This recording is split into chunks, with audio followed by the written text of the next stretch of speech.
seeing is like just a visual. It's not physical. Visual, That's not it. physical. That's it. So I'm sure there's man. Yeah, they really even more than that. R needs to be a constant, and like they know that too. Like for all their equations and their mathematical model, R is constant. So, like what they're doing is they're saying that they can't measure this constant, which is suicide. Yeah. Does that actually coincide somehow with, I was thinking about this last night about the 8 inches per mile squared. I mean, I'm trying to think I don't know if this bodes well for any side, but didn't they say that once you go beyond a certain amount of distance, it'll wrap around itself? So is that constructed math that even they came up with that 8 inches per mile squared is kind of like fucked up too? I mean, it doesn't even work on the globe either. Well, it doesn't work, but that's the thing. It's trying to like shoehorn this concept into reality. And when you go out there, you don't see 8 inches per mile square. You don't see any of that.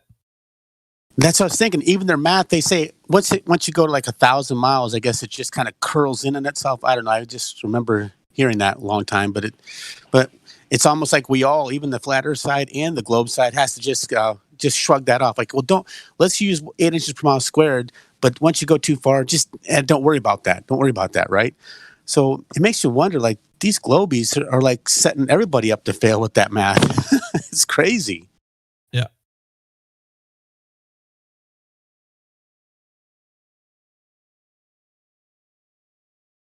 That's one of the reasons I've been going around trolling them, telling them that like 1 mile from the Grand Canyon, 1 foot off the ground, you can see stars below the horizon. Because I want them to get that geometric horizon back in their minds to come and argue it again.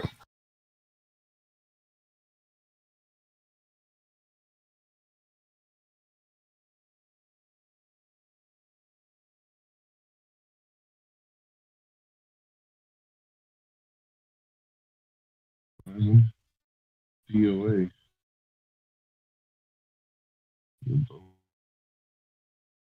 Last year, they haven't back to the sticks and shit. Oh, who was talking there? Sorry. Yeah, just real fast. I just want to say the Verizon's DOA for the past year, they ain't had nothing, and I mean nothing. The Horizon's been dead. Only thing you've seen for the past year is, that twitch after the animal dies. They've just been twitching. Hank, your mic is really low. Yeah, we heard you. DOA, Horizon. Yep. Yeah. True that. Back to what Roger said. It was last night. You were playing that Danny Faulkner clip about sticks and shadows and stuff. But I remember Roger made a point that he forgot about the well. He was like Danny Faulkner had it all wrong. Yeah. Can you talk about that?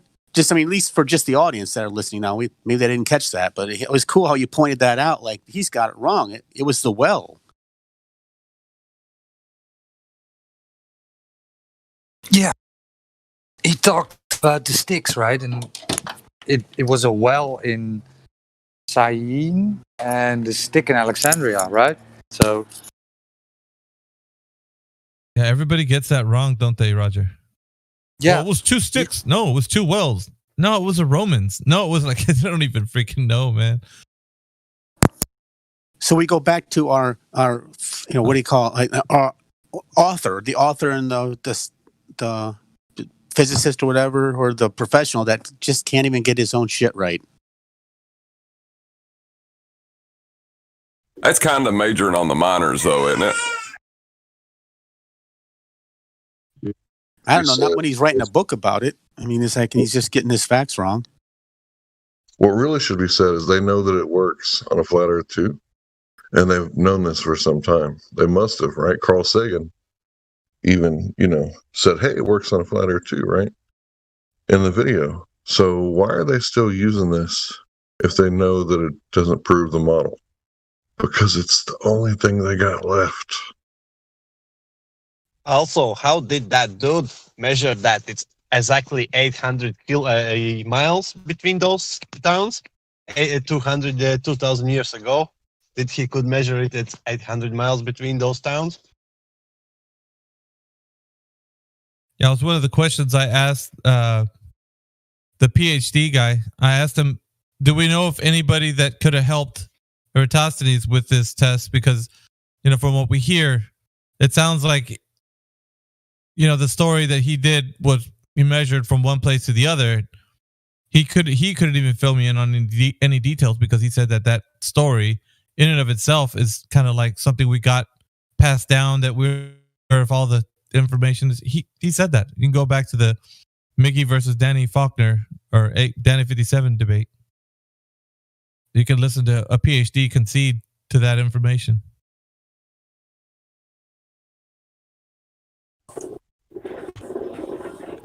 Yeah.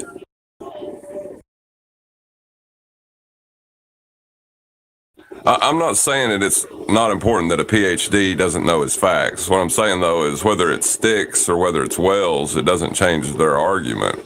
But their argument is still,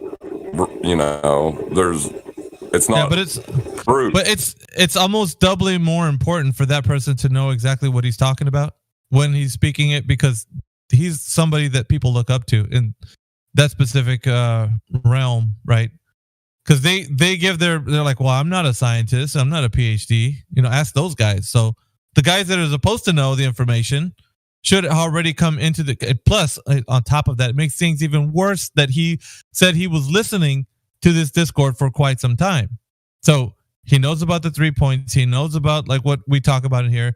So he should already come in here with everything prepared to have a discussion.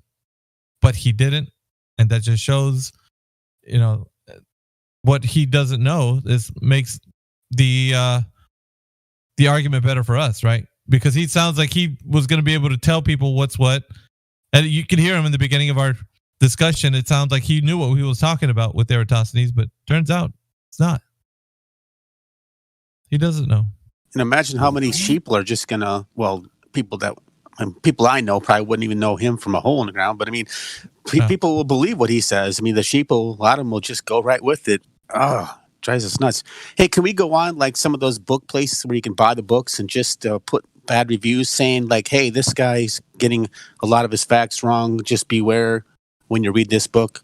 Give him a lot of bad reviews on his like Amazon, I guess Amazon books, wherever they sell it. That'd be interesting.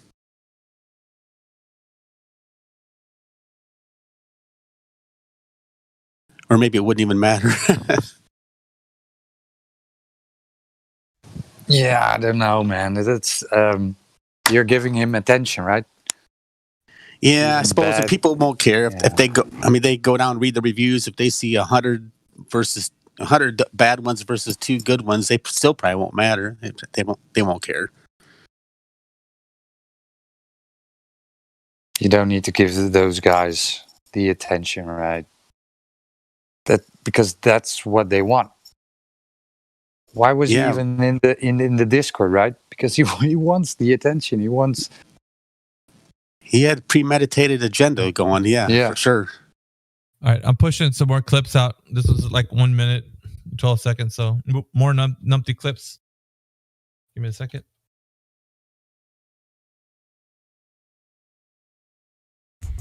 That because Newton's law of gravitation as a force can be used to a certain extent, which is also my understanding, I don't have to look at it as not a force, but as a bending of space-time, because I don't understand general relativity.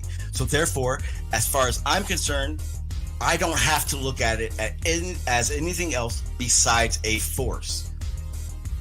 Sean Little G. What an abject moron you are, sir.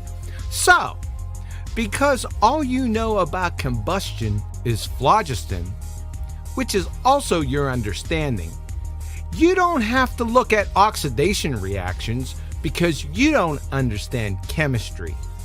So therefore, as far as you're concerned, you don't have to look at it as anything besides phlogiston. Are you kidding me? You, sir, need to turn your tricycle in at the next depot and report to the Who and Where the Fuck Am I institution immediately. That's Love those numpty clips. it. They're short, concise, and they're good. They're good sound bites, man. I'm going to call them QE shorts. I don't care what anything. QE shorts, numpty bites. Yep.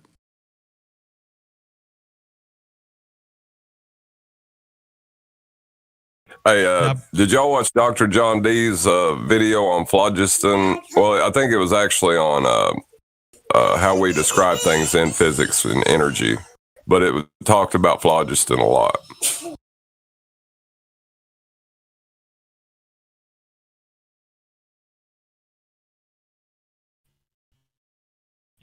Can you guys hear me okay? You were roboting on my end.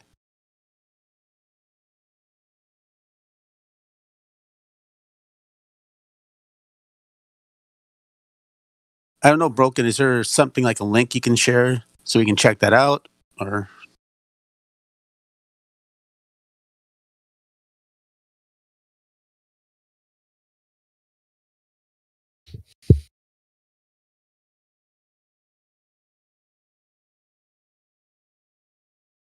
the earth is flat. الأرض مسطحة وثابتة. هاي أنا بقولكم. What was that? The earth is flat and stationary and never moves. And ثابتة. شو يعني ثابتة بالإنجليزي? What's the meaning of ثابتة in English? That never move. Freeze. Froze. Stationary. Yes, and never moves. What's the meaning in English? Never moves. Yeah, never moves. Stationary. Yeah. Stationary. Immovable. Yes. Immovable.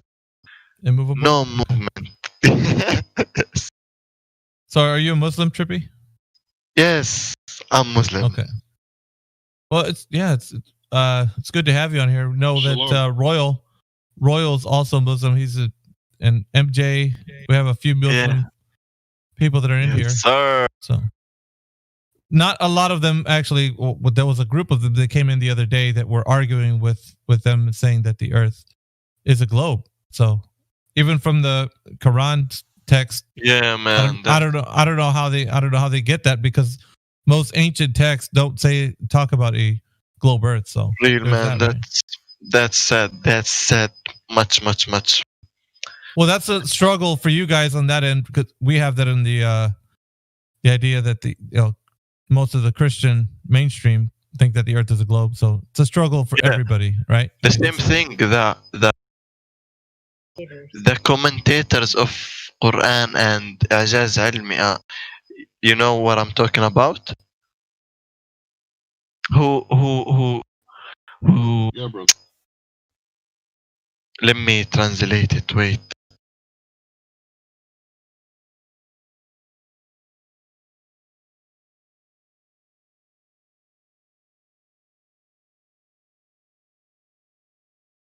Those who change the meaning of the verses of Quran, the shuyukh, yeah, yeah,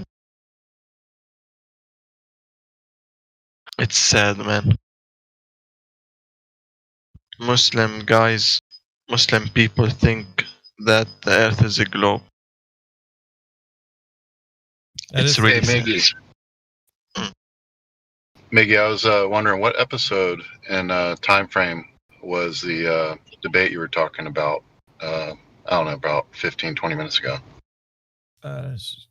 Just give me a second. I'll bring it up. I'll put it in the live stream voice text, Joshua. Hey, thanks a lot. And I find it funny they need to come up with another word because horizon, Yeah, by definition, that is is apparent.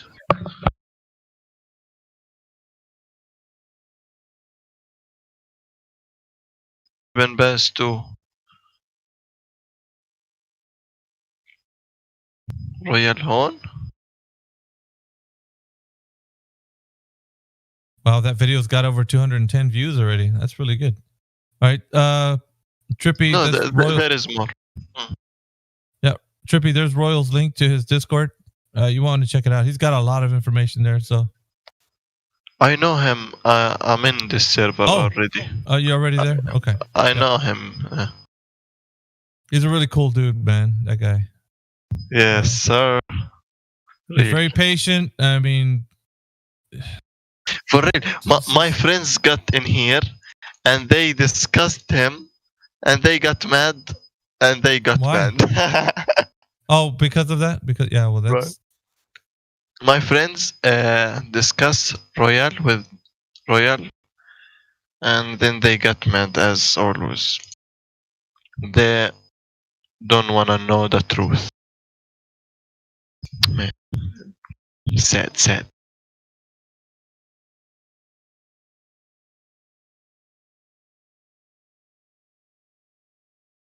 I can't see you, Royal. Bueno.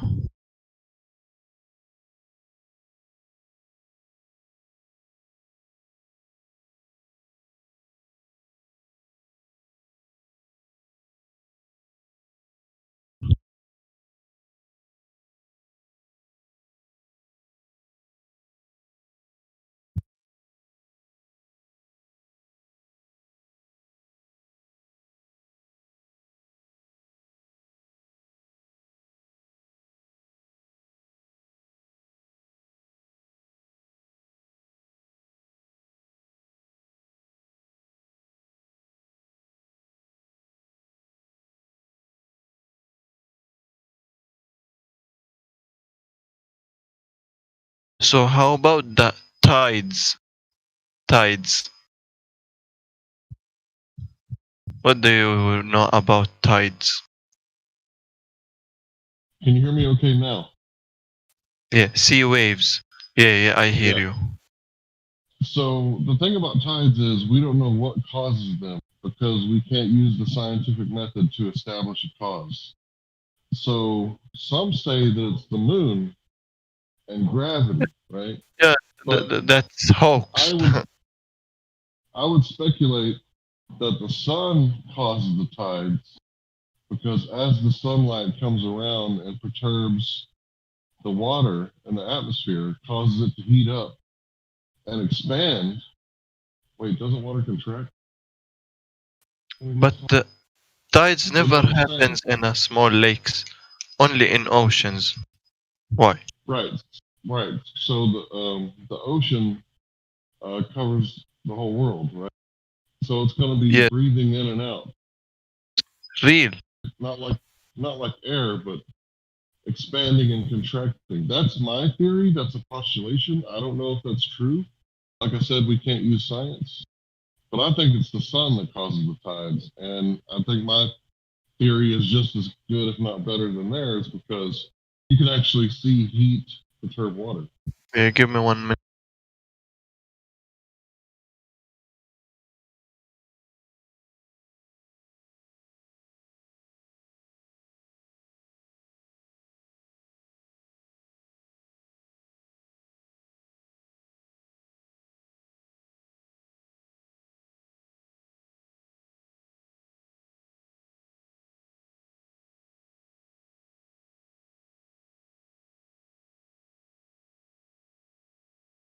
But the truth is, I don't know what does cause it.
been listening to 24/7 Flat Earth Discord 2.0. We hope you're having a fantastic day on this flat and stationary plane. If you too would like to join the debate, please click the link below. We'll see you there.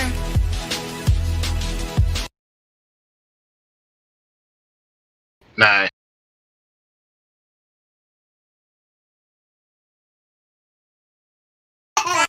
That is a beautiful voice. Yes, it is.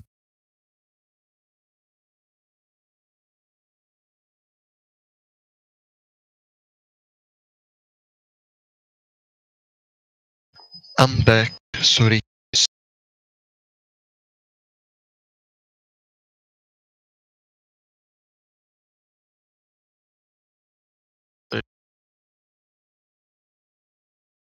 Welcome, Brett. What'd you think about what I Have, said about the any- sun? Yeah, sorry, go ahead. Wait, I'm gonna hear it one more time. Hey, Dave, we can barely hear you. That's why I talked over you, man. I'm sorry. Talk, ask.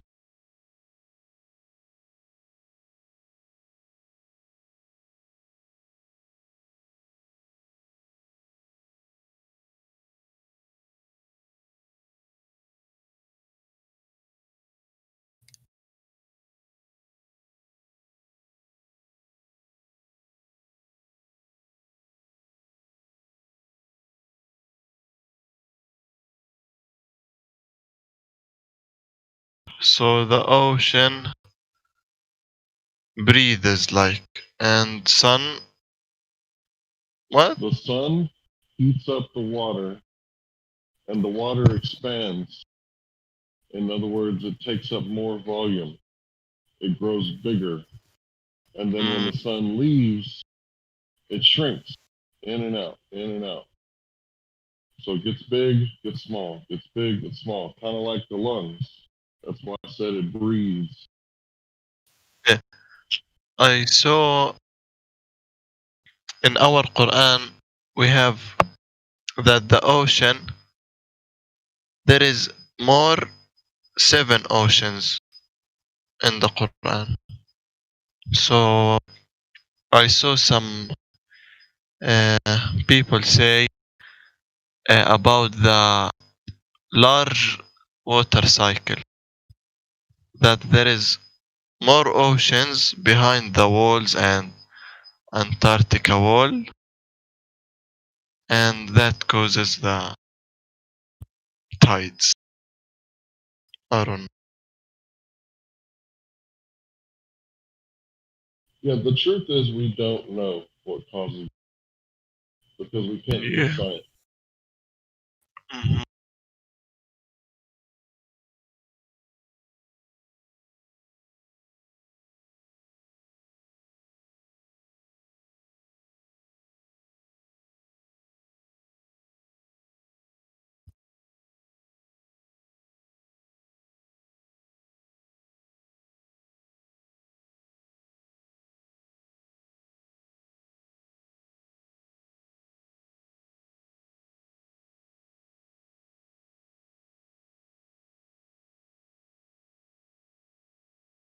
Got another clip. I heard coming up. several. Sorry. No, go ahead and finish your statement, Broken, before I play the.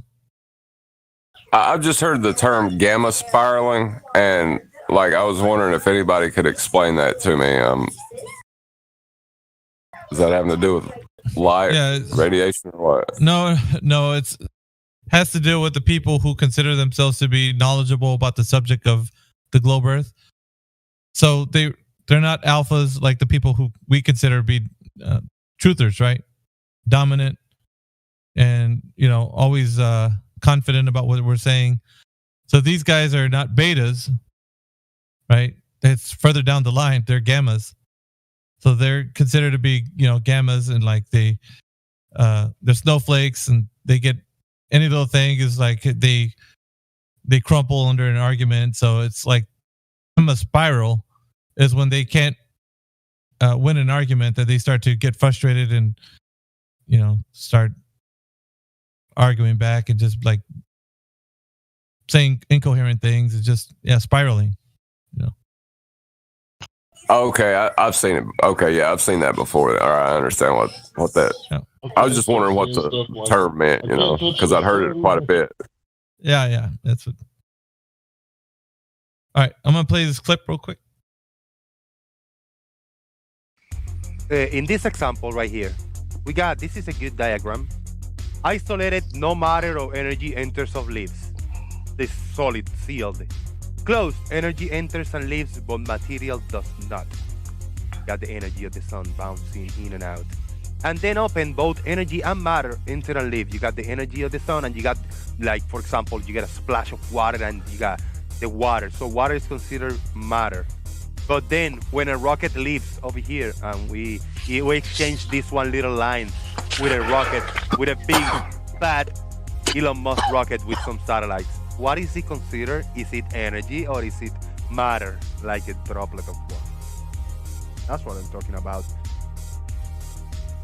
Well, I'm not sure if someone on the panel could answer. Yeah.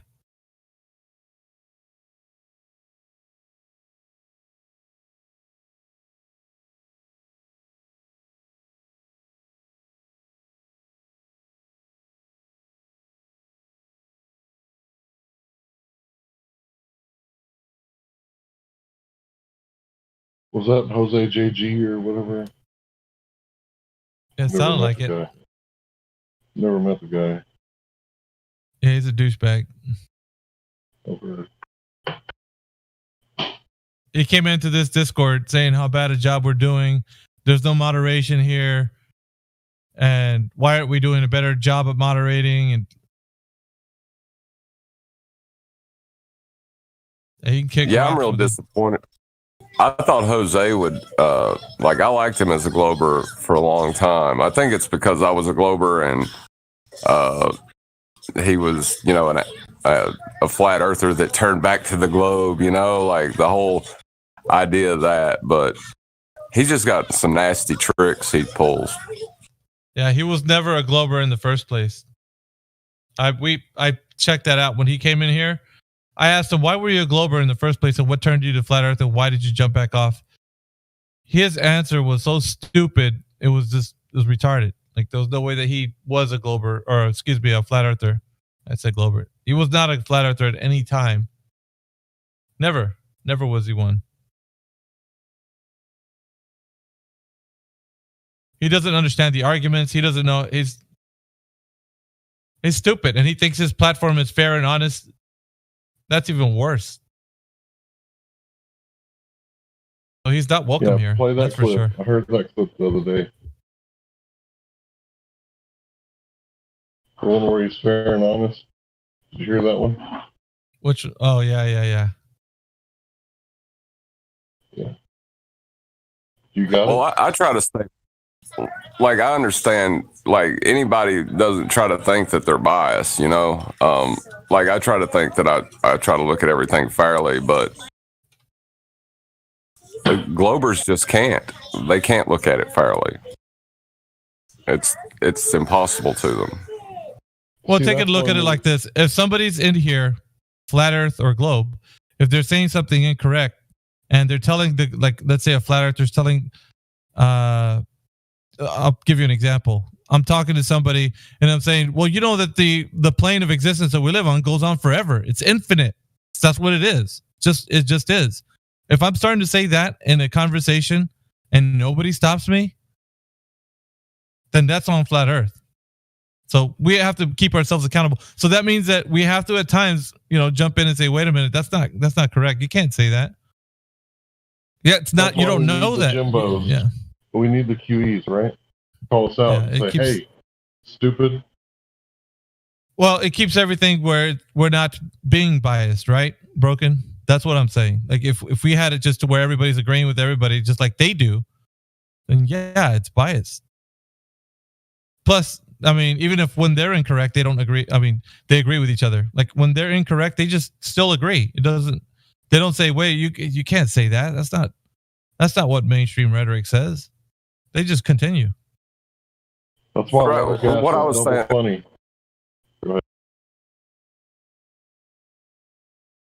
What I was going to say is that one guy that come in arguing over the NASA photo, you know, and I was trying, like, I think you were trying to tell him too that it doesn't matter, you know, even if he is right, it has no bearing on whether that was, you know, the conditions that they claim exist actually exist. Yeah. You know, like, okay, it's a reflection off a glass from the window that they were filming from. That doesn't mean it was taken in a second law of thermodynamics violation. Exactly. Yep. They're arguing over the toss of this window and seeing the guy's face there. That's already giving them the idea that it's up there in that second law of thermodynamics violation. That's what we're saying. Because they're up there in the vacuum of space, we're now going to look at how this man's face was on the window of that or not. Like, that's stupid. Yeah, like you can't win that. You know, No. At best you're gonna confirm their bias, you know? Good morning. Morning, Ramistan. Morning, sunshine. It is bright. All right. And it does shine. Mm-hmm.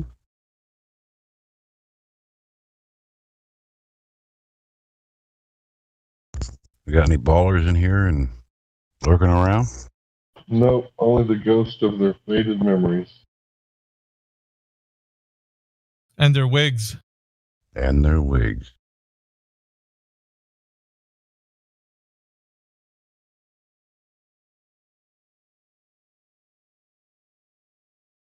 But you know they're listening, so fuck you, scaredy cat baller. I hope they're listening. I want to provoke them to come in here. If you guys out there are listening right now and you have an argument for the globe, step on in the debate right now. Talk to any one of us and see if you can prove your globe Earth to us. I challenge you right now. Oh, but I'm come in here. banned. I'm banned. Because Miggy's flat smacking wig snatching with his 3-point plan. Will you unban him? Will you unban him, Miggy? Because I know it's Who? There's a guy that Huh? They're going to say Unban they're who? banned and they can't come in. That's what they say. Well, yeah, the one that is banned earlier, this guy, the kid was like, he was way under the TOS. No, not him, the Globetrotter. Then you got dudes sneaking in people's DMs, you know, guiding messages. Hey, say this. Hey, say that. By the way, if you're a longtime member of this Discord, hit me up in the DM and see if I can add you to the friends, to one of my friends, because of the fact that there's been a guy right now who's been, there's a tab in the settings. If you leave that, you can accept all messages, which is kind of good, but there's a troll right now that's abusing that and jumping into some of the members of this group DMs and spamming their DMs. I turned that setting off, so I can only accept DMs by friends. So Yeah, it's They pretty can't- pathetic that they used to troll the channel, right? They come on here and now they've been defeated, like completely, like squashed out. So what they do now is they listen and they wait for people who are, you know, normies to get on here and ask maybe some questions, and they have to slide up in the debate because that's the only toehold they have left. There's one little pinky toe, and the normies, yeah. And that's pathetic, because if they had an argument, if the Earth was a globe, they would come in here and squash us. They would crush us. Wouldn't they? If they had an argument and the Earth was a globe, they would just destroy us with the truth, wouldn't they? should be able to, but they're too chicken. They want to sit in their little text lobbies like keyboard cowboys instead of coming in here and providing evidence for their spinning globe Earth. Well, isn't that one of the things about debate is like you never really change your opponent's mind. You only change the spectators who watch its minds, or they hear the information and then they can change their own minds. It's a real crappy tactic. to try to get someone who doesn't understand the arguments in and then feed them questions because it's grotesque in a way.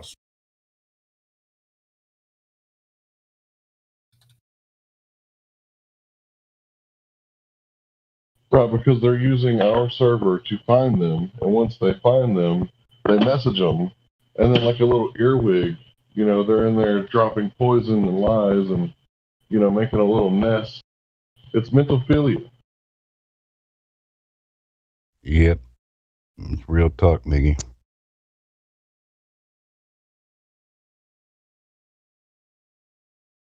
Yeah, I mean, it's kind of just,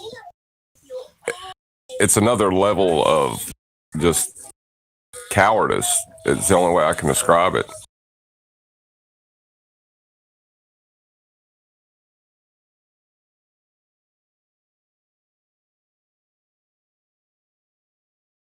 You know, like if I know I'm right, I'll stand up against anybody. And, you know, like regardless of the repercussions, if I know I'm right, nobody's going to stop me. But what I'm not going to do is get someone and whisper in their ear to start spouting what I think is right, just so I don't end up looking like a fool. You know what I mean?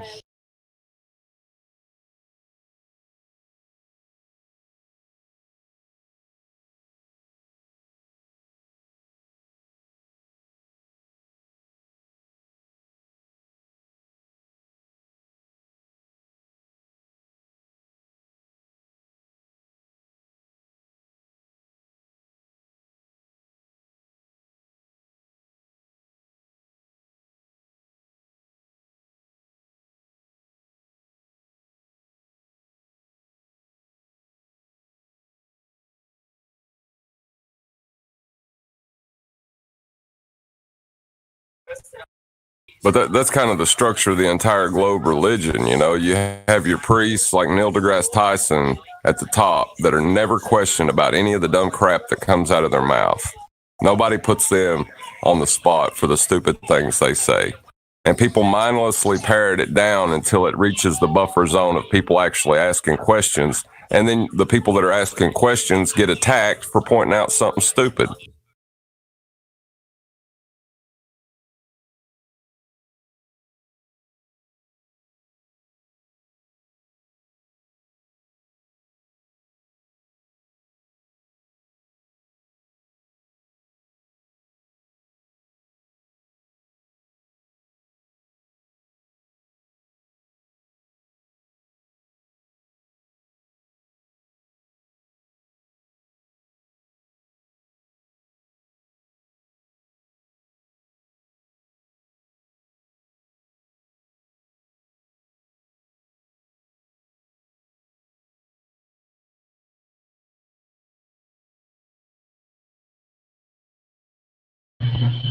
So I've heard Glovers like disparage Neil deGrasse Tyson and say that he's a moron. He doesn't know what he's talking about, right? And I'm like, okay, so you know more than this, you know, astrophysicist, this PhD guy, right? And they're like, yeah, he's an idiot, right? When talking about the Coriolis effect. But you got people like a Cumvirus who comes in here and talks about if you got two spinning triangles, right, and one spinning left and one spinning right, and they're floating through space. If you were to kick a ball, see, that explains the Coriolis effect. Like, we don't live on spinning triangles, my man. So, you know, all the while, Neil deGrasse Tyson's an idiot, but spinning triangles describes what's going on here on Earth.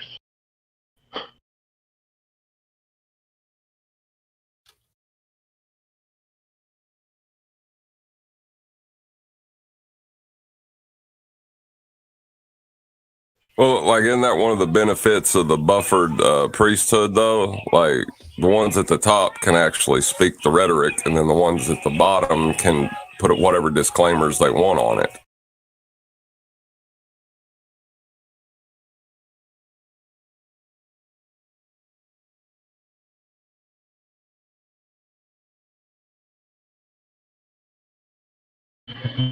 That must be convenient for Neil. Right, like who the hell's a Kumo virus? You know what I mean? He's just some fringe dude that don't mean shit to nobody. His opinion doesn't matter. But, you know, if he's arguing for the globe, he's on Neil deGrasse Tyson's side. He's just disagreeing with everything the man that it's supposed to be his authority has told him.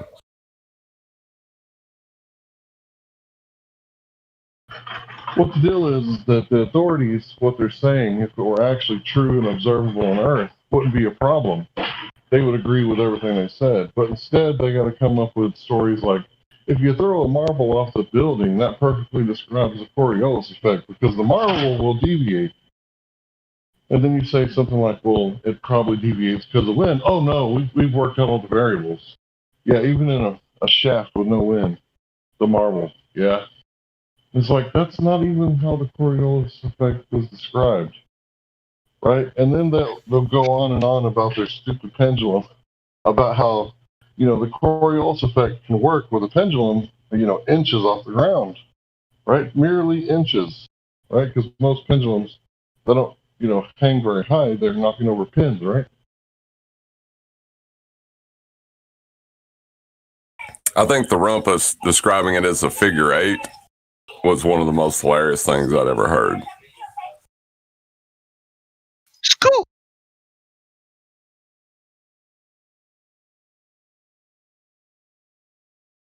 Yeah, dude. I don't know what word I would describe rumpus, but it's in the dictionary somewhere.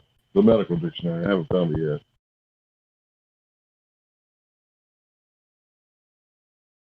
yet. Well, rumpus is one of my favorite Globers. Yeah, he's Rumpus. He is one of my favorite Globers. Yeah, he's controlled chaos. Well, yeah, he's fearless. Textbooks to put him in there. Yeah, controlled chaos. He definitely knows what he's doing.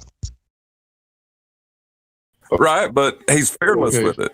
You know, so he's in a future medical textbook that hasn't been diagnosed yet. In a field all of his own.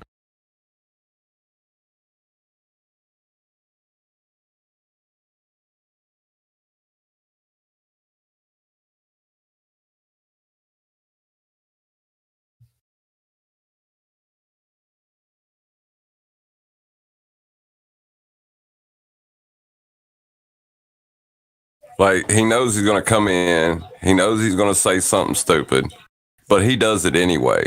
Like, I don't know if I respect that, but like the tenacity of it, you know? Earth is flat.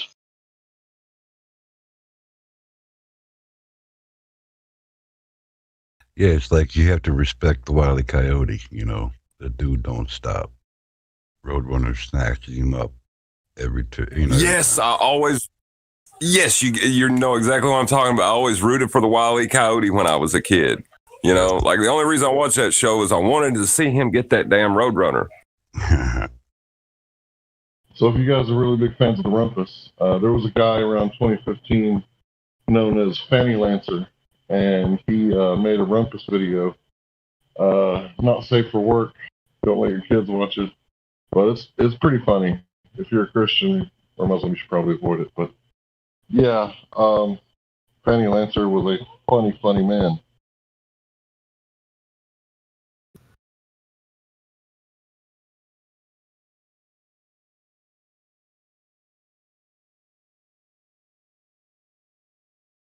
Anybody like Teenage Wasteland?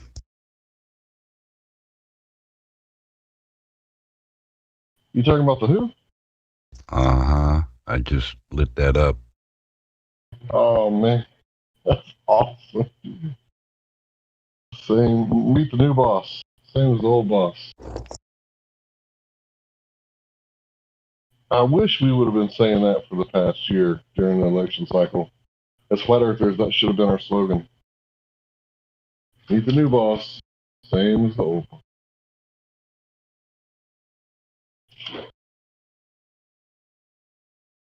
Lunatic wanted me to do Cake, Go in the Distance. So I sent Dude, I that to remember him. I heard the song that was called, it was Going the Distance, but it was a spoof called Going for Pizza. I heard that on the radio the day that I got hired, like 20 years ago, as a delivery driver for my first job. And I was like, man, that was like synchronicity. Now that I look back on it.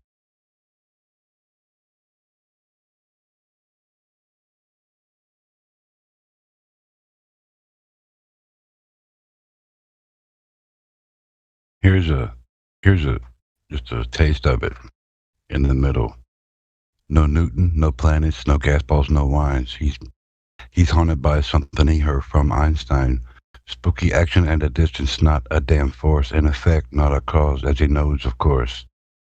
As he finds he's still thriving, the ballers are slayed, hoping in time that his memory fades.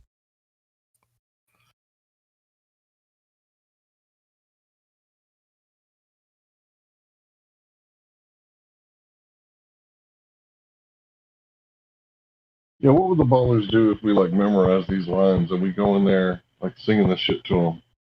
Yeah, like what? How do you respond to that? Right.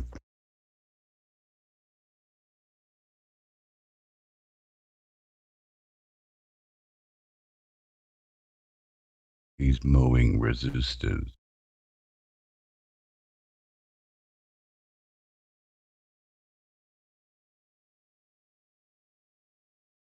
What the hell is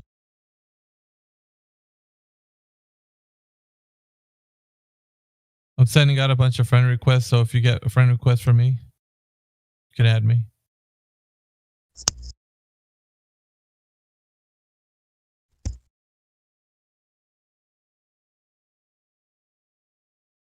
You got a friend? How's the weather up there, Miggy? Is it cold, snowy? Yeah, it just snowed yesterday, so light snow, just a light dusting. But it's cold up here, man. That's for sure. Whew. It's quaint here in Kentucky. A little bit of wetness, just rain-ish. It's not too chilly.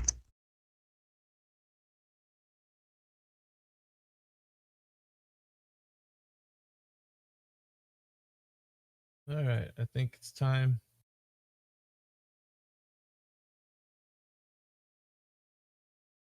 For the Flat Earth promo.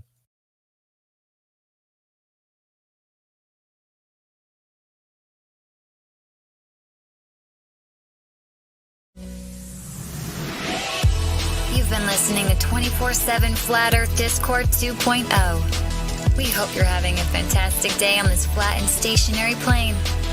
If you too would like to join the debate, please click the link below. We'll see you there.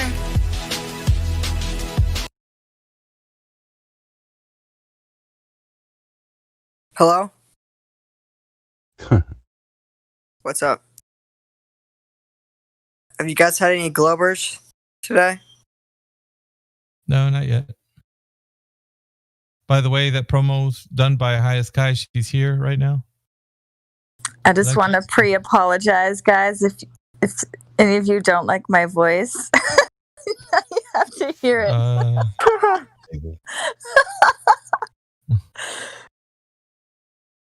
No, it's you my commercials. I don't. Yeah, you're born to do that.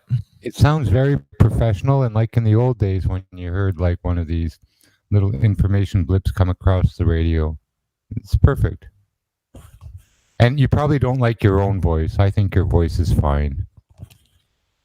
I think it's phenomenal. Whoever does like their voice, nobody likes hearing their own voice.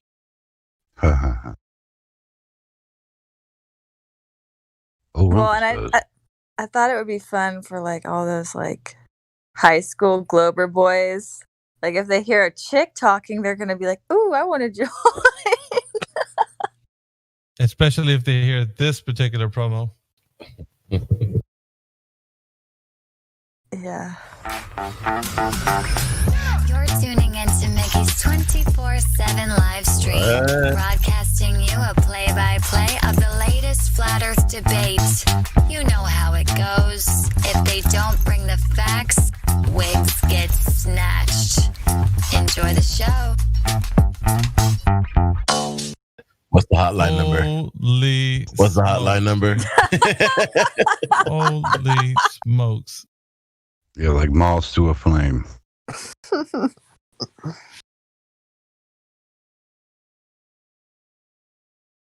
Do you guys know? She call that 1-800-24/7 hotline number. Damn. That deserves that. The Friday scene where they're on the porch and they lean to the side. They're like, damn.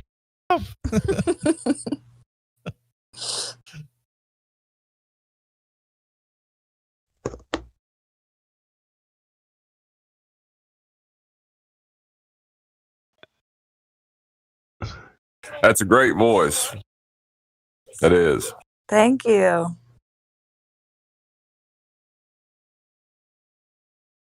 I had to smoke extra weed to get it to be extra raspy, but Yeah, dude. Like, wow. and that's why I had to do it at night because I knew if I waited till it was like late, it would sound better. Because if I did it in like midday, it would be like an octave higher. Yo, the vibe on that promo clip is just off the charts, man. Like, wow. Yeah.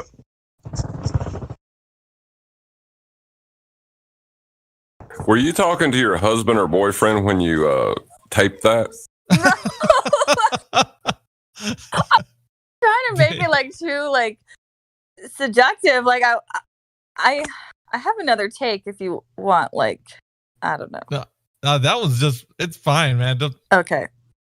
Don't dare Like I change wanted it that. to be a little fun, like a little tease, Yeah. but I didn't want it to be like, like what kind of show is this? Doug, yeah, no, I mean the message is professional. It's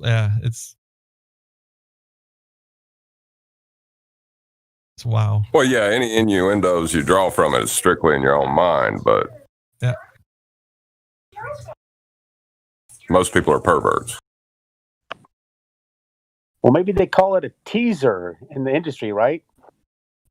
Ah, yes. There was a time when news was kind of boring, so a few stations actually had anchor women and stripping while they were reading the news.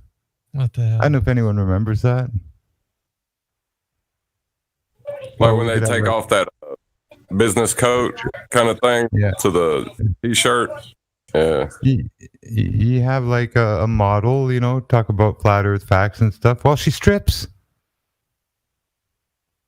Well, you could get guys in the clubs, it'd be a good video for flat earth and, the peeler clubs. And you have to appeal to the markets, It's like directed marketing. Who is your target audience? I'm kidding, but there's nothing wrong with using even in your voice a little bit of sexiness to sell and attract people to a product or a subject or whatever. It's done all the time. Sex sells, and that's a fact. Why do you think cars have like some skinny chick just like squatting by the front tire and stuff and like hugging it? And do you need a chick to sell a car? Anyway, sex sells, and there's nothing wrong. A little bit of like sexy voice in a promo. Do you remember one time I took my grandmother shopping for a vehicle in Dallas, and like these people were being like ludicrous. They wanted like $7,000 more than the car was worth. So I just like walked out on them, and like all of a sudden like these pretty ladies start following me out the door, trying to get me back in the door. And I was like, man, what are these people following me for? And she was like trying to get my number and being like semi-seductive, and I was like, no, I'm getting out of here. Leave me alone. Get away from the car.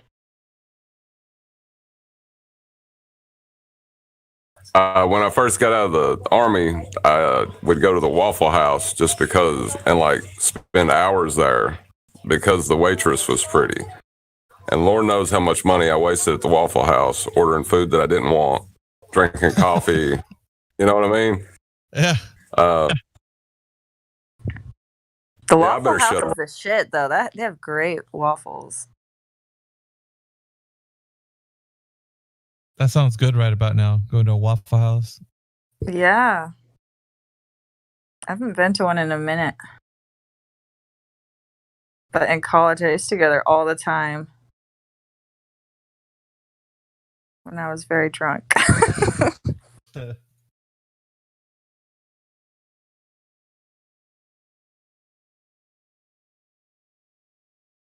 But like when you're young, you think just because she says honey or babe, all of a sudden that there's something there, you know?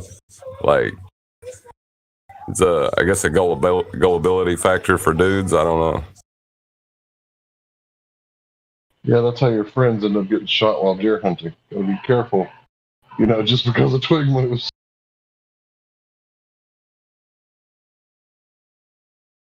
Well, actually, the secret there is that, the pillow talk, when you're whispering sweet nothings in her ear, use the word sweet nothings over and over. Sweet nothings. Sweet nothings. Right. Look at Jimbo in it ASMR. Yeah, I was just going to say that.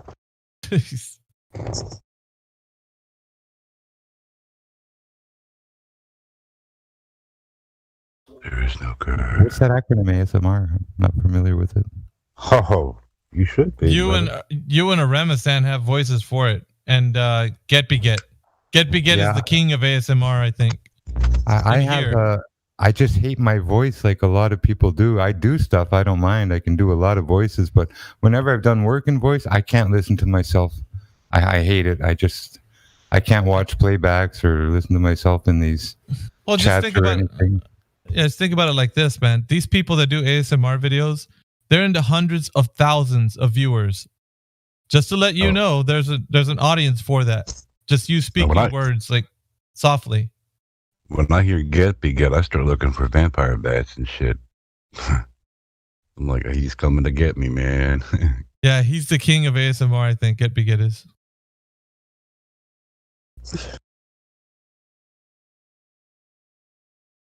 I was thinking about making a YouTube channel where I was like, I'm going to go back to being a Glober, but just like really focus on the weakest part of their arguments and say ridiculous shit like it's, like all the dumb things they've ever said, try to sum them up and, on that one subject in that episode. Oh, dude, they do that to us. Yeah, they do it to us, but they're not trying to get the weak arguments. They're trying to get the most bizarre straw man arguments out there. And this dude was like sending me like videos of him doing it. And I called him out and challenged him to a debate. And he was like, oh, my daughter's in town.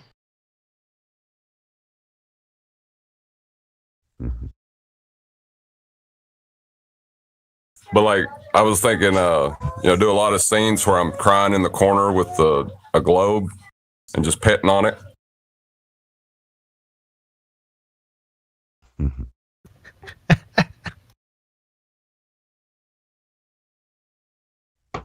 There, you'll be all right.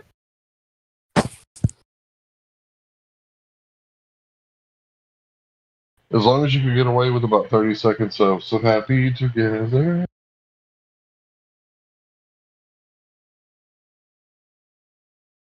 Can I ask you a quick question? Sure.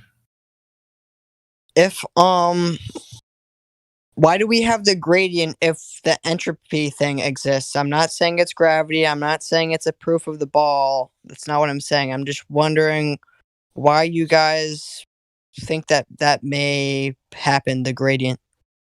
Okay, so if there's a pressure gradient and we've been losing atmosphere, right, for 4.54 billion years, how's there any atmosphere left? Not only that, the gradient argument is delta X. We're talking about X, right? So in order to have gas pressure gradients, you have to have gas pressure. So how do you have gas pressure without a container? Do you think you could go to the store for your dad and pick up some propane without a propane tank? Can you imagine the look on the propane salesman's face when you say, I don't have a tank and I refuse to purchase one? I need some propane. My dad's cooking steaks on the grill tonight. Here's another thing about the so-called gradient. And yeah, there are differences in pressure as you raise an elevation. But again, the vapor, the water in the air is what creates the pressure in air pressure. As you ascend in height, there's colder and colder temperatures. Colder air holds less and less water as the temperature falls. So that accounts for the gradient. There's That's still not entirely oxygen true. and nitrogen up there, but there's no water and water vapor in the amounts it is at lower altitudes. Less water, I less partially- vapor, less pressure. It's a I fact. partially disagree, Jimbo, and here's why. They say that, the pressure gradient says that it gets less and less dense, the atmosphere does, the higher you go. Well, it actually gets hotter and hotter the higher you go, right? But not initially. Initially, it gets colder and colder and colder the higher you go, and then they say it starts getting hotter and hotter and hotter, right? So Yeah. that's where I partially disagree there. How come it gets colder the higher in the atmosphere you go? I'm just wondering. I'm not trying to. What's the reason for that? I feel like the point got a little bit obfuscated there. Like, you realize that even a gas pressure gradient requires a container, right? Yeah, no, I understand it needs a container. I'm just wondering why it exists if the high pressure systems should go to the low pressure ones. That's something to look into. That was my question. You have to study dynamic systems. So you want to know, why does the gradient exist? Within a container, yeah. There's heat and water and stuff. I mean, So you ever where's been? most of the water on Earth, right? Jimbo just said that it's the water that causes most of the pressure. So where's most of the water on Earth? On the Close to ground. the lower? surface. Yeah. Yeah. So where would most of the pressure be if water is what causes most of the pressure? On the surface. Does that answer your question? Yeah. Up to about 15,000 feet is most of the, standardized water atmospheric humidity. It goes up to 70,000 feet, though, to the altitude of thunderheads and, the storm clouds way, way up. They can, cumulonimbus can top 70,000. Yeah, but storm clouds don't always exist. Some days it's a nice shiny day, right?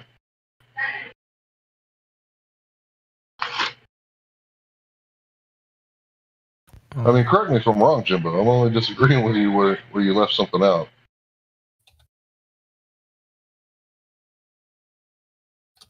But I still contend 960 millibars of so-called air pressure is the standard without water vapor. With the water vapor, it can go to 1200 plus millibars or millimeters. And again, the pressure is related to the vapor and temperature of the air or gas. I think you're talking about water gas. That can only happen if there's a vacuum pump. Water gas is what we're calling it. How can you weigh a cloud that weighs 1 million pounds?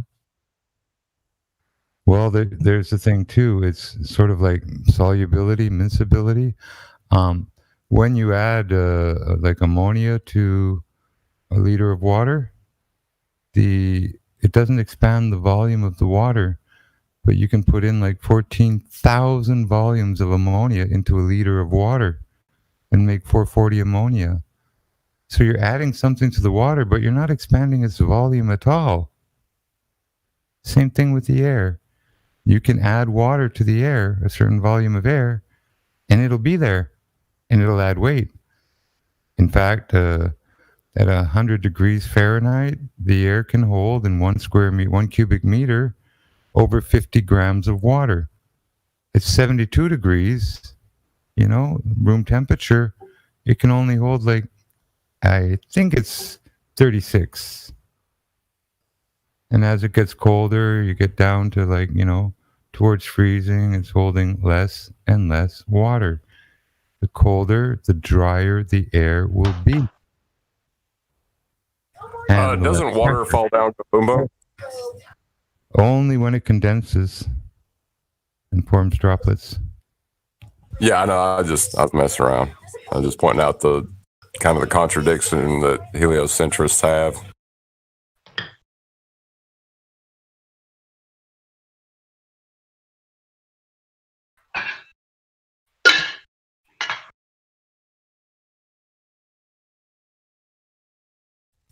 Has anybody else ever worked with asbestos? Uncle Festus? Asbestos. Oh, asbestos, yeah. It's a little bit nasty stuff. It's glass-like. It's almost impossible to burn, and the fibers are almost indestructible. Yeah, and it'll like float. Like if you got a closed-in area with no, like outside wind or any, like it'll float in the air indefinitely. Give you a lung cancer called mesothelioma or something, and it's kind of a serious cancer. These things Mesothelioma. yeah, but it's nasty. You can find where they used to send people down in mines and stuff, and they'd like make them breathe like powdered aluminum, divided aluminum, before they go into the coal mine, because it was supposed to like neutralize the effect of breathing in the coal dust and stuff. That was medicine and medical back then. They were doing that. Breathe in the neurotoxins to keep you from getting cancer. That sounds like something a doctor would come up with. Well, mercury used to be good for you, according to the doctor. Oh yeah, for the Mad Hatter until he went mad, right? You can look it up. I don't joke about this. A doctor could go up to a woman and it was if she was excited, he could legally freaking masturbate her to calm her down. Whoa, time out. We know, Jim. Yeah, we know. Yeah, he could calm down her hysteria. We know. Well, like as far as that goes, they used to drill holes in people's heads to let the freaking demons out. That shit wasn't based on science.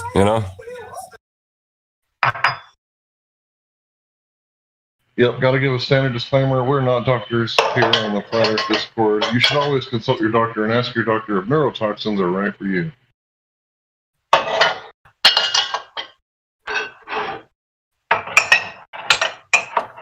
Gabriel 101, we got some background noise from your mic.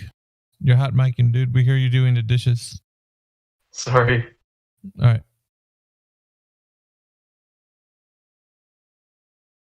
But have y'all heard the fallacy that Globers give about, like building upon knowledge within, scientific experiments? Like an example of it is,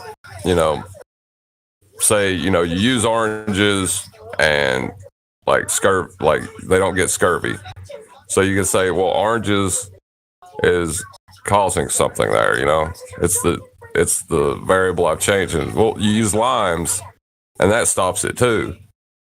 So you can build on that knowledge and realize that there's something between these different fruits that's stopping scurvy from happening, Well, the Globers are taking that and saying, and like using an appeal to the future fallacy within that so that they can still claim the things they want to claim, but just say that there's just not evidence for it yet.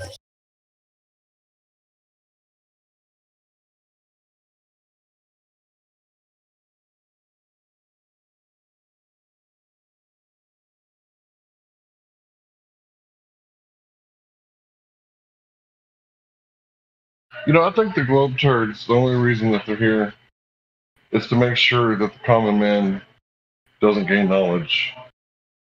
I think that's the only reason, because they don't want you gaining knowledge, because if you were to apply that knowledge, that's power. And if the common man were to ever gain too much power, well, then I guess society could be free. They definitely don't want that. They, like George Carlin says, they do not want someone asking questions and thinking for themselves. But I say that you should listen to Maynard from Tool and think for yourself and question authority.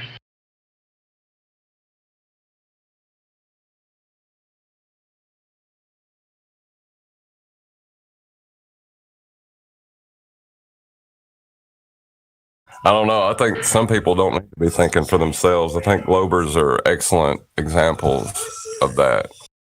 And after the Black Swan, they should have just left. They should have put down their spears and walked away, or become flat earthers. I don't know how you can even argue it at this point.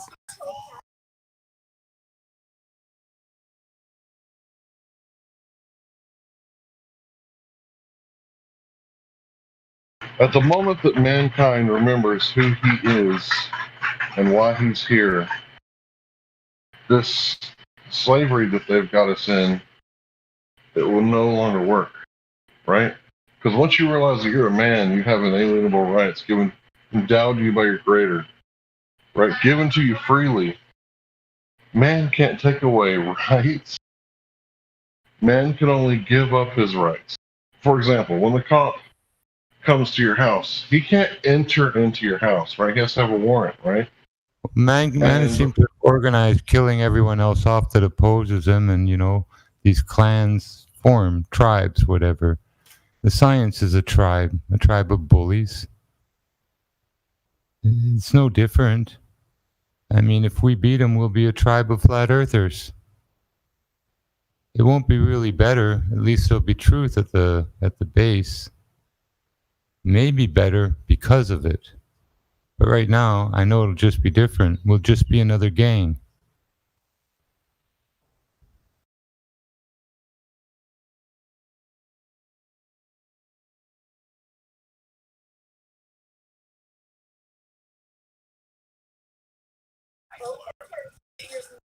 I always kind of figured flat Earth was about giving up the paradigms, though, and just looking at what is.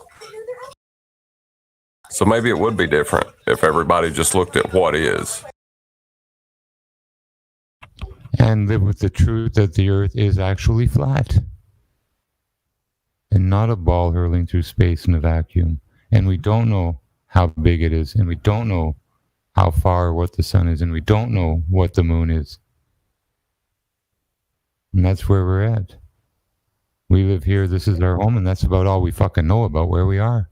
And that's the truth of the matter. Yep. All right. Incoming clip from Dean, Stingray, and Latonia, Butthead.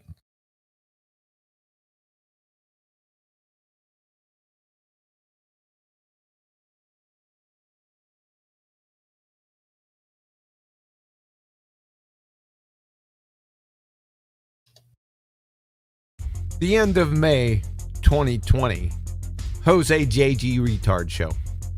Jose, can I just add something really quickly? Just because I'm going to go in a second. Jose, you're asking for like this Nobel Peace Prize in science.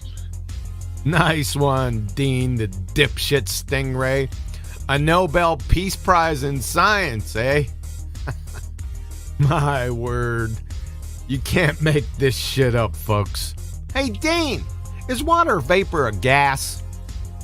Apparently, Dean the dipshit Stingray Jedi mind tricked Latonia Butthead into thinking there was a Nobel Peace Prize in science.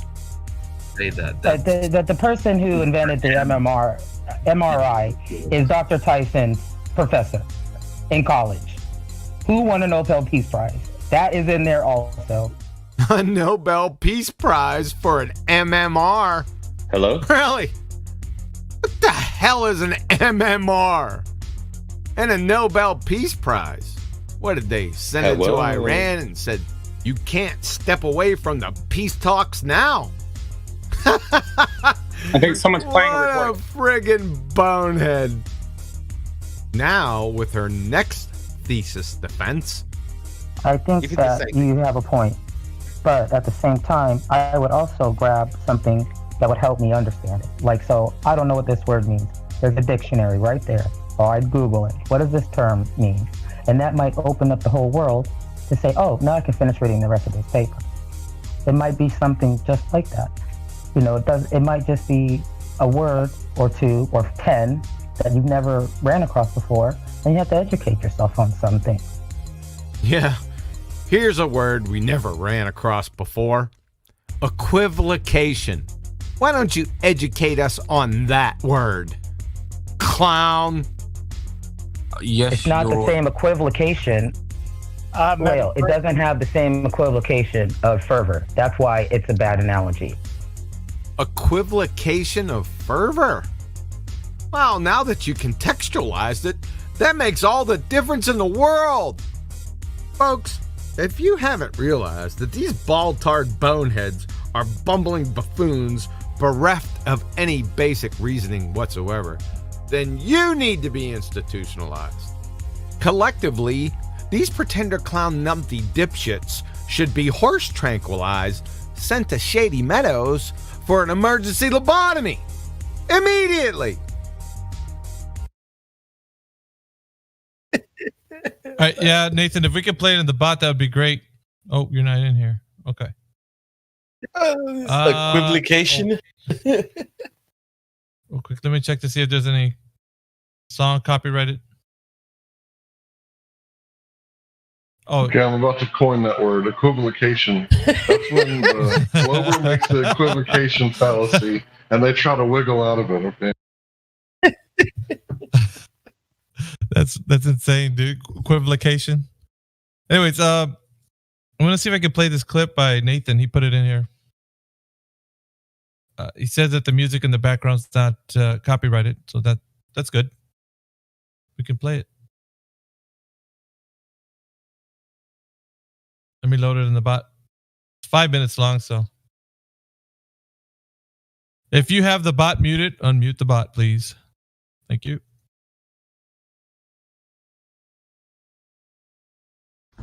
But I gotta be honest with y'all.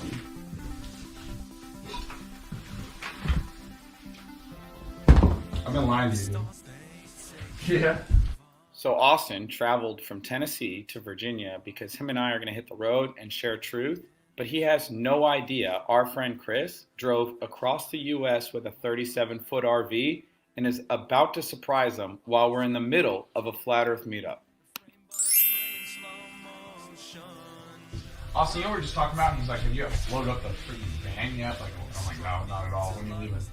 I'm like, how cool would it be, bro, if we never had to, like, even load the van up? Like, we just had the RV here. Yeah, that would be cool. That would be like the coolest freaking thing ever. So, but I gotta be honest with y'all.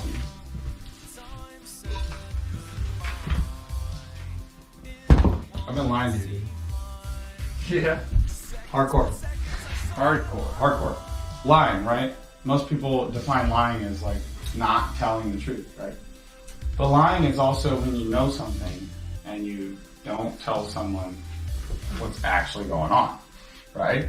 Like Reckless Ben and all them. Like, not only did they know the truth, they didn't tell me the truth. That's lying, right? So when you know the truth, you're lying. The truth is, dude,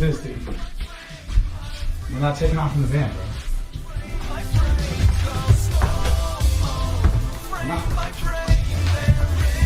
Oh. Bro. What? We're gonna do the whole thing. We're gonna do the whole thing. In the RV. He drove all the way out here from California.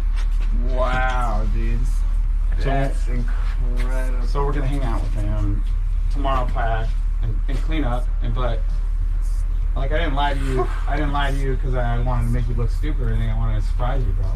No, that's dope, dude. Are y'all touring in a Ferrari? Yeah, we're going in a Ferrari. So let's go say what up to Chris, bro. Yeah, Dave. Here. Let's go. This is our ride, bro. Wow. This is what we're going around the U.S. in. That's crazy.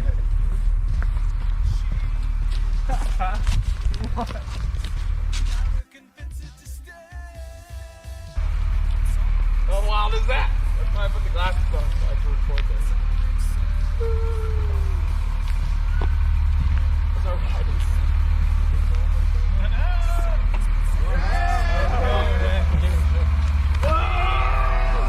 He's strong, bro. Nice, we got back up. Who's our bodyguard, bro? What up? This Chris up, man? Right here. Hey, how you doing, Chris? Good. I'm Chris too. Nice to meet you, Chris. I'm Chris too. We drove all the way out. This is super awesome. Longest I've ever driven. I was just like so excited the whole time. I'm like, oh, I gotta get there.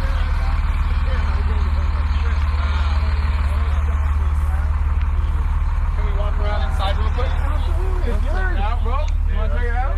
Check it out. It's not popped out or anything, but it's not. So it's not extending. It things out. It has, yeah, the sides pop out. All right, great. This is it, man. This is our new home. Wow. cool. So this pops way out and makes it look like, bro, living room. This all slides out 4 feet, 3 feet or so. Yeah, right on. That's crazy, bro. Super awesome. This is super cool of you to do this. I love it.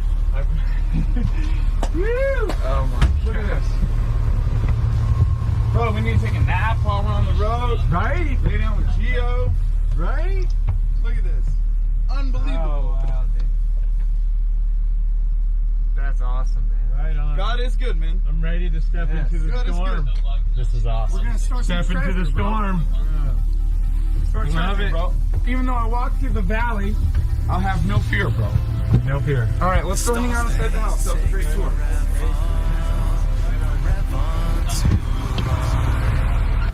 Align into perfection. Look at that. Look at that. Never mind. Never mind. Dude, that is nuts, man. Oh, you got me, bro. Thanks so much for watching. Support what you like or it goes away. Okay. Here's the locations we'll be at for part 1 of the Clown World Tour. Can't wait to see you guys on the road. Thanks so much for watching the video. If you enjoyed it, please share. If you haven't already, subscribe, and I'll see you in the next heavily censored and demonetized video. One thing I do want to do is everyone who donated to the tour so far, I'm going to give all this money to Chris. This is gas. No, I said This is gas now. money. It's gas money. I got it. You here. drove all the way across the country, No, bro. from here on out you can. Yeah. Okay, That's fine. so this is No, for this a is- gas ticket to Florida and Louisiana okay, that's fine. and We'll Houston. There's a lot of money in here. Okay, so this is all the gas money for what we're doing. Everyone who donated, thank you so much. It's all going to Chris so he can put it towards gas because that's what we need right now. Love you guys. See you on the road.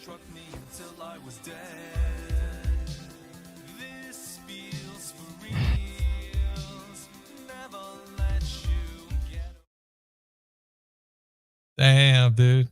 That's pretty tight. It's funny. I synced that video up perfectly, bro. Yeah.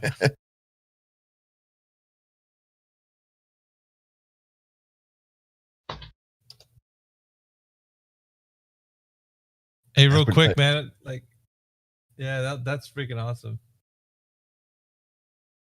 You know, pass by Houston, might say hi.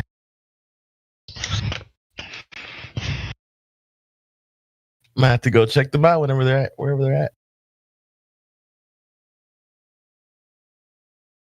Hey, Nathan, check out this promo that Highest Kai did for us or for my channel. Hey, Nathan, make sure you let me know when you're in Houston, bro. Let you know what? When you're in Houston. If you could, email me flatearthflyers@gmail.com, a phone number, and I'll get you on the list. That's a bet. I'm gonna play this promo while you're busy doing something right now. Watch. Check it out. Also, the NASA employee video. If you could. You're tuning into Mickey's 24/7 live stream, broadcasting you a play-by-play of the latest Flat Earth debate. You know how it goes. If they don't bring the facts, wigs get snatched. Enjoy the show. Holy smokes, dude. Wow. That's hilarious. Yeah. Got 2 more people here that you might want to snatch some wig. Yeah. Go ahead. Just checked in. Creeper and Gnome. They're together, but they're not a couple. Just they want me to know that they came in as friends, but just friends. Yeah.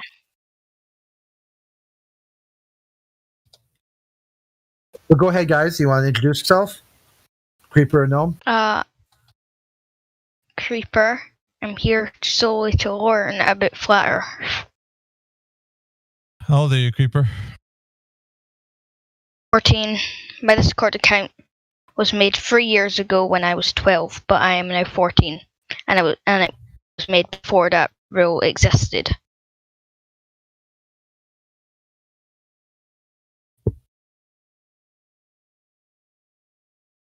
Okay, what are your questions? One of my questions is, how do you prove that it's flat? Well, you first have to know if the Earth is a globe or not. You have to ask yourself questions about the globe, right? So how do you know that the Earth is a globe? Because you think that it is a globe right now, right? Yeah. Okay. Well, So there's. Go ahead. Mainly just pictures from space, and how do you laser tests and all that stuff done. Also, I've got to go to the toilet. Give me a second.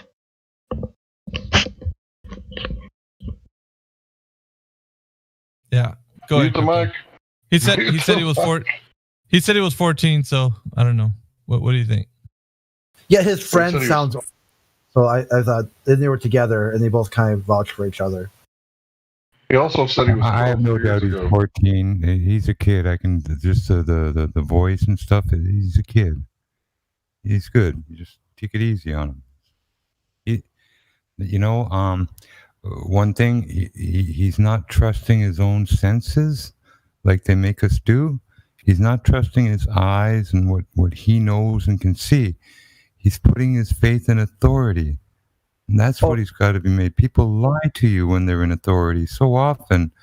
Even your mom and dad lied about the Easter Bunny, the Tooth Fairy, Santa Claus, on and on. So the real problem here is like him, like everyone, he's not trusting his own common sense, the value of his own judgment and his own reality and ability to discern and critically think. And he's abandoned that, like everyone else is forced to authority.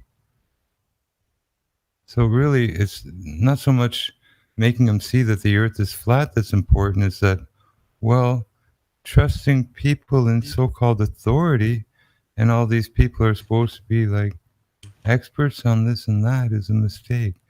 When you can't even trust your eyes and you're told not to, when you see, 20 miles across a bay and it's flat, and you have people tell you it's not, and then your brain tells you all these people saying it's not. Well, it's not. There must be a hump there. So I'll stick with them, and we'll find a way to create a hump through refraction, through looming, through XYZ. It's because him, like others, are told not to trust their own eyes, not to trust what they see, not to trust their own reasoning, their discernment, their critical thinking, and their ability to be right about it.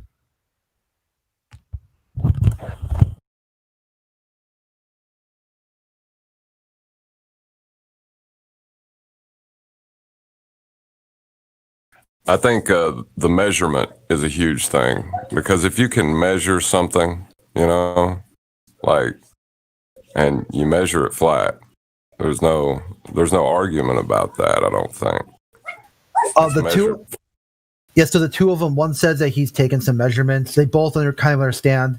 I did a very condensed version of the 3 points, and they kind of got the gas pressure thing. They got the idea of curve and rotation.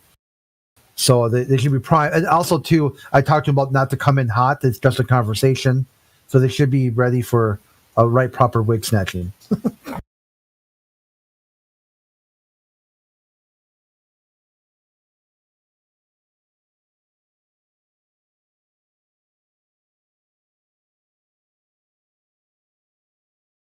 I guess in Star Wars, the key word was, Luke, use the Force. The Force is your discernment, your critical thinking, your ability to resolve a situation and, well, get in or out of it the best way you can. You always have to use your critical thinking, but people seem to turn it off when it comes to such matters as where they live. Otherwise, it'd be on, I think that has to deal with slipping the presuppositions so early in life, because hell, my kids don't even go to school, but just from watching TV, they believe they live on a globe, It's always the thing of learning from others and not from your own common sense, and having discernment about what people are trying to tell you.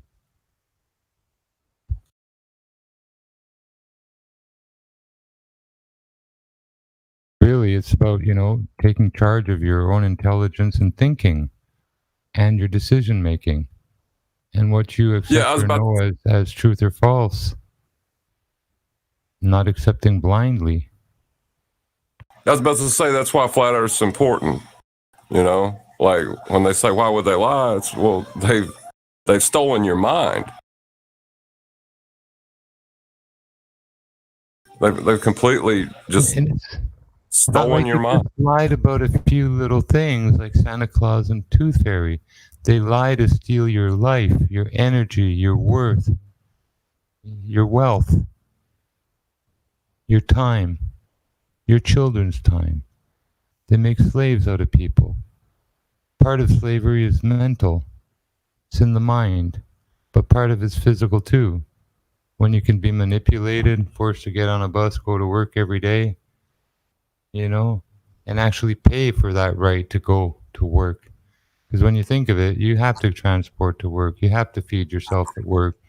You make sacrifices. For what? A salary of, you know, minimum wage, $15? Really, you don't have a life when you're a salaried employee. You're a slave, a modern industrial slave. Instead of having a slave trade where you had like black and whites and outright, you know, slavery by color or whatever decisions and discriminations. Well, the Industrial Revolution found a way to make everyone a slave. So instead of being slavery based on color and other stuff and ethnics, it's slavery based on, well, a class system, working class. When you use that title, working class, call it blue collar, white collar, I don't care. You're a slave.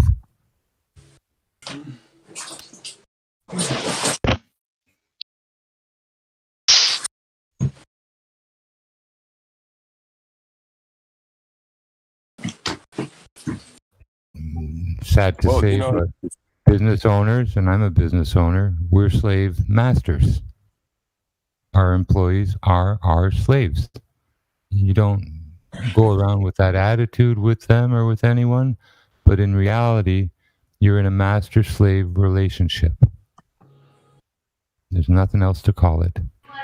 Right, because the master can change the schedule. Are you guys saying that everybody who is... Are you guys saying that everybody who believes in a round earth is being tricked by that via slavery? Or am I just not understanding this entire conversation because I went to the toilet and got pizza? Well, knowledge is power. And then after you went to the kitchen for some pizza or something, because you didn't get your pizza from the bathroom, did you? There, thank you. I did not get the pizza from the bathroom. Well, that's good. Miggy. Meanwhile, back on Flat Earth.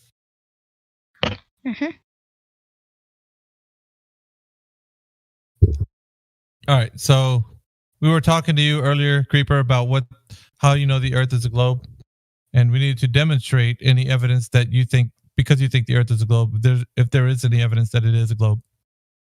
Do you have anything in the way of evidence? I mean, Okay, let me give you 3 physical claims that the globe of Earth makes. The very first one is that the Earth, being a globe, claims that there is measurable curvature on this Earth. So we have to figure out how they figured out in ancient times, all the way up until current times, that the Earth has been measured to have curvature. So what method did they use to measure the Earth's curvature? Do you know? You can say I don't know. It's a perfectly fine answer. System. What's that? Say again. Creeper, are you there? Okay. So the second question would... Pizza. All right. Thank you. So the second question is axial rotation. The Earth that spins on its axis, right? The globe says that the Earth is spinning on its axis. Okay. How have we detected that the Earth is spinning on its axis? I need the method by which we've detected the Earth to be spinning on its axis. Do you know? I don't know this stuff. Okay. Well, and I'm going to tell you why, but at the very end of this, there's only 3 questions, right? The very last question is, they say that the vacuum of space surrounds the globe Earth, right? And they say that the vacuum of space is next to the air pressure which we breathe. Now, it's an open system because rockets can leave the Earth and go to the moon. Rovers can go to Mars, and satellites can go to space, and so on and so forth. So by all intents and purposes, this globe Earth that they tell us is an open system. So the question is, how can we have gas pressure without a container? So he's saying that there's a dome around the Earth or something? No, I'm asking the question, how can we have gas pressure without a container? Without a container. No. Isn't oxygen like produced by trees? That's why there's so much. Right. So because the question, so much of it leaves the atmosphere or something. Yeah. Creeper, so the question then becomes, do you know or not? What's that? I don't. Okay, so the very three questions that I ask you are the three physical claims that the globe Earth makes. And so by asking you this, you can demonstrate to me what you know, but there is no evidence for the Earth being a globe spinning in the vacuum of space. So the Earth that you think that you live on, the globe Earth, doesn't exist in reality. It's only just a belief that you have. Real talk. Okay. Does that make sense? Okay. Creeper? Mm-hmm. Okay, so we'll Go get ahead. you in a minute. We'll get you in a minute, no. All right, so because of that fact, we can now look into what the Earth really is, right? Which is a flat and level stationary plane. The Earth is observably flat, it's measurably flat, and it's practically used as flat. Oh yeah, by the way, some people in the chat are saying that you're getting annoyed so easily because you make sure the discussion doesn't go anywhere. That's what somebody said. Yeah, well, let's not concern ourselves with what other people say. Wait a minute, he's saying this somebody's conversation, in his DMs, bro. Are they in your DMs, Creeper? Or are they talking here? Because I don't hear anybody saying anything. So That's in the live chat, the live stream chat. Well, it's not relative here. Your opinion and your thoughts are important here, not taking in what other people are, typing in another stream somewhere there. Right. Your thoughts are important. We're only concerned with our conversation, not with anybody else's, Creeper. Is that cool? Okay. Mm-hmm. All right. Okay, so we do say that the Earth is flat and stationary, but because of the fact that we can provide evidence for that. Hey, Miggy. Okay. You should just stop. There's no hope. Oh my goodness, dude! You try to give me one second. Just give me a moment to do some administration, guys. Dude, there's no way that you're going to get in my DMs. There's no way that you're going to be in this server, and there's no way that you're going to create multiple accounts. There's no way that do that anymore. Yes, you are. No, So I'm I'm giving you. Look here. This is what I'm going to do. I'm going to server mute you. I'm going to give you a fair warning. You're going to violate. You're still listening to me. I know you're still listening to me. You're going to violate Discord's rules, and I'm going to make sure that they find you and ban every account that you have, and also remove your IP address and everything. So it's your choice, dude. You're starting to harass this community, and we've had enough of it. Ouch. Anyways. Oh, poor Glober. Might want to kick pistol. rocks It's in the the road, pistol. Jack. Yeah. Poor crybaby gammas, dude. What is This is my only account on Discord. No, we're talking about somebody else. I don't even know who Creeper. Lapsos is. Listen, Creeper. I wasn't talking to you. I was talking to the guy who was in here. Okay. It wasn't you. Okay. All right. So back to Creeper. So you want evidence that the Earth is flat, right? Mm-hmm. All right. There's a demonstration that I can show you, something that you can look at, right? This might be, I don't know if you can understand this or not, but we'll go ahead and give it a try. Let's see. You have the live stream voice text channel up. Can you see it? Yeah, I Live can stream. see that. Okay. I'm loading up a couple of images there. Can you see those images Miggy put 24 minutes after the hour? Okay. What do you see in those images? They Can you just tell me? those just look like reflections of water. Okay. That's what we call a specular reflection is, right? Specular reflections happen on a smooth surface. Now, you can have a specular reflection on a curved surface as well, but it's going to be distorted, okay? Distortion can happen, and I'll give you an example what distortion looks like on a specular reflection. I'm pretty sure you've seen this. You've seen this funhouse mirror, this guy standing in front of the mirror? Yeah, I've seen that. Okay, so if the water was curving somewhere in those previous pictures that I showed you, right, where the calm lake shows the reflected image of like the mountains and all that stuff reflected on what is on top of the water line, then we can say that the only way that you can have that reflection is if the water wasn't bending or curving anywhere, because if it was, it would distort the image like this funhouse mirror. But since the earth is not curving anywhere, Creeper, we can demonstrate that it is flat, because if it was curving, the image that we would see on that water would be distorted like this funhouse mirror. So the specular reflection that we see does not have any distortion. That needs to be noted. There is no distortion in that specular reflection. Okay. Demonstrates to you and me that the earth is not curving anywhere. Because like I said before, if it was curving, then we would see distortion like that funhouse mirror. The image reflected on the water would be bending and curving like we'd see with the funhouse mirror. But we don't see that. Therefore, we understand that the surface is flat. Real talk. Real talk. Does that make sense, Creeper? Hey, okay, but why don't you guys like just give Gnome one more chance? Okay, like, just let him talk. All right. So, Creeper, let's not be concerned about other people right now. I'm really focused on you and what you understand. Right? You came in here so you can have a conversation about the topic, right? Is that correct? Mm-hmm. Okay, so let's focus on the topic. Did you understand what I said about the specular reflections? Mm-hmm. Okay, so what do you understand about what I said? Can you repeat anything to me, what we talked about? You said that a spectral reflection would make the Earth look round when it really isn't, I believe. And basically it's just like a funhouse mirror or something. I don't truly understand this stuff, gonna be honest. Right. Okay. Well, what we'll do for now is just go ahead and put yourself on mute and listen to the conversation. You can still be in here, right? But just listen to what we have conversations with other people. Okay. And you can also post in the live stream voice text if you have any questions.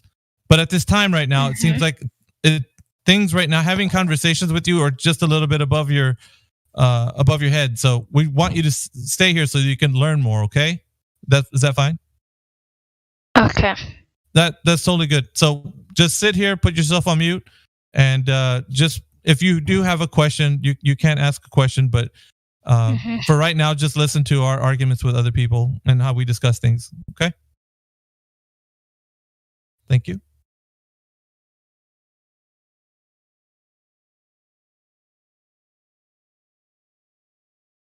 All right. We can, let's see. Once again, Gnome, you're not going to get through this server. Every time you come in here, your accounts will be removed. You have violated the terms of this server, and you're no longer welcome here. So every time you speak, I hear your voice, and other moderators hear your voice, you will be removed. Just like right now. So.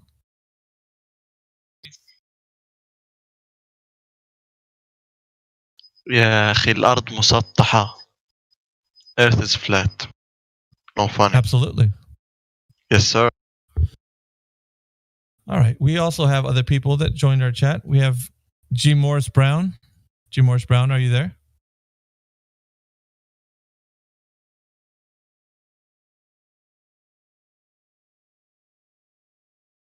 Okay, you can't talk right now. That's fine.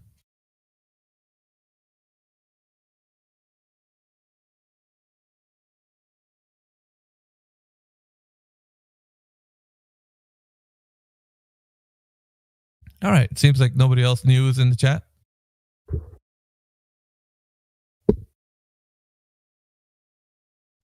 right. Seems like nobody else new is in the chat.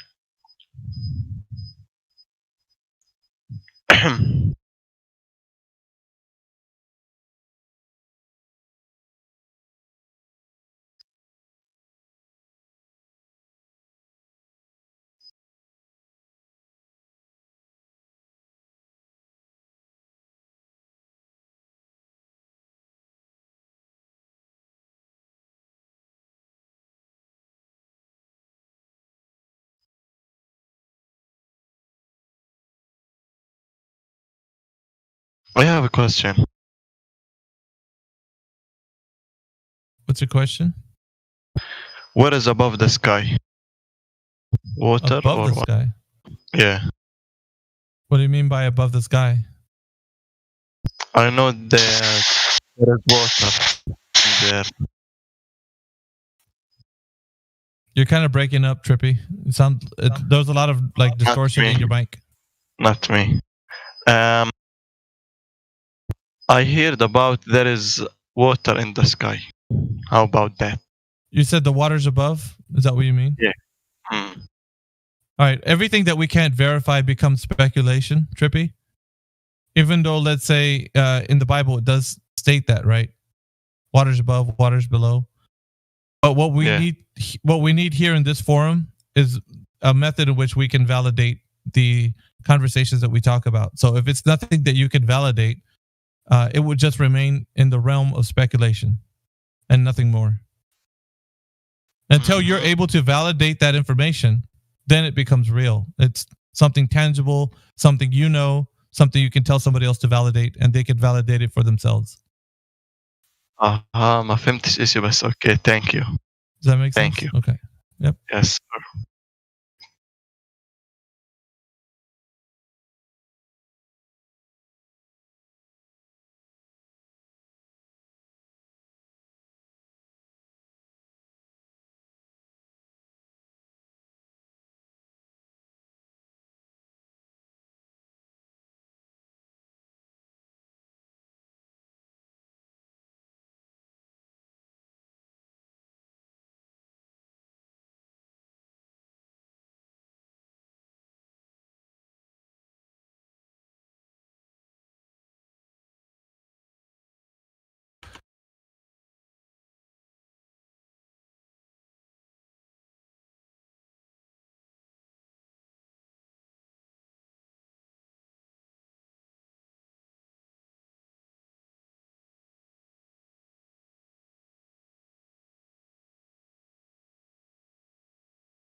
All right. Have another numpty clip.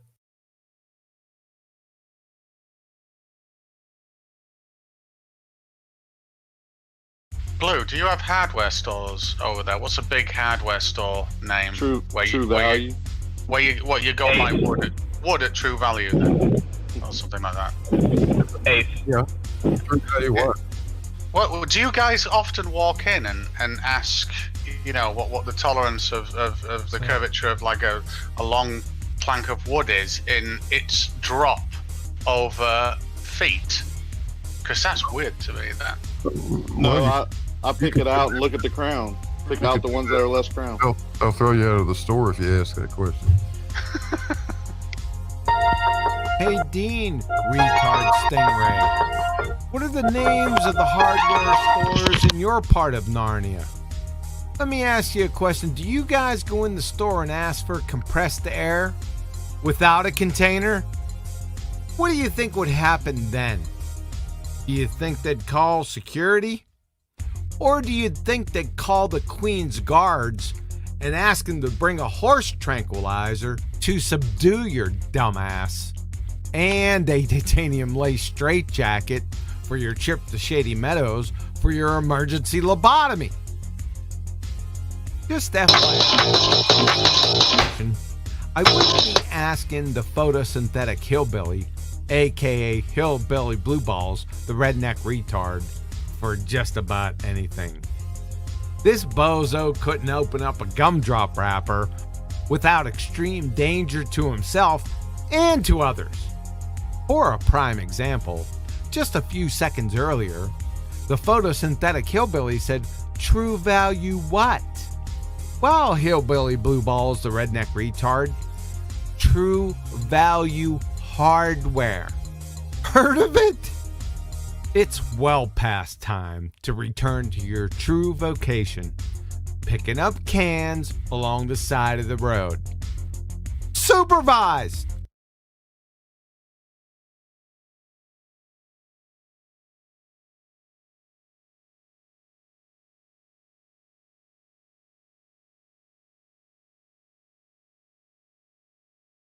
The Shakespeare of flat Earth.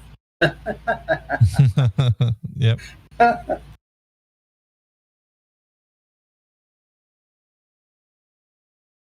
I see that Creeper likes to unmute his mic and play loud noises. Yep.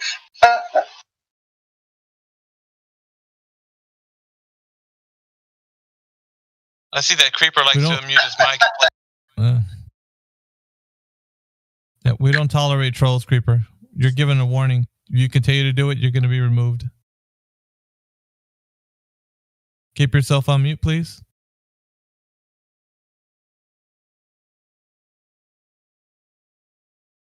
Creeper, I mean, you should stick around and listen. You're going to learn a lot here because in school, everything's compartmentalized. You learn English in English class, and you learn science, or I don't know if you actually learn science in science class. You probably don't, but here, there's no barriers, right? You can talk about anything and learn about any subject while you're in here, right? Because if you're talking about the cosmos, it's going to involve every subject, right? Philosophy, math, science, everything, right? So I would stick around if I was you, because I mean, you can always go troll like Bigfoot people or something, right? Yeah, you're probably not going to learn a lot from them, except for maybe a little bit about forensics, because that's all they got is hair on the trees. Go troll the politician servers. Any kind of politics server needs the real trolls.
It's spherical!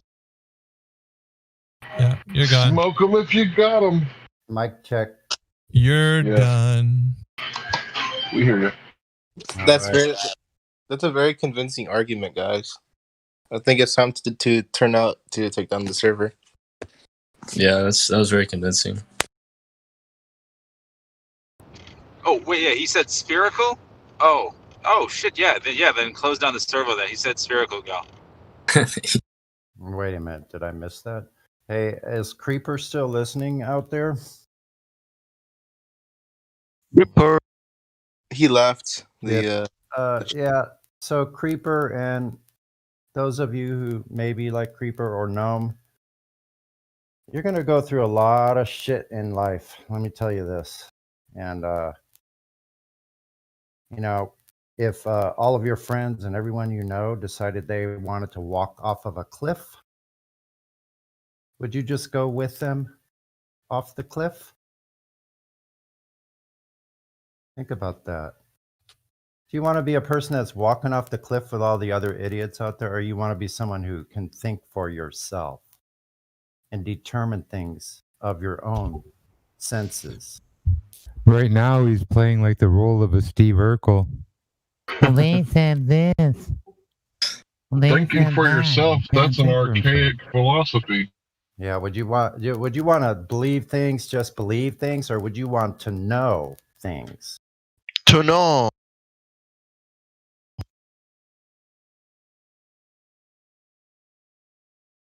There's more of us than you.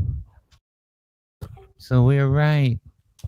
Actually, Jimbo, there's no way to verify that at this point because Google completely canceled the analytics when they saw like how exponentially the flat Earth topic was growing. I know. Now they're removing information at a lightning speed. If I'm not mistaken, you know, we're getting news here about, you know, Biden, all that stuff, but in France, it's shutting down. Firefighters, teachers, doctors, lawyers, they're all on strike. They've shut down the country. It's like a revolution. Have anyone heard about France has been. Yeah, Probably I know what not. you're talking about, the Yellow Jackets. Oh, I know what you're talking about, Jimbo. Your media is controlled. France, not all France of it. is shut down. France has been rioting for over a year, bro. They've been having them Yellow Jacket protests for over a year because their leader is one of the Rothschild family or the Rockefeller family. I can't remember which one. But yeah, they're definitely pissed off over there in France. In Germany too, didn't they have like 1 million people out there in Germany over the summer?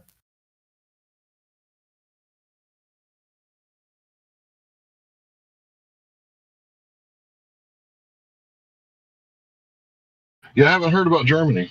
But I would imagine that they're pretty fed up with their borders. I just wish I knew more about what's going on in France, why they're doing it, and what's the root of it and stuff.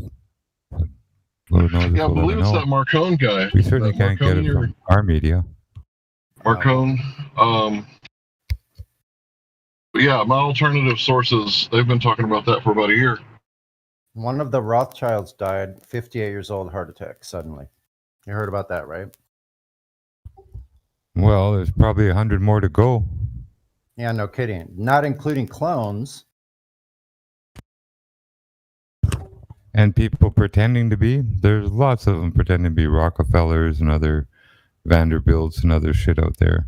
Lots and lots of fake names attached to wealth and people who take advantage of it. Famous There protector.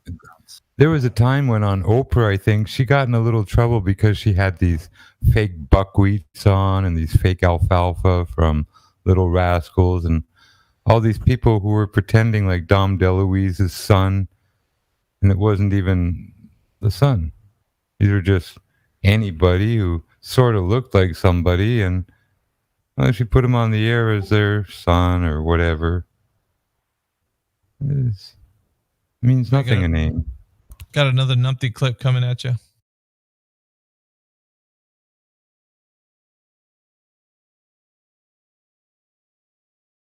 Mr. Double Blind Physics Experiment, Sly Sparkane, 12 April 2020. I have a question.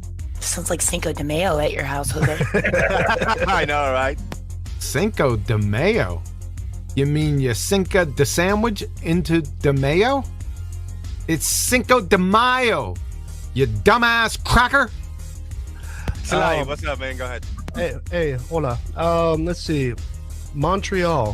Why did you not answer the question that I paid €6.66 for? Excuse me, what was that? The question that Jose had read off to you a little earlier, that was actually from me out of the chat. Why is it when I drive over a hill and the air pressure decreases, why didn't I drive through a container barrier for that to happen? So, Sly's question he paid €6.66 for. Why is it when I drive over a hill and the air pressure decreases, why didn't I drive through a container barrier for that to happen? Well, Sly, because there aren't container barriers over hills on highways or roads. What's next? Why don't you see beluga whales in the Sahara? You give undeniable affirmation to. A fool and his money are soon parted. Yeah, let's break it down. Montreal, take your time and think about it because remember, There's nothing nobody to think claims, about. Go ahead, think about it. Take your time. There's nothing to think about, Jose.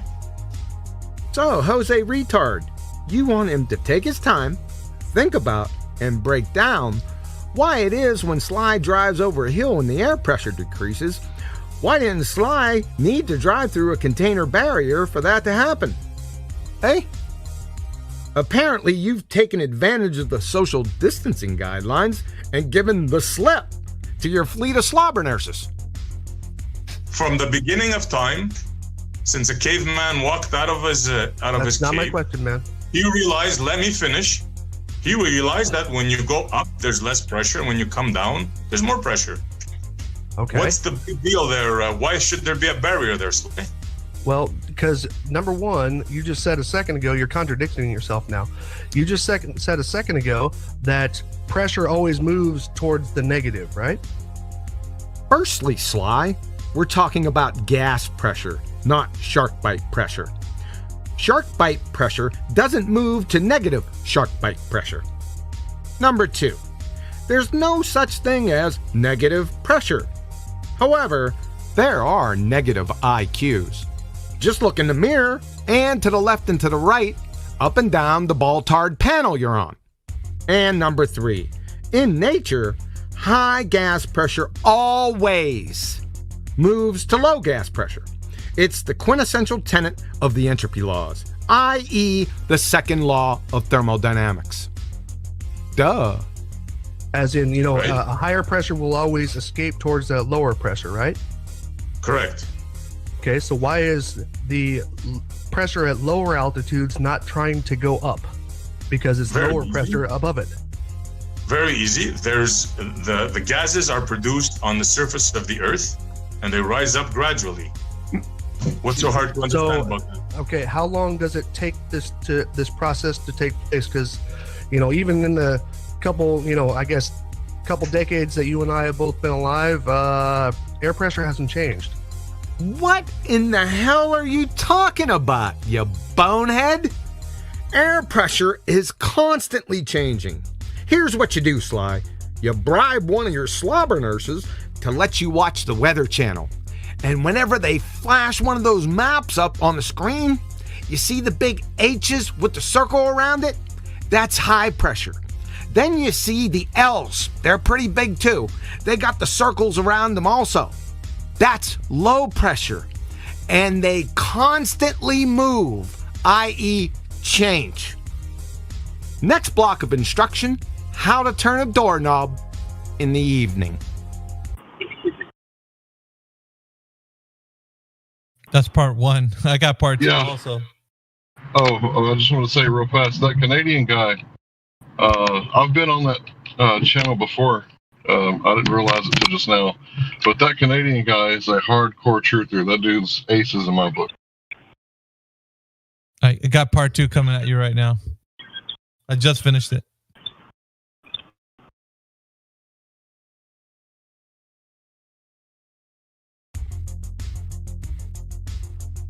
You're looking at the teeth of a woman smiling at you. You're not looking at the big picture. First, you have to answer, how do you have the gas pressure to begin with for it to establish that gradient?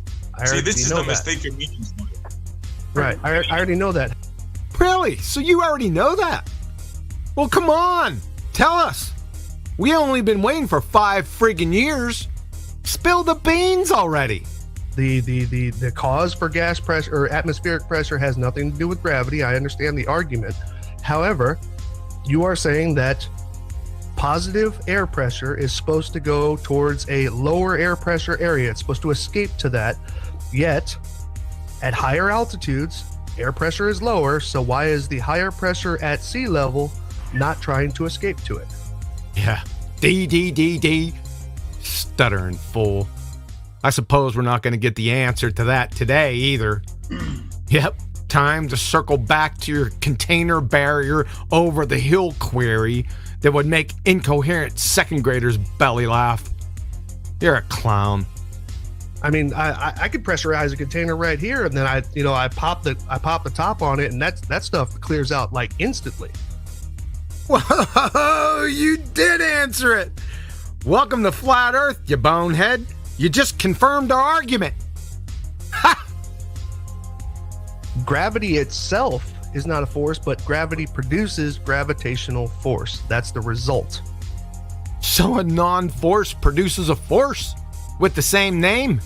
When does your Rhodes Scholarship end, Sly?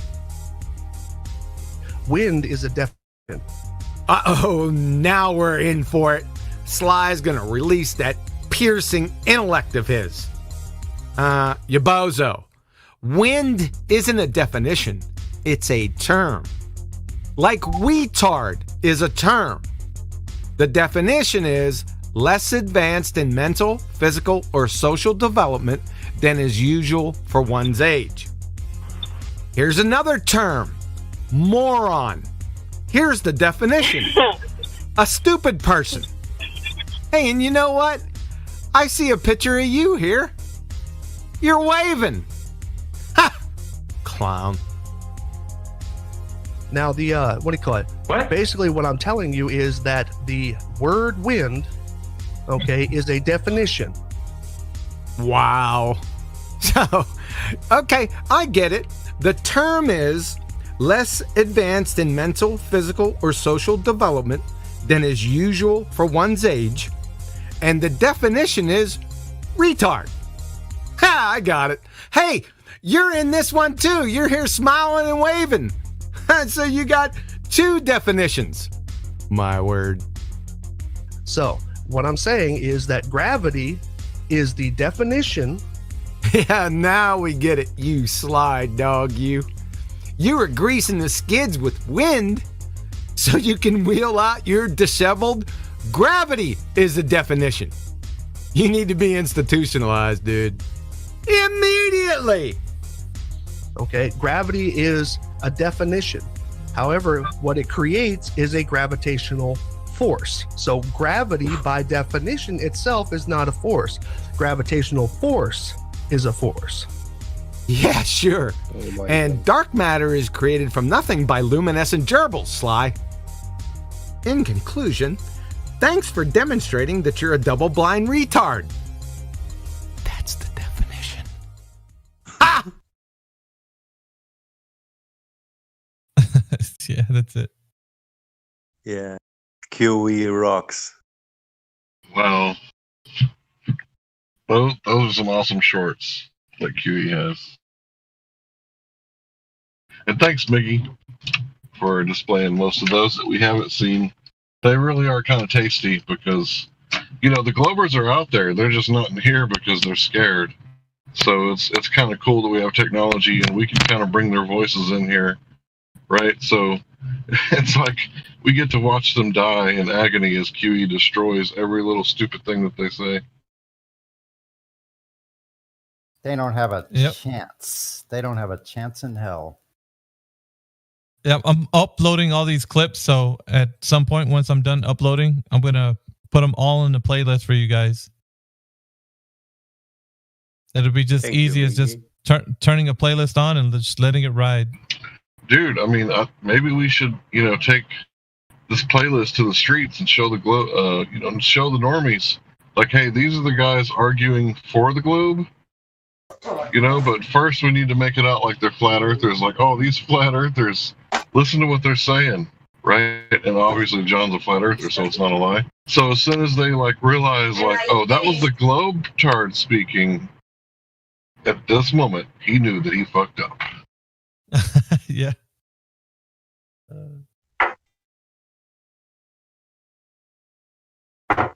I have one Miggy with Quantum Eraser and 25 globe stars. Shit. Yeah, I just keep cranking them out. So the ones I don't play, I'm just gonna put them in here as a link, so you guys can just click on them, like this one. I just finished that one, but I want to let some conversation flow through instead of me just continuously putting clips in. Ganja, you got a hot mic? Yeah, I have. Ganja Rambo. All right. You know what I'm thinking? It gave me idea.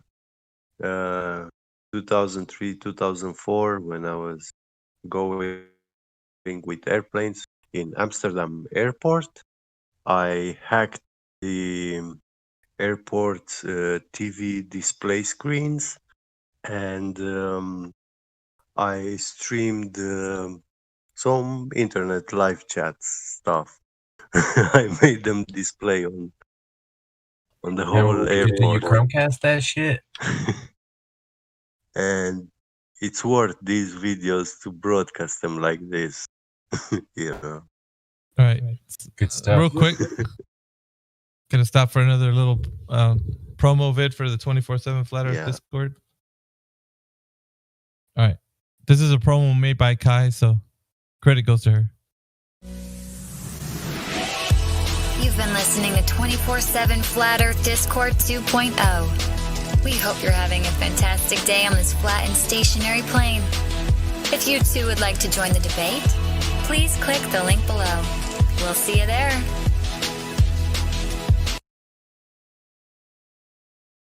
Man, that's awesome. That's like a professional radio spot, man. Yep. That's what I'm talking about. I love that idea. I think like a 70s and 80s FM radio type of feel to it. I really like that idea. Like more have skits and comedies and like music, like, you know what I'm saying? It's very welcoming and professional.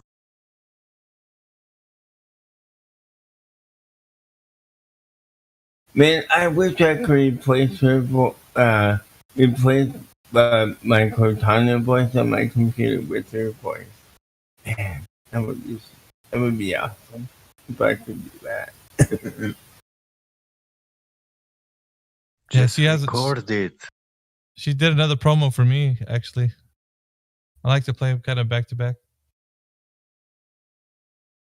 Oh, that's not the one. You've been listening to 24. That's not the one. Give me 1 second. This is the right one.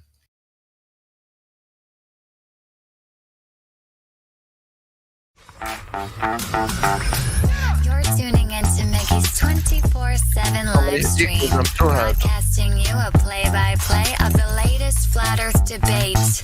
You know how it goes. If they don't bring the facts, wigs get snatched. Enjoy the show.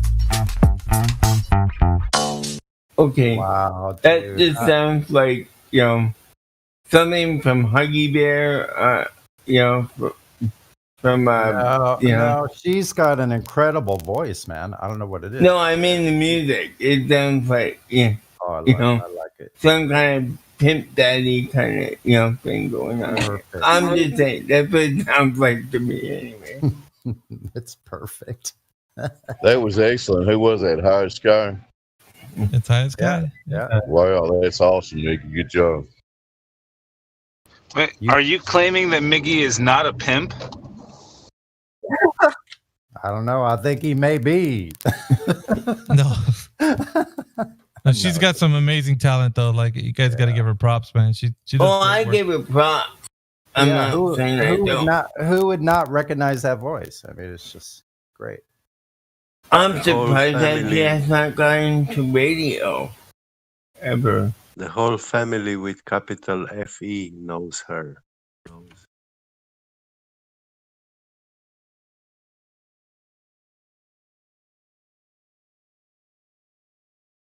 It's almost time, Lou. I know. I just woke up. I was gonna keep sleeping, but I was like, I gotta get up. Games are gonna be starting. You got your cheese head firmly adjusted? No. Tampa Bay's going to go into the frozen tundra and beat them by a field goal. That's my prediction. I don't know. Like when they played earlier this season, like the Packers were still, the defense particularly was still struggling, but they really got their shit together the second half of the season. They've been tough to beat. So, and all season long, the Green Bay offense has just been putting up points, nonstop. So I think it's going to be different this time. I think the Packers are going to win this one. I'll be right, Luke. Sorry to go against Tom Brady. Go ahead. I wish the Lions were like that, where they would start off the season like badly, but then at the next part of the season where they kick ass. But for the Lions, it's the other way around. They start off good, at the beginning of the freaking ass season, and for some stupid reason, after the whole Christmas break, it all freaking falls apart. It's like, what, you forget everything that you learned?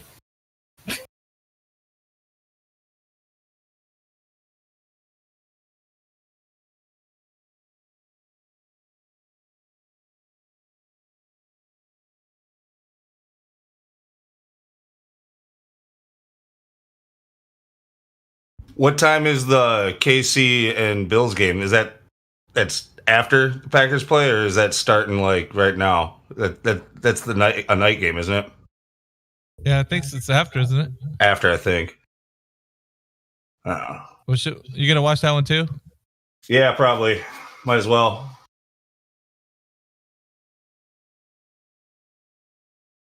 KC's taking that one, I think. Yeah, I'm pretty sure. Okay, but assuming the Packers win today, just for a Super Bowl matchup, like I'd rather face the Bills than KC in the Super Bowl.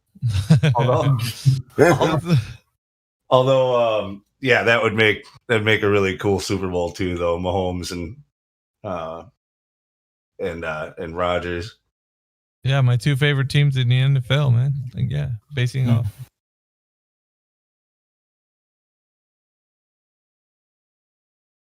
And if Tampa Bay wins, I won't even watch the Super Bowl. Yeah. I already told you, man, there's going to be a foot through this monitor that I have here. It's instantly. Yeah. I can't watch another fucking Super Bowl with Tom Brady in it. Fuck him. Yeah. I'm with you on that. It's like watching another freaking Rambo with an aging Sylvester Stallone. It's like, okay, we need a major Rambo reboot, like someone else to play Rambo.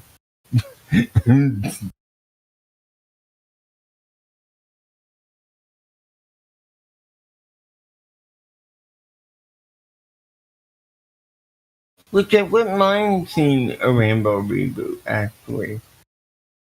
I need some creative minds. I want to rename Groovy 2 and Groovy 3 that are down in Livestream 2 and Livestream 3. We got the Let's Spit FE bars up here. What should we name number 2 and number 3? Tweedledee and Tweedledum. Jeez. All right. Okay, that's it. Let's do it. Oh, shit. You're really going to name I was joking. I was joking. That wasn't really actually wanting you to do. Shit, I'm glad you said something. I was just about to change their names.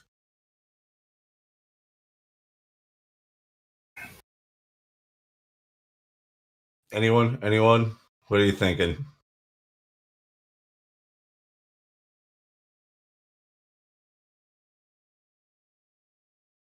I like Plain Old Groovy 1 too, but yeah, I think I don't mind just keeping them named Groovy, honestly. Tell you what, that's what we'll do. In live stream 1 and 2, we'll just have them being both named Groovy. And then Well, if it's the same person, and then I'll switch the name down in the music room to Let's Spit FE bars or Truth or Music or something like that. Why don't you just name one of them to Radical, bro? Radical bra? Do I have to have the bra part or just Radical? I think just Radical. Okay. Radical.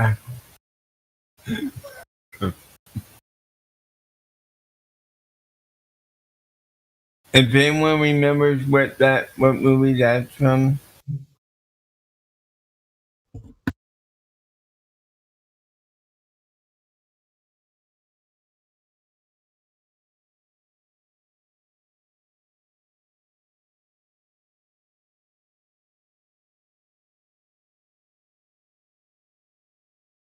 This numpty clip is a minute and 28. You guys want to hear it?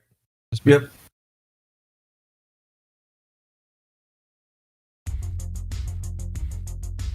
Crayon Munchin George, the retard, Royale with cheese, 29 September 2018. No, I'm just saying the stars in the UK, they rise in the east, they swing through the south to the west, whereas in John's continent, in Australia, they rise in the east, swing through the north to the west. On the bottom of a sphere. Rotating in opposite directions. On All the we're bottom of a asking is for you to sphere, explain if that you on a place it flat on the earth. bottom of a sphere. So, in the UK, that is the north, the stars rise in the east and move to the west. In scenario 2, in Australia, the south, the stars rise in the east and move to the west.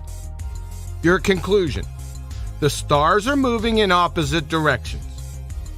How in the can't tell the difference between your ass and a pipe wrench can one thing start in the east and end in the west, and another thing start in the east and end in the west, be moving in opposite directions? Por favor? Essay. You need to turn your tricycle in at the next depot and report to the Who and Where the Fuck Am I institution immediately.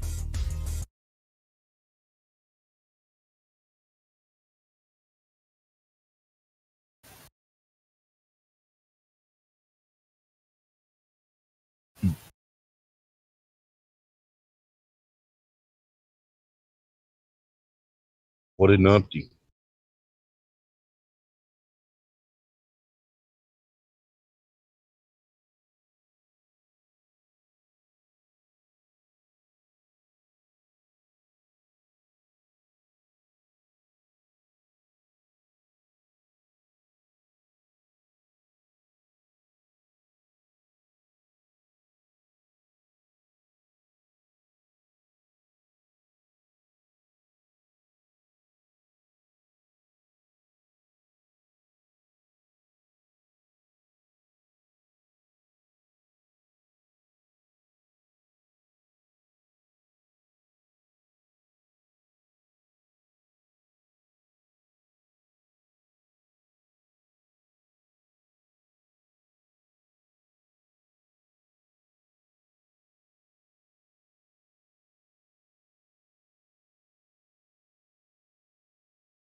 Yep. Now we're talking. Leluca.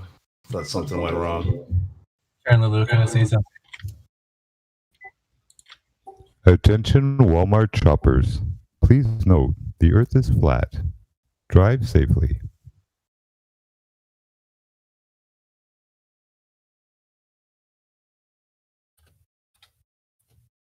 Man, Huey's gonna be big when he dies. Look at them. People will be doing the thing that they do to watch his recordings, put music behind it and all that. Yeah. Have jets fly over. Yeah.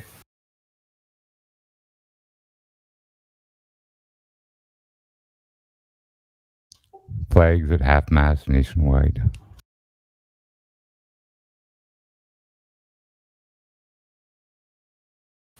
Well, I wasn't thinking about that. I was just thinking about the recordings and, what people will do with them. It was nice in a sense. John Candy, when he passed, he got almost a state funeral and stuff, so that was Yeah, kind of that nice. was. It gave him great respect. I didn't think it was going to go that soon. Got another numpty clip out. You guys want to hear it? Yeah. But in an engineering sense, for a closed system, we require, in an engineering thermodynamic closed system is like, or an engineering closed system is like a thermodynamically isolated system that you can't have mass or energy transfers in or out of the system. We call that closed in an engineering sense, and also they use that definition in chemistry.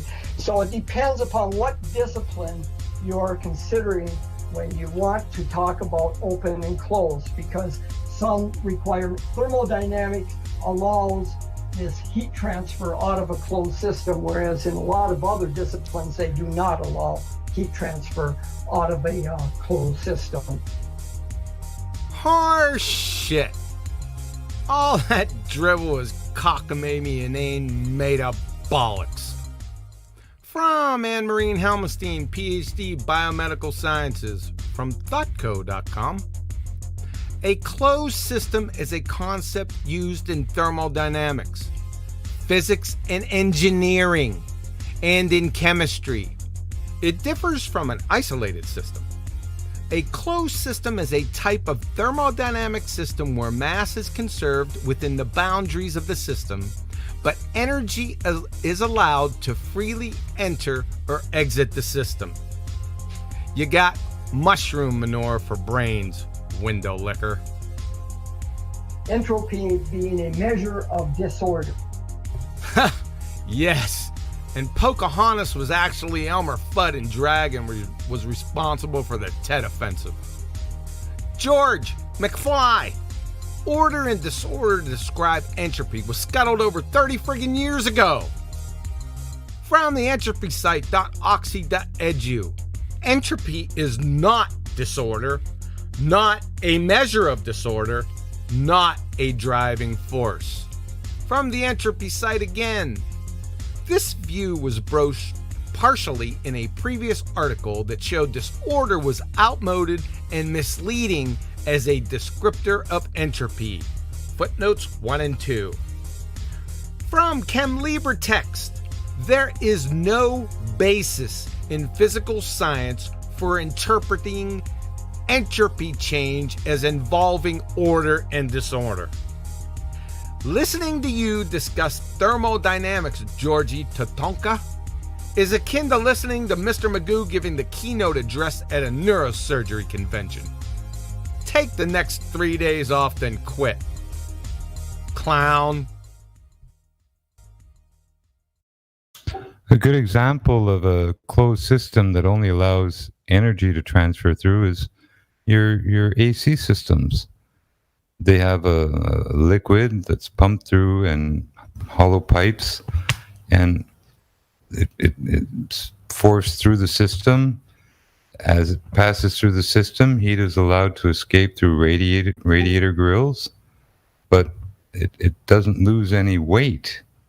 It doesn't lose any of what's converting, taking away heat from inside your fridge to externalize it and vent it out so your stuff stays cold. Only the heat is being exchanged. And it's symbolized usually like in chemical notation. It's a half arrow up beside a half arrow down. It's like a equilibrium. The energy only enters and leaves. The rest don't change. And there's even a symbol for it.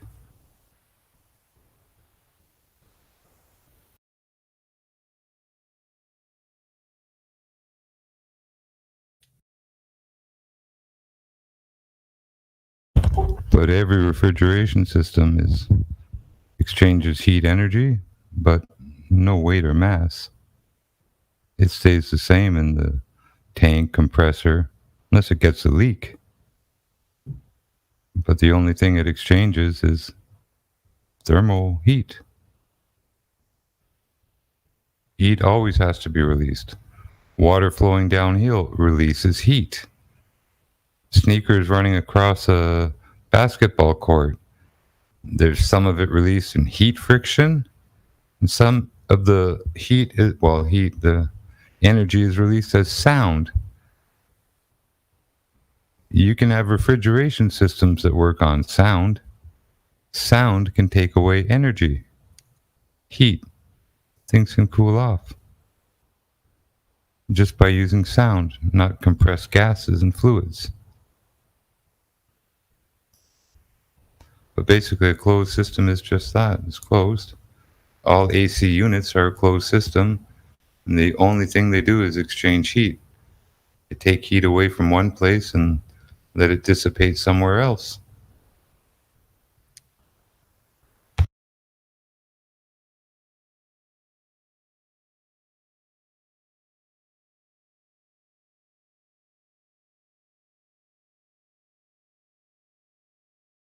Got another clip coming at you.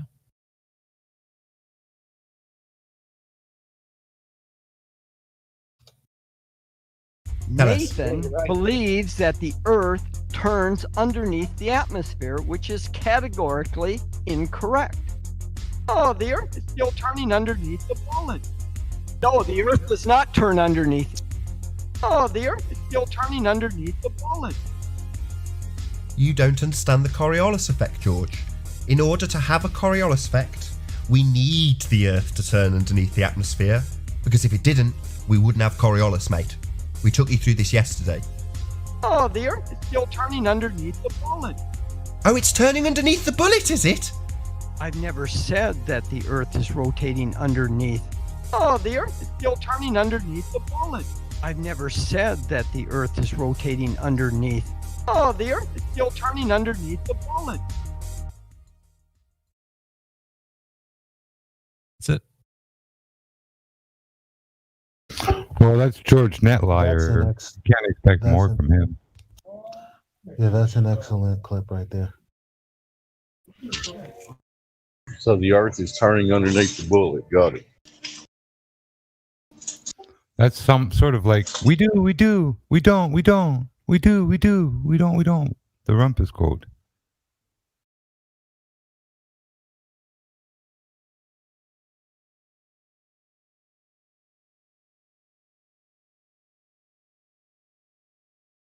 It's enough to make most people go bananas.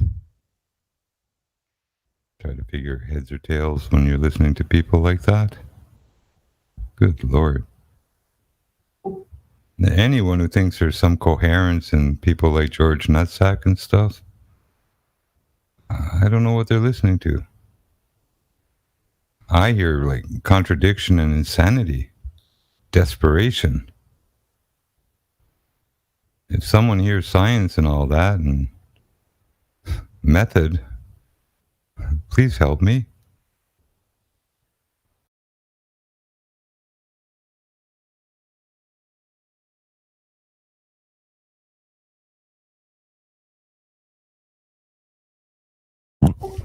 These people are actually hard on a sane mind.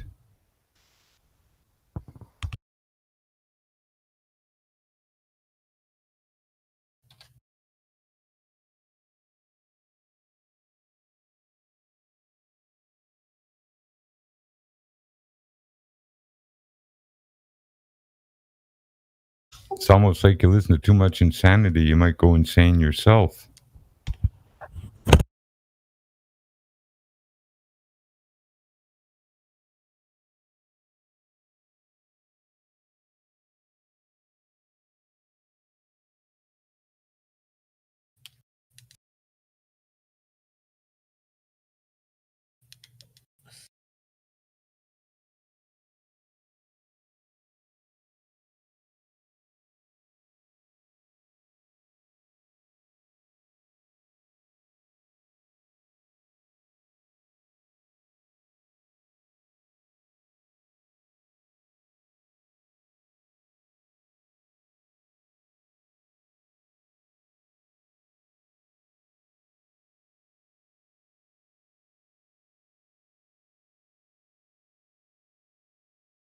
Check. Coming in. 1, 2. Tell me if you Like can a hear hockey, this. Tell me like if a you can hear hockey this. check against the glass.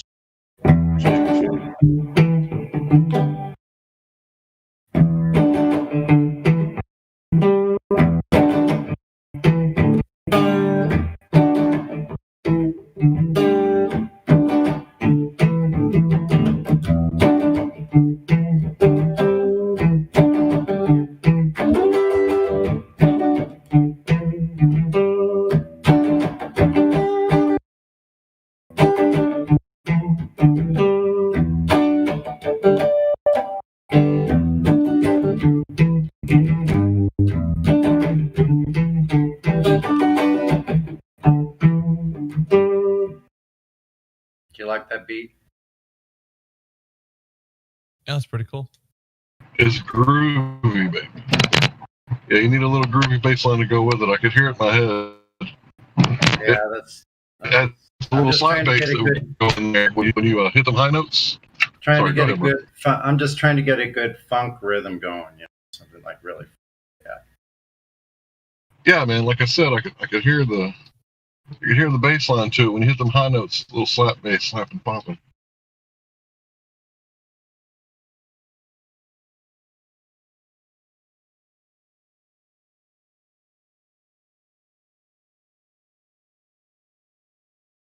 I think I would put a little envelope filter on the bass. Maybe just a hint of distortion. Boom. Something like that. Exactly. A good bass part really freaking really clinches it, doesn't it? It has to have a great bass part. Yes, with the real deep lows and then the real pop highs. Yeah, it balances it out, man.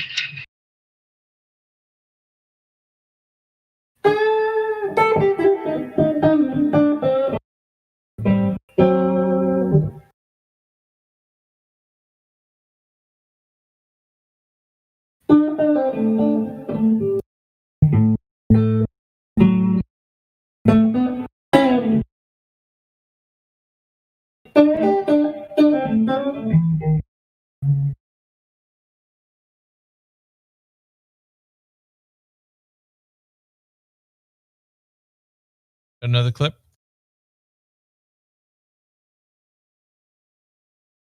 We have John LeBon Clown and George the Space Git Retard. 29 September 2018. So, John, that's not what I've done. I've said which North are we talking about? There's several. Oh, there are? What are the several Norths? Not George. I don't care about you. You're thick. Okay. Well, I also don't know what the several Norths are, so can you help me? What are the several Norths? Really? So we have two daft numpty baltards that go a hammering away on the C4 fire that don't know the different Norse. This is tantamount to an alleged carpenter not knowing what a framing square is, or a butcher not knowing what a ribeye is. And a special bonus. 2 minutes before this debacle, your collective self-admitted train wreck, you were asking Nathan for a map. You just can't make this shit up, folks. Tweedledee and Tweedledum. You know when you're sitting in class for a week daydreaming, not paying any attention to the blocks of instruction, and the professor suddenly exclaims, "Test tomorrow, any questions?" Hopefully you realize you're trapped in a dilemma, sort of a catch-22. You absolutely need to ask questions, but if you ask any questions, you're exposed. The professor, along with everyone in the class and their sisters, knows exactly where you're at. This is what's happening now to you two bozos. The truly hilarious thing? You don't even know it. Allow me to lift the veil for you. There are 4 Norths. Magnetic North? That's where your compass points. Geographic North, or True North, this is where all your fairy tale lines of longitude, i.e. meridians, converge in the north. 3. Grid North. This is a navigational phrase. It's the direction of a plane grid system used to refer to northward on a grid line in a map projection. And number 4, Celestial North. That's where Polaris is? Just tattoo Pretender Clown Moron on your foreheads and be done with it already. By the way, newsflash, everybody knows you're abject retards. You're not fooling anyone.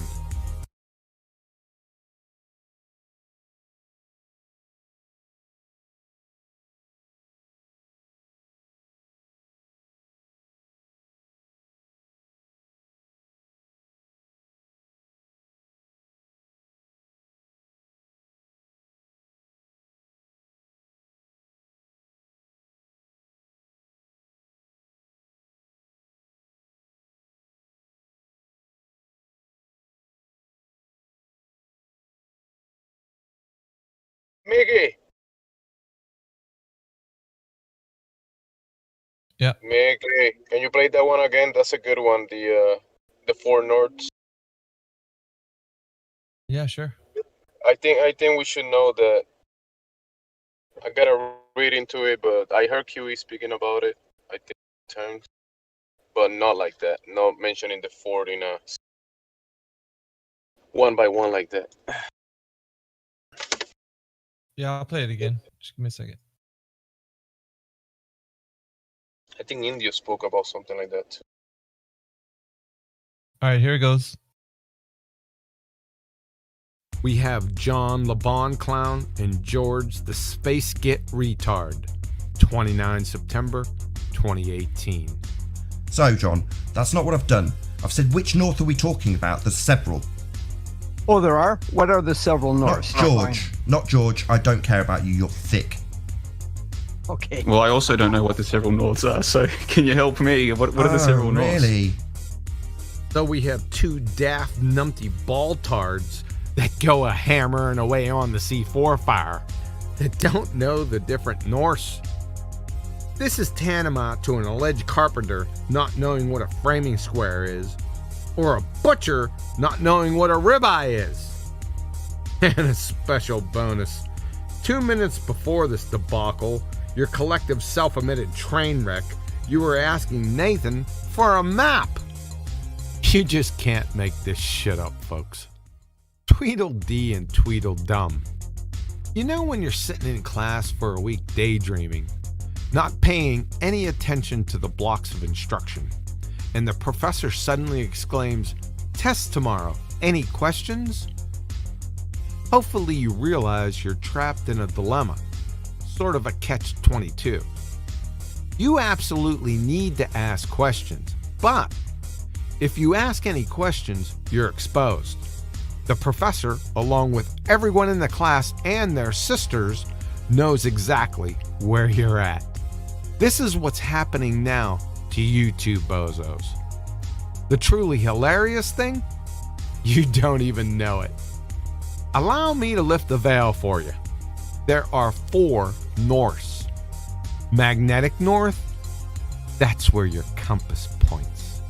Geographic North, or True North, this is where all your fairy tale lines of longitude, i.e. meridians, converge in the north. 3. Grid North. This is a navigational phrase. It's the direction of a plane grid system used to refer to northward on a grid line in a map projection.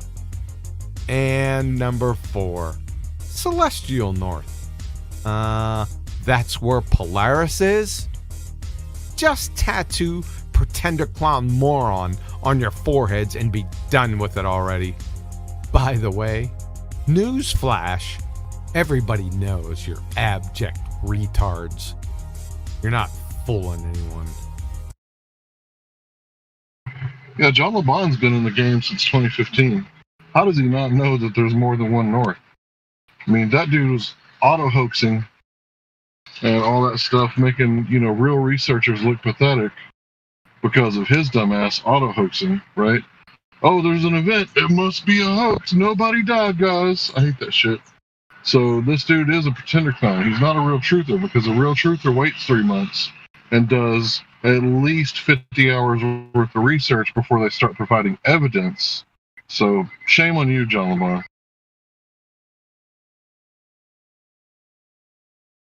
That's a good clip, and it's important to know that about the 4 Norths. did a good job with that one.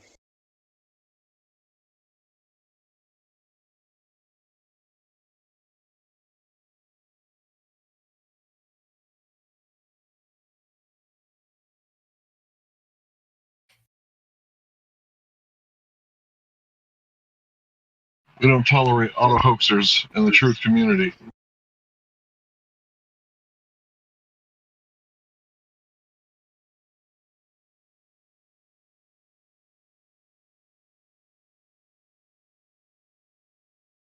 We got another numpty clip just finished.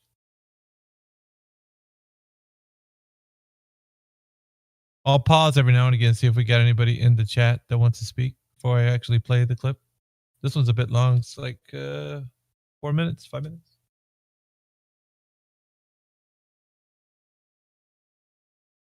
You're firing out them numpty clips. Go Miggy, go Miggy. This was actually 7 minutes, so.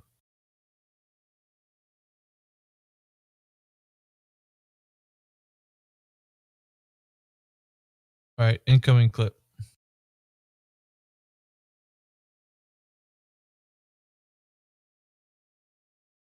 We have a new ball-tard bozo on the circuit, Edric. April 11th, 2020. The whole thing is really an affirming the consequent formological fallacy of itself. What, you're prepared to say that before you know anything about how they work? No, I do know how they work. I just told you I've been researching them for months. How is it an affirming the consequent? Well, here's the argument as I understand it. If the Earth is a globe, an EQ mount will track an object across the sky from horizon to horizon using only one axis of rotation. It does that, therefore the Earth is a globe. That's not the only conclusion you can draw from the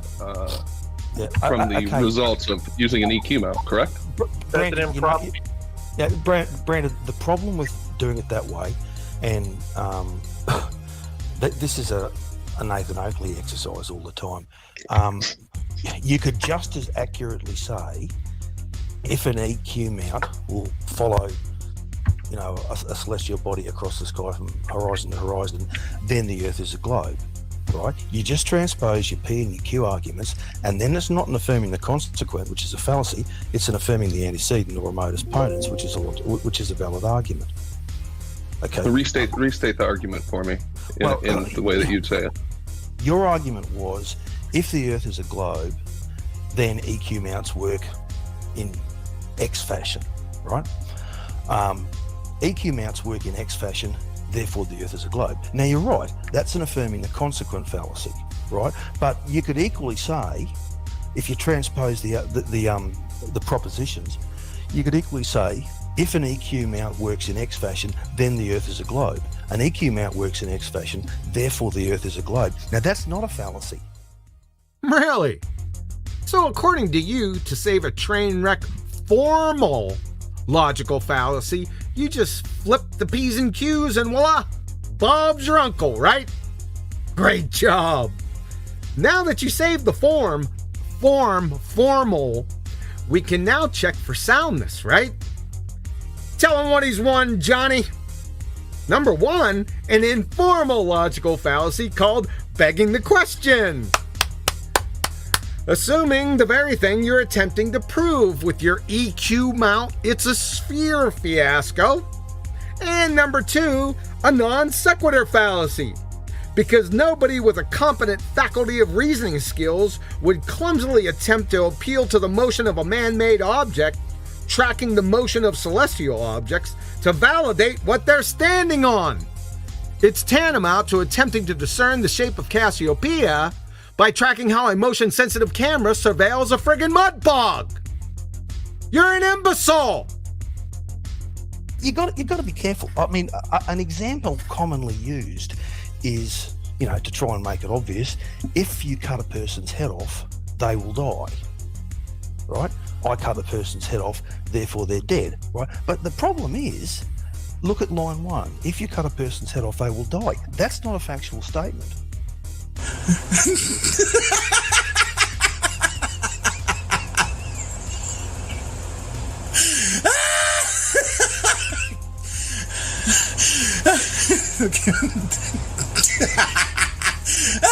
shit. Hold on.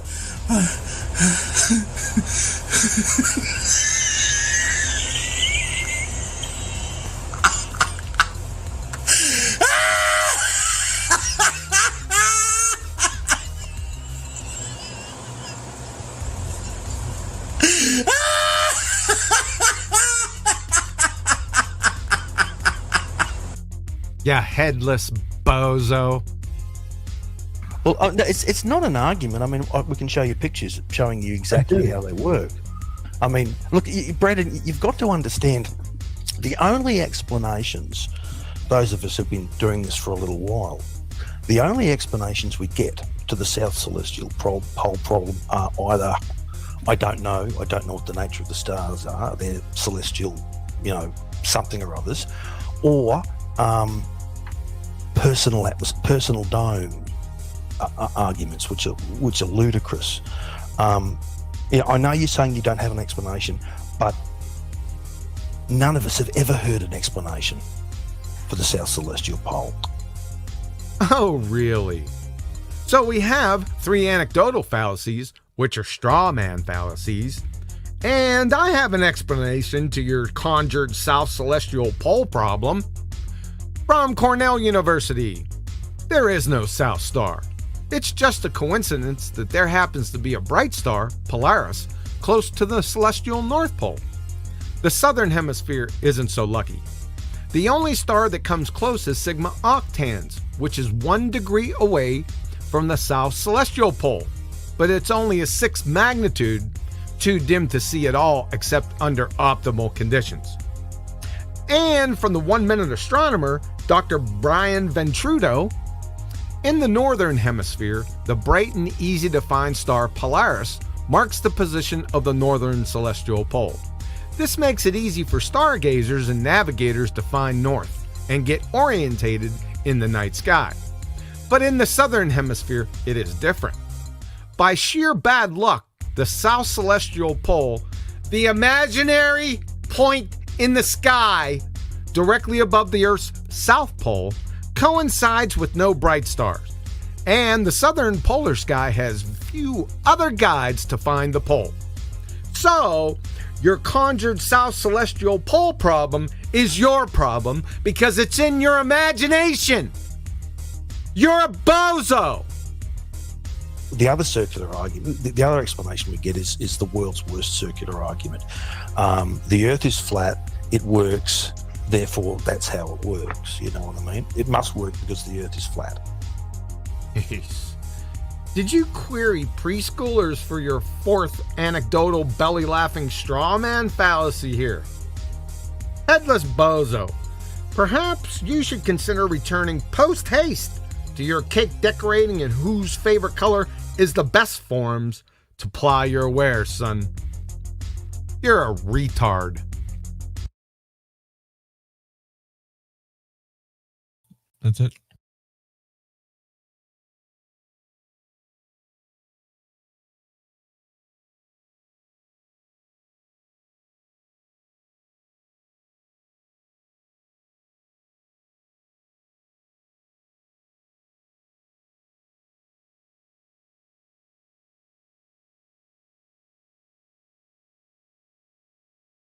I got more clips.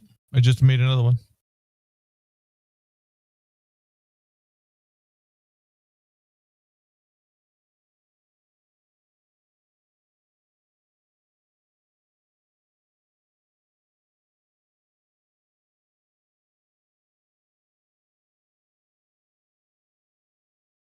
The Ball-Tard Road Scholar, Bearded Devil, 21 December 2020. And many words mean the same thing. That's why they call them similes. So now that we're done with that little bit of education,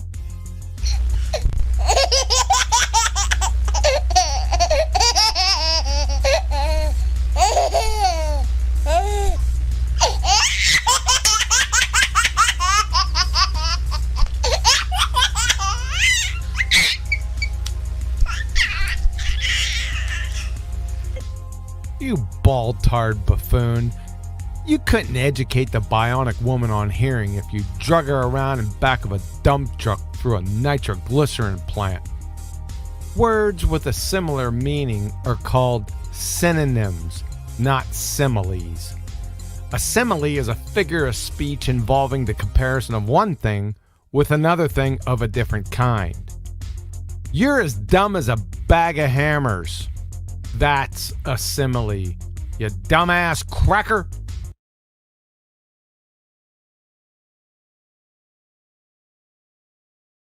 That's it.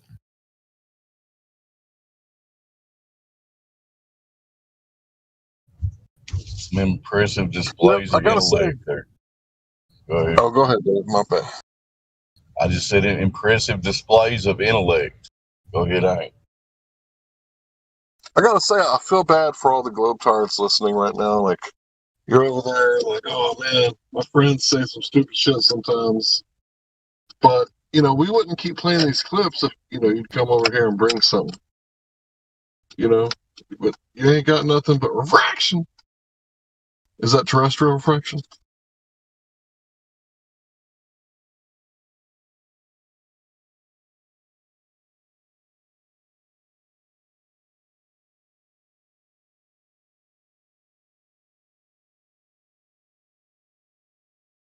So the globe argument comes down to this one thing. That's all you got left. One pinky toe. Right? Refraction. Like, that's the only thing you got for the globe model at this point. Is that you hope that refraction just so happens to bend 8 inches per mile squared along the surface of the Earth. That the light bends at the same curvature rate as the Earth. Because if it doesn't, guess what? I'm going to quote Tiffany from 2016. The Earth is flat! The Earth is flat! Got a promo clip coming up? You've been listening to 24/7 Flat Earth Discord 2.0. We hope you're having a fantastic day on this flat and stationary plane. If you too would like to join the debate, please click the link below. We'll see you there.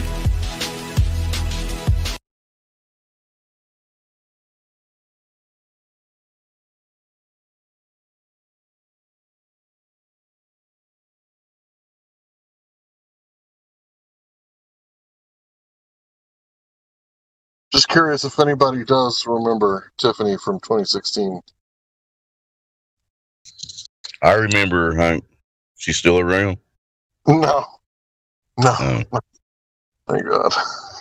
Last I heard she was going to drive a van across the country or something. I don't know.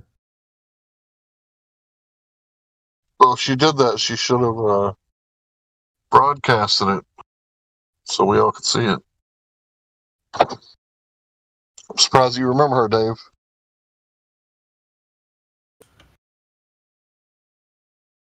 Yeah, she was on some of them old screaming debate shows yelling back at the globe heads. I remember that.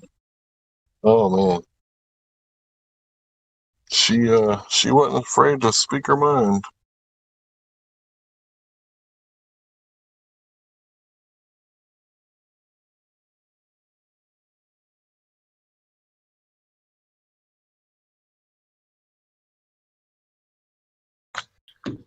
We got an endless supply of numpty clips until we're waiting on this globe evidence. Any globe people out there? Yep. Then we all get together on Saturday usually and checking for some actual for the globe, right, guys?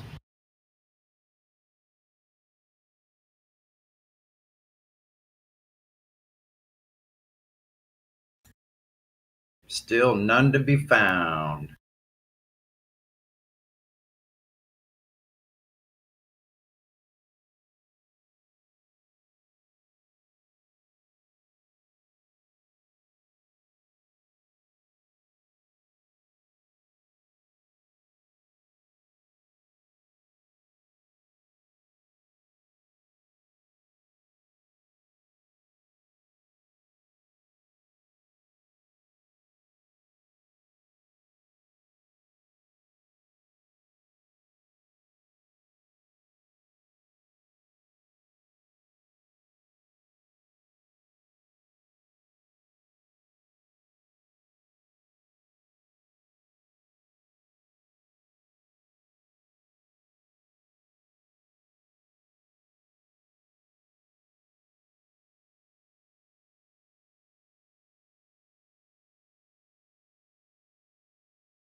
In a world.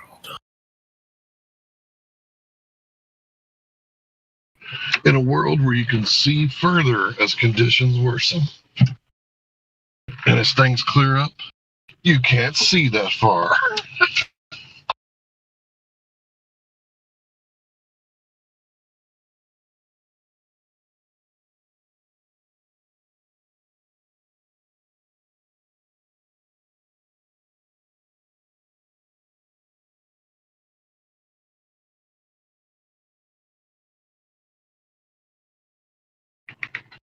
In a world where Eratosthenes had sunlight coming down at a perfect 90-degree angle, but then a solar eclipse happens, and that shit goes away like magic.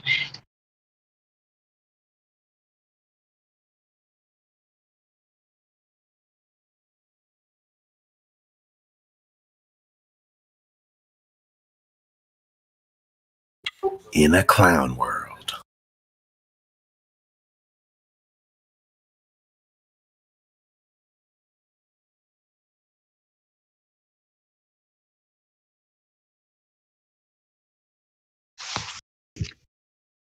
So Austin and Nathan are going on a Clown World USA tour, right?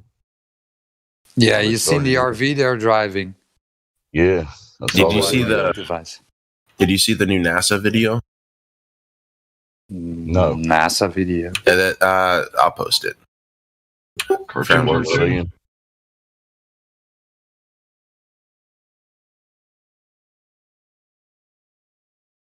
Oh, yeah, I saw that one last night. It's a short one. Yeah. Chasing down NASA employees. I like the fact on the bike.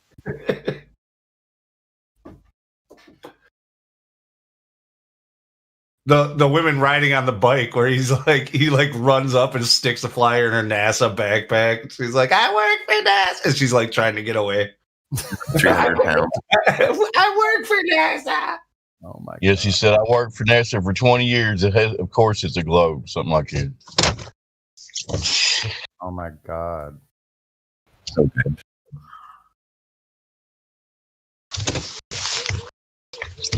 Nobody could lie to her for 20 years. No way. He's like, I'll meet you up on the hill on my skateboard. Yeah, I'll meet you over there. Well, hey, maybe she doesn't believe everything that NASA says, right? So I used to have this boss, and she said, man, if somebody gets caught on camera doing something, this should be the death penalty. Forget about trial. And I'm like, whoa, that's a little crazy, right? But I didn't disagree with her because she's my boss, right? So that's what they're doing. They're taking the money and they're shutting up. I think everybody should have a trial, even if they are caught on camera guilty. They have the right to a trial.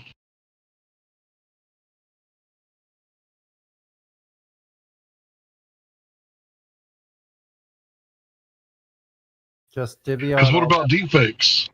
Sorry, go ahead, bro. I'm sorry. They need to just divvy out all that money back to us for every part they lied about. You guys know about deepfakes, right? I heard what Dr. Jordan B. Peterson doing Eminem Rap God. I don't know if you guys heard that, but are you kidding me? Wow. That's bizarre, man. Yeah, those deep fakes are what's crazy is like there's just like apps that you can get for your phone to do it, and it's pretty realistic. Like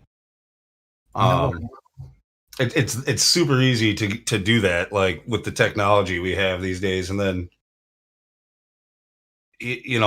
just the stuff that supposedly happens on the news and things that certain politicians or whatever are saying, it'd be so easy for them to just freaking fake that shit.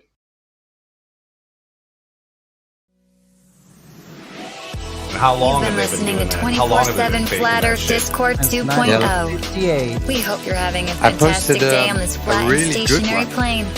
This If you Jim too would like to join the Meskimen debate, is an please click the impressionist. link below. We'll see you there.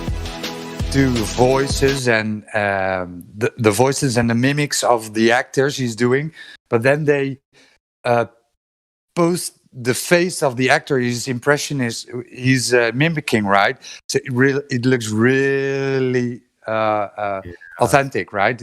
It looks so real. They could fake anything, man. Yeah, you got to watch it. This one, it's scary, right? It's really scary. But this guy does such a good impressionism. It's an art. Software is at a point where its 3D photorealism can be reproduced. A whole world can be produced from a single pixel in 3D space on a computer, and it would fool anybody. They're counting on it. That guy looks like De Niro. You're listening to 24/7 Flat Earth Discord 2.0. We hope you're having a fantastic day on this. There's a movie called Equilibrium. So good. It is an awesome movie, and people are suckered into following a leader who's actually dead. They're watching videos, holographic sort of another guy who sort of replaced him in the background. But when he's speaking, they see their old chancellor or whatever, just like today. But that's filmed from probably 10 or more years ago. Christian Bale plays excellent role in that. And Sean Bean's so good in it. Yeah, he was a small part. Yeah, he wasn't even supposed to be in it, as the lead role. And he nailed it. That's an ace movie, really. And it's got kung fu with guns, so I mean, it's real good scenes. Kind of cool. Real good fight scenes. Yeah, awesome fights, especially at the end. I wish I had kung fu with guns. Thanks for the movie tip. It's hard to find anything worthwhile. Definitely watch it, man. Isn't it based on Krav Maga, Israeli fighting art? No, Krav Maga is mostly bullshit, anyways. A future You don't know what you're talking about, bro. You don't know what you're talking about. No, using guns is legit, but kicking him in the balls is bullshit. One at a time. Dude, if you get kicked in the balls, you got about 10 seconds where you can do ultimate damage before it really kicks in. Yeah, cool. That's a myth, my friend. If you believe that, Dude, I've done it. I was at work one day. This guy walked up to me, bent down, and uppercutted me in the balls, and I pushed him, and he flew like 10 feet back. And then, I walked over there and picked him up off the ground. That was a reflex. You all right? That was a mechanical reflex, not out of thought. Well, the point is, the movie has fake fighting. Had a reaction before you went down. Yep, don't go down the rabbit hole. Yeah, I'm just saying. I know what he's saying, though. It depends on how you get hit. Sometimes it kicks in right away. Sometimes it takes a little bit. All of a sudden, you're like, ooh, but you walk it off, and all of a sudden you're like, oh, Even women go down to do that. to the crotch. In a Please world, don't kick me in the balls. in a world where the globulist use parallel lines, but NASA themselves in their diagrams do not use parallel lines. I wish Gunkaido was real, though. In Narnia,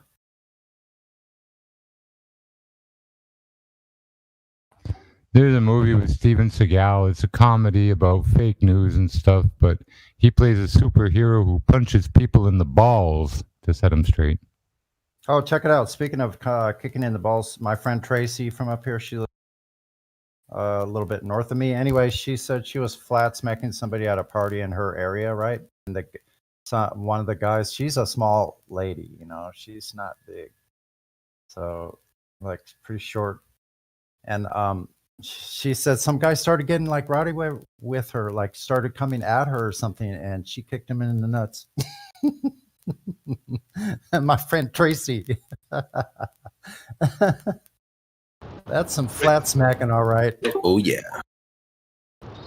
Did you say that Steven Seagal was in a movie, a comedy about where he's a superhero who punches people in the balls? Steven Seagal? I ain't surprised.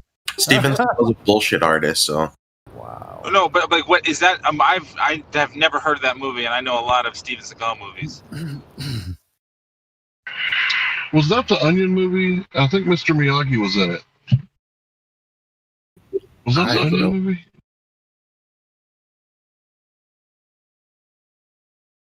I seem to remember a group of movies coming out less than 10 years ago. And it was the Eye Bitch or something. and the cooling fan was in the. Never mind. Never.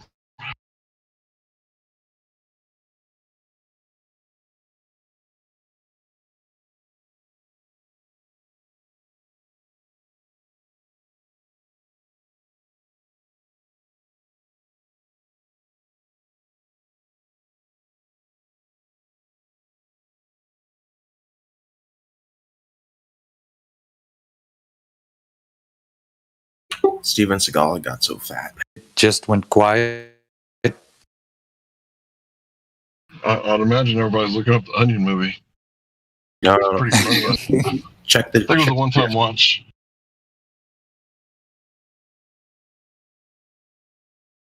I've seen Steven Seagal eat a carrot. What is that supposed to mean? I don't know what it's from, but it's so funny.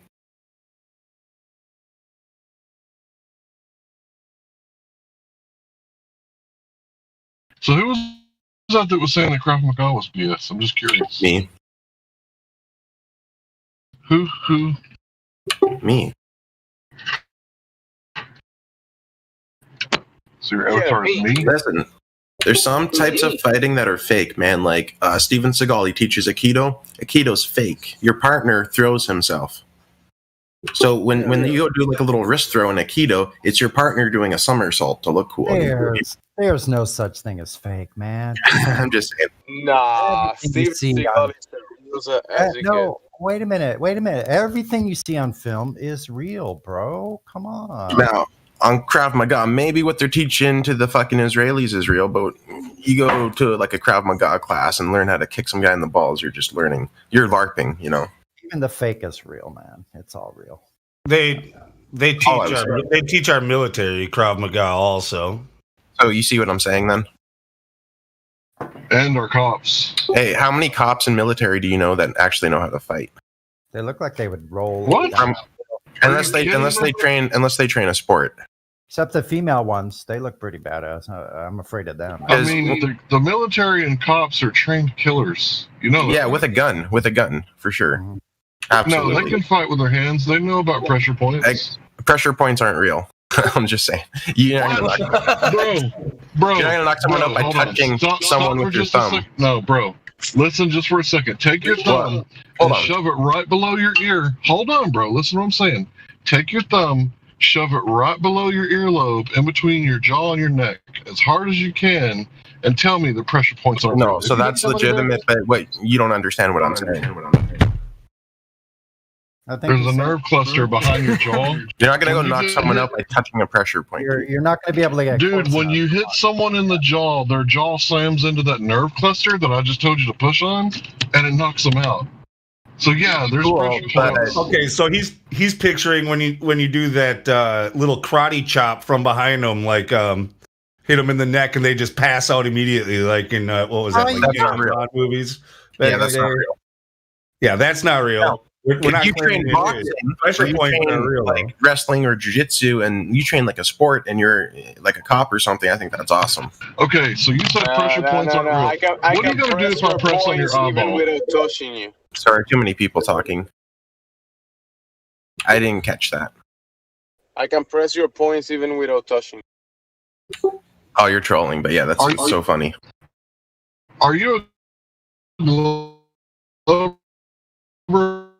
Are you a globe believer? You're roboting. Are you a glober? Me? Fuck no. Okay, I'll take it easy on you then. Fair enough. That was fairly affirmative. I have to say that.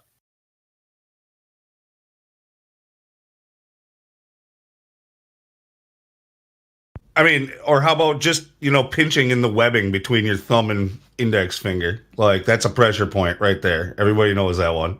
Yeah, what's the other one where you grab someone's thumb?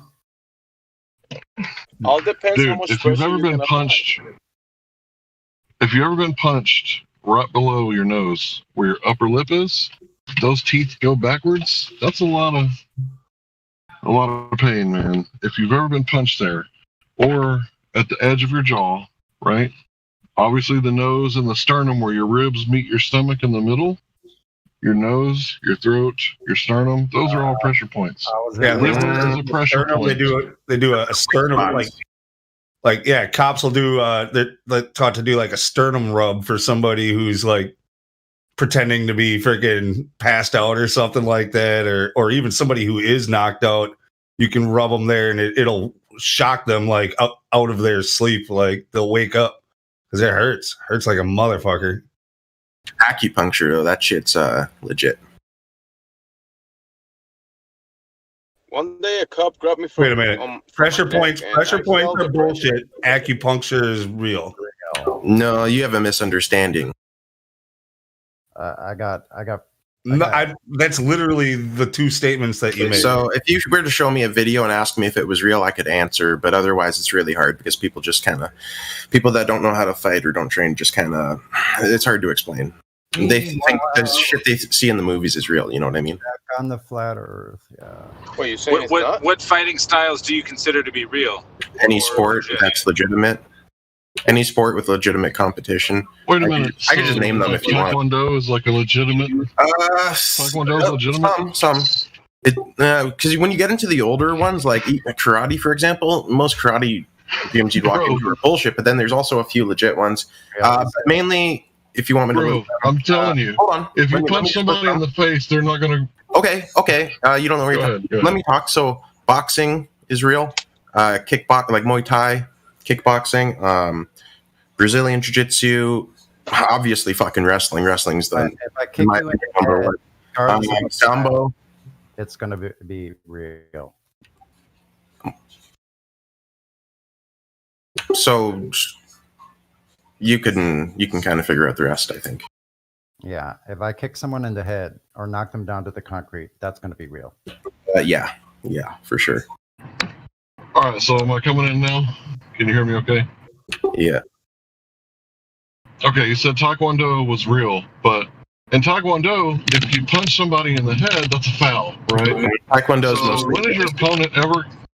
Sorry, I thought we weren't talking over each other. If you punch somebody in the head, it's a foul, right? There's never going to be a foul in self-defense, right? So all these... Okay, cool. So what about MMA then? Martial arts? I don't really agree with that. So MMA. Because real martial arts is surviving in the streets when someone's trying to kill you. So MMA. No. Yeah, MMA. Is not a legitimate fighting style in the streets because as soon as you put somebody in a triangle, 5 of their friends are going to stomp on your head. What if there's no friends? Why you gotta put hold on, real quick. Situation, you know. Listen, if you're multiple people, you shouldn't be fighting multiple people, and you shouldn't fight anybody in the streets.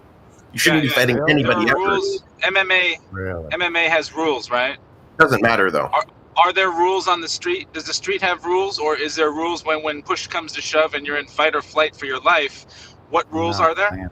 You should always run away in the street. That's really important to stress to people. So, but you're talking about so actual self-defense in some way, shape, or form that is legit in what you're talking about instead of running away. And I said backed into a corner, push comes to shove, and you're in fight or flight, and you're in a fight for your life. What rules are there for that? None, but let me explain this, okay? The difference between a sport and something where you're not actually training in a sport setting is, a sport imitates, like let's say I go and compete. There's a lot of adrenaline and chaos that imitates a real fight better than not training and not competing at all. Does that make sense to you? Right, so when in MMA training if I'm training to be in the UFC, when am I going to study knife fighting? Well, if someone has you wouldn't. But if someone has a knife, do not fuck with them. Do not fuck with someone with a knife. Let me just stress that. All right. What if you said always run? You said if you're in the street, always run. But like, let's say the person, let's say the person you want to run from is faster than you. Just don't be in any situation where you could be in a fight. Try to avoid that. Yeah. No, I mean, try to, but sometimes you backed into a corner. How often does that happen to you guys? No, hasn't happened in a long time. It happened to me 16 times before I turned 14 because I grew up on the wrong side of the tracks, actually right next to the railroad tracks. Yeah, exactly. So yeah, there was 16 out of 17 fights. I've started one because somebody stole something from me, lesson learned, right? But the other 16, I didn't have a choice. I either had to fight. I've been there too when I was younger. Bitch, Yeah. right? So what I'm saying is that if you got a knife, Krav Maga teaches you how to disarm them. What? You're not gonna? No. Stop. Yes, you can disarm people with weapons. That's what Technically Krav Maga could, teaches. but don't fuck with someone if they have a gun or a knife, dude. Unless you want to die. Just don't. Well, you could. Unless you know they're gonna fucking kill you anyways, then okay. Yeah, it's Okay, just fine. cower in fear until someone else does something to you. I mean, I hate Dunning-Kruger, man, but it's just unless you want to, hear what you're you're gonna die, I hear don't what you're fuck with that. saying, but Don't it's fuck also with a that, little man. naive to say that that's sometimes not an option. So when that's not an option, what other options are there? I just said Yeah, don't yeah. fuck with someone unless you absolutely have no other choice. You know. Right. Yes, and but if you also- have, if so you don't have fuck- no other choice, Well, yeah, I just So, said. yeah, no, does it make right. sense? So agreeing. See what I'm saying? if you have don't mess Agreeing with on the someone same unless you thing. have no other choice. And if you are ever in a situation where you have no choice, flail around like an idiot because you've never trained to try to defend yourself in That's any way, terrible. shape, or Don't do form. that. Well, then how else? So don't do Train. anything, or Train. You should train. but don't do Krav Maga. No, you should train something real. Like if you go to an MMA gym, you're gonna learn some Like real shit, Taekwondo? training with actual real. Yeah, fights. When are they Like, going to deal 3 with points, fight's when over. and I asked you, when does MMA train you in knife fighting or knife disarming? Do you really want to fuck with someone with a knife? You're missing the entire. Is it just me, or are you No, but I completely asked missing that the question point? multiple times. Look, Rock. Most people who are carrying a knife, if they're threatening with a knife, have no idea how to fight with that knife. If you know what you're doing, you can probably disarm them. If you know what you're doing, but if you're training Krav Maga, you don't know what you're doing. Do you see what I'm saying? Like if you're sitting around just LARPing, that's what people do in like Aikido and all this other shit. And yes, Krav Maga gyms. If you're learning it in the military, a little bit different, but yeah, man, come on. These situations where you just sit around and go, yeah, but what if? It's for the birds, man. That's bullshit. Well, but they also can't do do leg holds and they do all the other stuff that Leg MMA holds. would be. You mean leg locks? Yeah. Right? Don't do Dude, that. what if scenarios is how you train? What if someone breaks in your house in the middle of the night? You can use leg locks in the street. That's actually No, happened. hold A on, lot of bro. Give video me a of that. second. Give me a second to speak. If someone breaks in your house in the middle of the night trying to take your kids with a knife, you want to have already been trained in Krav Maga and know how to disarm. No, not in that Krav person. Maga. I'd want to be trained in MMA or I'd want a gun. No, I don't you own a said gun. you said Taekwondo. So if I No, I did punch not. him You 3 said times, Taekwondo. you got to drop the knife, bro. You said know where I Taekwondo. win. 3 hits of contact, I won, bro. Don't never say go trade That's the rules. Taekwondo, bro. That's the rules, bro. I'm a black belt. I know better. Do you know? Have you ever heard the term training scenario? Ever I'm heard not of really that? a black belt. Please don't. If you're going to go train Have you ever something, heard I would not recommend Have you ever Taekwondo. heard the term training scenario?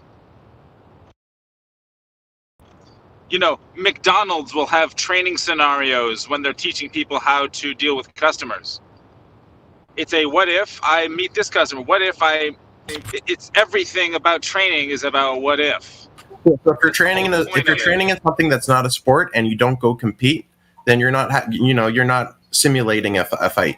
The closest you can get to a fight without fighting is competing. Kenpo. That's all I'm saying. I hear what you're saying, and you should also fight train in all kinds of different things with people who are. See, I've done that and I've been there. The problem is The just point sit around. is that again, what if I want to be in a situation where I have a what if scenario where I'm having to deal with someone attacking me with a knife? Let's Well, just then say. you're great, but if Then you're a cop, when in MMA training is that ever going to be addressed? well, now we're in It's going to be circles again. never. Then it's not a very complete what if scenario situation, and What you have is- to look elsewhere. Well, What someone is, has a knife what down is- your what ass.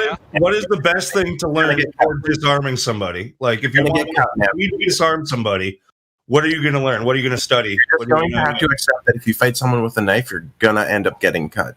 No, so you're avoiding No, the that's not fucking true. question. What don't know how to fight. What are we talking what type about? of training can I receive for if I am back into a corner with a knife to my freaking knife out? Like, where? That's to learn. What am I going to MMA. train with to learn how to disarm him properly? Kenpo. Kenpo. MMA. And then the difference is that yes, you are most likely going to get cut, but are you going to walk away with your life? Are you going to walk away with your life and a little bit of cuts, or are you going to die? That's the point. Really walk away with a cut. Kenpo. No, not Kenpo. Stop. Yeah, he's serious because that's what Kenpo is. It's sword fighting, right? You want to take their when you're gonna be in the street with a sword and use it against No, not Kenpo. Kenpo with an Forgive me. With an N. Ask Battlemont. He knows. I know about it. Mike knows about it. We were trained.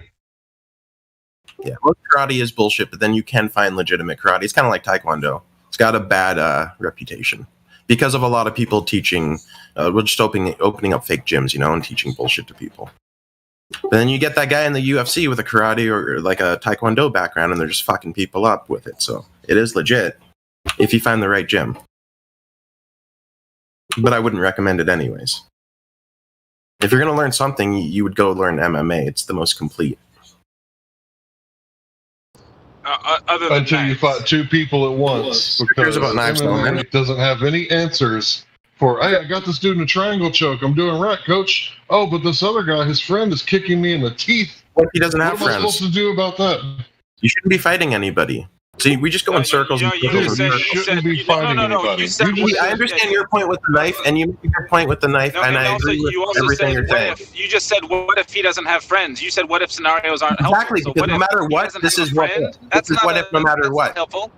The whole scenario in the first place is what if he has a buddy? You see what I'm saying? So, Fuzzy, anyways, I think we agree on everything anyway, so I don't know what you're saying. Are you guys almost done with this? You keep saying that, but you keep saying the same point, and I keep saying I agree with this one thing. Okay, you know what I'm saying? I just want to say this one thing. Hold on. Let's say this Everybody's one thing. saying 5 points. I go first. Hold on, real fast. When I was young, I used to train to try to get into college.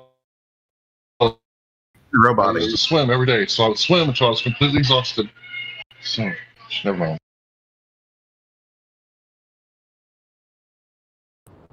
No, it fixed at the end there. You were saying you were training in college every day until you got tired. No, I was training for college. I wanted to get into college through sports. So I would swim every day and work on my gas tank, breathing above water, swimming underwater, and holding my breath, right? So I was completely exhausted. I'm walking home, and I fought 4 dudes, right? After I'm completely exhausted. That is a real-life scenario that happened to me. Fought 4 dudes within a 20-minute period. So what if they got friends? People always got friends. Because without friends, they're too pussy to pick a fight. That's just fighting a group of people. Don't fight a group of people, man. Yeah, but that's how you supposed to do. Run? I couldn't run. Did they give I was him a exhausted. choice? If you can avoid it, don't even fight one person. I was jumped by 8 people when I was in freaking freshman year of high school. Okay, like they came, like surrounded me, and what do you do then? How do you get out You know of what it? the best thing would be, regardless, if you can't run away? You want to know what the best training would be? MMA. Overall, the best training you could have for anyone. You're gonna grapple and wrestle with 8 people? It's Aikido for multiple attackers. It's useless on one-on-one. No, it's useless for one-on-one, definitely, but it's purely for trying to stop multiple attackers. It's useless in a one-on-one fight. No, that's not true. It's not that I knew. Telling people that is like some kid might actually believe it. No, I'll tell you how I just instinctually handled that situation.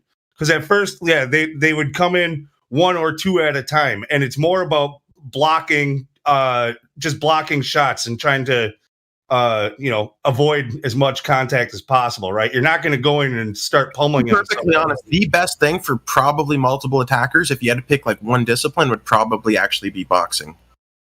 Anyway.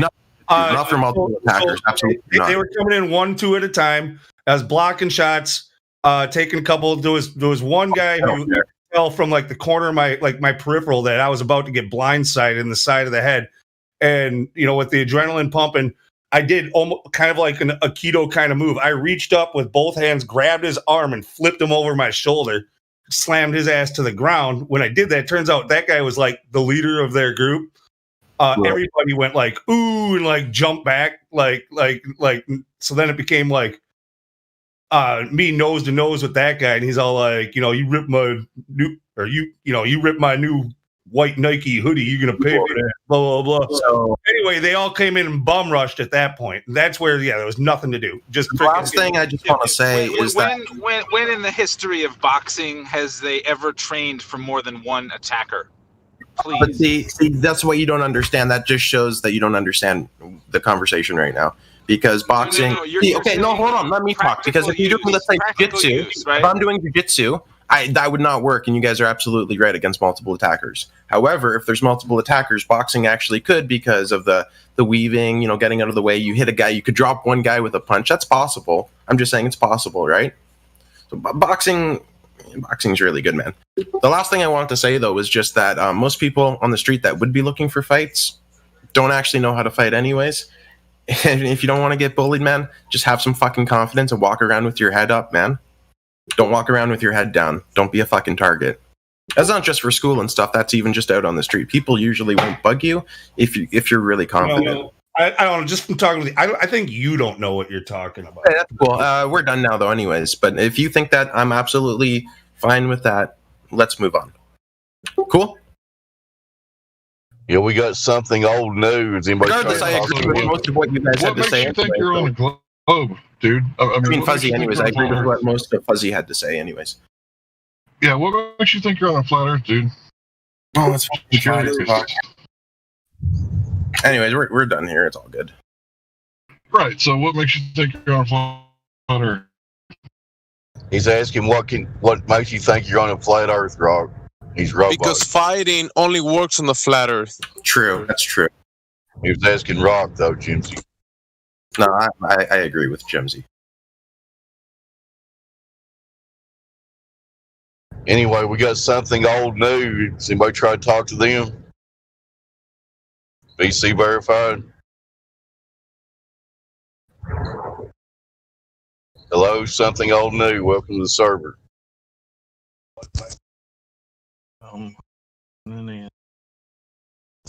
Hello? Hello? Can barely hear you. Can anybody hear him? I heard him. Pretty level. Kind of muffled. Somebody else try to talk to him if you hear him. I don't. Now, can you turn your mic up? Something old new?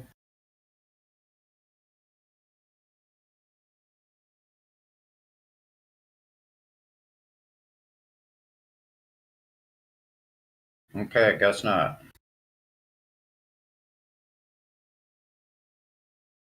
So back to anything but everybody was kung fu fighting. Those kicks were bad.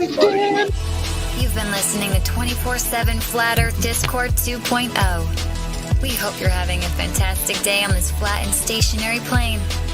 If you too would like to join the debate, please click the link below. We'll see you there. That would make me want to join the debate for sure. Go ahead, Hank. On this dude, on his defense, Rock, for his defense, right, I would say that fighting is a philosophy, right? There's a lot of philosophy involved in it, and different people have different philosophies, and maybe he knows something that I don't know. So, because I train and other people that don't train, I can tell if they don't train. You know what I'm saying? It's just a Dunning-Kruger thing. If one person has a lot of knowledge on one subject and other people don't, it's kind of like, well, I kind of want to correct them a little bit. You know what I mean? Right, but you're insinuating that I have a low IQ, which is fine. No, I didn't say anything about your IQ. No, fighting IQ. Yeah, it's a thing. I don't give a fuck about debating anyways. I'm just here for like discussions and stuff. I don't want to like, I got you. You know what I mean? Finish a sentence. You know what I mean? It'd be nice. It'd be nice. I don't care anyways. We're done. So I'm just saying. You can talk. Go ahead. Fuck off. Yeah.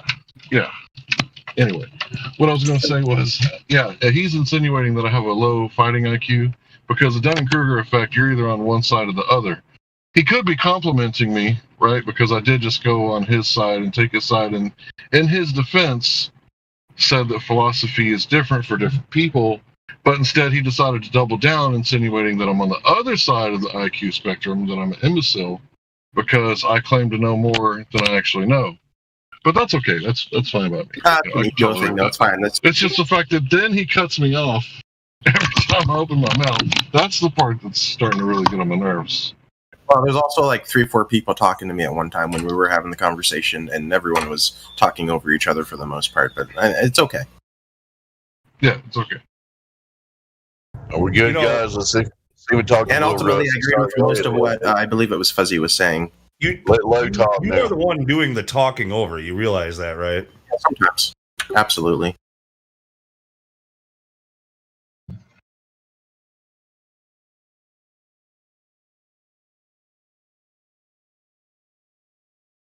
Okay, what about Little Rusty? You got your control of your mic. Welcome to the server, Little Rusty.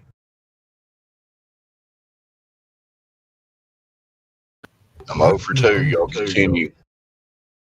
The dude's got a listening pass, man. He probably doesn't know. It was my fault, guys. Can you guys forgive me? Yeah, what's I up? forgive you.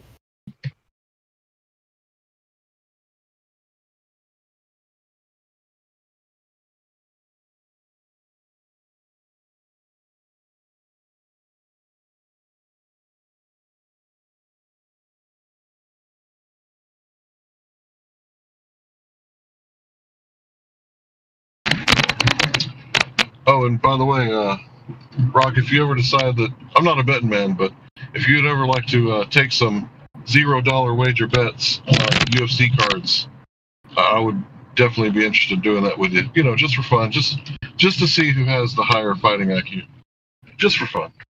That literally makes no sense in regards to what you're saying. You're still going on about your God's weird, but sure, if you want to, I guess. See, if you have a really high You do that fighting with IQ, jiu-jitsu you can matches, kind of too, or see how a fight's going I to am on turn that out before it DSI. happens, because you understand that both fighters have a different set of skills, and one is Yeah, okay, but did you know that the level is so high in the UFC? We're talking well, anyone in the UFC, but let's just say top 10 guys. They're literally the top 10 guys in the world, and on any day, they could all beat each other. You know what I mean?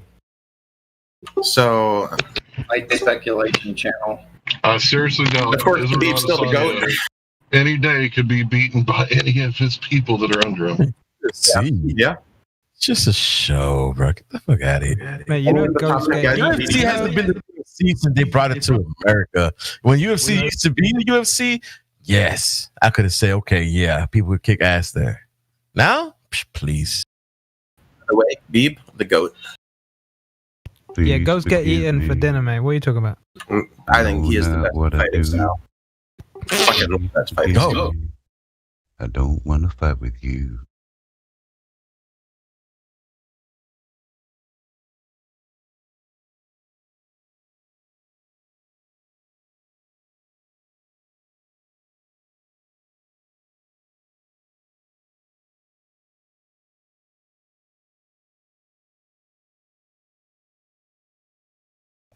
When they bring back the Gladiator Arena, then you'll see what's up. Are you talking about American gladiators or Roman gladiators? No, the original. You think that's not where they're going with all this? No, no. It's gonna be Nero all over again, man. They're gonna feed the believers to the lions, and they're gonna just put on death and death and death, and everyone's gonna love it because they're clowns. I put Silva. You can see the build up to it. I put Silva against GOAT any day.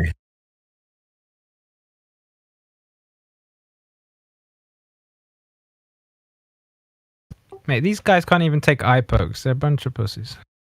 You taking an eye poke? Dude, back in the day, teeth used to fly out, freaking legs used to break.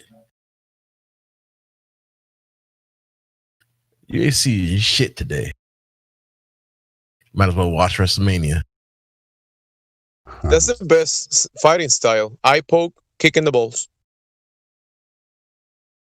I disagree. I think it's the You'll win every with time. the throat chop. Yeah, throat chop is pretty serious, man. That's that old school karate chop to the throat. That's when someone bows up to you and you turn sideways and go, "No, man, I don't want to fight." Karate chop. Karate chop to the throat. If you can't breathe, you can't fight.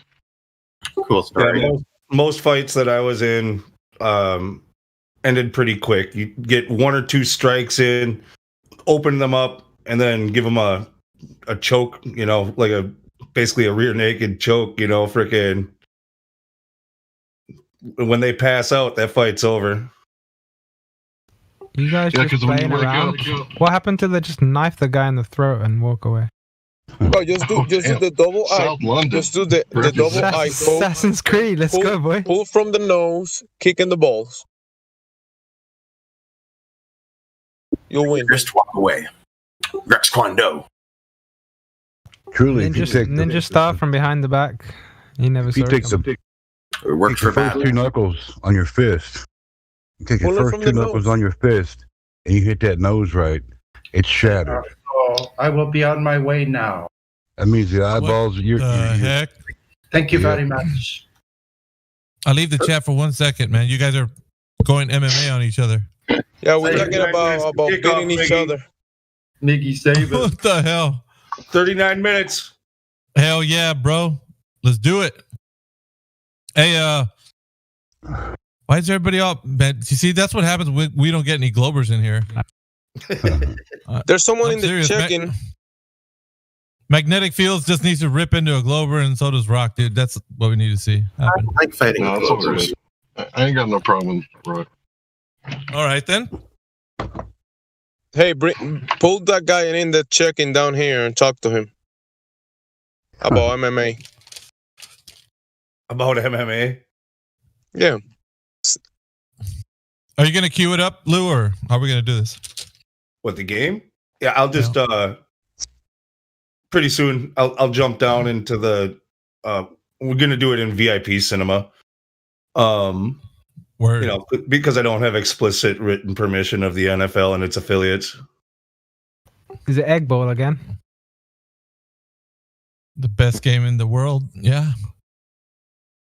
Mate, why do they have to wear body armor? Sorry, Rock. I meant Royce Grace. I'll tell you. I can tell you, right?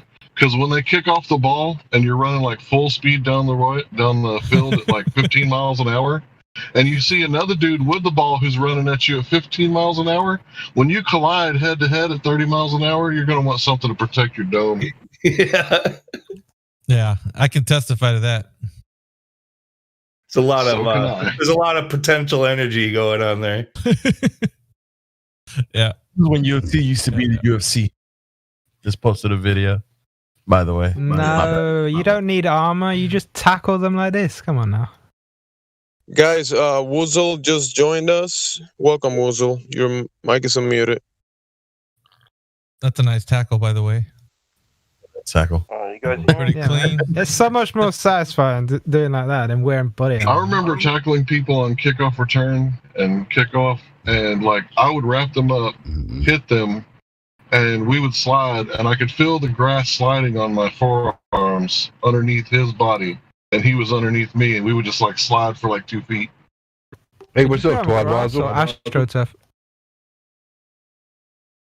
It was I know actually the- grass. Okay, because I know the actual pro games, they don't play on real grass, which is sus. No, that's not true. Depends on the field. Like Oh, okay. How does football work on a flat Earth? actually what's interesting with at Lambeau Field, they had real turf up until I don't know, maybe they had all real grass up until maybe 10 years ago. But now when they redid the stadium, it's a mixture of like it's a special kind of turf where it's part artificial, part real. Like real grass does grow through it, and then it's like heated underneath. It's pretty fancy. Interesting. So I guess it's only certain ones, because I know the one that they did in Tottenham, they because they have a split field.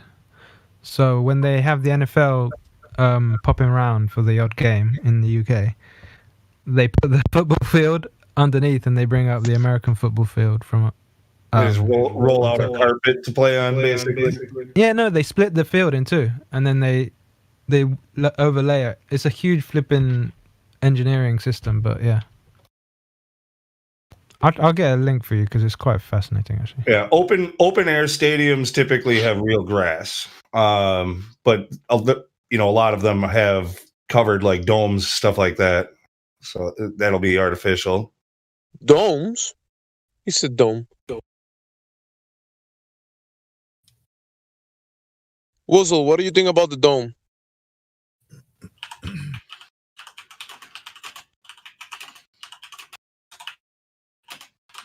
Woozle. Is that Woozle Googling the dome? The dome is an archaic flat earth view. Wikipedia.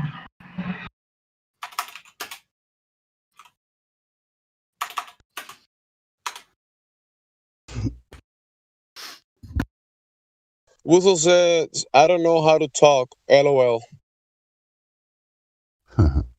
Just speak, bro. So you take your lips and you start bumping them together, and you start with do do do ga ga. Yeah, yes, we can hear you. Okay, cool. Thanks. What brings you to the server, Weasel? Woozle? How do you say it? Wazzle. Hey, that's Todd Wazzle, man. Twad Wazzle from my live stream. What's up, Twad? Yep. What's up, Twad? What's going on, bro? Yeah, You no, finally got in here, huh? Yeah, I was really confused about how to use any of this. Yeah, let me hook you up with some rolls, eh? I'm gonna give you Flat Earther and Valued, because you've been valued on my channel, so I know you've been flat smacking on there. I thought I Good to hear you, Twad. Appreciate that. Welcome. I thought I recognized Twad Razzle from the live stream there. Yeah. Welcome. Yeah, welcome, Twad. I see you in the chat all the time, man. Yeah, he's a top you can mod make in my VC. server, so. Yeah. Welcome. Thanks, guys. Thank you. Twad. It's between 4 of them, right? It's Twad Wazzle, Harp, Mac Hannon, and Horizon Level. Yeah, they've been posting up in the chat, and that's really cool. Twad to the Wazzle. Yeah. I'm gonna jump down into the cinema and have the pregame on. If you want to join me, otherwise, be there. Oh yeah. Be there in 30 minutes. Aaron Rodgers is going to throw 3 picks today, Lou. I'm just messing with you. He had, what was it? Like, he had like no picks up until I want to say like week 8 or something like that, and then all of a sudden he had like 3 in that game. But he's got the best. He's got the lowest amount of interceptions out of any quarterback in the league.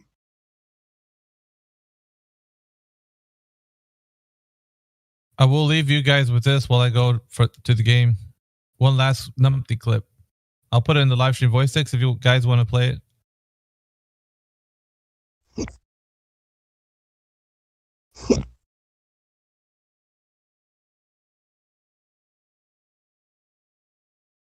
You going there right now, Lou?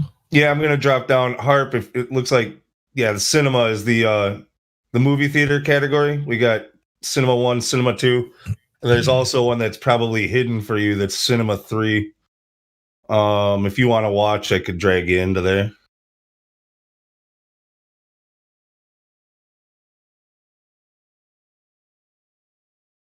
The football.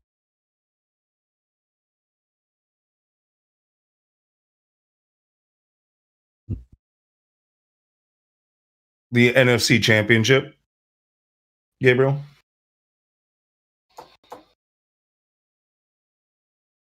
Oh, that's still a thing? I know. Especially in the truth community, there's a lot of people who are like anti any sports or anything on TV. Period. But yes, football is still a thing. I love football. See, here's the thing, man. If you're playing football, it is so much fun. But after you play it, oh man, it's so much fun. Because like what you're doing is like you're trying to level up, right? It's like a video game. You're trying to level up your body and your mind and your heart and everything. And then after you play it and you watch it, it's like, oh, well, it kind of takes the sting out of it, you know? They're really good. I don't know. It's not as fun to. It's not as fun to watch anymore. I don't think that's the same for everybody. That may be true to you, but there's a lot of people who,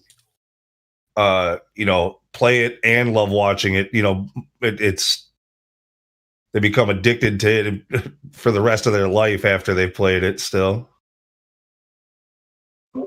go Pack, maybe go. It's different for me because freshman year I tore my quadricep. Hell yeah. And lost everything. So Who's down with the pack, dude? Go to Cinema 3. It's on. like Donkey Kong. I love how also just, you know, with the Green Bay Packers, they've got so many fans from other places, you know, like they're the like if you're not from Wisconsin, there's a good chance that you're still a Green Bay fan. It doesn't really work that way with most teams. What are you saying? There's not a whole lot of Dallas fans in New York City? Right. New York City. Get a rope. Like internationally too. Like if you're, you know, in you know, there are a certain amount of like European you know, NFL like football fans. Typically if they're gonna pick an NFL team, it's most often the Packers that they're for.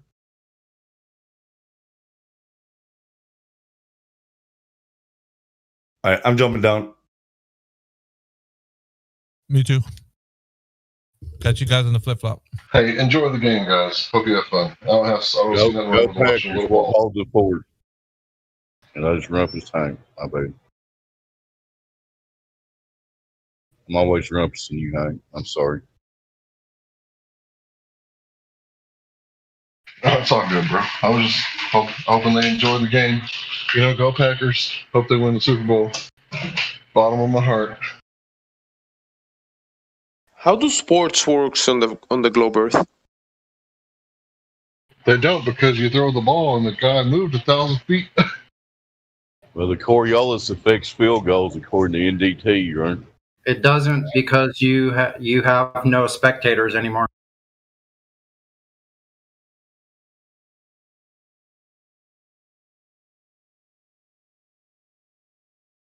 That makes sense. Just have fake spectators, like a mural with a painting of spectators on it. And you cannot fill up the ball without, without container.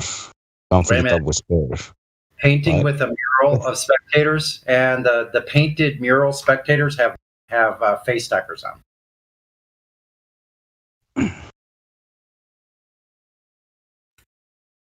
What a world! What a world!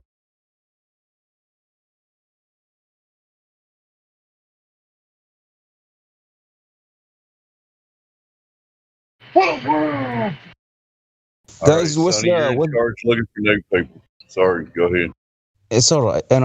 I just thought about the expanding universe, and I was thinking, like if I'm like lying down on my bed, and everything is stretching out, the walls is getting bigger. I'm gonna be smaller and smaller, right? In respect to the floor is getting bigger, and I'm getting smaller, and my bed is getting bigger and bigger and bigger. If I'm having like a remote control next to me, it's gonna be a distance from me in like 10 minutes, or let's say 1 day or something like that, is gonna be out of my reach. And the wall picture is gonna be also far from me.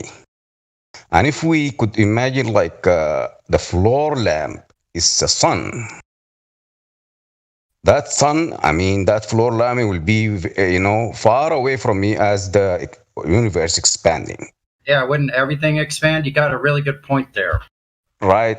And then another thing is we got like 4.5 billion years, and this sun is in the same place for this 4.5 billion years. It never like went away from me, like the remote control or the floor lamp is supposed to be as expanding. This thing is stretching out of my reach.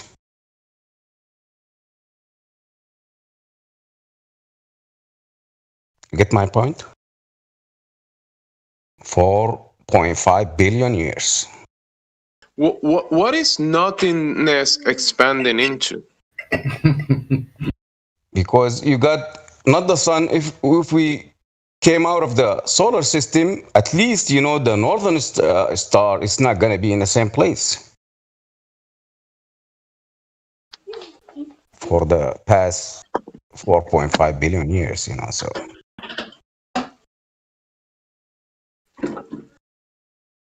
But it's so big that you won't even notice it.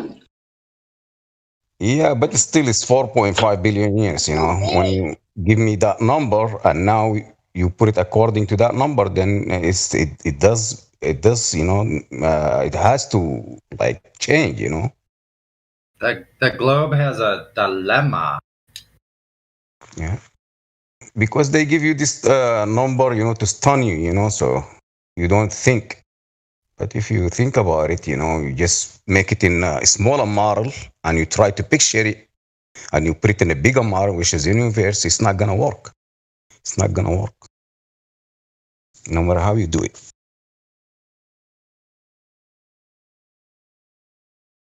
Because the universe expanding. You're going to remain in the same size. Or you shrinking, you know, like, so it's going to be like you shrinking, you know, as expands, you're getting smaller because everything is getting away from you. The room is getting bigger and bigger and bigger until it become like a country, in the size of a country.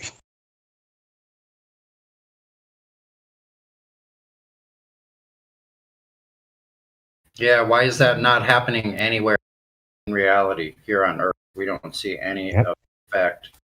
Nobody ever observe anything, any change, you know, in the sun, not in the moon. Even the moon, you know, should be like also stretching out because it's not attached to the Earth. Yeah, how could you possibly see craters object that is 240,000 miles away? Please. That's gravitational refraction, son. You just don't understand. Yeah.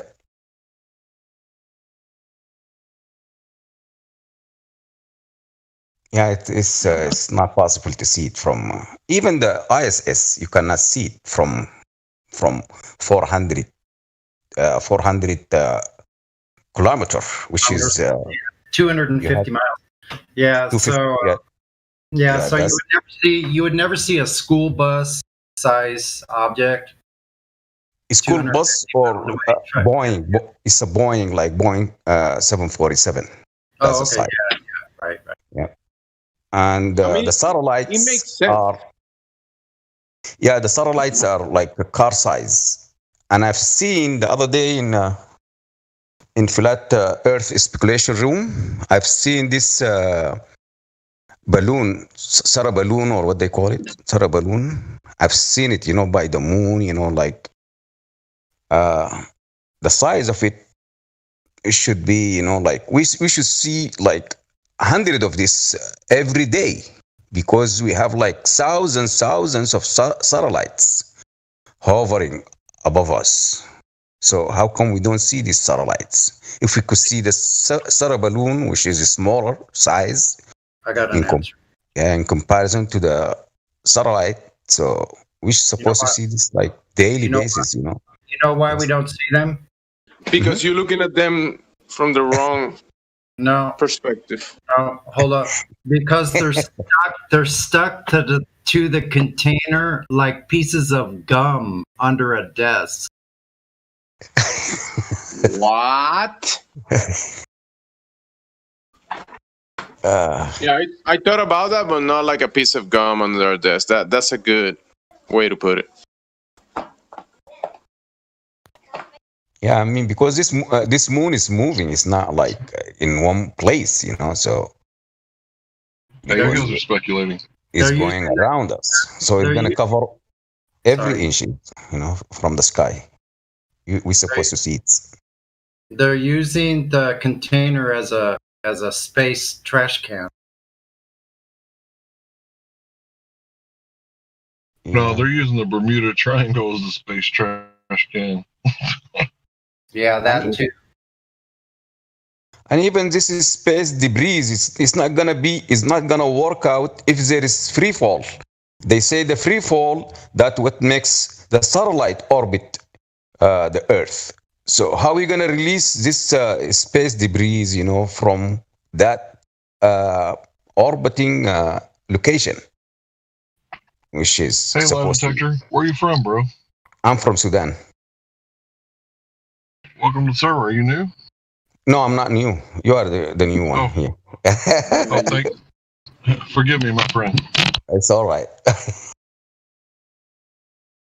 So it's supposed to be like if there is free fall, it's not. You are not gonna release it. It's not gonna fall down because you're claiming that everything is orbiting because of the free fall, which is the centrifugal force plus the gravity, which they cancel themselves out, and then they have this thing, like floating.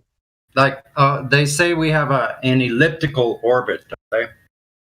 Yeah, that's right. So how does the satellite catch up? Because it would have to accelerate and decelerate. Right. There is like two kind of satellite. The synchronous satellites and one that's moves, orbits. Yeah. Is that like a four-wheel drive satellite? Yeah. One is stationary and one is like moving, from one point to another. That's a... Yeah.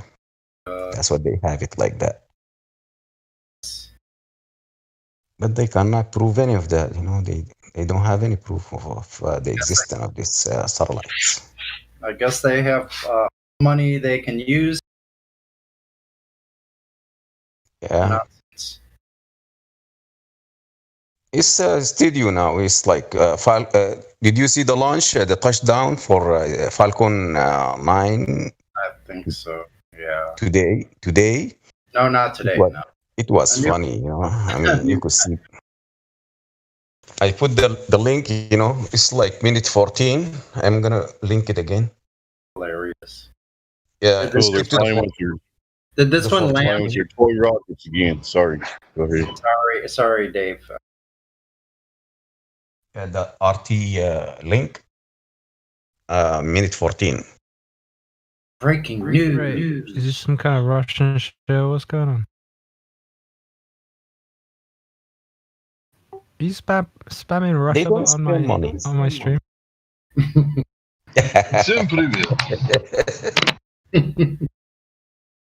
You guys are funny. I am not your comrade. Yeah, they're not communism anymore, so they all one gang, Mm-hmm. Yeah. It's the world order. They work together. They separate the lie.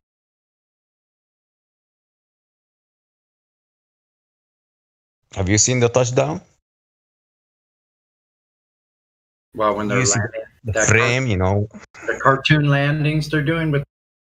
Yeah, before it lands, we see the flame. Before it lands, we see the flame in the ground before even it touches down. There's going to be more comedy to come. Just wait and see. Yeah. They will tell you this is just a video glitch. It's not nothing. They're gonna brush it off like usual.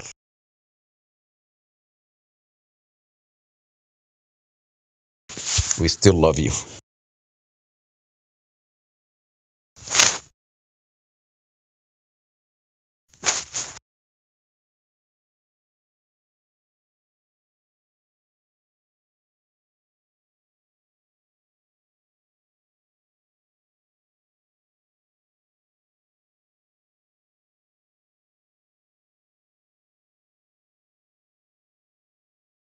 It's a good business though, like this video, editing. It's good business. You make a lot of money out of it. Oh yeah, $60 million a day. You pay the editor $100,000 salary, and then you got some actors in the control room. Like, oh yeah, we did it. Slap my palm. Yep. And you get your family, to come and clap, pause. They do pause and they go, hey, oh, wow, yes, touchdown. Oh. Yeah, you get your friends, and that's it. You get the money, 60 million per day.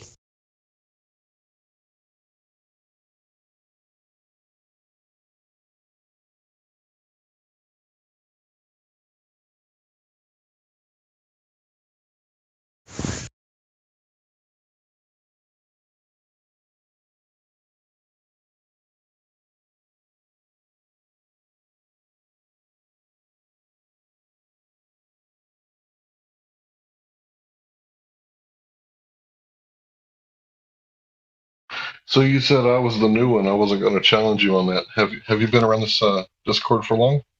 Years and years? Who, me? Me, or you talking to someone else? Yeah, bro. I think it's the first time I met you, and you said that I was the new one. So I'm assuming that you've been here for a long time on the Discord. Probably now with I would say March 2020. Okay, now, so 1 year, almost 1 year.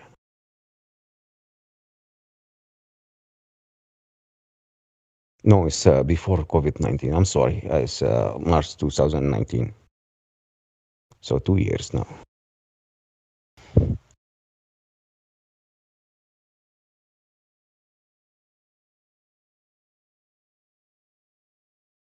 Hello? Am I still on?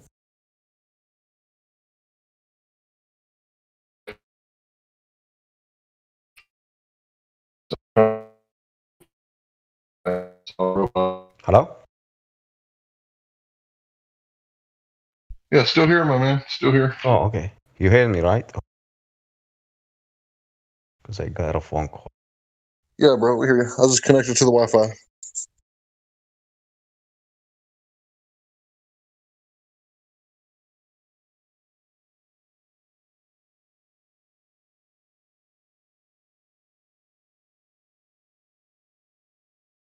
I pasted the link for the solar balloon, which is you could see it. You know, the altitude, it looks like very high. I mean, this moon is very close to us. See it from this angle. I mean, it's not gonna be this one. I'm sorry.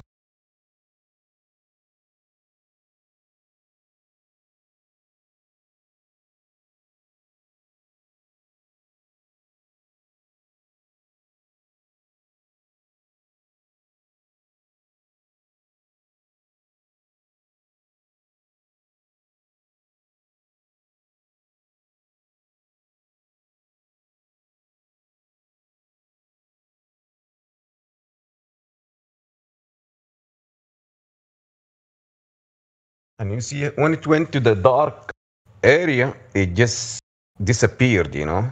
I mean, if there is sun reflection, you know, we're supposed to see it right there at that the exiting point. It just blend in with the black background, which is very weird. If there is reflecting light from the moon or from the sun, you know, we should see that. But it's still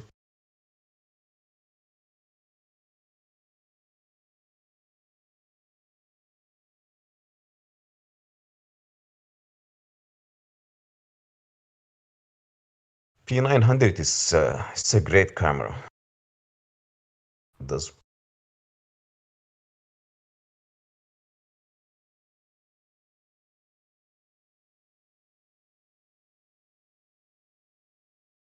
that smiley?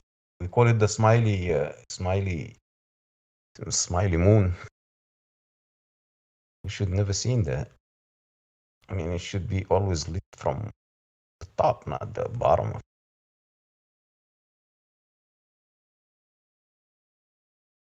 Where do you get that picture from? Someone here on the server. Can you hear me? Yeah. Yeah, I got it from someone on the server. It used to be a former member. What someone told me. Yeah, where is the sun now? You know, I mean, if you try to. Yep, it's a Selenelian eclipse right there. If there is sun, you know, it's supposed to be in the opposite side of the Earth. Now it's just illuminating the bottom of the. Yeah. See, both the sun and the moon are above the horizon. Yeah, that's. Their whole thing is blown completely out of the. This. especially in lunar eclipse is supposed to be like, you cannot see them. You see them in the horizon. They shouldn't be there at all. You could see them in full moon, but not in eclipses, because in the full moon it could be like 5 degrees above, in the horizon, one of them. But here we have both of them, at the same time, We should never ever have a moon at nighttime. What do you mean?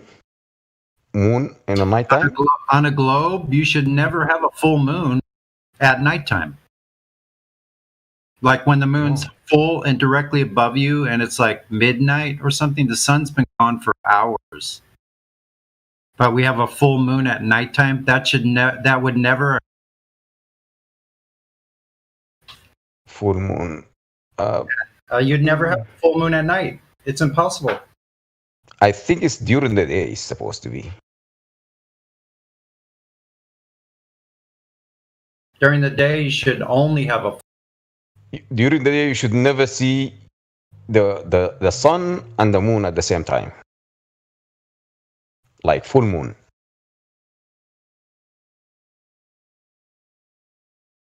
Right. I don't know. Yeah, it's a little rough sometimes.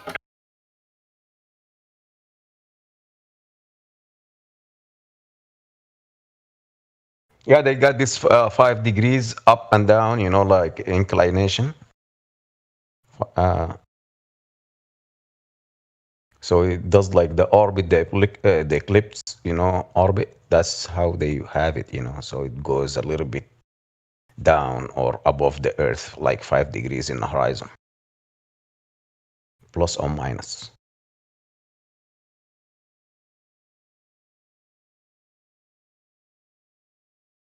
Gypsy, please tell these flat earthers how they are wrong about that. Say it again, Gypsy. The gypsy's gonna tell you guys how you're wrong about the moon and the sun. Yeah, but the moon and the sun, we see them, like, they're not the same thing, not even the color of the light is not the same, So how come they could be when it's a reflection of another?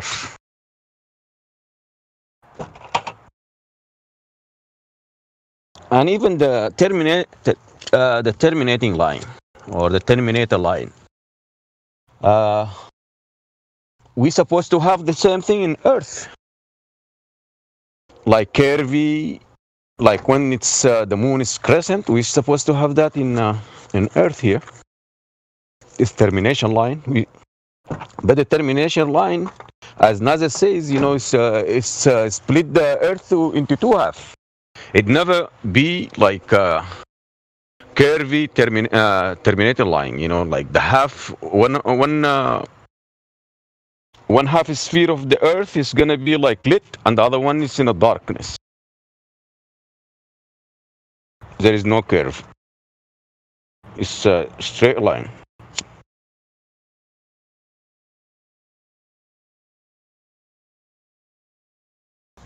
But when it comes to the moon, you could see the curve, like it's getting smaller, bigger, as it grows.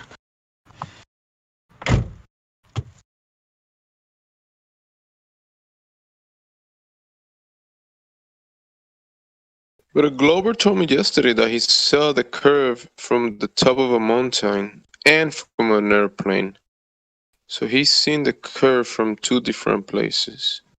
What do you got to say about that? Where is this places? We could go and measure it. I mean, especially the one that's claimed from the mountain. You could go to that mountain and measure it right there.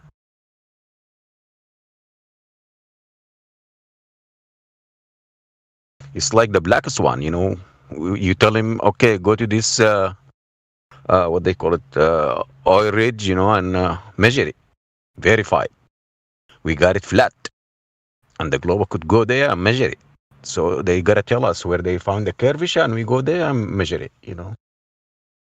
There is flat earth everywhere.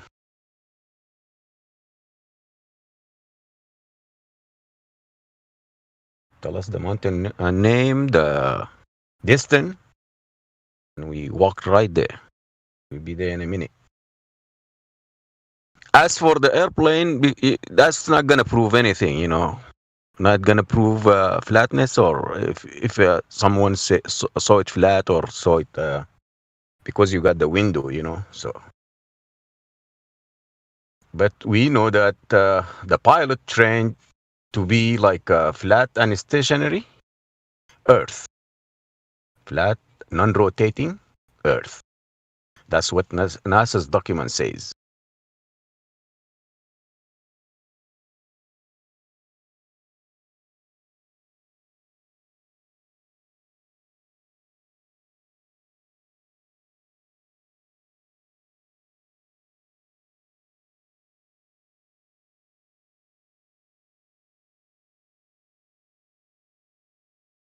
Yeah, for this past, like, how many years in this heliocentric model, They say since the Greek guy, they said Eratosthenes or something like that.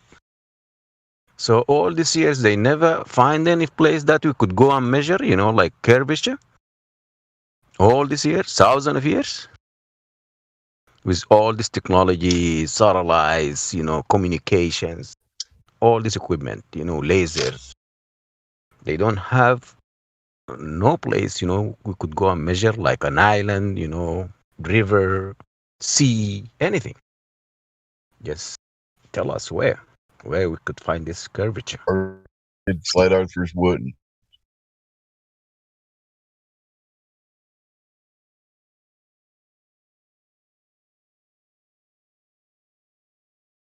And that's like number one they have to prove. Then they could go to gravity and Coriolis effects and all that, But first of all, you have to prove it's not flat.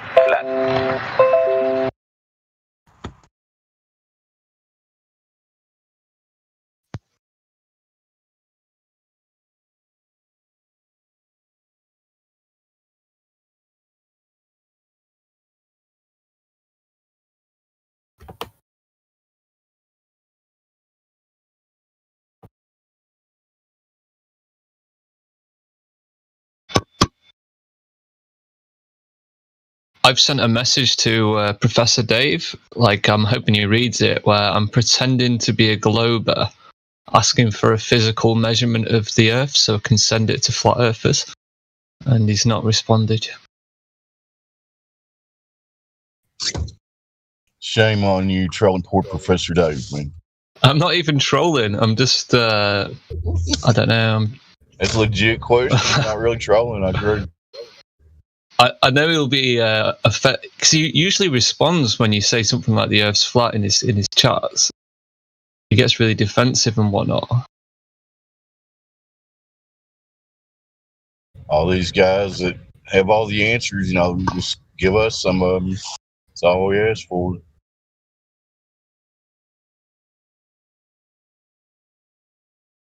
The real answers, you know what I mean?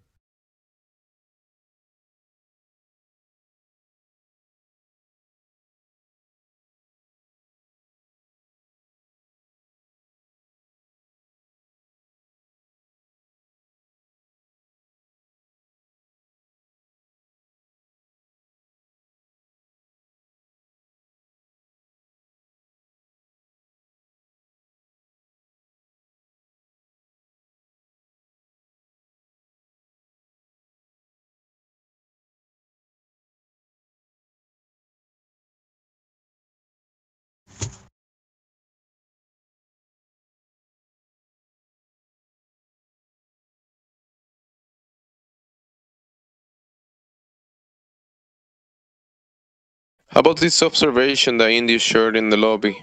I shared it in the live stream voice text. Hold on. What is it, James? Okay, Bolton. NK is what? New North Korea? What is that? From North Korea to Japan. Oh, okay. When the sun is rising or setting, people can sometimes see mountains next, like in front of the sun. Well, we have what his name? We have in Japan. Jin. We have Jin in Japan, right? He lives there. But I think this was done. Well, let's see. How many miles? 490 nautical miles, 897 kilometers. Wow. Yeah, that works perfectly on a globe, right, James? Oh yeah. Okay. Just check. 900 kilometers. Yeah.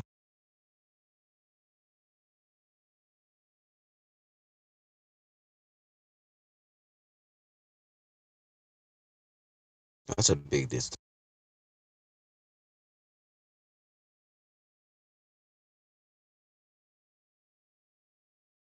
Mr. Beast is gonna send stuff to the moon, guys. It's just another flat spot on the globe. Mr. Beast? He's going to the moon. Yeah, you're gonna send stuff to the moon. The dude that gives streamers money? Yep. Oh. And he's What's he real, sending to the moon? What stuff is he sending? He's saying for $10 you can put whatever you want on the moon. Cool. Where's my credit card? Let's send a flat Earth logo, 24/7 Flat Earth Discord 2.0 logo to the moon. What kind of material, is gonna survive there? They don't even know. Like survives the weather, the condition, almost how many degrees? I think it's like 113 or something like that below zero, and then 113 above zero. I mean, that's gonna be crazy. Not to mention the solar, radiation. So you have to have like equipment to deal with all that kind of logo, kind of material you're gonna use. Because until now they cannot disclose the spacesuit material. Until now, they show it to you from the inside. It looks like a refrigerator. Have you seen it from the inside? You open it like a refrigerator. They have like shelves and wires and stuff, all over. And all right, that makes sense. That suit, if you wear it with that weight, I mean, that's like crazy. I mean, not to mention is the way they walk in the moon. It doesn't look like they are very light. It's not like, what's the weird thing? Is in a space, the ISS, they have the people like floating very light, and that's 400 miles away from 400 kilometers away from Earth. And in the moon, we don't see them like that, which is supposed to be like supposed to be shooting up, if you compare it to the ISS. So how come the gravity of the Earth is weaker than the moon in almost 400 kilometers away? Have you seen them in ISS jumping, and all that? And we never seen it in moonwalks, which is supposed to be much lighter. It's the opposite. I wonder if there is a globe could enlighten us about this. Any globers? No, they are there, but they're hiding. They can't answer no question. They just believe it, die hard for it. Even in space. I love this video. What is the video? The astronaut. He's Yeah, he's fucked up big time. You know, he dropped the key. affecting the astronaut, but not the screwdriver. Not the the screw.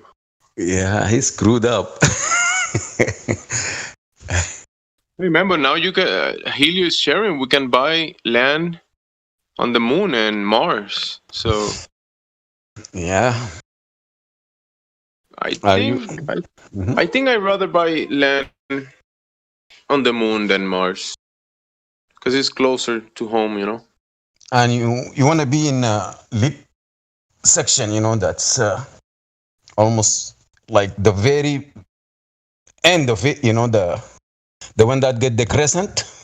So you will have daylight more than the other people, because in the other side of the moon, you will be like waiting until like maybe 14 days until you got lit up.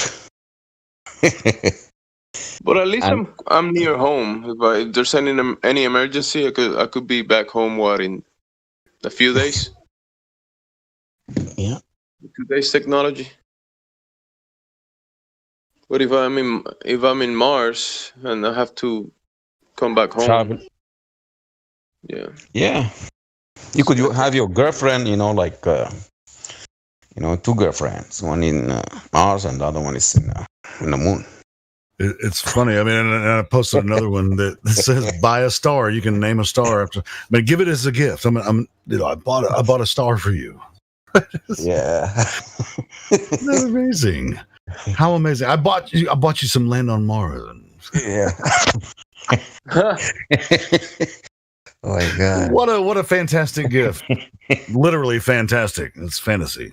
Yeah, creator in the moon. It's a long-term investment. Yeah, you see that creator? I bought it for you. You know, that's your birthday present. the value will only go up because we're gonna be advancing in technology and people are gonna want it more and more. I should have thought of that shit. I'd be rich right now. Well, I don't know if anybody's actually buying this shit, but I mean their website's up, so somebody's probably. Yeah, bro. People definitely putting the money into that shit. I have a claim to that part of the moon. It's a legal document I have here. Just for the bragging rights, people are buying. Yeah, maybe so. It's really strange. I'm buying up the sun. You boys better quit using it to grow stuff. Yeah, right. How much does the sun cost? A couple billion. Well, I own the sun, so now I own all your crops. Yeah, you buy the sun and then charge people for the solar power, the power that the solar panel is producing. In the UK, we used to have a tax on light. So they used to tax you on the amount of sunlight that went into your house. Yeah, the share for the sun, it goes down at night. So be careful not to buy at night. Buy during the night and sell during the day. In the UK, they charge you to watch TV. I mean, like just regular broadcasts, the BBC, whatever. Well, you can still see loads of old houses with the windows bricked up, so they had to pay less tax on the window tax. So because less light was going into the property. What? Window tax? Really? Yeah, window tax. So if you had more windows in your house, more light went into your property and they taxed you on the light. No way. Holy shit. That makes sense. Seriously, you can still see all the houses with like windows bricked up, so they pay less tax. Maybe because of the value, not because, like the house value. Because if you have more windows, bigger windows, then your house value is going to be up, and that means you pay more taxes. That is true, but it's Britain. It's not like it's America or anything. Not like it's America.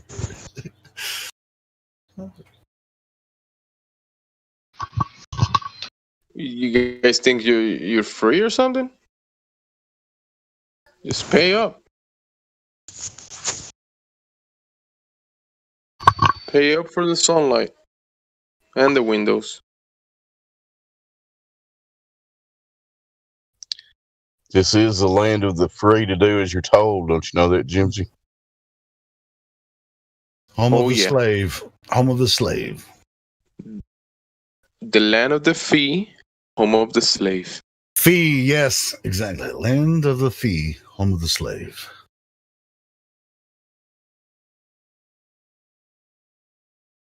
Pay for your freedom.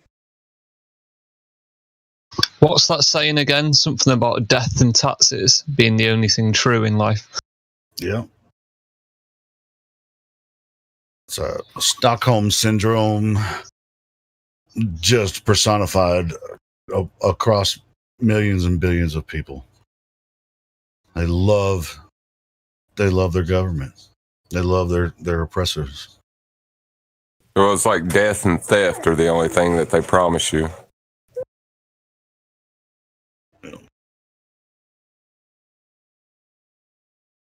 All you gotta do is pay a small fee, a small subscription for your freedom. Right, North Star? It says, I live in a free country. I have all the licenses and permits to prove it. Good stuff. Yeah.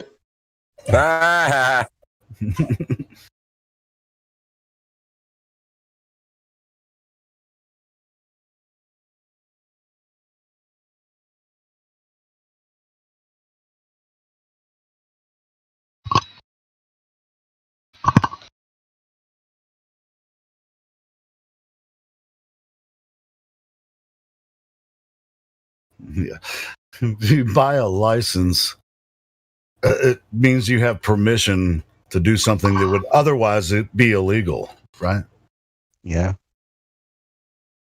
License to kill, license to do anything, you know. That's you have permission. Well, application means to beg, right? Sure. You know, when you fill an application out for a job, like, hey, I need you to pay me some money, and here are my qualifications. Hopefully, you know, I can get a job. Which is not necessarily a bad thing. You know, I mean, you want to know if you're going to hire someone, you definitely want to know something about them first. But. Right, but they act like it's not what it is. They act like it's not a social contract between two people. They act like one side doesn't have to uphold their end. They treat it like it's a slave and master kind of situation, and it's not. Both sides should benefit. Yeah, I feel like I'm getting fucked at my job, but I mean, it's kind of like is what it is. Whoever likes going to YouTube and expressing flat earth things, the Mr. Beast chat has like over 200,000 people there right now. What? And they're talking about 200,000 people going to the moon and stuff. Did you say 200,000 people? In the live chat. There's one born every minute, they say. Wait, did you say 200,000 or 200? 216,000 people in the live chat. Of what? You said Mr. B. Mr. Beast, yeah. Well, send a link, man, because I mean, I know who Mr. B is. I mean, it's the same dude. It can't be the same guy, you know, because Mr. B. Mr. B. Yeah, he has 51.9 million subscribers. Oh yeah, it's a different Mr. B than I'm thinking of. And he's claiming that $10, you know, is sending you to the moon. He'll put whatever you want in the moon because he bought a lot or something. I don't know what he did. Antarctica. Did he buy anything from there? Because I want to go there. It's very close. Than, you know, going to the moon. You know. Look at it. It says later this year, NASA is putting a rover on the moon, and I managed to convince them to let me buy storage on it. LOL. For just $10, you can put whatever you want on the moon. Maybe we should collaborate, and all of us buy.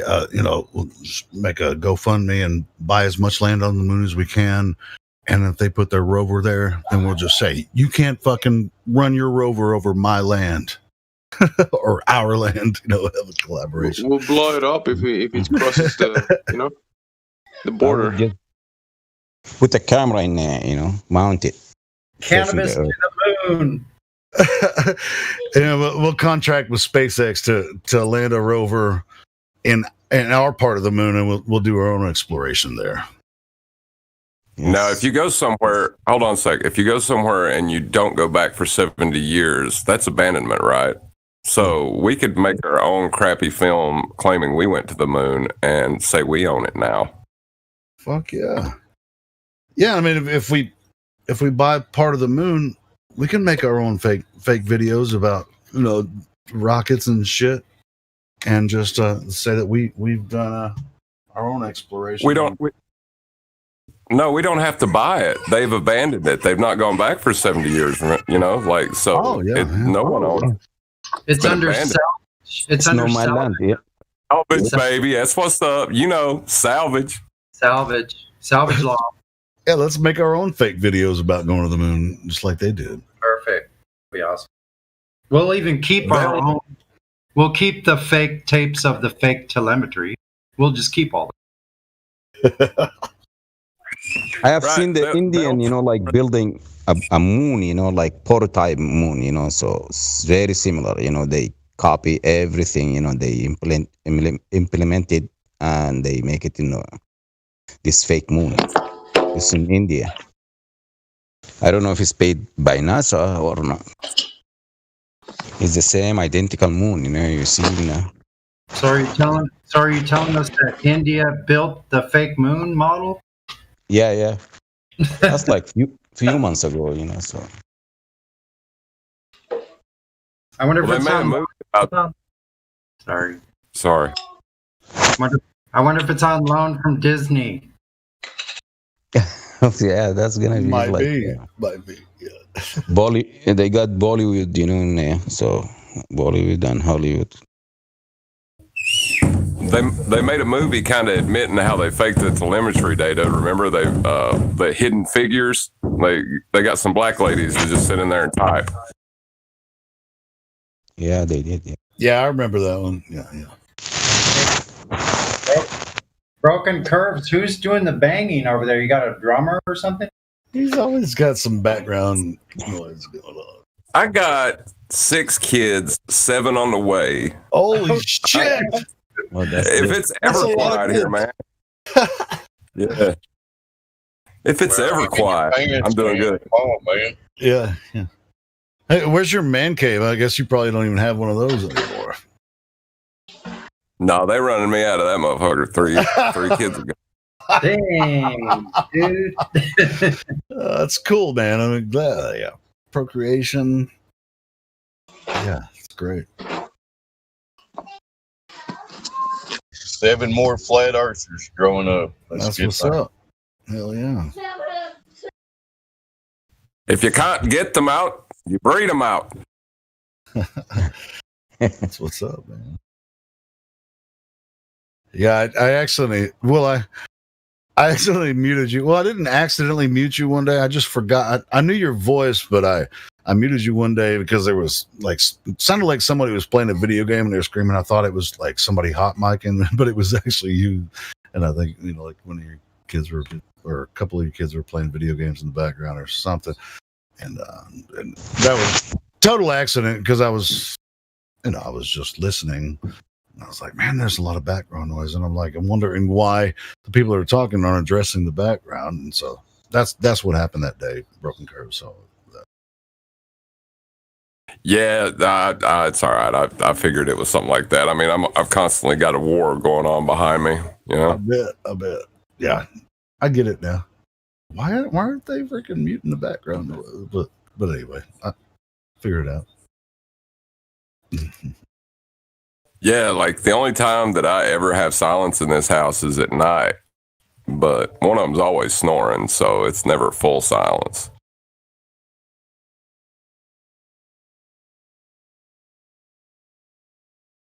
Wait, if you're in at night, the snoring, I guess it would probably be your wife, right? I'm just Yes.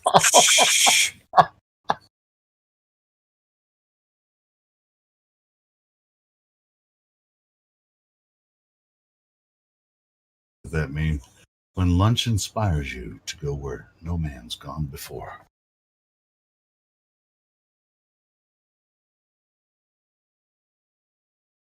Man, there's this food truck by my work. They make burritos like that, just like huge. I mean, it's like enough for at least 2 people. It's like $8 for this badass burrito. Fucking awesome. It's got steak, like steak in it, not just ground beef. It's steak chunks, stuff. Where do you live at? I live in Fayetteville, Arkansas.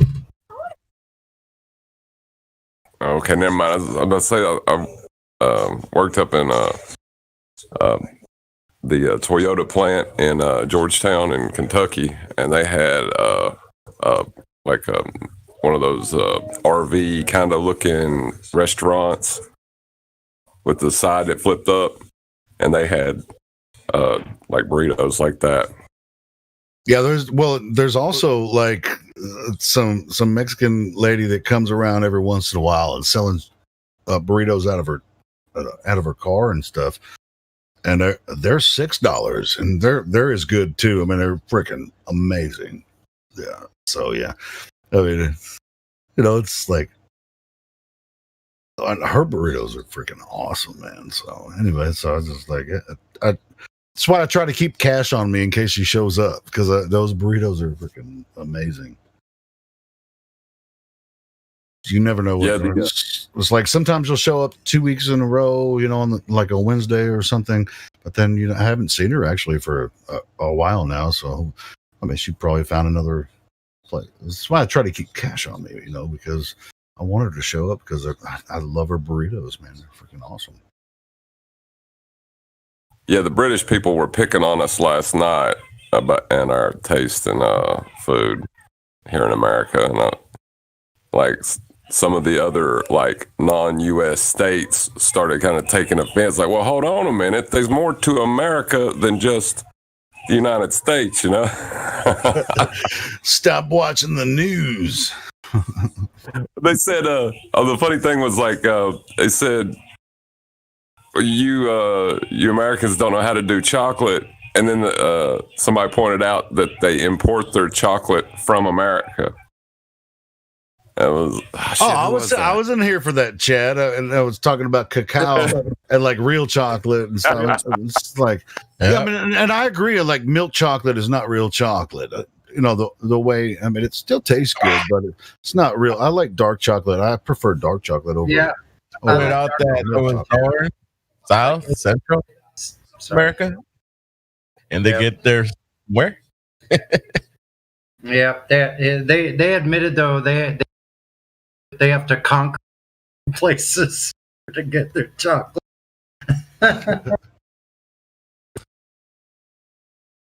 Hey, Sonny, I noticed. I mean, this isn't the first time that this has been addressed, but sometimes you cut out. I think it maybe have something to do with your input sensitivity settings. Yeah, I'll check. Yeah, I don't think it's your internet. I think it's your input sensitivity settings, because that's what happens. I meant to tell you that because I listen to live stream, of course, a lot. But your mic sounds great. It's just every once in a while it just cuts off, and I think it's your input sensitivity settings on Discord. Is this better? Is that better? Better, but you might just increase your input volume. Again? Oh, okay. Sound like you're in a whale. You're real low. More output. Input, not output. Output volume is your input volume increase. And let me see what my settings are. I'm pretty sure I have mine in my Yeah, I have automatically determined input sensitivity set to on, and my input volume is set to maximum. Check. Yeah, I'm starting to get the hang of it. Pay attention to which settings I'm using, depending on which mic I'm using. You only cut out a little bit there. Yeah, there was like one little spot. But yeah, I have my input volume set to maximum, and I have the automatically determined input sensitivity turned on. So it's a noise gate, so that some of the back that's what the input sensitivity is, basically a noise gate. So just want, I mean, it's because I know people complain about it's like, like you're trying to make a point and then half of your point is just like gone, Sonny. So I want to help you out with that. We want to hear what you have to say.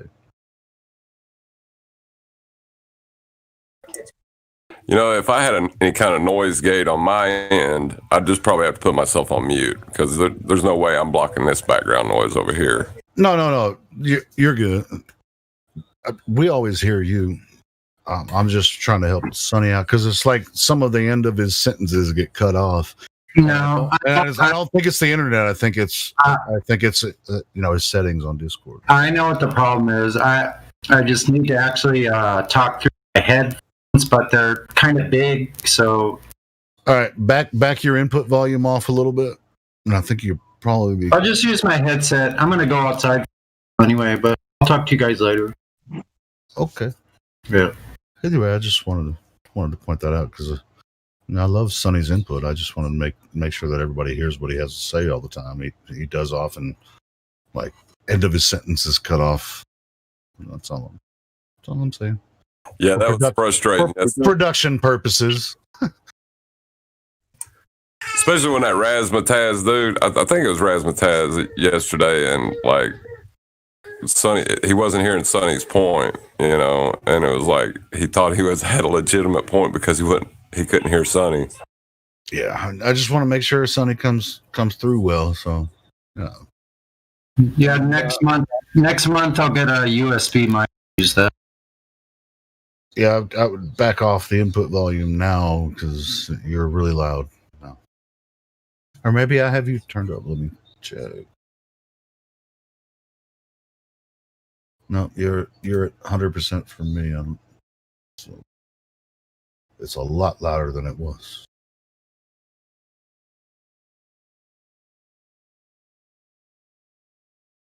Yeah, I want Sonny's mic to sound like solid 100% of the time. I've noticed he's had like some like clipping issues, so I want to make sure that get his settings correct.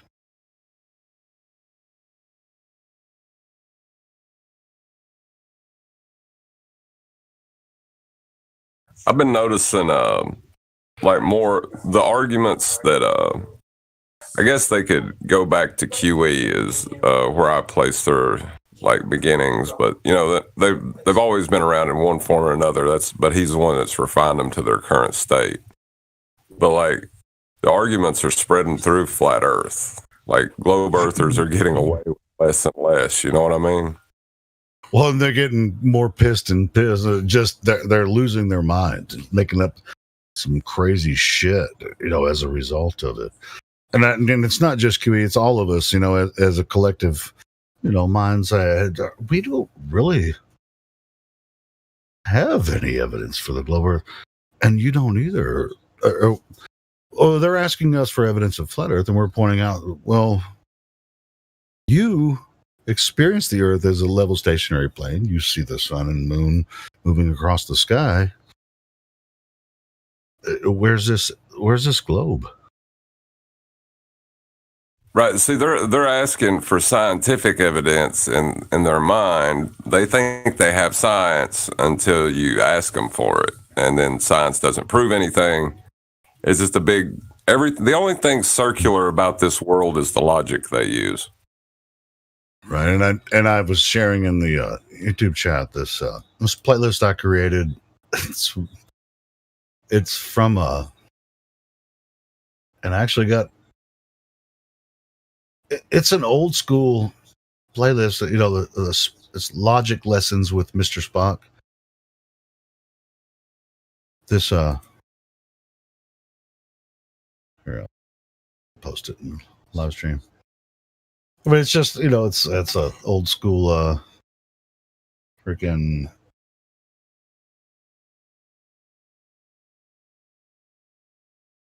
That might not be the right. Hold on, that's a double post. Hold on, let me delete that. No, it's just it's like 60-second clips of Spock describing how to use logic, right? I mean, everybody loved Spock. You know, every Star Trek fan. Are you fucking this up?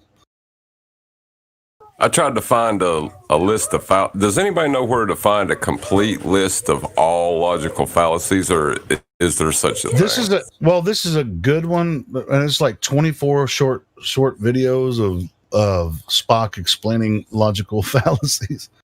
And I'm trying to freaking. So I don't know if that link works. Let me check it. No. Well, I think they've invented a new one with the fallacy. Yeah, this one probably doesn't have the fallacy. Yeah, they're inventing new ones all the time. Ignore that link I just posted. It.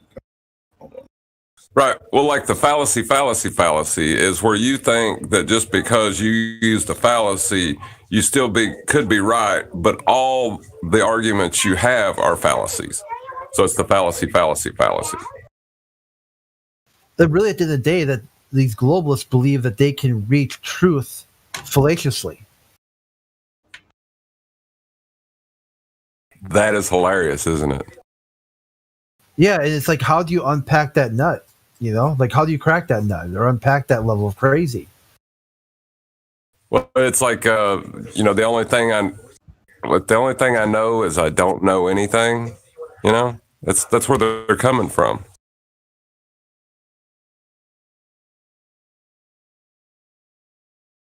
Maybe I should explain that more. Like, if you don't know anything, then it's impossible for you to know anything. So how do you know you live on a globe, that you're talking to me? How do you know the sky's above you? You know, like they have no epistemology. They threw it out.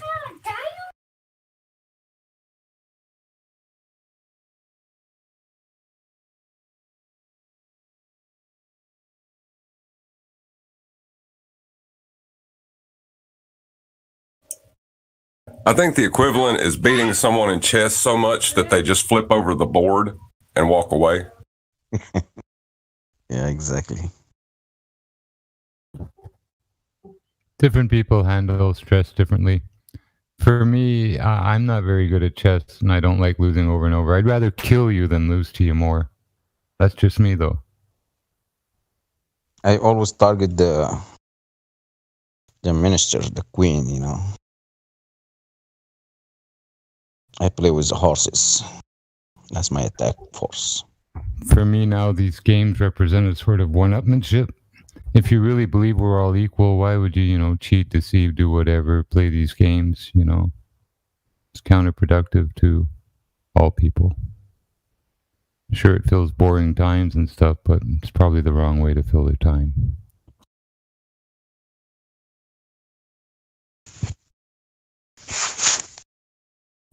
And what are they? They're winner-loser games. Winner takes it all. It's just part of dog-eat-dog. It's like, you know, conditioning people to obey instant rules. What do you think football's about?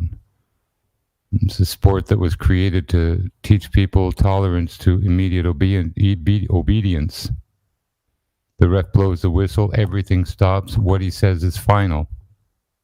How is that different than, you know, a cop comes, says something, and that's supposed to be final? Or a judge smacking down his gavel, last word. Yeah. It's no different. They have no more right than, I don't know. It's just dumb. Hey, you know, do you think it's interesting, Jimbo, that cops drive around in a car that says law enforcement on the side? Isn't the law enforced after you're found guilty? Well, they should say to serve and protect, but they don't. And when they do, they're not saying the public. You know, they could be serving and protecting whatever they want, private business, rich people. Sure, I mean, I'm not against cops. I'm against the word law enforcement being on the side of their car because you know enforce the law. The law's enforced after you're found guilty. Right. It should be like protect law protection or something like that. Yeah, they might as well write pre-crime on it, you know. And yeah, then, you know, right, exactly. You know, the thing is, they always use false pretenses to stop you. When I get stopped, usually they'll say, "Oh, there's a girl reported someone was following her," or you're driving past a house. They say, "Oh, a car like yours or van like yours was seen at this drug house or something." Any type of story that's just blah blah blah bullshit excuses, basically.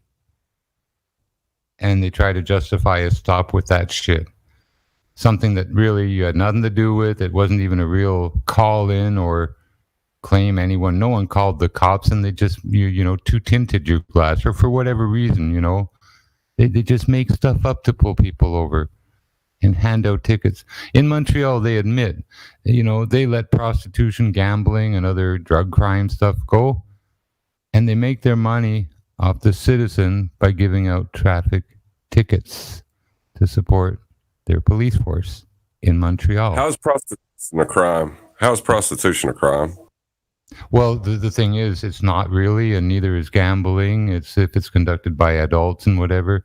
Even, I hate to say it, drug consumption. You want to fuck yourself up, and it's okay. Do it to yourself. Don't do it to others, But oh yeah, that's your business, isn't it? Even on that level, they outright say, a cop to be punished in Montreal, he'll be given a book of tickets. There's 200 tickets in 8 hours to write them out. And they expect everyone to be written out. Well, and these cops actually they're supposed to have a quota of tickets given out. If they're not given enough tickets, they're going to get fired. Yeah, same as the Green Onions in Montreal. It's not a quota because the way that they word it, it's not a quota, even though it's treated like a quota. It's punishment, opposite. Right.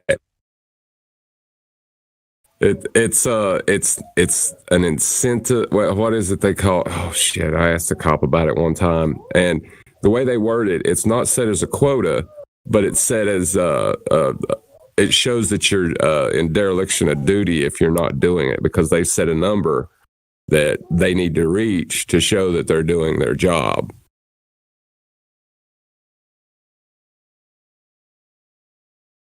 Which is so is their job to enforce the law, or is it to enforce ordinances? Well, in the South, you have centipede grass that grows. There is no law. There's no law that says you can only travel 55 or 60 miles an hour on a certain. That's not a law. That's an ordinance for.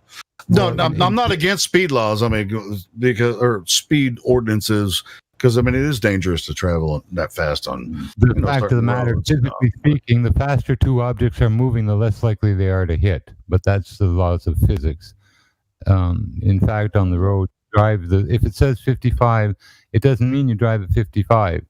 You drive and you adjust to road conditions. Yeah, conditions. And I mean, it's like if I'm driving in the country, the sign don't mean nothing. As a driver, you're supposed to drive and adjust to road conditions and traffic and other stuff. And there's there's a good chance that a deer's going to 100 miles. There's no law. Let's just do it. Even if the road is straight and the speed limit is 55, there's a really good chance that a deer is going to run out in front of me, and absolutely, that's pretty dangerous, bro. So you try to, I mean, you can use your own judgment, in those. In South Carolina, I hit a deer a year for 10 years. It's just that regular. Yeah, dude, they're everywhere over here. So yeah. You got to keep an eye out for the fucking deer, so you don't want. Sometimes they'll be in the ditch. You're driving by, they'll freaking jump out of the ditch just as you're passing by. Some will jump out to ram the side of your car, truck, or van, or whatever. I don't know. They might think you're another deer or whatever. Maybe they freak. I don't know. But you see a bunch of bucks in the ditch while you're driving by, a couple 100 yards in front of you. They're not moving. They're not bothered. But as soon as you get to going past them, one will jump up in front of you. It's stupid things. You know, freaking crash through your windshield or whatever. You know, it's Absolutely freaking dangerous. so it's dangerous to drive really fast and where there's a lot of deer. The speed limit's 55 on most of those roads, heading out to Beaufort, whatever, and then on the highways you get faster. So it's all high speed. Even old Sheldon Church Road. 55's pretty fast, but you always when you're driving and there's a lot of deer, you just have to keep your eyes out. Man. They're everywhere. If you see one deer, start slowing down. Yeah, start slowing down because and then once they pass, they get across the road or if they turn back the other way, just then go on. Anytime is train time. Anytime is deer time. They have trails that cross roads, and you don't even see them till they're right in front of you, and you're smacking them. No, you can't predict stuff like that. Even driving the best you can to avoid it defensively, they'll hit you, or you'll still hit them. They can spring. Holy crow, they can jump. And there's just no way to change your timing, hit the brakes, do anything. There's a quarter second till you can hit the brake from the gas. And at 55, that covers a lot of ground. And often, we have deer crossing signs every once in a while, but they're not always where deer are crossing. So it's not. I mean, you can hit a deer anytime around here, and that's the same everywhere across America and probably Canada as well. There's so many deer trails, and they dig them. They're like little valleys, literally. And you can literally walk through the pines and all over the place through just the deer trails. And you're literally below the forest floor. They use the same trails over and over so much that they dig little valleys. Yeah, they got them in my backyard where they've, especially going up a hill. They'll use the same process. Yeah. Yeah, it's pretty cool. Yeah, I'm right in a dale. It's kind of a mini valley, but on the hills you can see where the deer have walked one by one, and they've created these little lines that go back and forth up the hills, Yeah, when they're in the pines, they're in straw and peat and very soft dirt, and it all digs up, and some travels in their hooves, and eventually it all digs out, and they make a trough, and they use them that much. They're road builders. They build their own roads, basically, by their behaviors. And what's nice down there is the farmers actually do leave, food out there for them. They grow the peanuts, they grow everything. They don't harvest everything. They leave some out for, people to go in after the harvest and for the deer. So, and they get, wow, do they get fed well, the deer in the Carolinas, I tell you. They have like 25 million acres of food, 3 crops a year. Oh, you got a lot of help. Don't ever get caught killing the king's deer, though, because you'll be in so much trouble without a permit. That's what blunts were about. Yeah.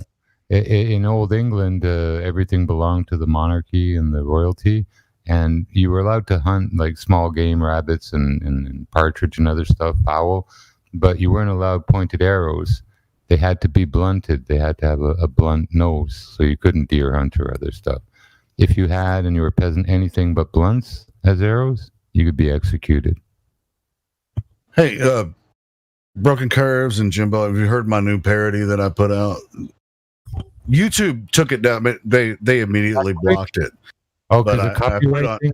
Yeah, I put it on SoundCloud, though, so you can listen to it there if you haven't. Awesome. Just link her up and I'll go check it out. Yeah, it's on live stream voice text.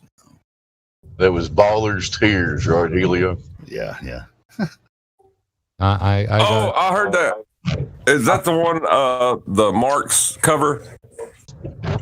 No, that was another one that I did last week, but I just did another one. This one's Ozzy's No More Tears. No More Tears, but it's Baller's Tears. Good. Yeah, listen to it. It's funny.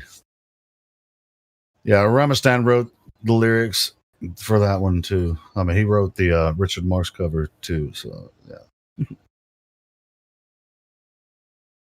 put it out there.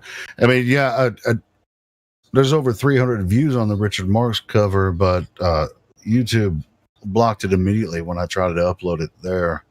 So I put it on SoundCloud. I'm gonna go watch this cover. Yeah, it's just SoundCloud. It's just listening. But I've had this meme for a while. The ballers' tears always seek their level. So I added that one. No, funny. And there's more upcoming. I'll probably release one a week now. It's just some freaking parodies.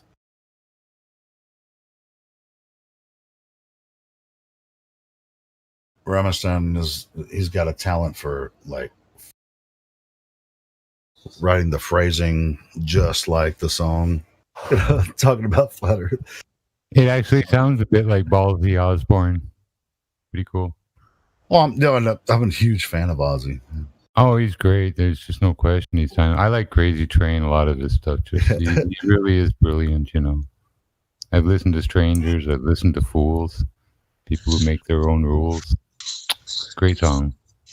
Yeah, he's okay when he's singing. I can't understand a damn word he says when he talks. So The guy just got brain damage from falls and accidents. Like he had one where he almost knocked his whole head off on an ATV. You know, so yeah, he's probably got a few concussions under his belt and a whole lot of drugs and stuff. Not all of it necessarily didn't damage brain cells, if you know what I mean.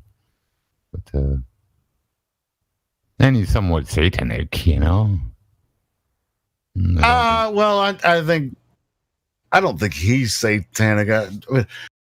To be honest, he probably comes from the Tavistock kind of thing, but at the same time, but he's not controlled. I mean, he's freaking.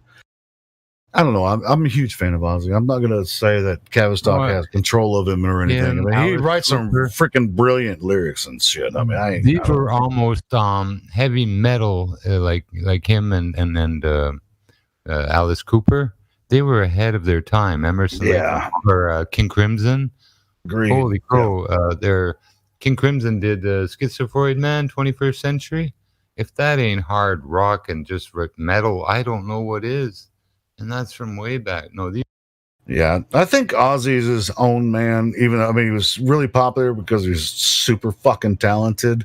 And Tavistock, I think, probably tried to get a hold of him, but with the Black Sabbath stuff, man, I mean, it's holy shit, man. It's just there's so much talent there. Just the creativity that wasn't Tavistock. That was freaking Ozzy and the rest of the band as well, of course. I'm a huge fan of Black Sabbath and Ozzy Osbourne. I don't think they were controlled in the way that like some of the other European bands were. That's all I'm saying. I mean, War Pigs, look at the lyrics of that. I mean, you think. And as a matter of fact, I think that what's his name, the bass player, Black Sabbath. Shit, I can't think of it now. Geezer Butler. I think he wrote the lyrics for War Pigs.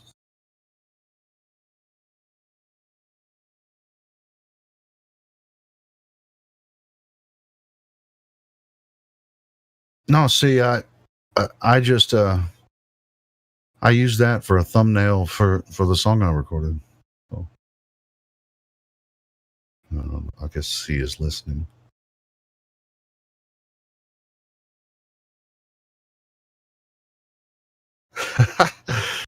He's freaking hilarious.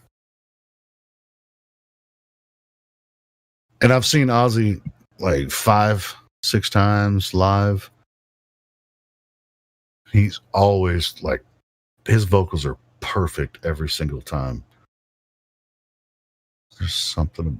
So he comes out, he's forget all fuck up, and then he's all singing, and then whoa. Yeah, it's like you can't understand it. Like Dave was saying, you can't understand a goddamn thing he's saying when he's talking, but when he's performing live, it's just like he's perfect, man. He's just awesome. It's crisp when he sings, but it sounds like he's like his tongue got thrown in a blender when he talks. And then they had that TV show for like a couple of seasons where he's just like, it is what it is. I mean, Ozzy probably didn't even want to do that show, but it's just like His wife wanted to do it. He was like, all right, fuck it, I'll do it. Yeah, I think she's a real brain behind him and manager and helped keep him successful no matter what he did. Yeah. You know, behind Because it, he's, like, he's sometimes brilliant. a good woman. Eh? Yeah, she is a good woman. Yeah, he's brilliant. And so just like, hey, what are we? It's like Ozzy's probably like me. And it's like, I don't want to fucking be on TV all the time. And shit. It's like, all right, fuck it, we'll do it. If we're gonna make a couple $1 million, fuck yeah, let's do it.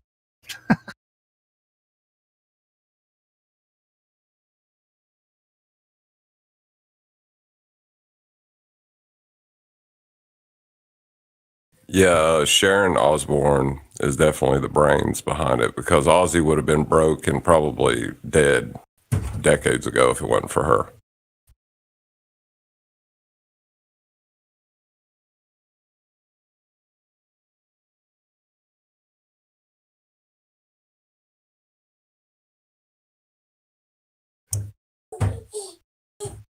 I think he admits that too, like several times. Oh yeah, I mean, yeah, he didn't want to be on TV like that, you know, because it's like you have to be a TV personality. You have to be. So it's like she was the TV personality, and just like you know, the household, you know, it's like here's Ozzy's kids and shit, and it's just like Dad's fucking acting weird, and then talk about his drug addiction and shit on the show and all this kind of stuff. So it's like he's like, I'm trying to do the best I can, and see, Ozzy Osbourne was born for the stage, not for TV shows. You know what I mean? So I mean, I've like I said, I've seen him several times, and it's just like he was born for that. You know, he wasn't born to be a TV personality. He's a singer, not a communicator. Well, I mean, you can communicate. See, I'm a singer too, and so I'm a huge fan. I mean, I've performed, you know, I don't know how many freaking, probably at least 100 live shows. And when I'm in front of a group of people, whether it's 100 or 600 or 20, you know, if I'm you know, on the stage, you know, singing, I'm in a different world. It's not. I don't care how many people are watching. Real thespians need a live audience, you know. Performance art, thespianism takes live audience. And I'm proud to be a thespian. But I can understand what you're saying. When Ozzy speaks, I need like 10 minutes to translate it. Like slow down the recording and change the gain and do some other shit to make sense of what just come out of his mouth. I know, but do you really care what he says? I mean, I heard what he said when he was singing. To translate for you. I heard what he said when he was singing. For the most part, I mean, he doesn't really have much to say outside of him being on stage and, you know, singing. I mean, that's his art. That's the art, man. I appreciate his art more than what he says in public. Hey, Helio. There is someone in the chat wants to be unmuted. I don't know. It's, yeah, full stop. Yeah. All right, cool. I'll unmute full stop. Let's see. Full stop, can you open your microphone and talk to us? Hello? Yeah, good to meet you. Is this your first time here? Can you hear me? Yep, we can hear you. Hi. How did you find the server? Who? I mean, you already have the on the fence rule. I don't know why you were server muted. Me too. So have you talked on here before? Who? I'm talking to you, full stop. I'm talking to you. To me? You asked to be unmuted. You said you want to speak in the text. So what do you want to talk about? Hi. What the shit is going on here? Can I invite my friend? Sounds like the soft troll, Julio. Go ahead. Full stop, man. Ask your question or shut the fuck up. You said you want you listen. You messaged, in the live stream voice text that you said you want to speak. Speak. Yeah. What do you want to talk about? Hi. Oh my God.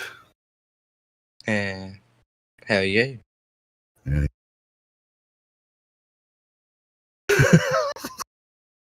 you think you live on a globe? Full I stop. think you already is self-muted.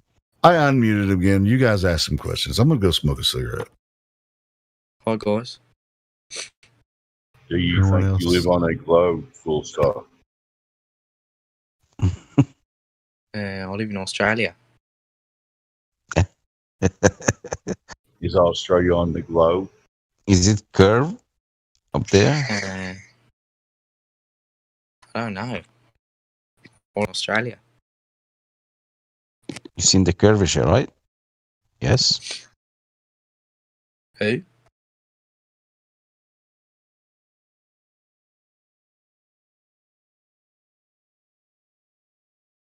Is there a problem? Where? Where did you see it? How you measure it? I don't know. So how you could prove it, to us, like you live in a globe or Australia is curved. Can you unmute me? You already unmute. I could hear you. Someone please unmute me. So what you want to talk about now? Do you have any evidence for the globe? You want to share with us? Australia? Anywhere. Are you from America? No, I'm not. You're American? No, I'm not. Oh. I'm a I'm flat Australia. earther. I'm a flat earther. Who are you? Flat earther. Who, me? Oh, I'm a Yeah. flat earther? No. I am flat earther. How about you? Good luck, man. I don't think you're going to get anything out of him. Keep trying. Yeah. What's a flat earther? Flat earther, that means, we live in a flat land, though. So Australia is flat? No. It's fucking flat. So Australia is flat? Yeah. Everywhere is flat. You have water up there, right? Yeah. Yeah, water always, tends to level, so kind of shape it's gonna. Is America flat? Yeah. I don't know about America, but in my country, the river is flat, the sea is flat. The Great Plains in the USA are country very are you flat. from? Yeah. What country are you from? In my country, I'm from Yes. Sudan. So it's flat. Do you know where Australia is? I think it's in the south somewhere. Do you live near Australia? No. I live in the equator. Do you live in North Sudan or South Sudan? South Sudan. Why don't you North Sudan? Say again. You cut off. I live in Australia. Oh, that's good. Very nice. Yeah. Is the Earth spinning on an axis? Pardon? Is the Earth a ball? Is it spinning? Who's Earth? I don't know. I'm just hearing questions about where's Australia? Do you know where it is? It's not exactly flat Earth. But I'm just wondering if anyone knows if we're on a spinning ball or not and have proof for it. Do you live on a spinning ball? Not me. No, he's asking you. Does the Earth spin underneath your feet? Does it? E?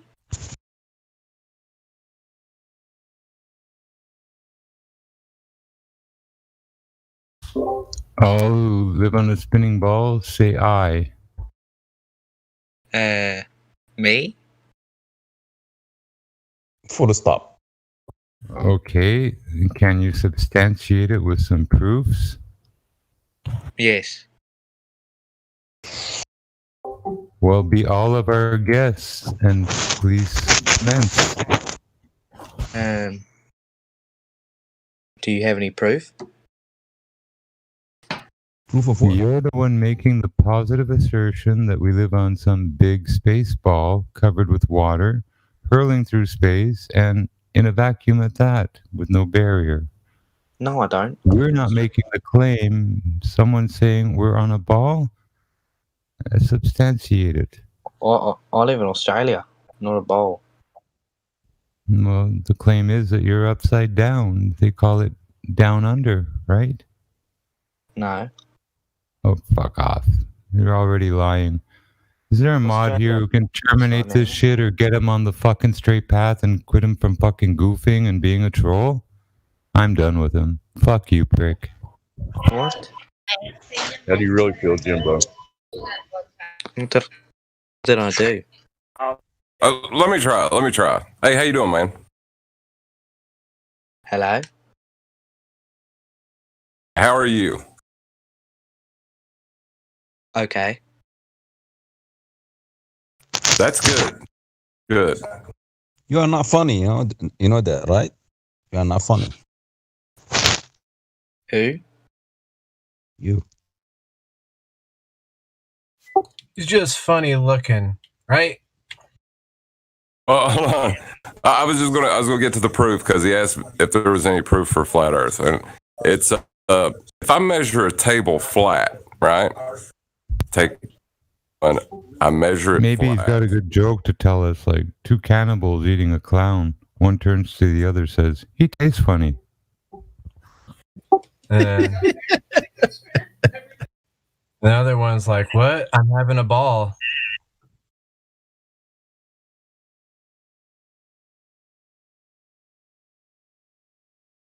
He does taste funny, doesn't he? Larry King joined the rest of the dinosaurs yesterday. Who's the one here that needs to be terminated? I don't know, some goofy Aussie guy. Aussie's got some real strange frickin' on a rock fucking problems, you know?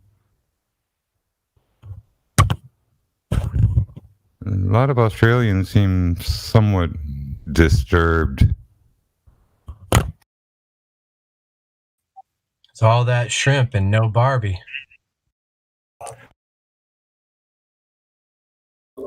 All that outback and nothing to do.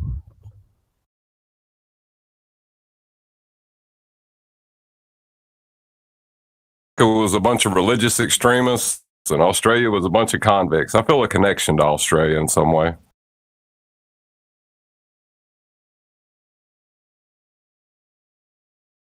All right, full stop. Be unmuted. Let's see what's up. Who's full stop? Yeah. I have an uncle in Jim Boom Ba, and he worked on the road constructions in Australia. So I have a all right, full stop. There. Can I be unmuted? You are. Who? You are unmuted. You're speaking now. Thanks. What did you want to say, bro? Is there a problem? A problem with what, man? You said you want to be unmuted. I got you had something to say. Yeah, can I be unmuted? You are speaking right now, aren't you? Can you hear me? If I'm responding to you, that means I can, right? Can you repeat the question? Philosophical response. Can you repeat the question, please? My question was, you had something to say? Because you have to unmute you. I figured you had something important to bring to us, like some proof of curvature or something like that. Yeah, can you unmute me? Yeah, such a boring troll, man. Boring. Then goodbye. I was just starting to like him. Hey, full stop. I got kinda got his CV. sending you. Put him on the fence. He should be on the retard. Yeah, how do you deal with, that type of ignorance and just, asinine attitude and stuff and just being a goof? You just mute him and move on to someone else. All right, serious. I'm gonna tell you something. You keep doing that, kid. I'm about to ban you. Well, not kid motorbike. Yeah, I'm about to do that. I said when I was trolling flat earthers when I was a Globie, saying you're on the fence is one way of kind of interjecting yourself. Yes, because you're trolling. Full stop.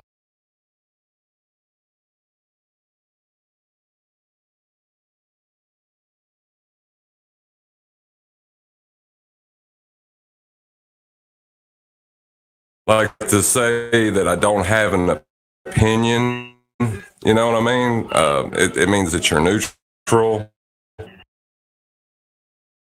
Opinion should carry more weight because you are neutral, right? But anybody can be neutral on this subject.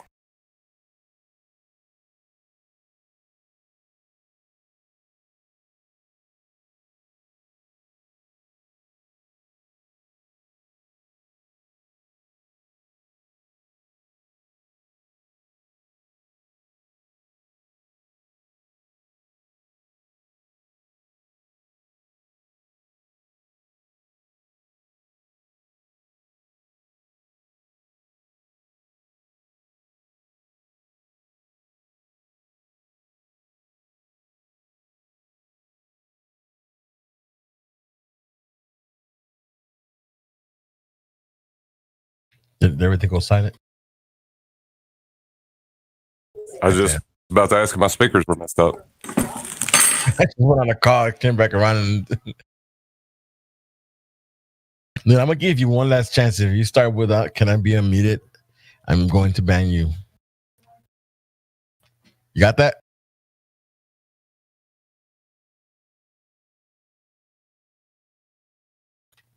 This is your last chance. Full stop. If you say "Can I be unmuted?" I am going to server ban you, not just ban you. Hello? Yes. What's up? Full stop. Hello. How are you? Pretty good. You have something to say? Do you want to play a game? No. I'm joining the game.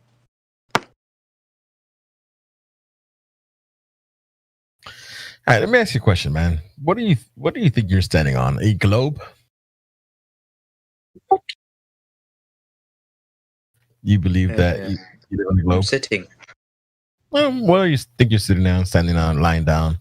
Wherever you are, what do you think you are? What do you think the Earth is? What shape? If I had to be specific with you. I'm sitting in Australia at the moment. Yeah, one of the flattest continents. Congratulations. Australia is a country.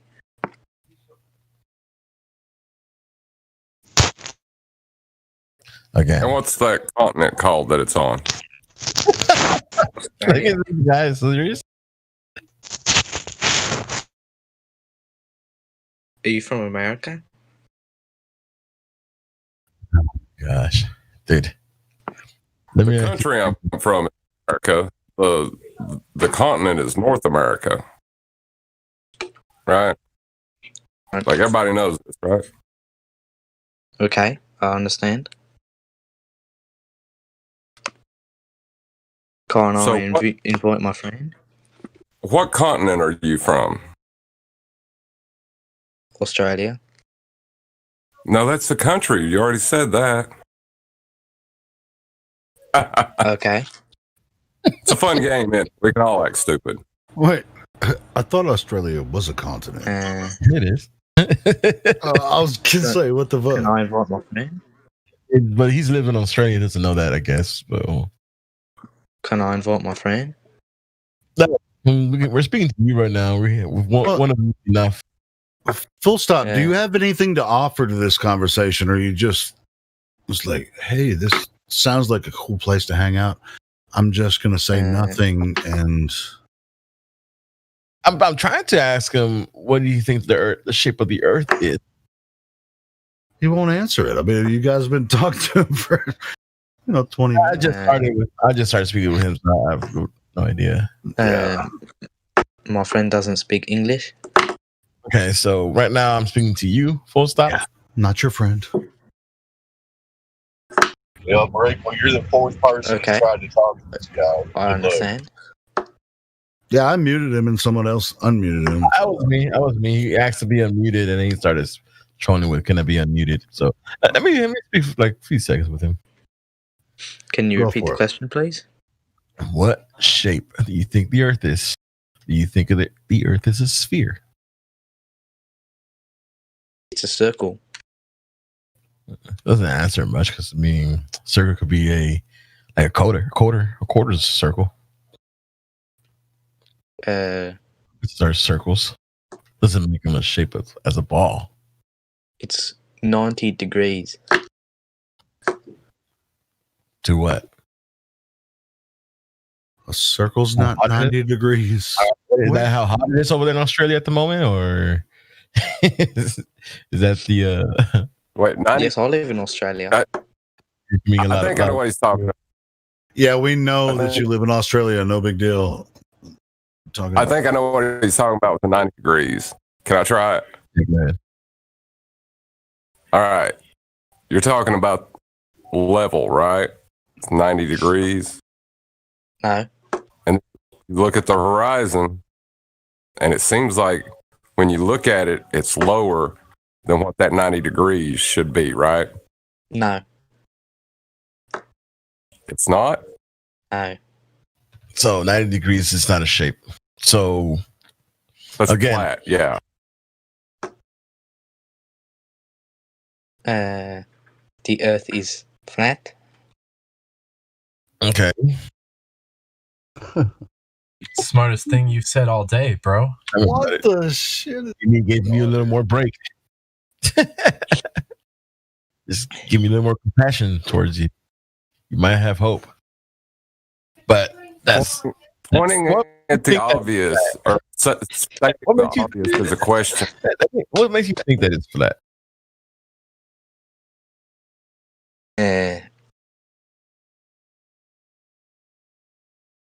Can you actually say a sentence of it? Everything you said is like 2 or 3 words. Full stop. Can you actually can you actually talk like a coherent person and actually? Well, that's the problem. Make a full sentence. Mental retardation. Yeah. Well, I mean, I'm not sure if that's true or if he's just trolling us. I mean, full stop. But we're trying to give you a chance here to speak your mind. We're wanting to know how you found your way here. What do you think about the shape? The shape of the Earth. Honest. Or, this idea. Can you say something that's more than 3 or 4 words? Can you do that for us? I am Job. And invited me to the server.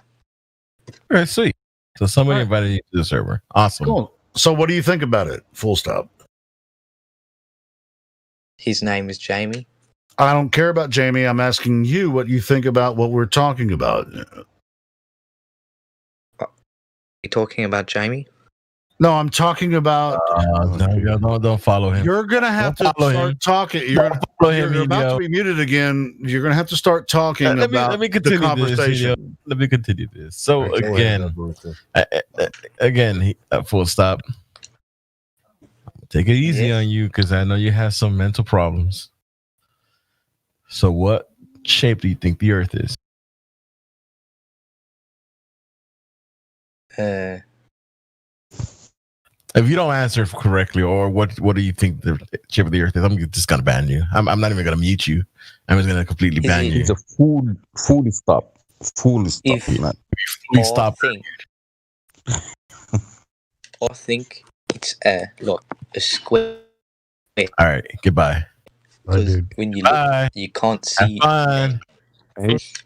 he's new to the subject. Where are you going? I'm about positive. Like this is how someone that thinks that a group of dumbasses and just going to walk in and make fun of us with some like non sequitur fallacy, and then get his kicks. Like he hasn't looked at any of the evidence. He doesn't know any of the arguments. He's just trolling. He's coward, because he cannot defend his religion. That's why he acts like this. He cannot cannot answer anything. Let's move on then. We'll move on. Yeah. He didn't even bring, like I said, he didn't make a complete sentence. He didn't even say anything. Right. He was just, whatever. We have somebody here with VC Verified called Money Thief. So, I remember that.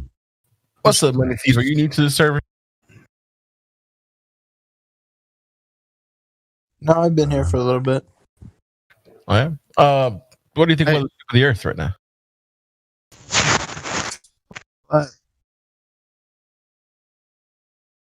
Money.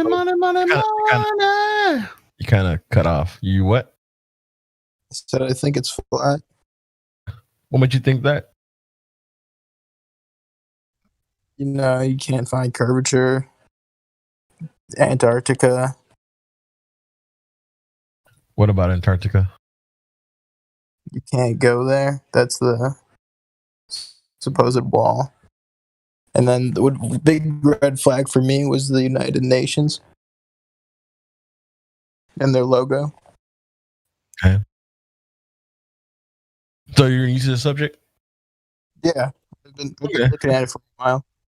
I don't feel like, comfortable enough to like convince people yet. I'm still like looking at all the evidence. Oh no, man! You came from a great place. Yeah, how long have you been looking into the topic, Money? A couple months now. That's a pretty short period of time. Yeah. What did you come across that got you interested? Some odd TV, odd reality. Oh yeah, ODD. Yeah, He just put a new video out today. Did you guys see that one yet? No. Of what? Seriously. Like music video? It's no. It's another one of his documentary kind of things. It says part 1. I'll share it. Go ahead. Continue with Money. I saw it, Helio. It's pretty good on it's TV. pretty good. I mean, it's more like Pharmacia? Christianity feel and stuff. Yeah, the Pharmacia thing. Yeah. I'd like to give him a little bit of advice if he's new to the subject, because the argument that changed my mind about everything was the Black Swan argument, and Quantum Eraser formulated that argument. Now, I ain't saying QE's right about everything, but when he makes a statement, he gives citations and he backs it up. So if you want to look into like the hard evidences of flat Earth, he's a really good guy. This channel has some really good stuff at the bottom. This Discord channel, if you scroll down, there's some really good stuff. I'd say probably about the same kind of stuff as QE's. But like learn your logical fallacies, because you're gonna have 3 thrown at you quite a bit. They're gonna reverse the burden of proof, which is like, well, how do you know it's flat? Like, how do you know it's not a globe? You're gonna get hit with begging the question all the time, constantly, and then you're gonna the consequent and begging the question. Usually they're thrown in together, but you're going to get a lot of those 3 things, and it's going to come at you hard and fast. Sometimes it's going to be hard to like figure out what they're doing. But if you're familiar with those 3 things, you can usually pick apart anything they say to you.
happened?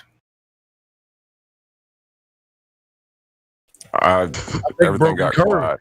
I think broken curves just broke the curve. My brain hurts.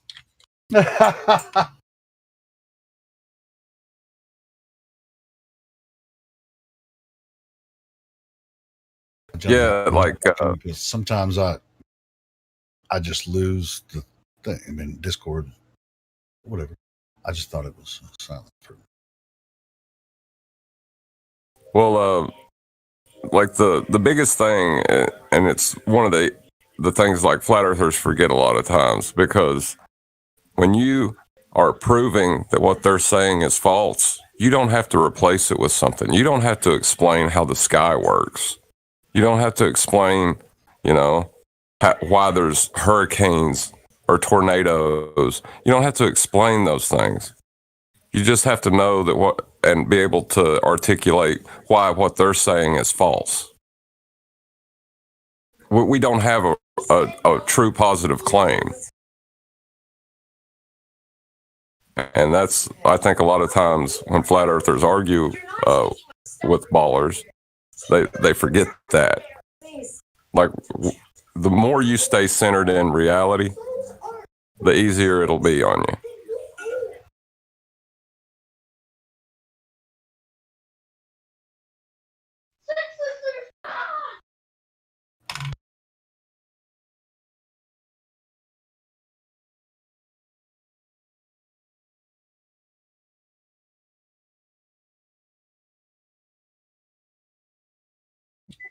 So how long have you been flat earth or broken curves? I've been in this topic for probably 4 years. I've been a flat earther for a year. I was a troll, like almost professionally, for 3.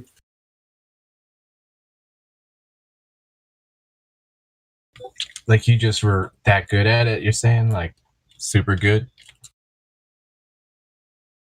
I think the idea of the globe was so embedded within my mind that I just couldn't see what was right in front. I couldn't see the forest for the trees, you know?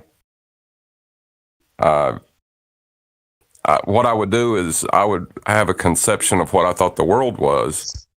And then whenever someone would try to give me information, I'd try to create another conception and compare the two within my mind.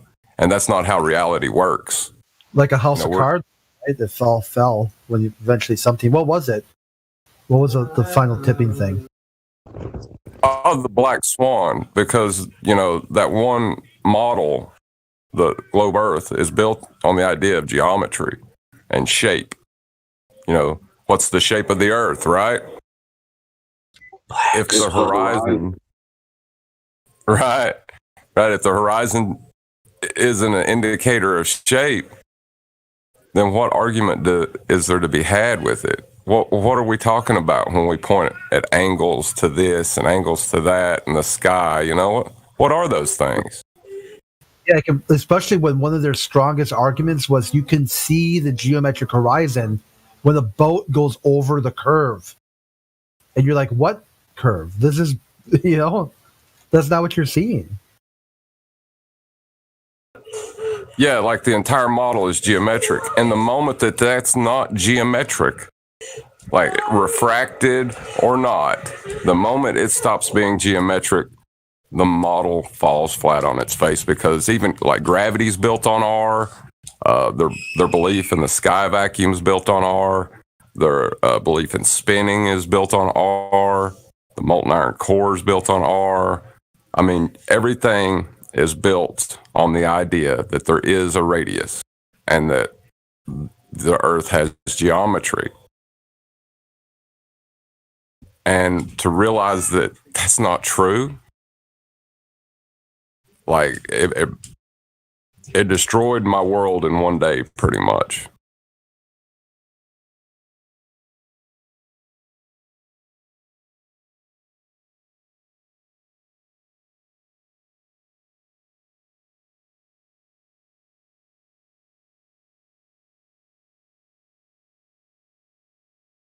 For me, like, I heard about flat Earth and kind of looked at it, and it made sense to me. But I'm like, I just hand waved it away.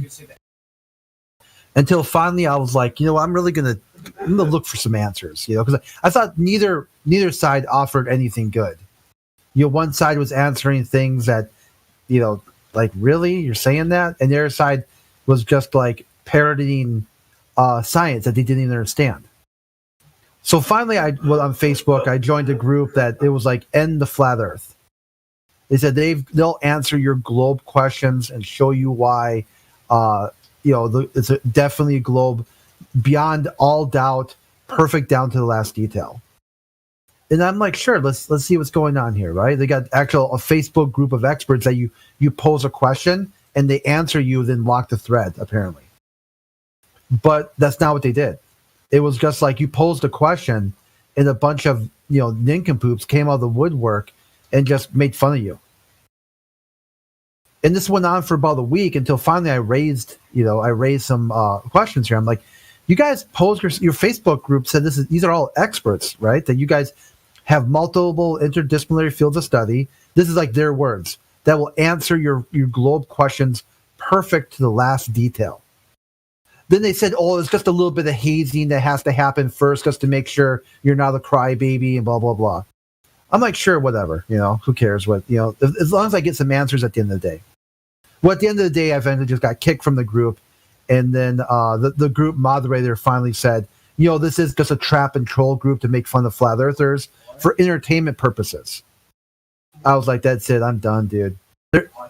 So you have experts that know all about this heliocentric model, and your form of entertainment is to make fun of people on social media? That didn't make sense to me right there. I'm like, you've got a model how long would it take you to like learn this stuff? And with that knowledge, you don't use it. You deny your own science for entertainment purposes. Well, on my side of it, I could argue it eloquently when there was an R value, like looming distant objects with respect to the horizon. I could argue that, and I could hold my place probably against anybody.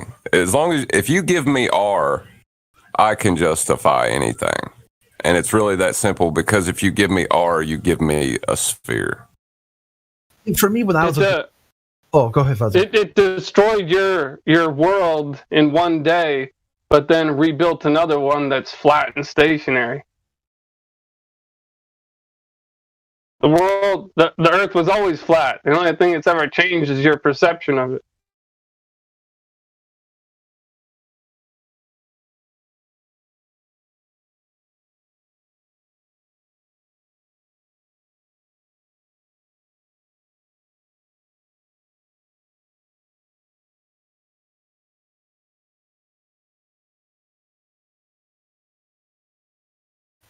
Never really argued so much for the globe as I kind of argued against flat Earth or something like that.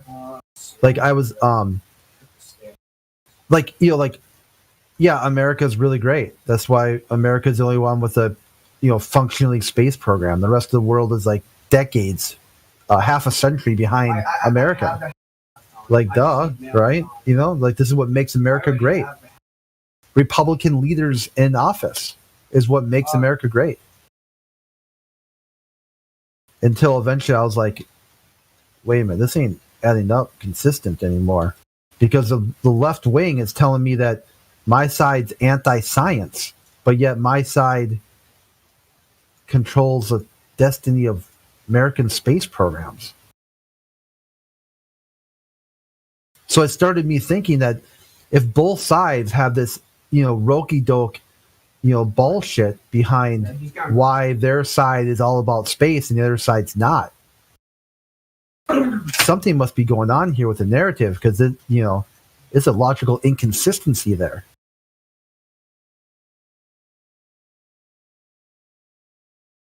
It's like that one meme where Hillary said that she wanted to be an actor when she grew up, and then one of the first things she did as senator was like supposedly ended the shuttle program. And I'm like, where's the consistency here? If her dream was to be an actor, why is she basically canceling spending programs that do this. At the time I didn't know exactly how destructive and dangerous, the low orbit, or atmospheric shuttle programs were. They try and make it sound like the thing was a spaceship. It only went a couple hundred miles up.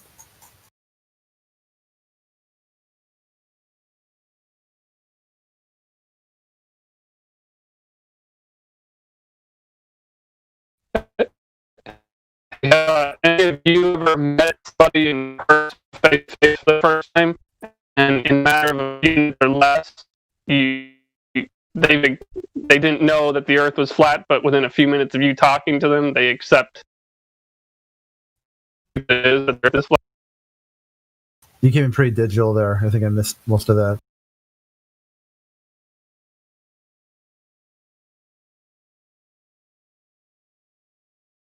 Me? No, Orion was robot. Say that again.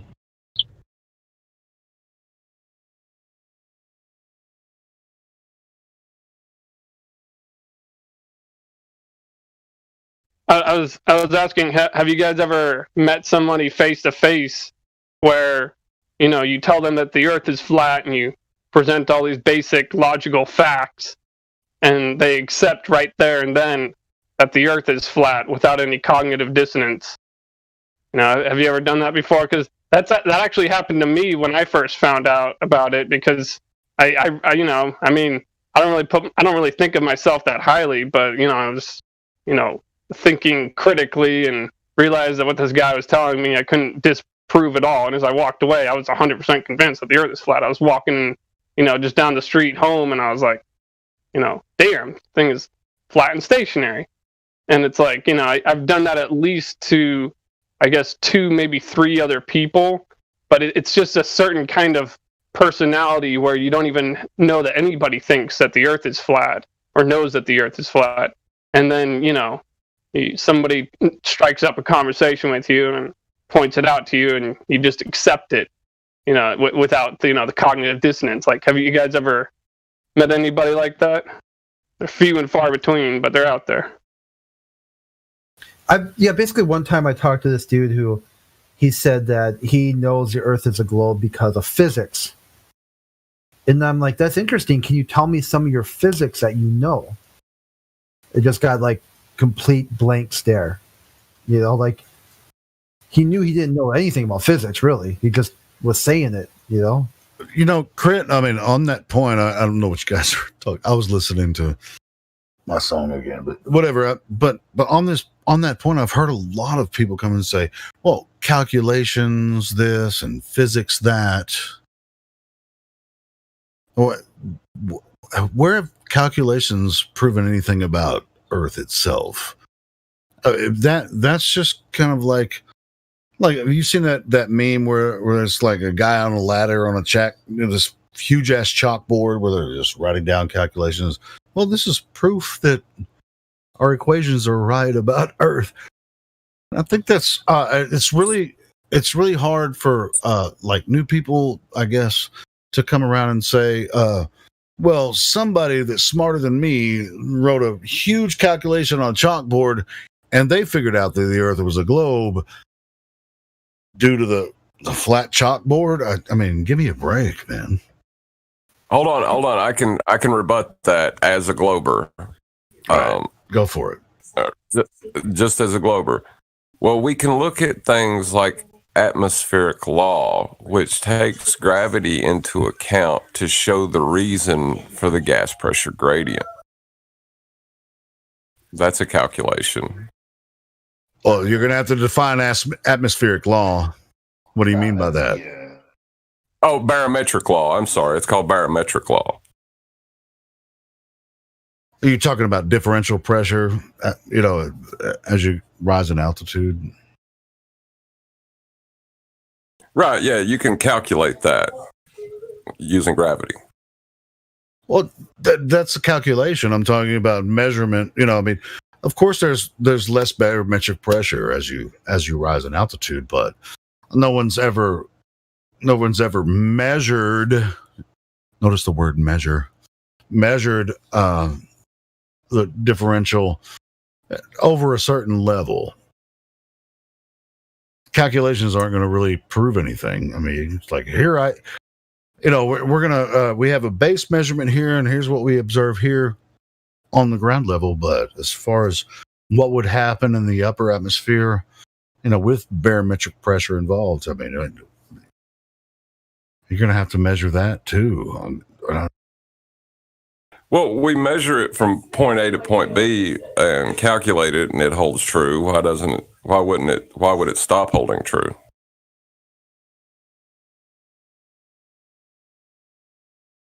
That's an extrapolation from a measurement, here on the ground.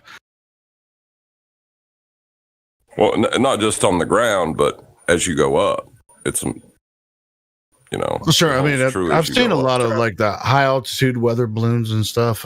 I haven't seen any like accurate barometers that were put on these high altitude weather balloons. So let's find out what the barometric pressure is from there.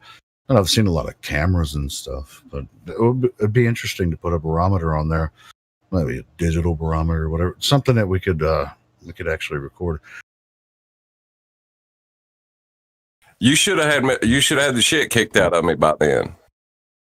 Don't take it easy on me. Where did I mess up? As human gravity. No, he didn't say gravity. I won't bring up gravity because it doesn't actually exist. So there's no reason for me to bring up gravity. So if he's playing the Glover role, nah, you didn't say gravity. I did bring it up. I did bring up gravity. It's within the law. No, it's assumption within the law. Exactly. But you didn't say the word gravity. Because if you said the word gravity, I would say, what's gravity? I mean, I would just, what's gravity? What do you mean by gravity? Well, it's the same thing as laying down a stake. You're invoking the cow, kind of, Like if you claim that there is a barometric law, right? Then you look at that barometric law and you see that it is established on the idea that there's volumes pressing down on each volume below it. Well, first of all, to have a volume, you need a container. But like gas pressing down on the volume below it, it's a law that's in complete violation of every other thing we know about gas.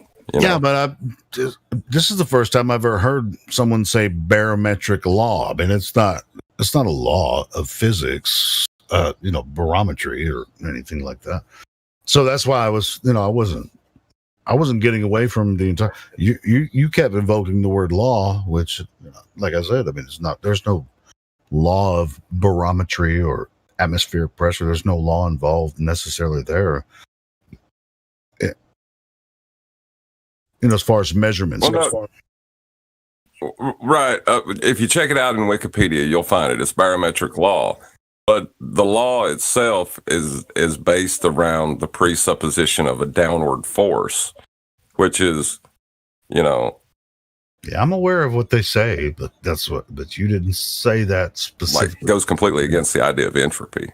I get it. But it's one of their, a real it's one of natural those law. tricky laws they got, it's built on a fallacious assumption. And then that's why I didn't address it, because you didn't say gravity. So I didn't address it. Yeah, I could smell it, right? You didn't say it, but I could smell it. See, but you're gonna have to get them to step in their own shit,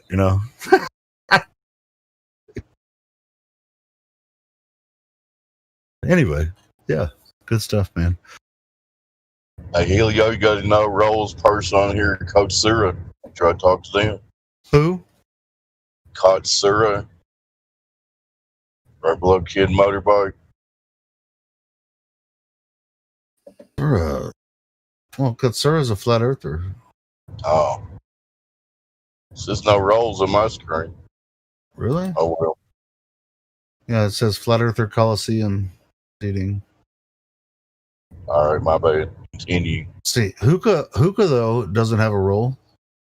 Hookah. Hey, Hookah, you want to open your microphone and talk to us, Hookah? Yeah, I unmuted you, Hookah, if you want to talk to us. Welcome to the server, Hookah. Hey, thanks, Matthew Learns. I'll take a look at it. Yep.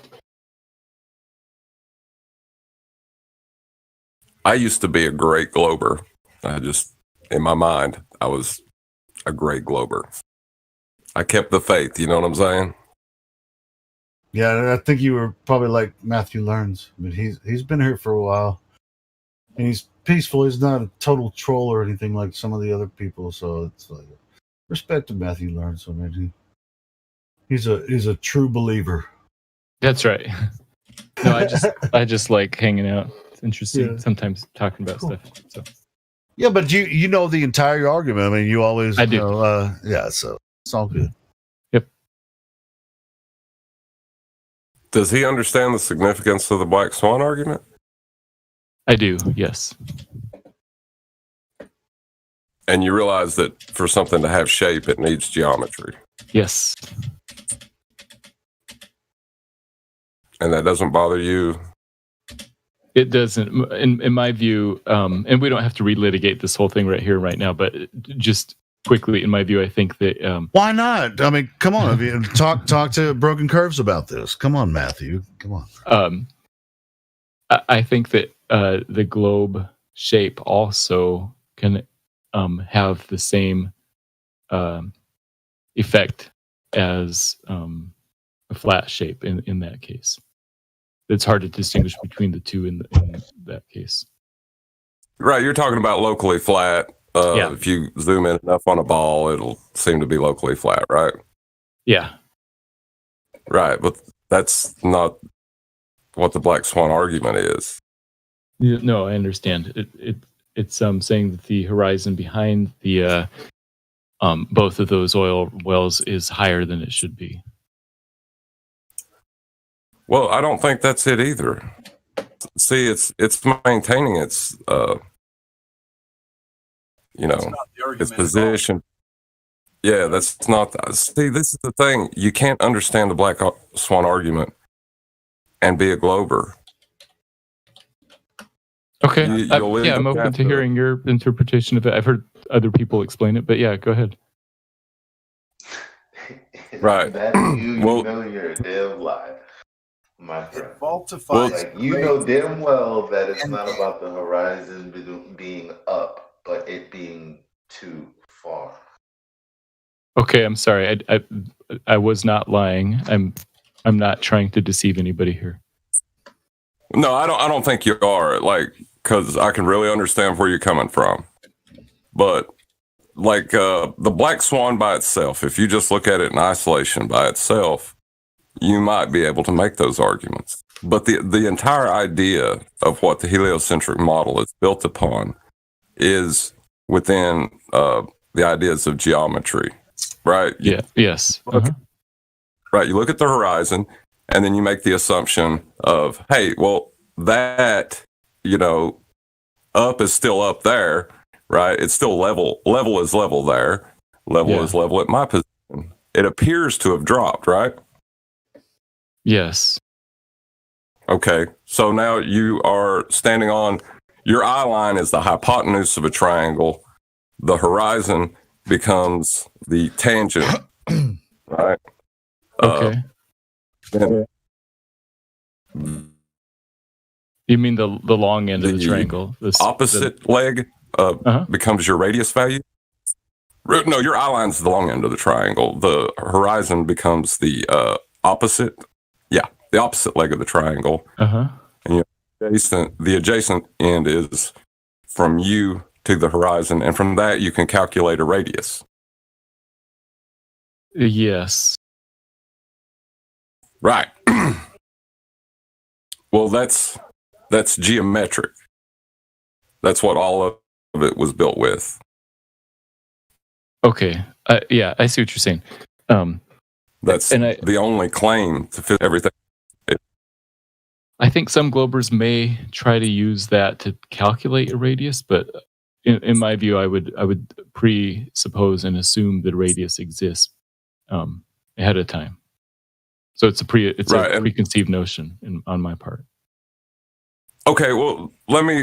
It's something I've been doing lately, but how big a hole would you have to dig to be able to see stars below the horizon? Just roundabout. 1 foot off the ground, that puts the horizon about 1.22 miles away, plus or minus refraction. You know, let's just throw that refraction thing wherever we want to, right? What do we got to do? I guess it depends on how far down you're looking. If you're looking 10 degrees down below the horizon or 20 degrees, it'd be different numbers. No, I'm saying 1 foot off the ground, looking straight out, 90 degrees from plumb. Yes. Right? You'll have that line that forms the horizon, right? Yeah. What do we got to do to get some of that scooped out so we can see through the actual geometry of Earth? Well, so, I mean, I think you can see stars on the horizon if it's a dark enough night and you're looking at over the ocean. You do see stars straight out as they rise or set, right? You're saying on the horizon? Yeah. Below it? Below the horizon, I guess it depends on how much below you're looking. Like if you're looking 1 degree versus 4 degrees, it'd be different amounts. You think you can see stars below the horizon? You cannot, but if you were digging through the Earth, I thought you were saying, okay, how much would you have to dig through? Okay, yeah. All right. Now the Grand Canyon's a pretty massive place, right? Yeah, I've been there. Yeah. How far away and how much of a straight path would you need with the Grand Canyon to see stars below the horizon? Do you mean if you're down in the Grand Canyon? No, 1 mile away from the Grand Canyon, 1 foot off the ground, right? That puts the horizon 1.22 miles away from you, give or take. There's still this massive hole there, probably well over 1 degree at that point. Why can't you see stars through? Why can't you see stars below the horizon? Because there's ground in the way. I'm sorry. I'm trying to understand what you're going with this, and I'm answering the best I can. But I think I understand. No, I understand you're not getting it. Like there's ground in the way. Yeah. But we're supposed to be on a ball, so there shouldn't be ground in the way. If there's this crack in the ball and you're looking through the crack, why are you not seeing stars below the horizon? I see what you're saying. You mean like if you're looking down the Grand Canyon? Yeah, it's hard to see anything right at the horizon. There's a lot of atmosphere in the way. When you're standing on the side of the Grand Canyon, you're 5,000 feet high. The Grand Canyon, the bottom of the Grand Canyon is still above sea level. So you're talking about maybe if you're down in the Grand Canyon looking along. No, that would nullify the whole point. Like the whole point is to get this big chunk of Earth out of our way to see stars below the horizon. Okay, got it. Because it's physical, right? Like Earth curves are physical. You know, it's physics, right? Yeah.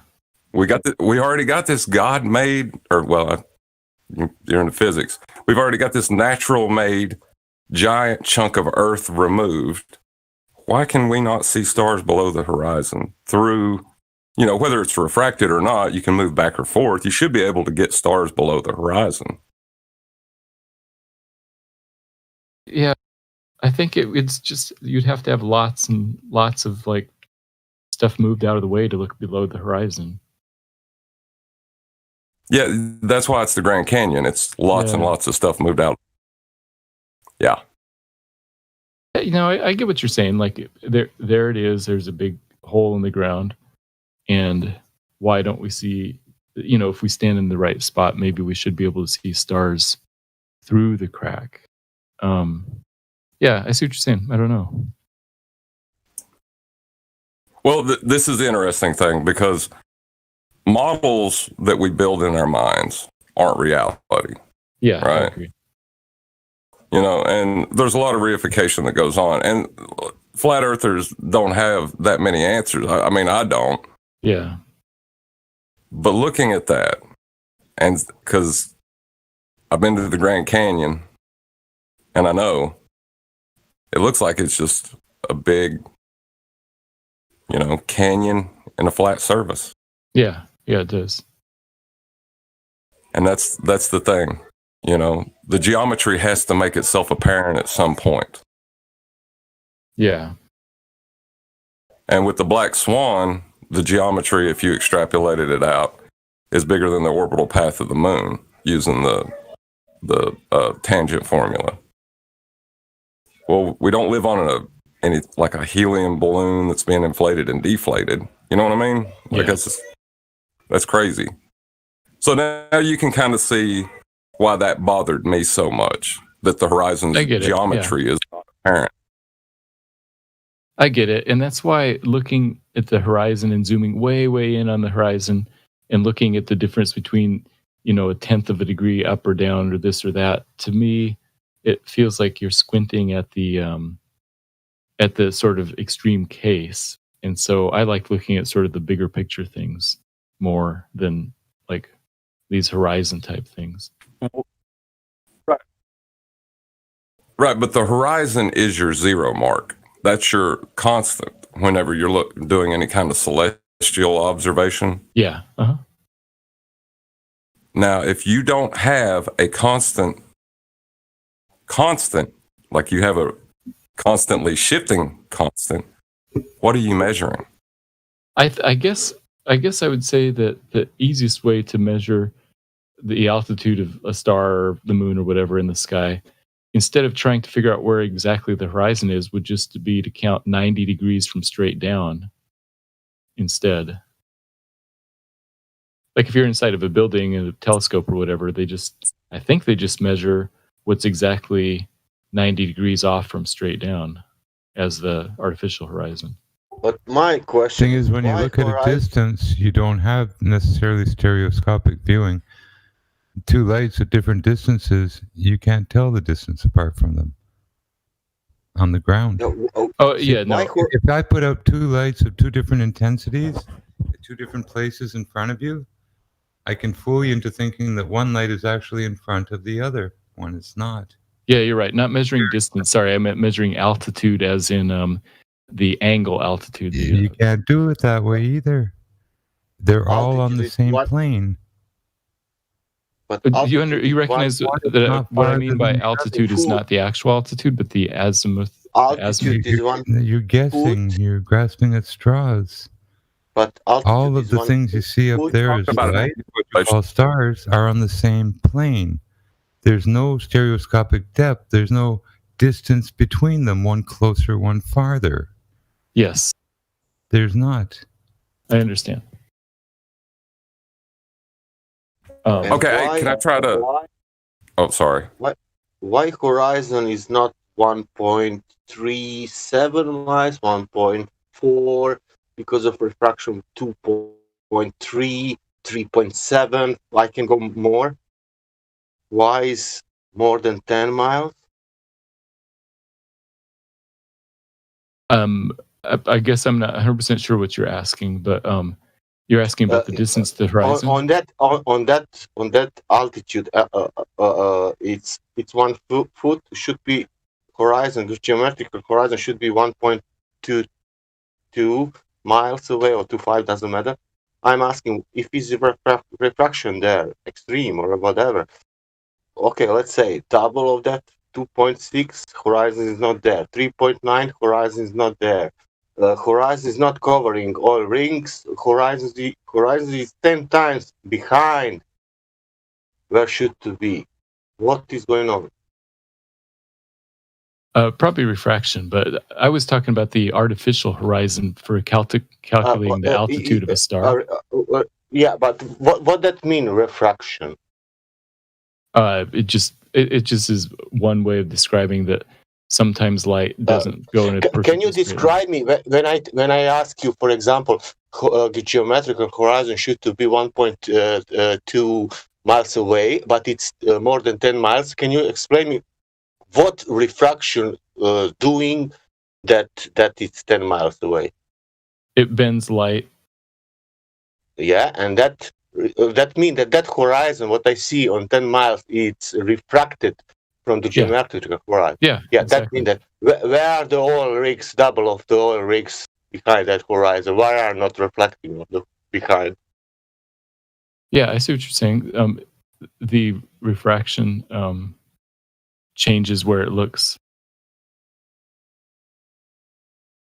So one way to listen this example. That means if I take a boat, small boat, normal boat, from that location and go in direction of the oil rigs, I should disappear in the middle of the way, but I will still, but I still will be visible. That means that I was refracted from the light, you will say. Yes. That's, for me, idiotic, but okay. Hey, hold on. I was about to make. And the question is, how you will know in the first place if you had all that refraction? Or, for example, I will give you another example. Second World War, battles with the ships during the Second World War. How they fight during the Second World War with all that refraction? Because one day, for sure, happened. They should to account on that. Plus, they should account on rotation of the Earth. How they battled during the Second World War on the ocean? I don't know how that weaponry worked. Let me ask you a question. For example, some German ship attacking on 10 miles from another ship. There was like, oh my God, no, this is not ship. You need to shoot like 2 miles before because this is refraction of the ship. Is that true? I understand your question. My answer is still that I don't know how World War II battle machinery worked. But let me ask you a question then. I find myself asking this question in a stupid situation. Okay. So because refraction, it's working only when we need to prove that it's curved there. But I don't. In every other case, but you are saying that it's their refraction, and that is the thing. What is how to say?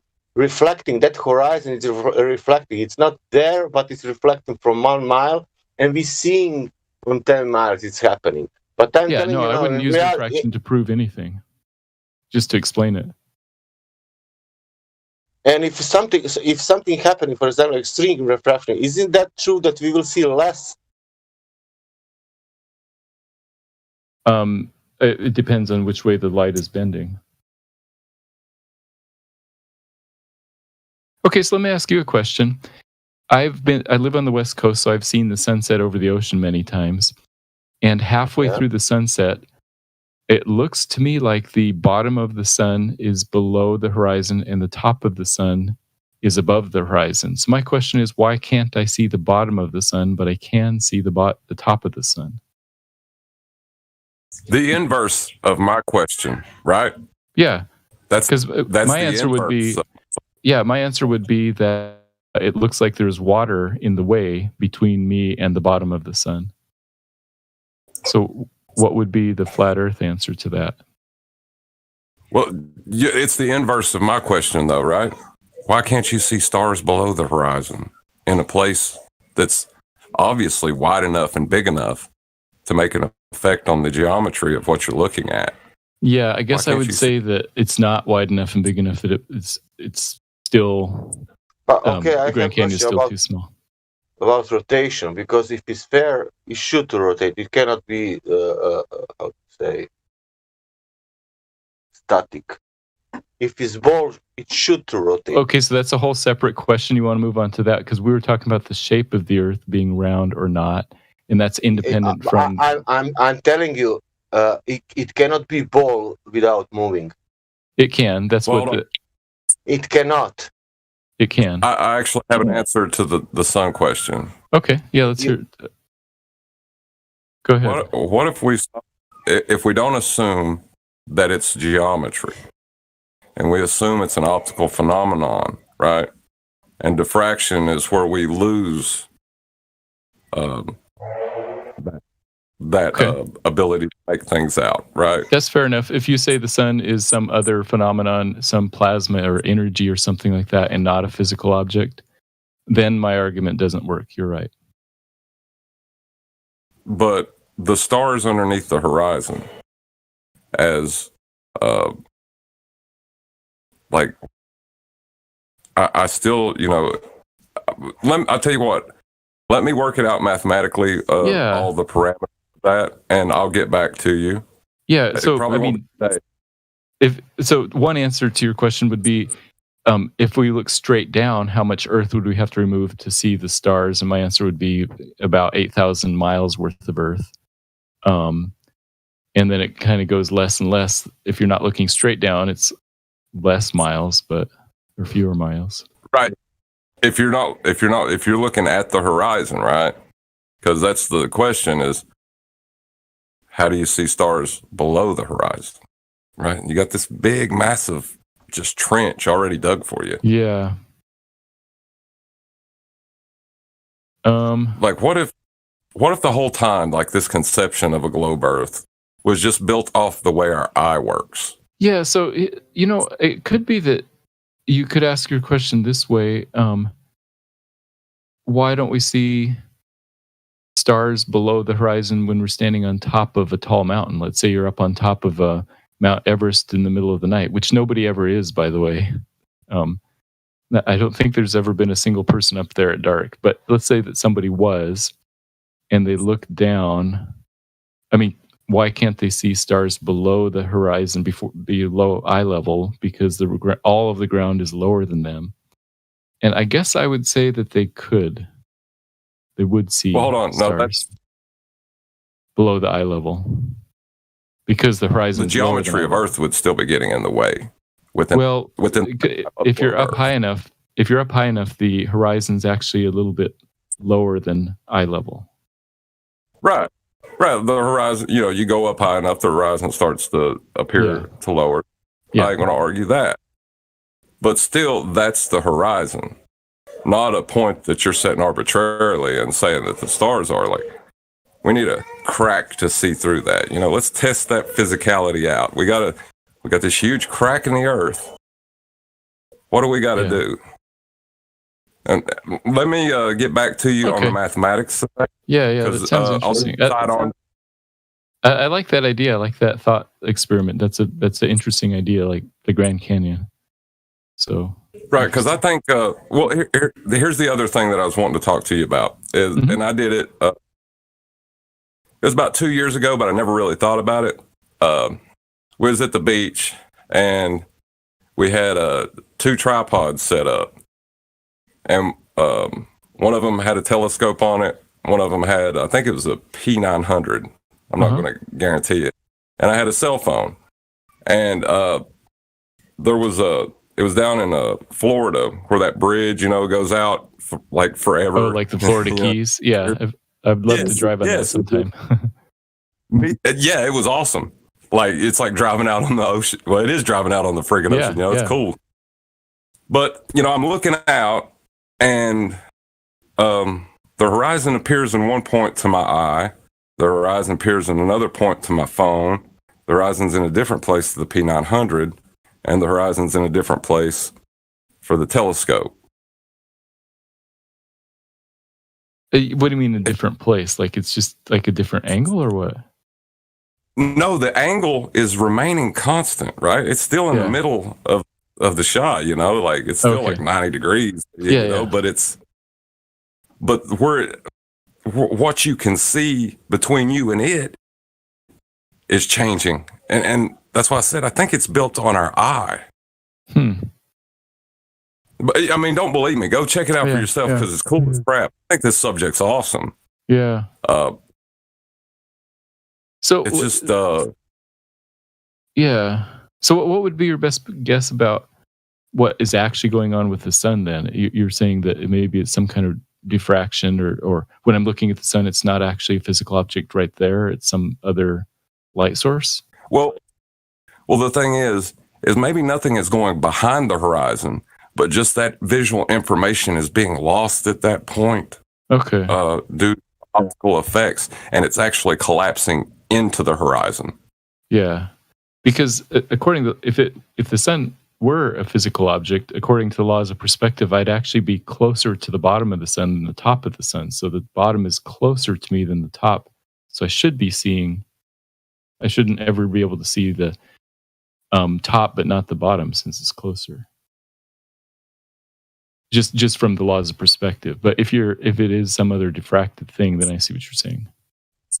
Right. But like still that's pointing up to prove down, kind of still in a, like we're assuming a lot of things that we don't know. Of course. So and that's how we learn things. Like I ain't saying that assumptions are bad, but we still need to try to find ways to prove them. And I really thought for the longest time that we had proven R. That's what the heliocentric model was to me. Yeah. There was that R. I could go out and measure it. I could tell you R. What are you talking about? We don't live on a ball. And it hurt me to understand the black swan on that level. Because I had a lot of, dude, I loved Star Trek growing up. Like Deanna Troi, I was nuts about her. Even Dr. Crusher, I would have hit that too. The older sexy lady. I was like, yeah. But I think it is. I think it's just as much a fantasy as anything else. And I think that there's groups on this earth that have learned that before the rest of us and have taken advantage of it to milk us for money. Huh. And that's horrific. Yeah, if that's what's going on, that's bad news. How far do you think you should be able to see a lighthouse? Has anybody ever done this black swan photography with lighthouses?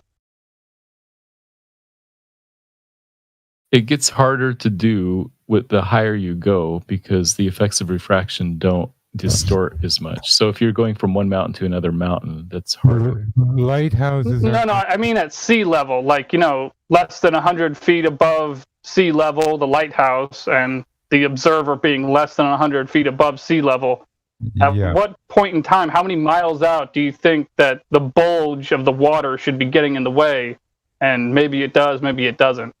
Yeah, it depends on lots of different things like the lighting, the atmospheric refraction. All lighting from lighthouses is usually from above the shore, because in mountains lighthouses don't really help boats. They don't fly.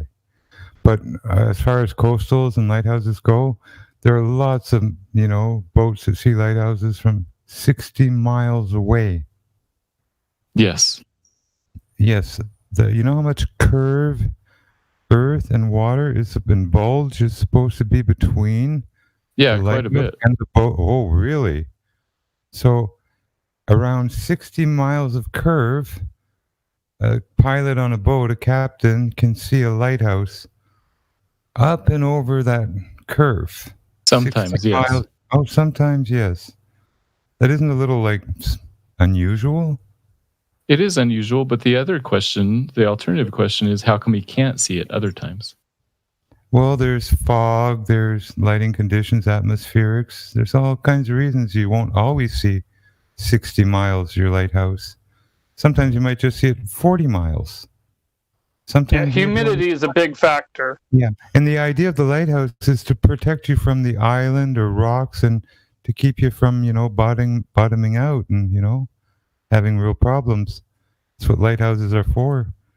They mark an outcrop of land or to mark an area of water that, bad for boats. Or sometimes they're just guide lights and stuff.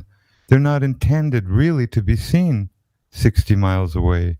But they are needed to be seen, 5 or 6 or however many when you're coming close to danger. But no, again, do you realize how much curvature there is in 60 miles? Yeah, 8 inches per mile squared is quite a bit. And could you please calculate that for me and tell me the amount that it adds up to? On 60, I know 100 is 5,800 feet, almost a full mile of curve. 60 miles is getting pretty close to 100. It's past the halfway. Oh, it'd be like 5 miles or something. I don't know, 5.5. Of what? Of curve? Yeah. Hell no. You're exaggerating. You're just pulling that out of your nose hairs. There's only 1 mile of curve with 100 miles. 8 inches per mile squared. Go to the Earth curve calculator or something. They're so easy to find. Yeah. No, I'm just sort of doing it in my head. So yeah. 8 times 60 times 60 would be what? About 30,000. And that's about 5 miles. Divided by 12? Oh, I forgot to divide by 12. Ha! Okay, so yeah, you're right. Half a mile. Half a mile of curve. Light bending up and around a half a mile of curve to the boat captain's eye. Yep. A half a mile of refracted light. Yes. That's why it doesn't happen very often. Well, it happens often enough that tons of boats see searchlights 40, 50 miles away, depending on the light, where it's located. And you're saying that light can actually bend down and around that much or up and over that much. Yep. I mean, at a distance of 60 miles, remember half a mile, it's only 1/120th of the We're distance. talking curve here. Yeah. And so it's only a couple degrees of angle. More than a bow for an archer.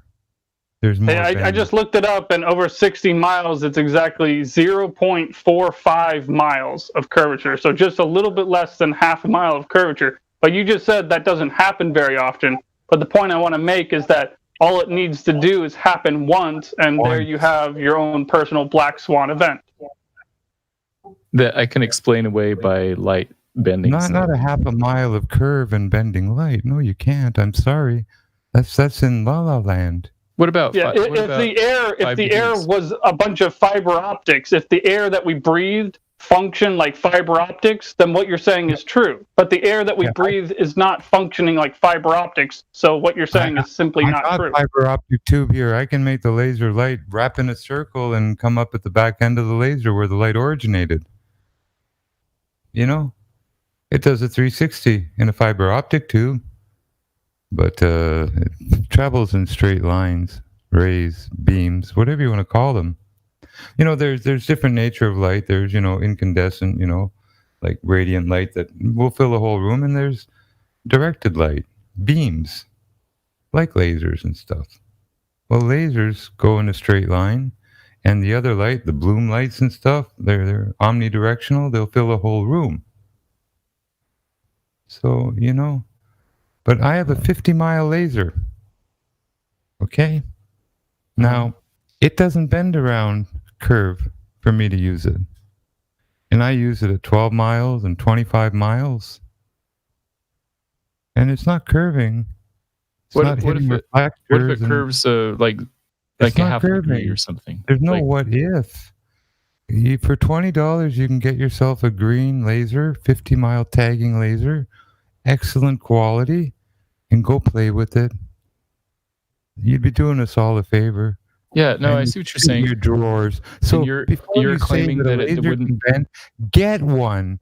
Don't be cheaper than Scrooge. It's 20 freaking bucks for a 50-mile tagging laser. Yeah, and I would say with a battery and a charger, you don't even have to spend more.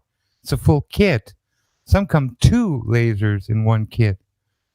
So cheap cunts and stuff that want to talk about lasers and can't even put 20 bucks in one, go screw yourself and shut up about lasers till you got one in your hand and a little experience. That's good. That's good advice. Be a dumbass. It is good advice. You're claiming that the laser would money where your mouth is, or shut up. You're claiming the laser would not bend. You're claiming that the light would not bend. Would be 0 degrees. I absolutely know it. And I'm claiming that it would bend 0.4 degrees or less. And it's going to be hard to tell the difference between those. Show me a laser light. Take a picture somewhere of a laser burning and curving over half a mile or even a quarter mile. I meant 0.4 degrees. It don't happen. Because if you try, you'll see that beam goes 12 miles across the lake straight as shit. Or 20 miles. And there are lots of videos of it. And you want to talk about lasers and lights bending around the ocean curve 60 miles and be refracted up? You must be retarded or lying or just trolling. So I'm going to shut the fuck up with you because I'm branding you a fucking troll and just a bullshitter. And I got no other words for you but just to call you out as a bullshitter and a troll. Pushing nonsense. Fucking total fucking babble. And just here to horse shit and waste time. Well, why do you think that air would function like a fiber optics? Is it just because somebody told you that and you're just believing it? Or is there anything you've observed or any test that you've done that would make you think that the air we breathe works like a fiber optic and actually bends light like a fiber optic? I mean, why do you believe that? Because it is a belief. I don't see any proof of it. So why do you believe that? None of this would prove it. It's just this is all based on a preconceived notion that, like, I already think that the Earth is a globe, and it's just me explaining away why the black swan works from refraction. Right, but you're already begging the question. You're already begging the question, Matthew Learns, right? Because by saying right, but the light is bending around a curve, you're presuming the curve. You don't observe a curve, and no one measures a curve. So we're interested here in what really is, not what's presumed. Yes. Does that make sense? Yeah, totally. So how can we know on the really is level that surface is actually curving? Do you think there's any way anyone can do that, or no? Yeah, that's a whole separate question. I mean, pictures from space and all that. No, that's the question. That's how we get to the bottom of this whole thing, right? Because operating within a presumption of curvature that you don't observe is just fallacious from the beginning. Right. It's not based logic. We're using logic and what we observe and what we can actually measure here to determine where we live, right? We're not determining it based on a preconceived notion that we were told. That's the whole point. Sure. So we're interested in how anyone has actually verified this in a practical, physical sense. So my main reason for thinking the Earth is curved is that the sun sets and time zones exist, and so I have that as kind of my main starting point. Right, but that doesn't tell you that the Earth is a ball, though. It does. China is the largest again, that's presumption. area. That's presumption. Because again, you're only observing those phenomenon on an observably flat and stationary Earth. So it doesn't make any sense to say. It doesn't make any sense to say because I observe the time zones and all that nonsense. China only has one time zone. It should have 4 or 5. Yeah. And a lot of places, I think Alaska, no more time zone in Alaska. No more adjustment for daylight savings. So you understand that observing the sun to move doesn't actually tell you that you live on a spinning ball. I believe that it does. Why would it? Because I see at midnight, I go outside and there's no sun anywhere. But at that same moment in time... What if the sun is 3,000 miles away? Hey, I got a question for you, buddy. What if the sun is 3,000 miles away instead of 93 million miles away? If the sun is 3,000 miles away and you're on a plane that's, say 12,000 or 14,000 miles in diameter, a circular plane with an edge that's a wall, not a cliff, and the sun is 3,000 miles above your head, do you think that you would be able to see the sun if it's on the other side of the plane?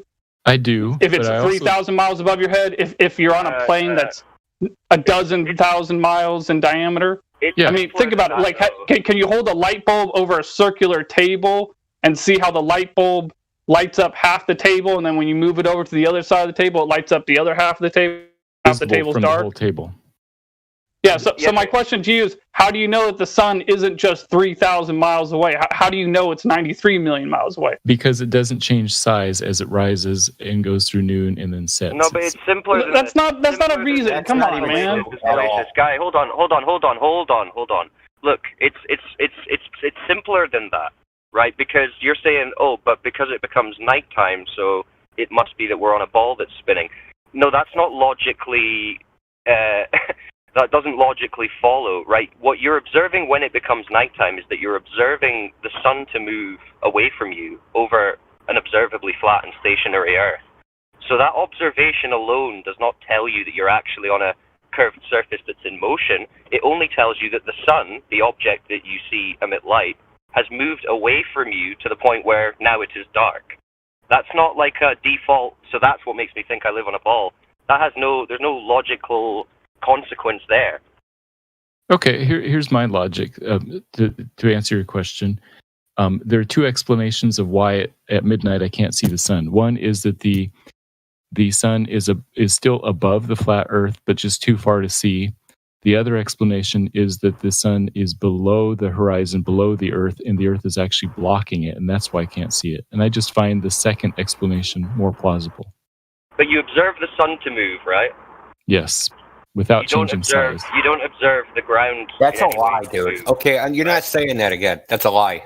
Okay, there's I plenty of observe the sun. demonstrations.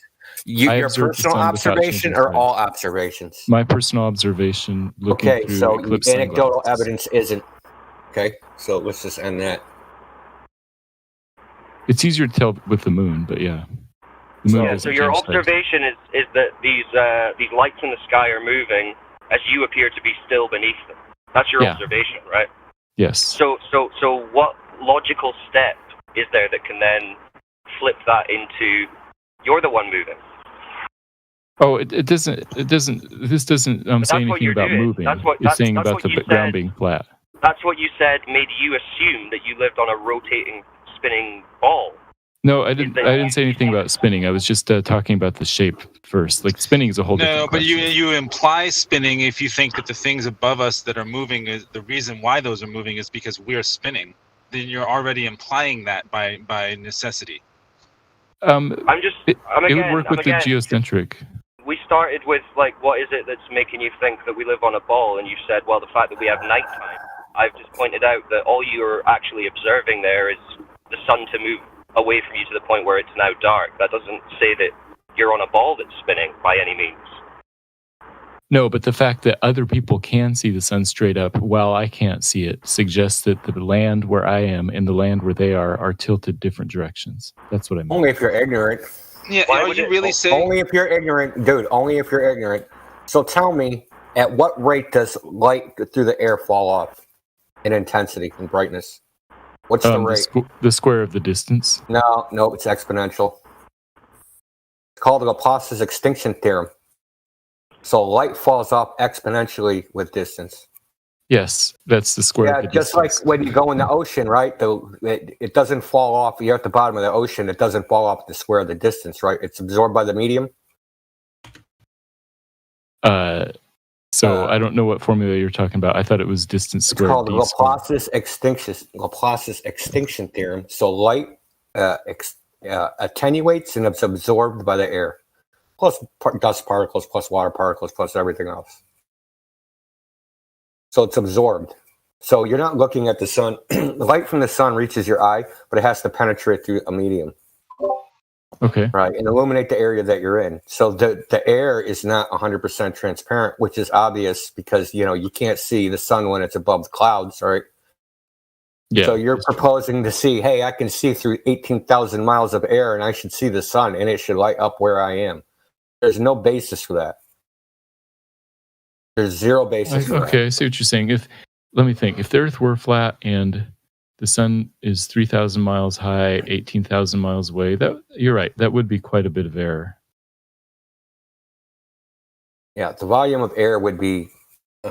I know at 3,000 miles, the volume of air that's in front of your pupil is 93,000 or 93 million square inches. That's cubic or square. Sorry, it wasn't square inches. It was cubic inches. Sorry, just a volume. So you can just punch in the formula for a cylinder, put in the pupil length, pupil diameter is the radius, right? Then you put in the distance, and it'll give you a volume.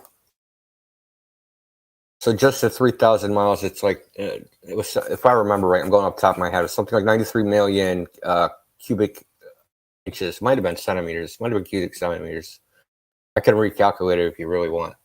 But that's just at 3,000 miles. And we're talking significantly farther than that, 5 times farther, 6 times farther. Yeah.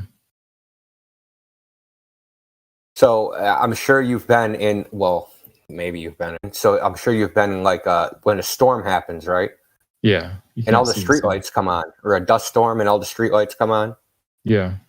So that's just a local volume of dust, right? So you're seeing through the same volume, but it's spread out, of course. So it's spread out over thousands of miles. Think of what the light has to penetrate through: clouds, storms, rain. I'm sure if you looked at a weather map between you and, say, Europe, you'd see, 15 weather fronts. Yeah. Okay. And you're proposing that the light could somehow reach you and illuminate where you are, and that the only plausible explanation is it's around the curve. There's a problem with that plausible explanation, right? Is that the fact is we can't measure any curve.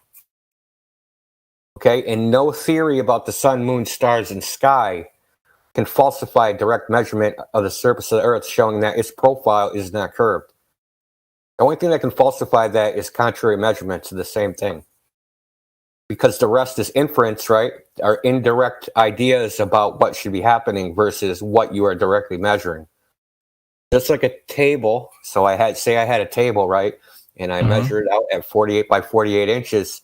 No theory about how that table was built, what the ceiling is above it, what the floor is, what the table's made out of, can falsify my direct measurements of the dimensions of the table. Yeah, you'd have to. I see what you're saying. You'd have to actually measure the curve of the table from the table itself. Yeah. So if someone came along and said, "Well, your measurements suck. You were wrong here. This is what it actually is. I measured it 50 times, and these 3 other people measured it, and they showed that this table is curved. So yeah, your table's curved." But that's not the position we're at. Yeah. We're at the position where we're the only ones who have even attempted to measure it. And there's I don't know what. I don't know what's on the other side. There's like zero globe laser tests. So do you understand why there's zero globe laser tests? You got cosmic refraction. Okay, so you're gonna tell me some shit story about refraction, right? I'm saying, do you know why people don't bother? Why? Because we assume it to be true without checking. No, because I think some globers have tested it and they haven't got the result they desired and have not released the results.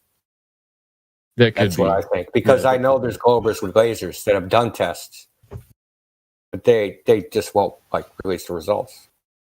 Yeah, that could be. I think you're they probably right. exclude that information on philosophical grounds. You're right, though. They do just presume it and assume it to be true, a lot of them, right? But this is what we're saying is fallacious. I mean, it directly contradicts the base observation of Earth to start with. So then you're going to go and assume, for the beginning of all your arguments, this curved surface when you only observe flat, and a surface in motion when you only observe it to be motionless. I mean, if that isn't a fallacious assumption. Well, there are 2 different projects here. One is we can also describing test why it, it though, works, and one is trying to prove it. So yeah, proving something is a much higher standard than trying to fit something into a model that you pre-existing conception of your model. Well, exactly, and all they've done is reverse engineer observations when it fits them to fit the model, and they don't actually have any element of physical proof, like Indio was just speaking about with the physical measurements. There's only one small group of people actually testing the Earth for curvature, and they're called flat earthers. Yeah. Right? No one else is even doing it. So yeah, I think you're right. That should be a big question, right? Because you're saying it's based off of an assumption, and when we're testing the assumption, we find that assumption to be false. It's over. What are we doing with this model? Why are we spinning our wheels? Yeah, and think of this, right? So the globe claim that ships go over the horizon, right? Yeah. Ships sail over a curve, that claim. So how often has that ever been actually rigorously tested? How often does it happen? If I go do 100 observations, how often am I going to see this? Because we know there's instances where you don't see it. And which is more? Is there more instances where we don't see it, or are there more instances where we do see it? Why can we replicate it on shorter distances where it can't be curvature of the Earth? Why can we replicate the same optical effect? Right? You can replicate this on 500-foot lake, 300-foot lake, where if you get a camera very close to the water and have a shallow angle of view, you can make it appears the bottoms of objects disappear. but it's too short of a distance to be the curvature of the Earth, because 300 feet, it's like, less than 1/10 of a millimeter of curvature. And the horizon isn't even there yet. The horizon is from 2 inches, the horizon is 2,500 feet away. So how can something be disappearing at 300 feet over the horizon that it's not at yet? Right, so that doesn't make any sense. This is just like a claim that's never rigorously been tested, right? Yeah. It's just like, oh, I see something and it feels like this, therefore it must be that, because I already know it's a globe. It's confirmation bias, right? So you're looking around the world for anything that might fit into this globe idea. Meanwhile, ignoring all the other ways that we point out how it doesn't work, you can ignore all of those also while you're at it. I see what you're saying. Yeah, I think it is true that all of us globers, when we look at these measurements and sort of squint at the horizon and see these like microscopic 0.1 degree differences and all this type of stuff looking through all the atmosphere, we then say, well, it must be refraction. It has to be, because we have a preconceived notion that the Earth is a globe. Yeah. And so we fit it into our story and into our narrative so it matches. Yeah, and Exactly. And listen, I just want to add one thing to the refraction thing, and you realize that explanation is completely ad hoc, right? We know that there's a phenomenon called refraction. Yeah. However, it's never been demonstrated that light bends down in air, right? And nobody has, excuse me, any model that can make a prediction, right? I can't like show you a photo and be like, okay, that object is, a mile away. This object is 2 miles away. The camera is this high. Okay, now tell me what the weather was. Yeah, I see what you're saying. There's no model. You don't have a predictive model. You can't take the model and from known weather conditions say, hey, this is what an image should look like. Or you can't take an image and tell me what the weather was that day. But the model, the refraction, quote unquote refraction, is based upon the meteorological conditions. So if you had a model that actually modeled the meteorological conditions, you could make predictions, but there isn't a predictive model. And this is admitted in the literature that they don't have any predictive model. So to come along and say, well, we see that obviously because of refraction, it's silly, because it's just it's completely a baseless claim. It's not. Is it based upon light bends in air based upon experiment? Nope, that's not it. Is it based because you have a physics model that makes predictions? Nope, that's not it. So what is it? What is the basis of it? Basis is a preconceived notion. Yeah. Yeah, basis says it's a globe. We already know it's a globe, so it has to be. Yeah. Yeah. Exactly. You get it, right? It's called an ad hoc I do get that. Yep. So it's not just that the rebuttal is founded in a fallacious assumption. The entire model, the beginning, the end, is based in a fallacious assumption. That's making quite a leap from that to the whole model. No. You said it. You said it. It's based on an assumption. Yeah. because the ship's over the horizon when it's not over the horizon, right? That's refraction. And why is it refraction? Because we know from observation that ships go over the horizon, because that's what proves it's a globe. But those, it's like, when does the atmospheric effects actually display the true geometry, right? So you're in this circular loop of, yes, it's the refraction. No, it's not refraction. And it's just, it's not scientific. It's not anything. It's feelings. It's also not that big a leap. You said it's too big a leap to go through. If you don't have any curvature anywhere, the entire heliocentric model is built upon curving spheres hurling through space. Yes, it is. So if you don't have any curvature anywhere detectable, and any spin is you got nothing. It's very easy to make that leap. Well, this is what I'm saying, right? The rebuttal of refraction is based on the assumption of curvature. The model to begin with is based on the assumption of curvature, because we just agreed that the observation is only a flat Earth. So again, it's an assumption that it's curved. Yes. So the beginning of the model is an assumption. The rebuttal to direct observation showing otherwise is an assumption. And you sound like a smart guy, so I don't understand why you would want to pin your worldview on that level of assumption. I see what you're saying. And I use refraction just as a way to fit observations into my model, not as a proof of my model. But it doesn't. Helio just demonstrated there is no model. You're not fitting anything into any model. It's just an ad hoc response that has no substance to it, which you just agreed when you agreed that it wasn't based on an experiment. Yeah, the refraction part is ad hoc to sort of explain, but it's based on a assumption that the Earth is a globe. Again, exactly. It's Do circular. you pray exactly to the like god of Helio just said. refraction? That's the circularness. In your refraction, you're eventually going to use the R value, and the R value is based on the curvature that you don't have. And around we go. This is what. No, I agree. That, right. I'm agreeing with you guys that this is not the way to prove. I know, and this is why I'm saying. When you go back all the way, you eventually get to the point where you don't have any curvature. But he's agreeing with us, right? So I'm saying, you're a smart guy, so that's why I'm saying, why are you defending this model which you're agreeing is founded in fallacy? I'm saying... Or founded in an assumption, at least. The assumption is based on other things that have stronger reasons behind them. But are all assumptions that contradict the observation? Like what? A completely different topic, but based on eyewitness. That's the thing. That's what we've been tearing apart for years. Is that when you go down all those other things that supposedly would help it, you eventually pick them all apart and you go back down. You whittle it all down to the finest amount, and you never have curvature. You never have movement. You never have containment or gravity. You never have any of the things that are supposed to be proving. Well, I mean, so.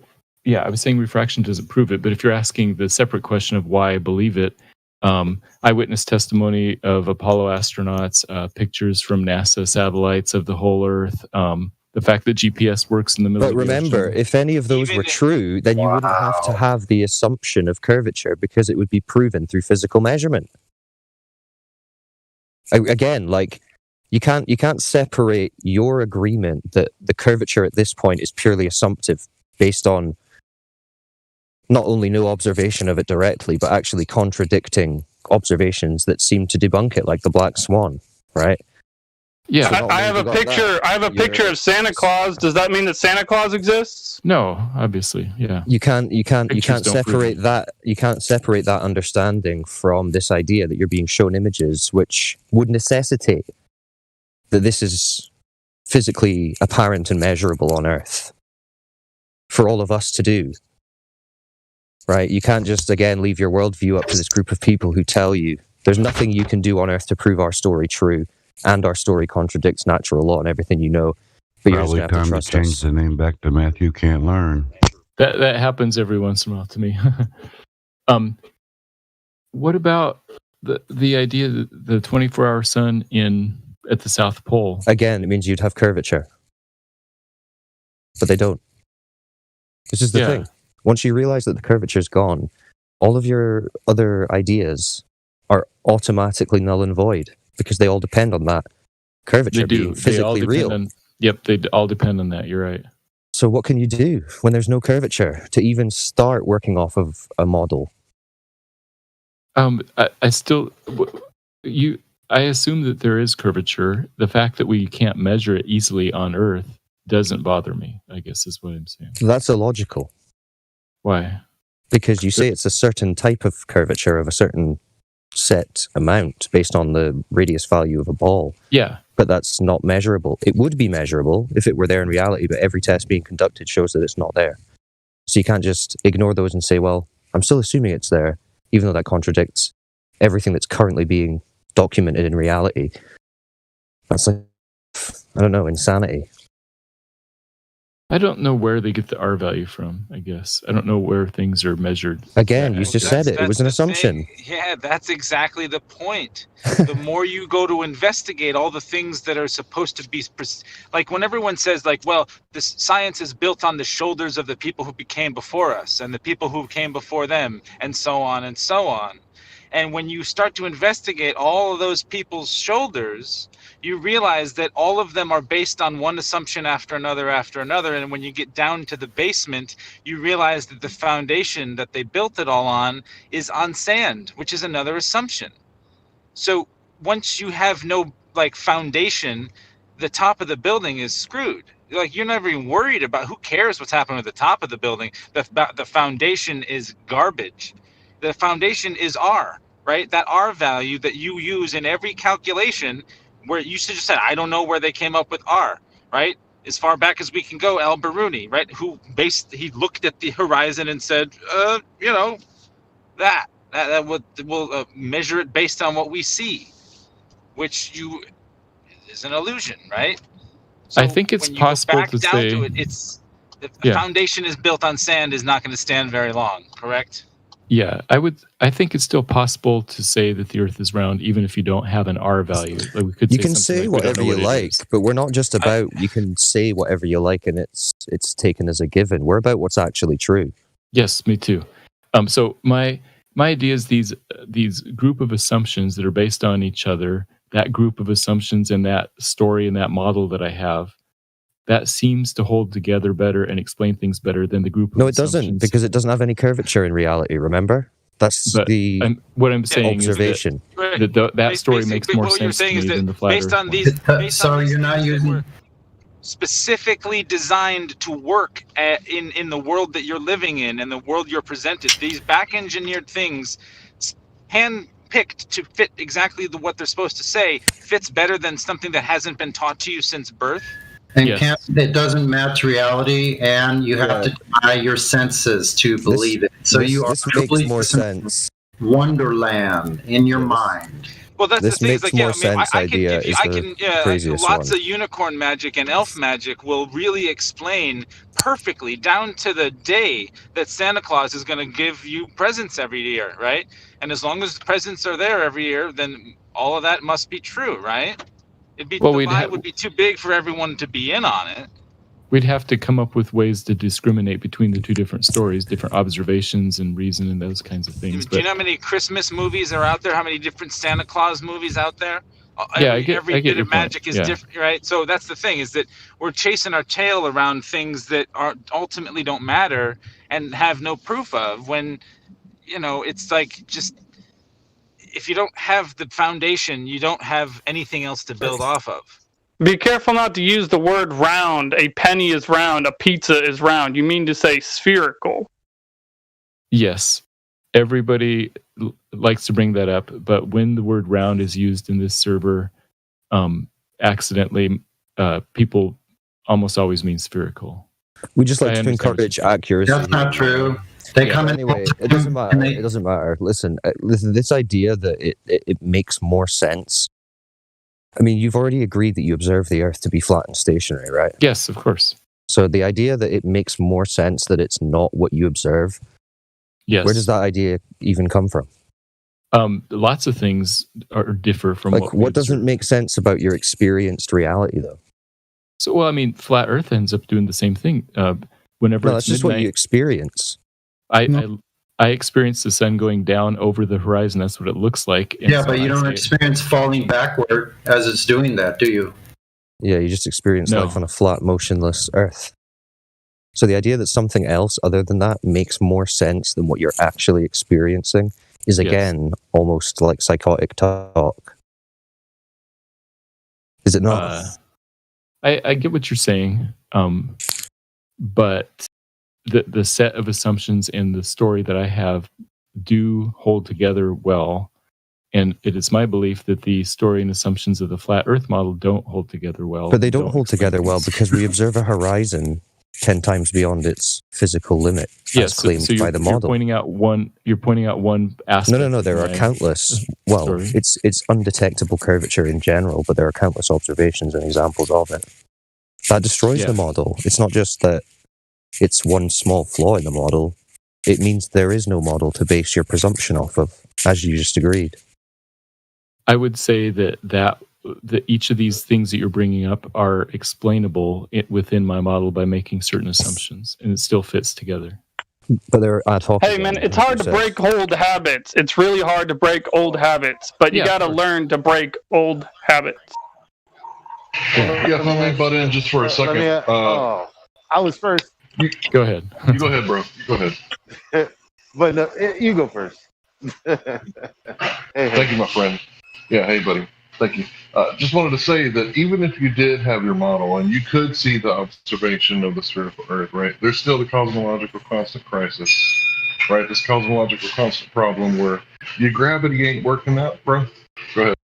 But which cosmological constant? I'm not sure what you're referring to. The cosmological constant problem. You can look it up on Wikipedia and click on the first link and go to Harvard and read that, and get back to me whenever you have some free time. Okay. But yeah, go ahead, bro. Just a quick note, I'll say that I believe that all the cosmological constants were designed by an intelligent designer. And so everything has to be perfectly balanced to work. Whoa. You believe in a designer, bro? Yes, of course. Matthew, you've been on here for months, bro. You've been spinning hamster wheels for months. Elijah, I'm sorry. Go ahead, bro.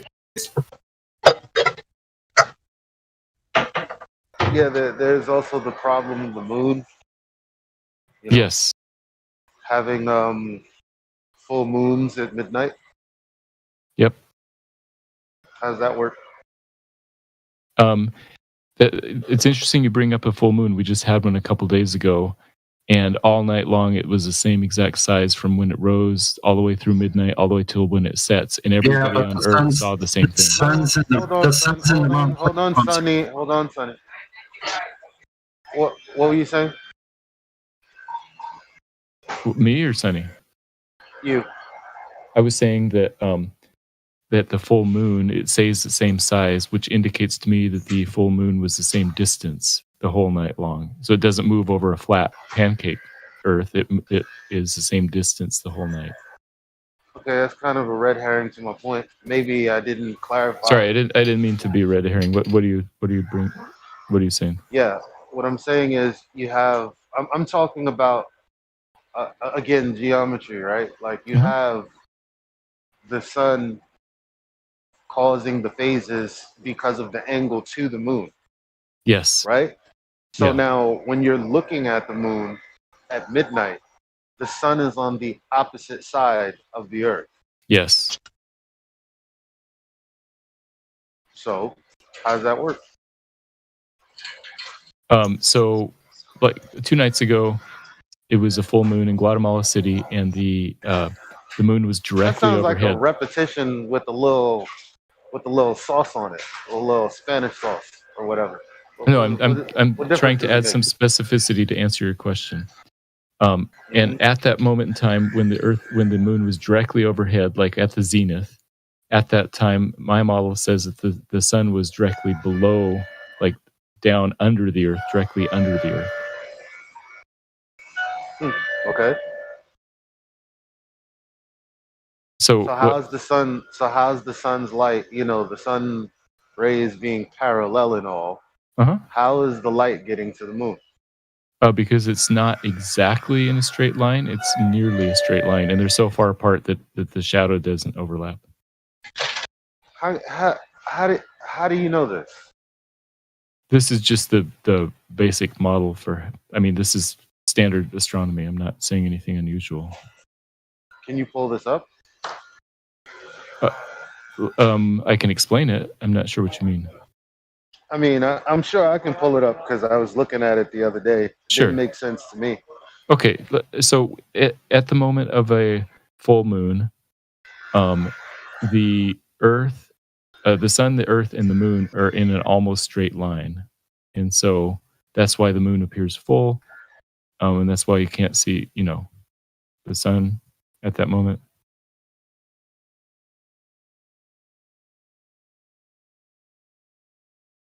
Yeah, but wait a minute.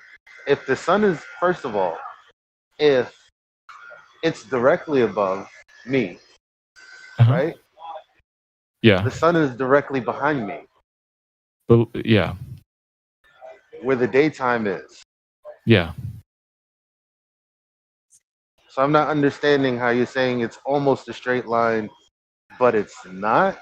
Because if the moon weren't directly over me, but it was like off to the side, right? Like then, I don't know, maybe. Okay. I can get what you're saying. Yeah, let me explain. Let's assume, to make everything really simple, let's say it's the equinox and you're on the equator and it's midnight and But I'm not on the equator because I'm I'm talking about New York City. Like I don't really care about the equator.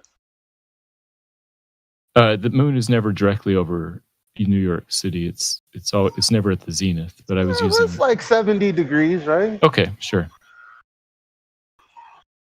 Yeah. So then on the night of the new moon 2 days ago, when you saw the full moon in New York City at midnight, then my model would say that the sun is directly below you, kind of opposite of the direction that you see. You look at where the moon is, and the sun is sort of directly opposite of where it is. So it should be dark. It's the shadow of the Earth is too small that it mostly never takes. All you do is brought me good fortune. I've walked back and forth in the same spot and realized there's a 5 on the floor. Awesome. Well, so there would be a little round dot of a shadow then in the middle. No, shadows get bigger with distance. The farther you are away, they get bigger. So you're telling there would be no shade from the Earth, even if it was directly in front of the sun. It's not going to make any shade at all on the moon. If it's directly in the front of the sun, like exactly, then it would be a lunar eclipse. So yeah, it would make a shadow. But usually it doesn't. But that only, with the lunar, anyway. Yeah, that only happens Whatever. every 10 months or so. I don't know. Well, last year it happened like what, every 4 months, almost. Yeah, it happened pretty often. Yeah. Hmm.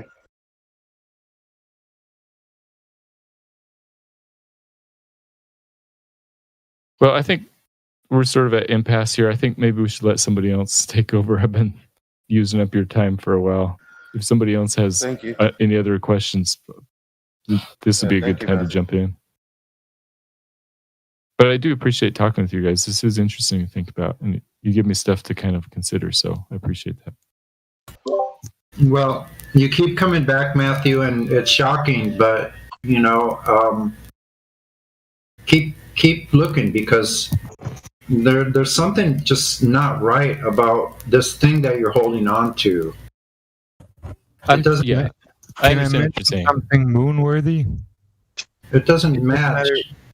It doesn't matter who you are or where you are, but you can never see the moon directly over your head. In Guatemala City, they did 2 days ago. Oh, yeah? Do you have a 90-degree pointed up, straight down confirmation of that? Or it's just words? What do you mean? I wasn't there. No, but there that's are right. So it is just words right now. But there are Do you have places something where to that happens. substantiate those words. Images, well- and type of confirmation that the moon is 90 degrees overhead of these people at that moment. No, Really? that happens. This is not controversial. that I mean, you proof? can just ask people. No, you're saying it. You're not proving it. Okay, fine. Here I mean, it's substantiating what you claim, not just spouting off words. Now you're just spouting off words. okay, but aren't you doing the same thing by saying it never happens? I say it does happen. You say it never happens. So how do we? I've never been able to see the moon directly overhead, ever, Okay, ever, anywhere. I haven't either. There we go. However, That's I cool, believe people who say that it does happen. Well, where they are. then again, we're not here about belief. I don't know if you've heard that often enough yet. So how do? Yeah, no. So how do we decide if the moon? Tangibles and confirmable, verifiables, etc.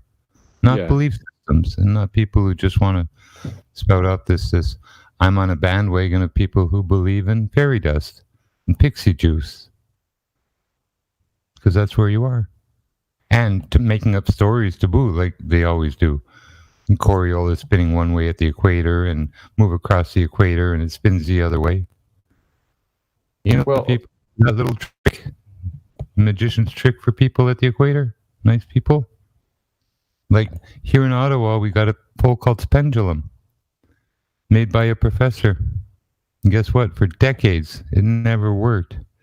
He went upstairs and secretly pushed on the rope. No joke. All, he's proud of it. I'm angry at him for it. What bullshit. Had to fake it. Great engineer, and he's secretly going, every day, instead of do real work, he's going there to fraud and fool and deceive people about the spin of the Earth. It was his daily routine for a decade or more. this fraud at Carleton University in Ottawa, Canada. So that's the kind of people that, are telling you stories about pendulums denoting the earth spin, etc. And fake stories like yours about the moon being 90 degrees perfectly over someone's head at whatever. So you're claiming that it doesn't happen ever? Is that what you're saying? I'm saying that you're making the claim. You need to substantiate it, not me to validate that it never happens. You have the positive claim. You need to substantiate it and not pass the buck. Okay, so Where is your proof of this? He's saying that you need to prove that a unicorn exists. We don't need to prove that they don't exist. But from the law of non-contradiction, either it is true that No. The burden of proof is on the claim. Thank you. I didn't. He was the one that said. He said it never Matthew, happened. come on, dude. We're not 33-year-olds here. We've kind of beaten this thing into the ground. I don't know. It's kind of a dead horse. Not listening at all.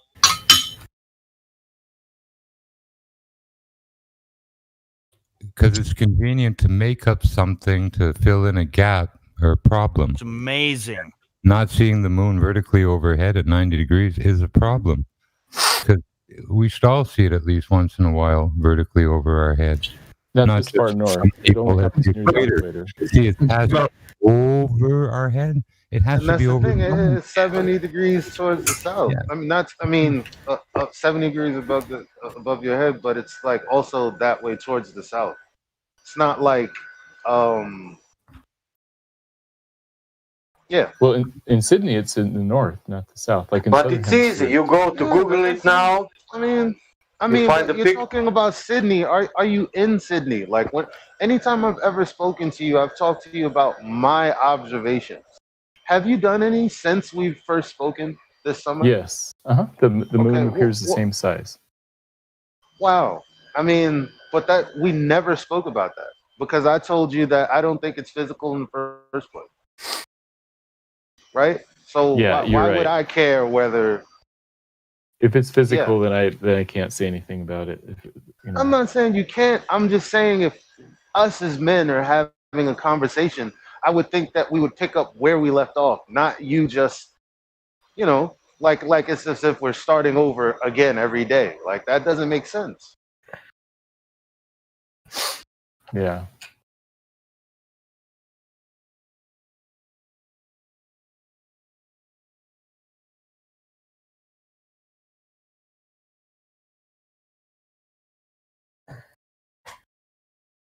Besides, looking up into the sky does not prove anything about where you're standing. I disagree.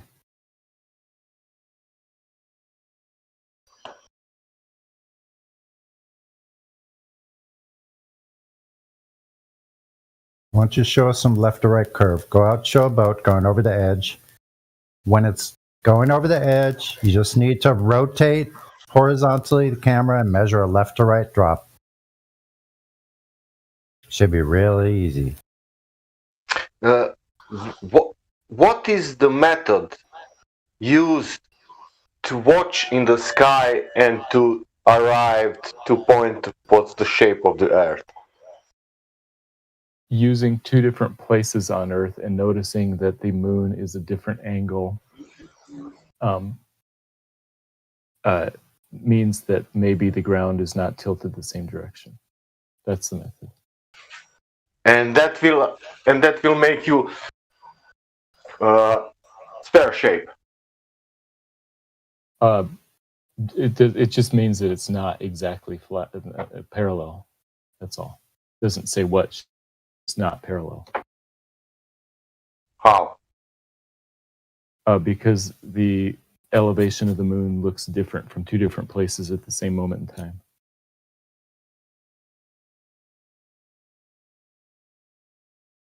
But we are rotating, or we are still. Oh no, it doesn't matter. Rotating or still doesn't matter either way. It's just I'm just talking about the level of the ground at one moment in time. Because sometimes Like so at one moment in time, somebody looks up and sees the moon directly overhead, and at the same moment in time, somebody looks and it's only like 30 degrees off the horizon. And so that indicates to me that the ground they're standing on is not parallel. But they are on the same distance.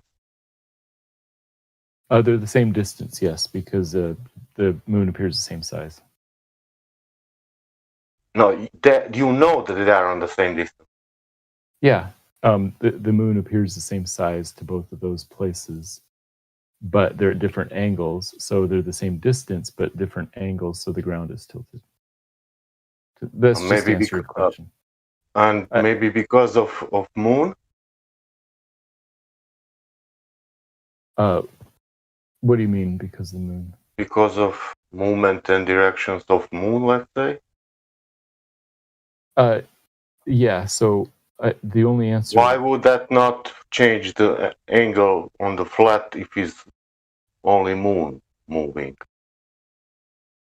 Because it's the same moment in time, and it's not twice as far, otherwise it would appear twice as big.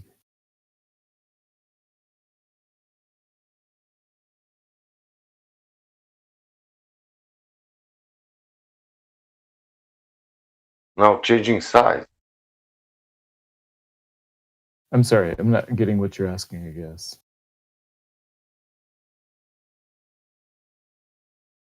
Did you say that they're now changing the size, moon? So or different? The moon doesn't change size all night long. And so to me that is because it doesn't change distance all night long.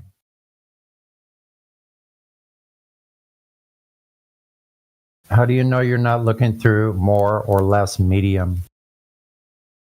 That could be. However, the fact that the constellations behind the moon don't get distorted indicates that it's probably not distorting the size of the moon. Yeah, you got a big problem with those constellations never being distorted thousands and thousands of years. That's a separate question. I was talking about in the middle of one night, like they stay the same. Then why don't you have a changing phase as the sun is going down and you have a full moon? Why don't you have a changing phase on the moon? Doesn't make any sense. Because the sun and the moon and the earth are all at about the same place. They don't change. So your geometric horizon, and you don't have one.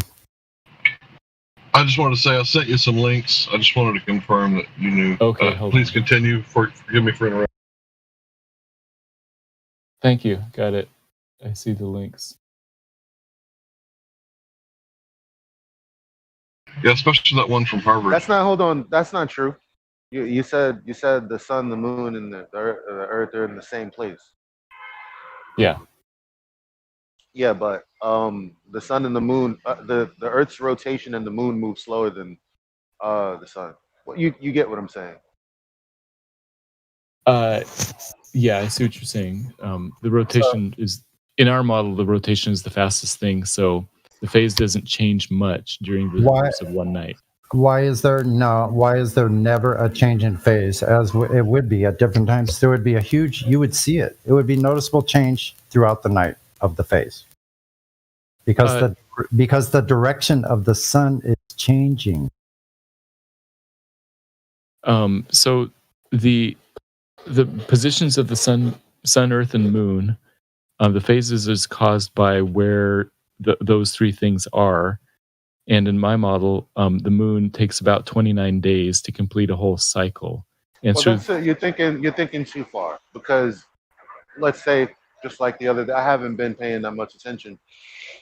Shame on me, but like the moon is in the sky right now, but it was in the sky during the day when the sun was here. Yeah. Right now the sun is gone. It's going to be still in this sky above my geographic location, right? For the next few hours. Okay. The phase is not going to change, but the sun is gone. The sun is moving. At some point, the sun is going to have risen to my east, which is somewhere in like Dubai somewhere. But the moon that I'm looking at is still going to be in the same phase.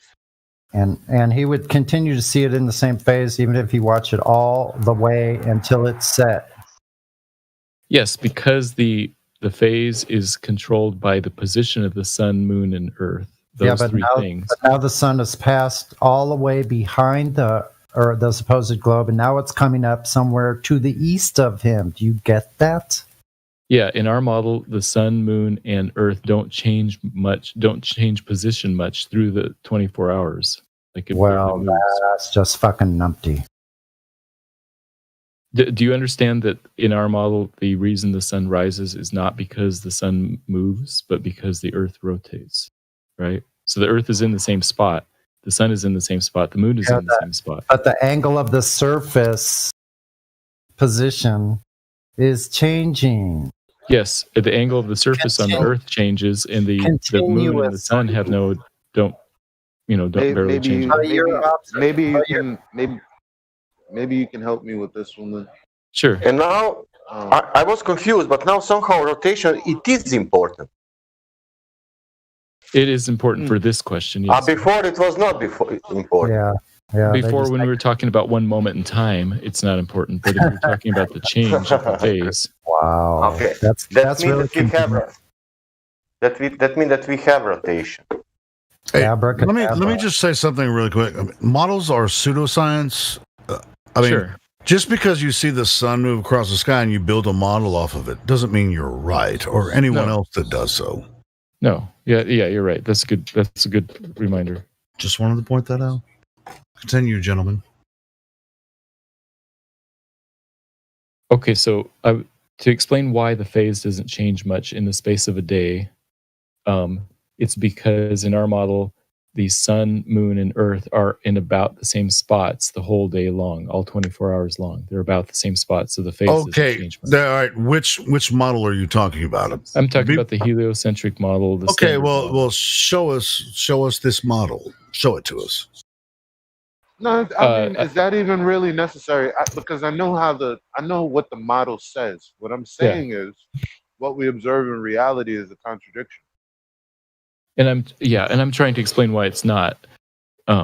Well, you haven't done anything but look at the moon and see if the size of it changed. So how would you know? Okay, let me try to answer one question. Is that fair? Yeah, that's fair. Okay. I'm trying to answer your question about why doesn't the phase change throughout a single day. Let's just look at 24 hours. But you're not really answering me. You're going to describe to me what I already know about the model, right?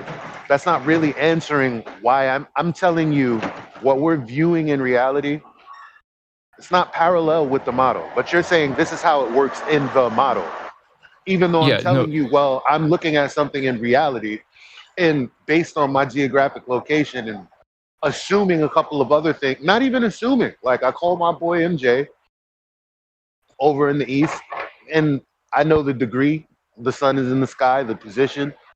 And it's like, okay, then how the fuck am I looking at the moon? Then what's going on?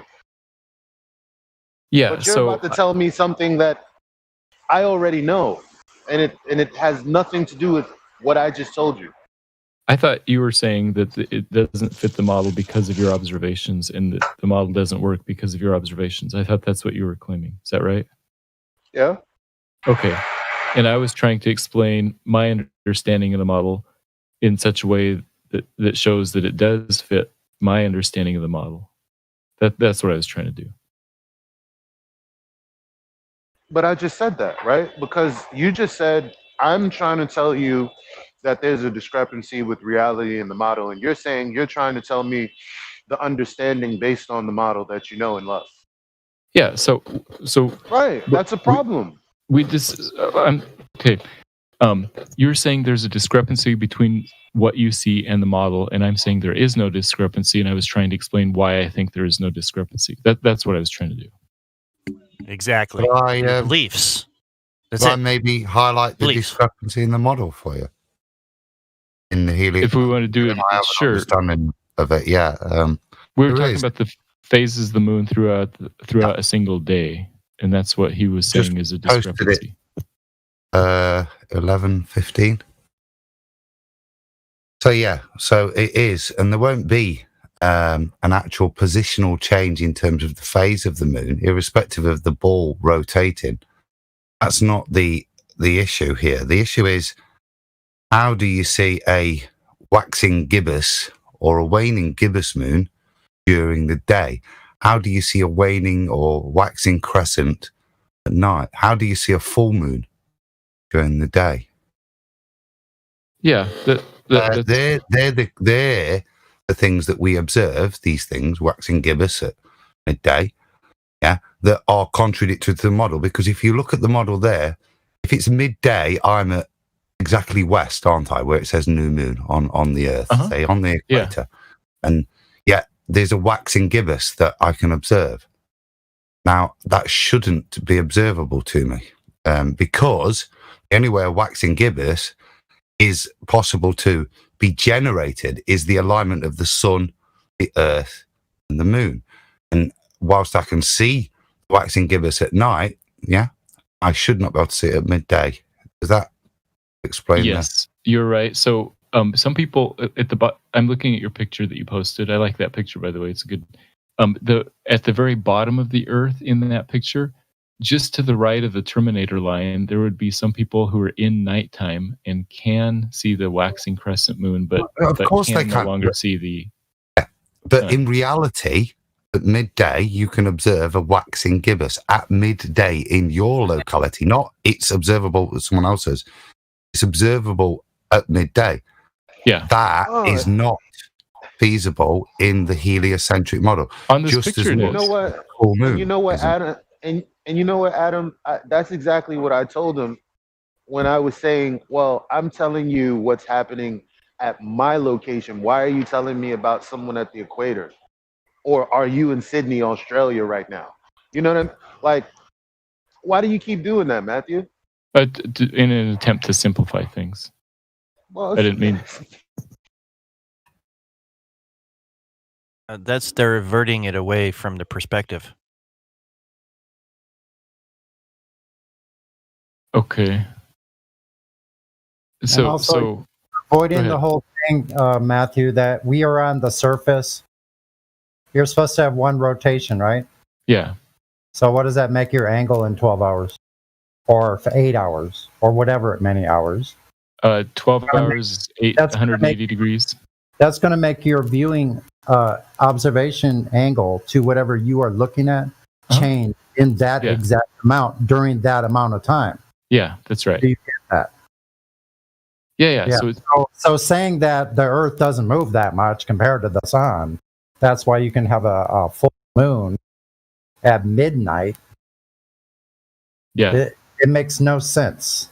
The position. So there's a difference between the position of the moon. The position of the Earth and the rotation of the Earth. You're on the surface. I was saying the position doesn't change much, even if you're rotating. Stop avoiding the surface. You're on the surface. Is correct there. The contradiction is at the time of day, certain moon phases should, say midday or midnight, certain moon phases should not be observable from certain geographic locations. So if you look at that picture of the Earth there, and if you go to Ecuador, right in the Caribbean, at midday, it's lined up, isn't it? The globe's lined up for midday in the Caribbean. Yes. Yeah? Now, at midday in the Caribbean, you shouldn't be able to see a full moon because That's right, the you never do. alignment of requirement is sun, Earth, moon at the back to get full illumination of a full moon. If the moon's in the front, you get a new moon, you don't see it. Yet you will see things between waxing and waning gibbous and full moons at midday in certain places at certain times. But in you that never alignment. see a full moon at midday anywhere on Earth. Not necessarily, but you will see waxing and waning gibbuses, which the point being, like, you can see from a geometric point of view that they're still not observable. There's a big chunk of ball in the way. But I think if it's under your feet, it's supposed to be, isn't it? Yeah. Now, if it was in a different position, but you're still at midday, then it would be a different moon phase. So you would see a different moon. You wouldn't see a waxing gibbous. Right? You would see I a would say the moon, waning crescent during the day.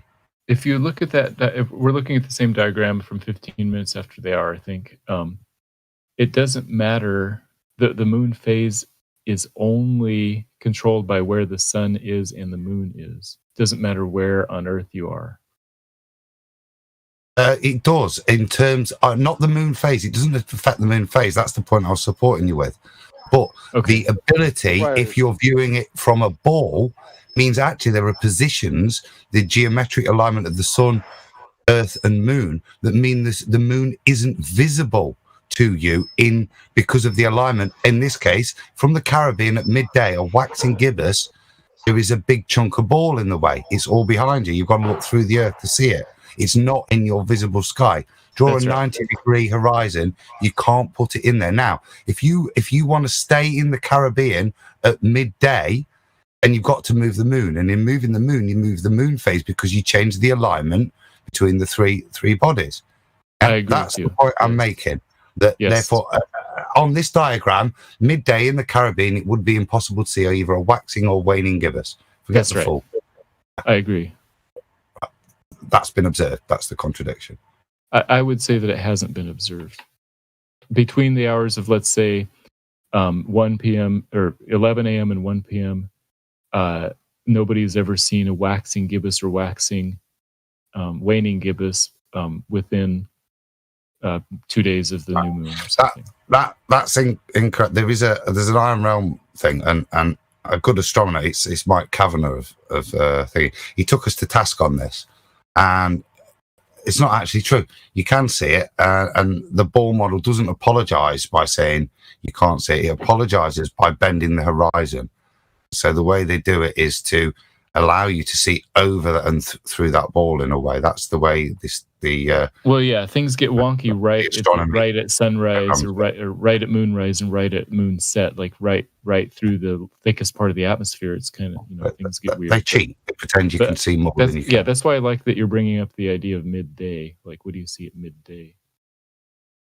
I think that's the right way to think about it. But it's a fair contradiction. It's not me raising it. I didn't invent it. I spent a while on Photoshop putting those bits together. Do you know what I mean? But it wasn't my point. That's within the model. And then, like I say, within the model, they make the exception in terms of moving the horizon, making you view it via the celestial horizon, which is taken from the center of the ball, which then encompasses stuff that you can't see. But there's all sorts of little mathematical twists they do to justify it. But basically, I think you can see that the issue with the concept of what we're saying. I agree with you. The moon phases are very slow because we see them. It takes 29 days. You can watch it. That's not the problem with the heliocentric model. With it, to me, it's that. Okay, yeah, fair enough.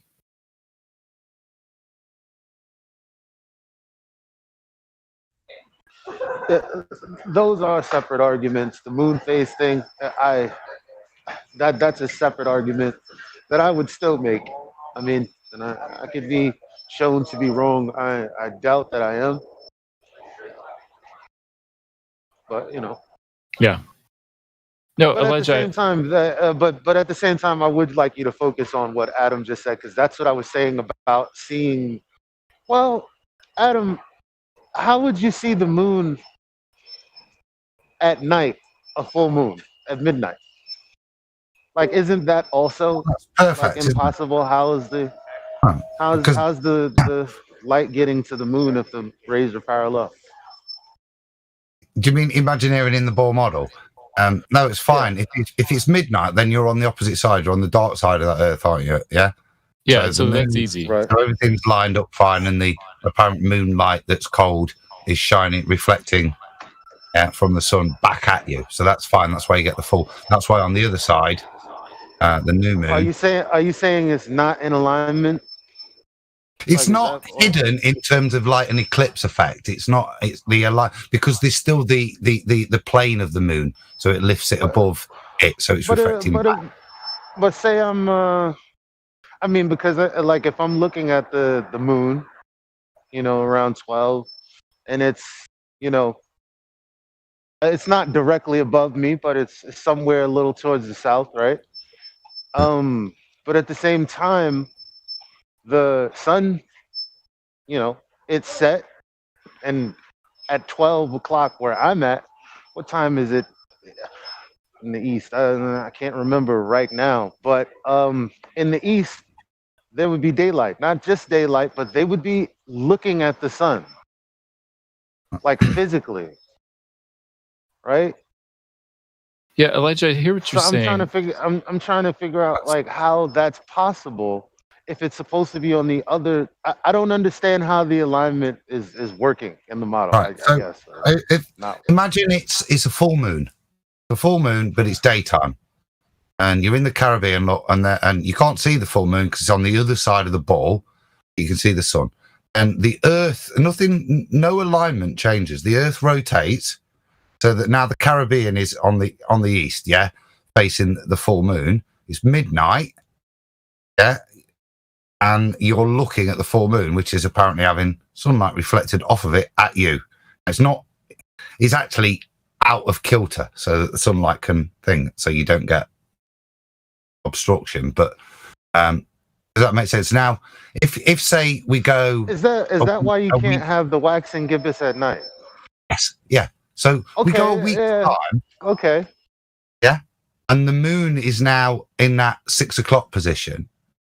Yeah, and now that's why we see this half lit, because the alignment is that position. Yeah, so it's reflecting off of the moon.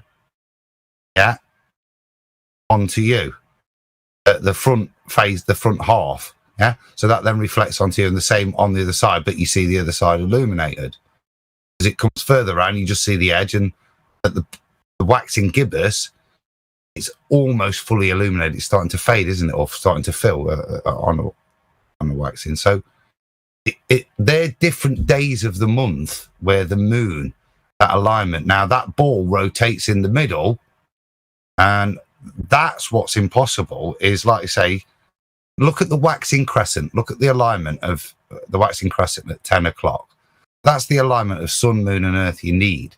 So you couldn't see a waxing crescent, that classical moon shape, or waning crescent at midnight, could you? Because if at midnight, that means you're on the other side of the earth, look, where it's the dark side. How do you see it? I agree with you. You don't, and I would claim that you don't see a waxing crescent or waning crescent at midnight ever. Well, let me post the other slide then. But I have pictures of the gibbous though, the waxing gibbous. So, right? At midday? No problem, right? No, at midnight. At midnight, it's no problem. But at midday, so the problem would be if you saw a new moon at midnight or a full moon at midday.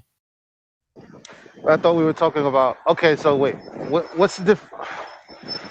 But you were just talking about waxing crescent or waning crescents, right? Adam was, yes. Hold on, let me see this. And Sunny, yeah, we've done the selenilian stuff before. That's a different topic. It's interesting. But yeah. Elijah got that S20. S20, what's that? Oh, it's your phone. It's your ringtone. That wasn't me.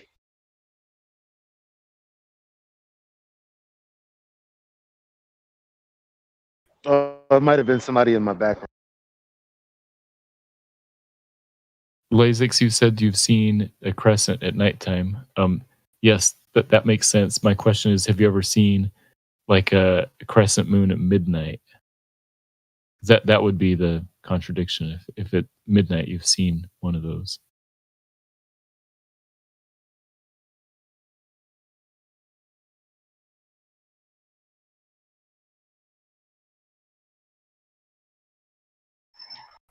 I'm not sure. I'm going to see if I can make that observation. I don't know about the crescent.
Mic check.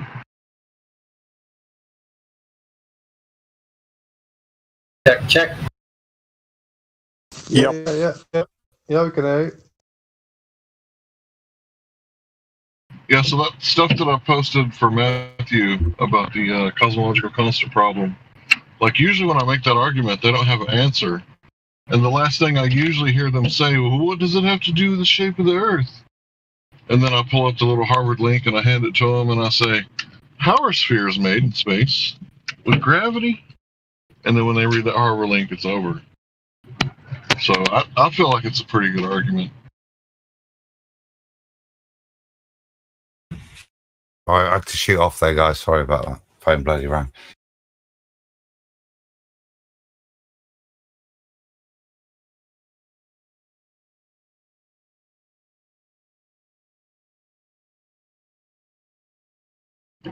Do what you got to do, Adam. You do when it's the wife ringing, mate. It's Yeah, I've got one of those. So the interesting thing about wives is when it's their birthday, right? Do you get them the present they're expecting you to get them? Do you get them what they want, or do you get them what they need, right? I've learned things. I've learned that's the bare minimum what they're expecting. Right. Best to top that a little bit as well.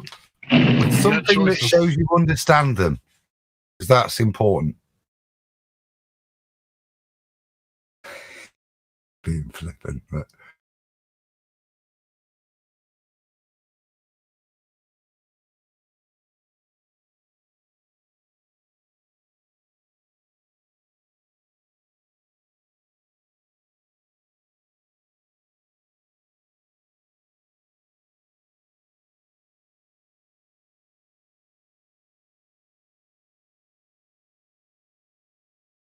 So I think what I've decided is get them what they need, which is cannabis. Get her what she wants, which is pajamas. And I'm going to get her something a little special. Something she can watch the 4K videos on. Because I got the big old screen TV, but we've only been watching streaming like 4K, so I got to get her like something she can watch, like a DVD player with us. Or I guess they're called Blu-rays now. Can I get her some hemp pajamas? Hey, that'd be great if they were comfortable, but hemp is really uncomfortable in the beginning. Itchy.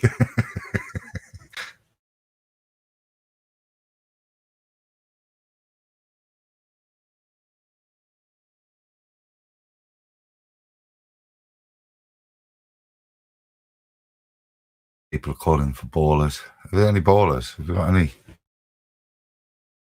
What happened at the end there? Because I had to go. Did we? With Elijah. Are you still there, Elijah? I'm here, but I hopped on the train, doing a little work right now.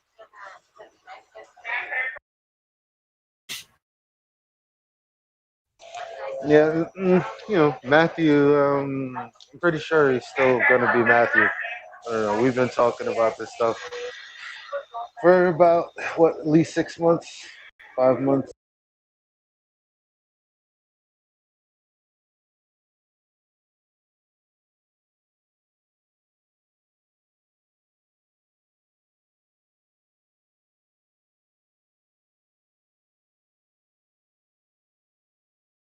Going for a promo break.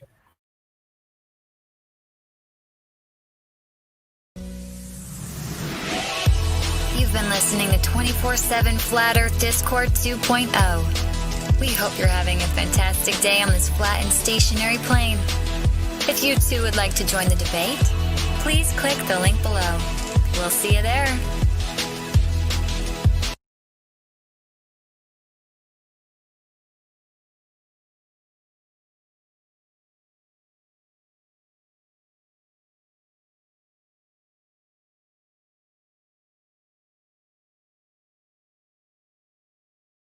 I got one more promo.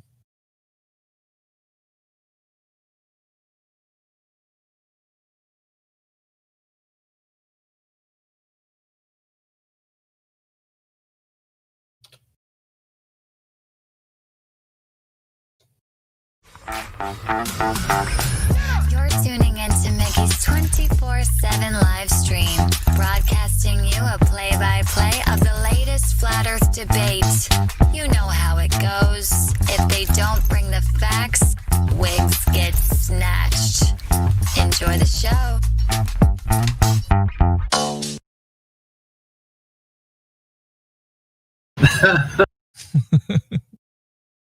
That's so good, dude. I swear. So.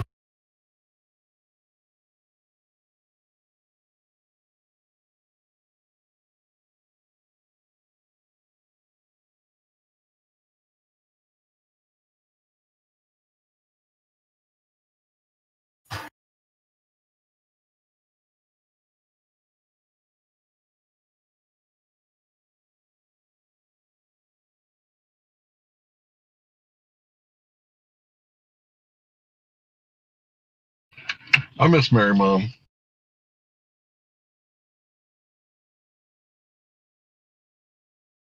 Miss Mary?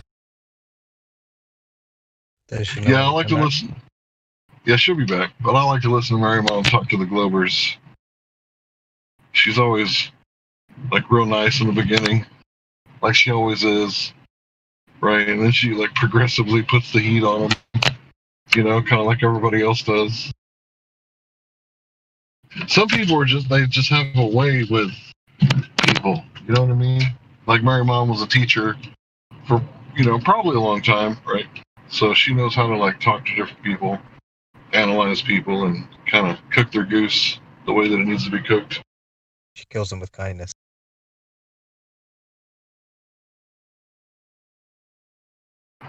Oh, she can really turn up the temperature on my ass too. I've seen her do both. I know. Murdered.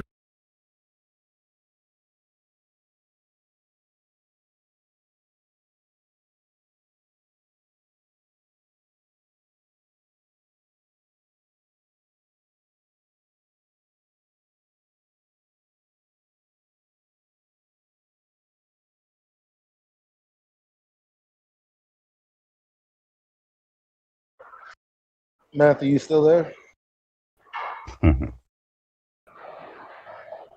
Yeah, I was working on other stuff.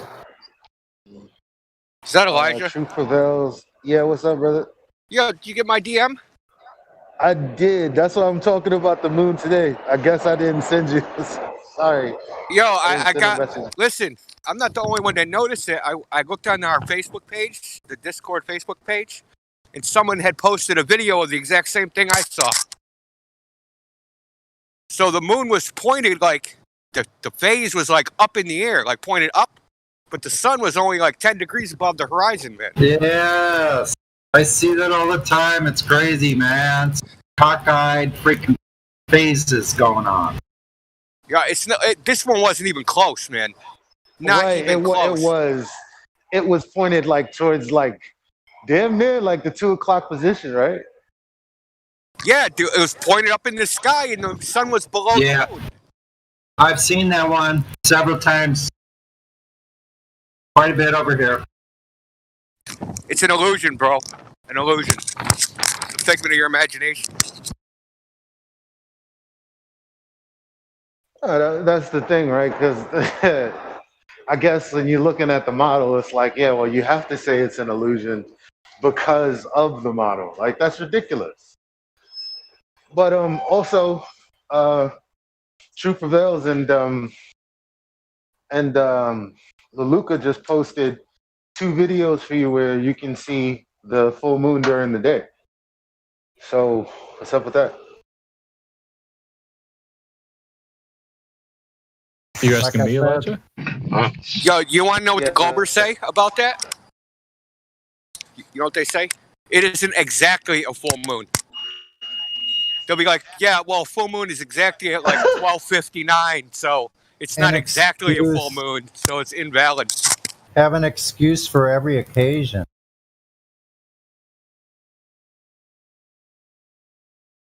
That it's a doesn't work. 99.999% moon. even if it was 90%, like that's a fucking full moon, basically. Come on. Well, you can't tell the difference from looking at it. It's just not a full moon in their model, so it's not a full moon. I mean, how many impossible things do you have to have? Like, The more the merrier. it's See, with them, it's Sorry. approaching the absurd, really. with them, the more fallacy in your logic, the better, right? The more violation of, Occam's razor, the better, right? That's why they have all these crazy theories like multiverses and dark matter and black holes and dark energy and all this bullshit that you can't verify. But That's why the more you violate logic and go ahead. I'm sorry.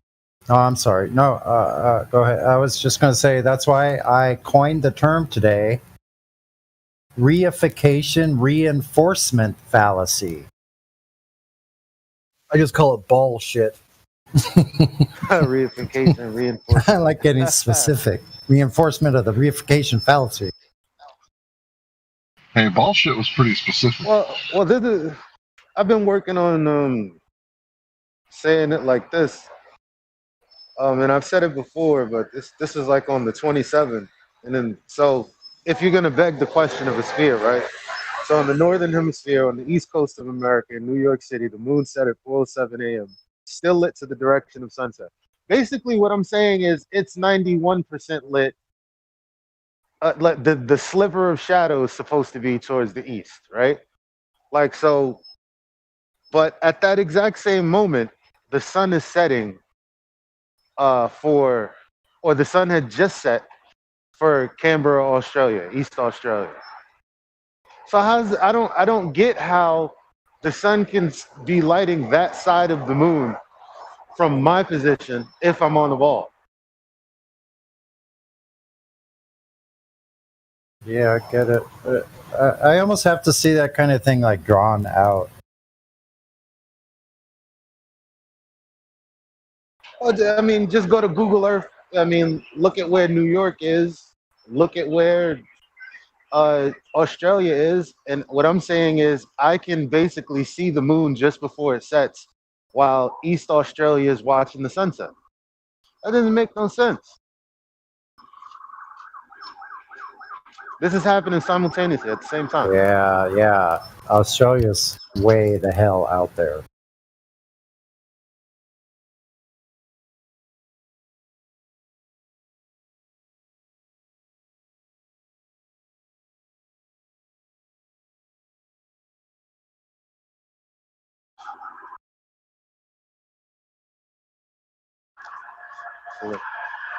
Agent Smiths are cock blocking. Wow. Sounded like Agent Smith. That's bizarre, man. If y'all try to real... talk to A7, me too. Elijah's got the real life sound effects, man. Oh, dude. But also think about what I'm saying when I'm saying that the moon is supposed to be 91% lit with the sliver to the east or to the left side of the moon, right? But that's 4:07 a.m. Like the sun rose at 6:30. An hour and a half. Yeah, how is that? How is that? That doesn't. No, Matthew. None of that shit makes sense, bro.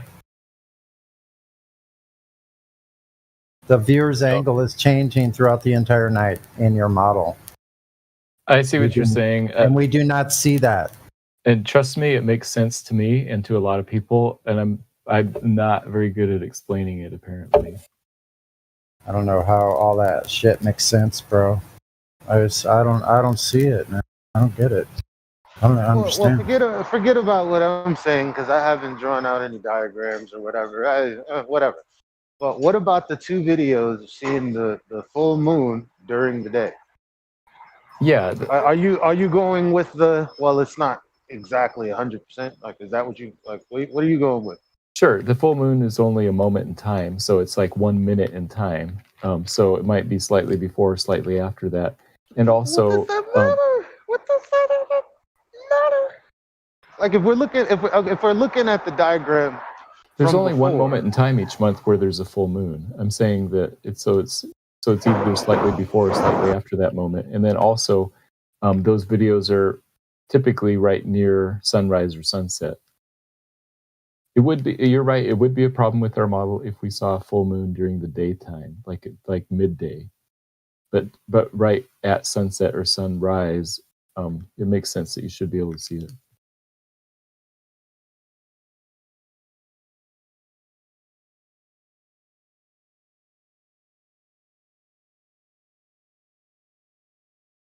Okay, there then.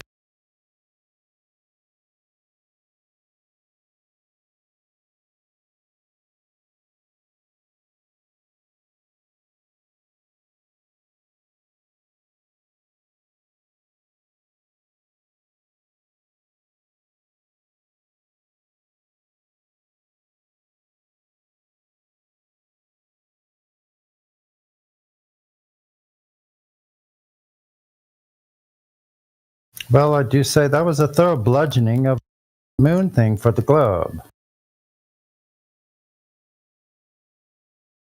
You'll forgive me if I interpret it differently. I still am intact No, here. I know. I wouldn't expect anything else from you. Thanks.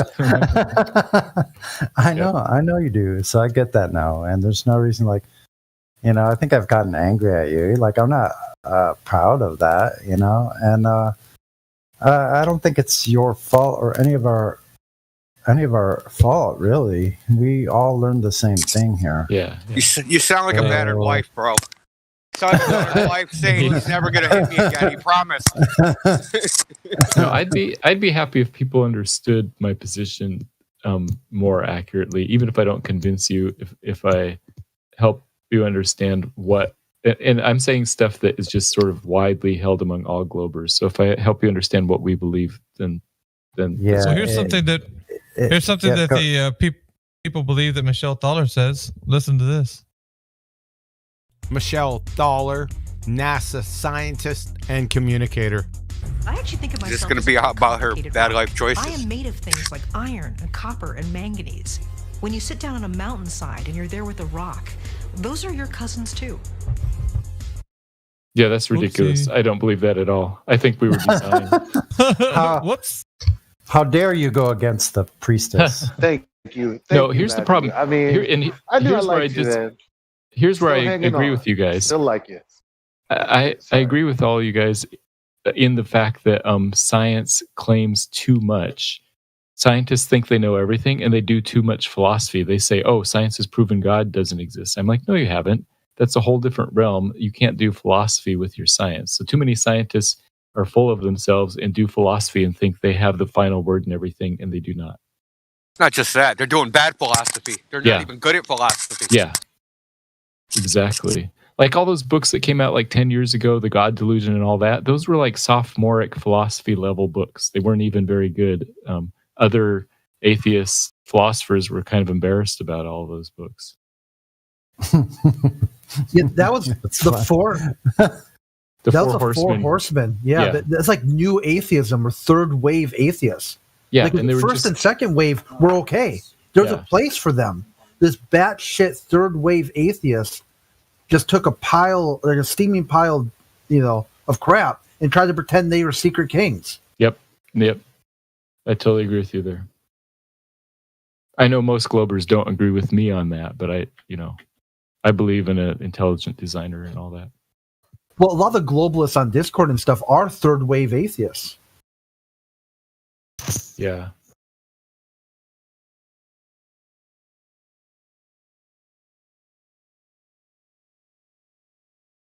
Have you ever watched philosophers, like academic, PhD philosophers debate PhD physicists?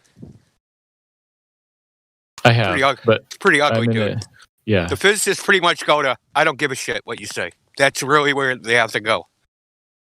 My experiments, they work, so yeah, just whatever you say, I don't care. I was there when William Lane Craig debated Christopher Hitchens. This is like 10 years ago now. They're very interesting.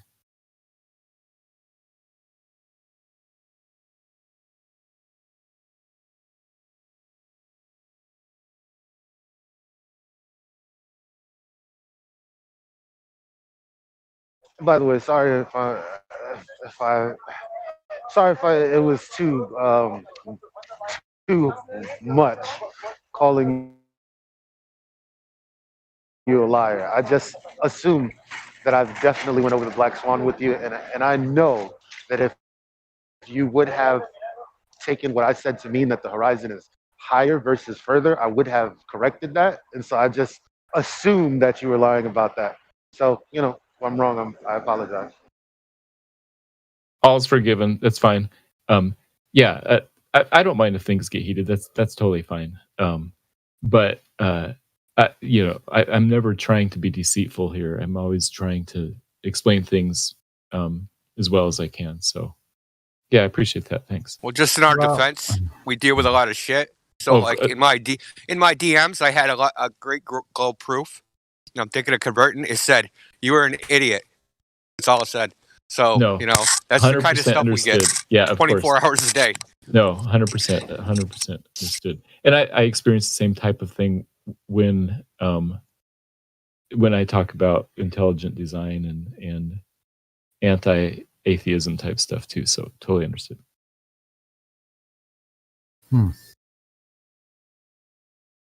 You know what? Maybe that makes more.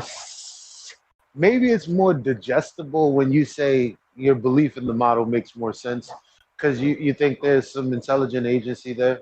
Yeah. All right, Matthew. Yeah, I actually think that's the way it was designed. That it's all put together by an intelligent God. That's interesting. I think you just need to broach that issue with what you actually believe inside of your mind and what is going on the ground floor, where you're actually living right now, here and now. Actually, do you feel that any motion? Are you able to? You don't experience curvature of Earth's surface in any way, shape, or form. And going down into the nth degree of the fact of the horizon not being a physical thing, which is absolutely required by the globe model. Right? Yeah, it would seem like Matthew and Akumu Virus, those types of guys are not really your stereotype staunch glober, the ones that are just like bucking the system at every turn. So that's true. I like Akumu too. I would say that they kind of have their own cosmology in their own head, how things work. They don't really agree too much with what mainstream rhetoric is all about. That's true.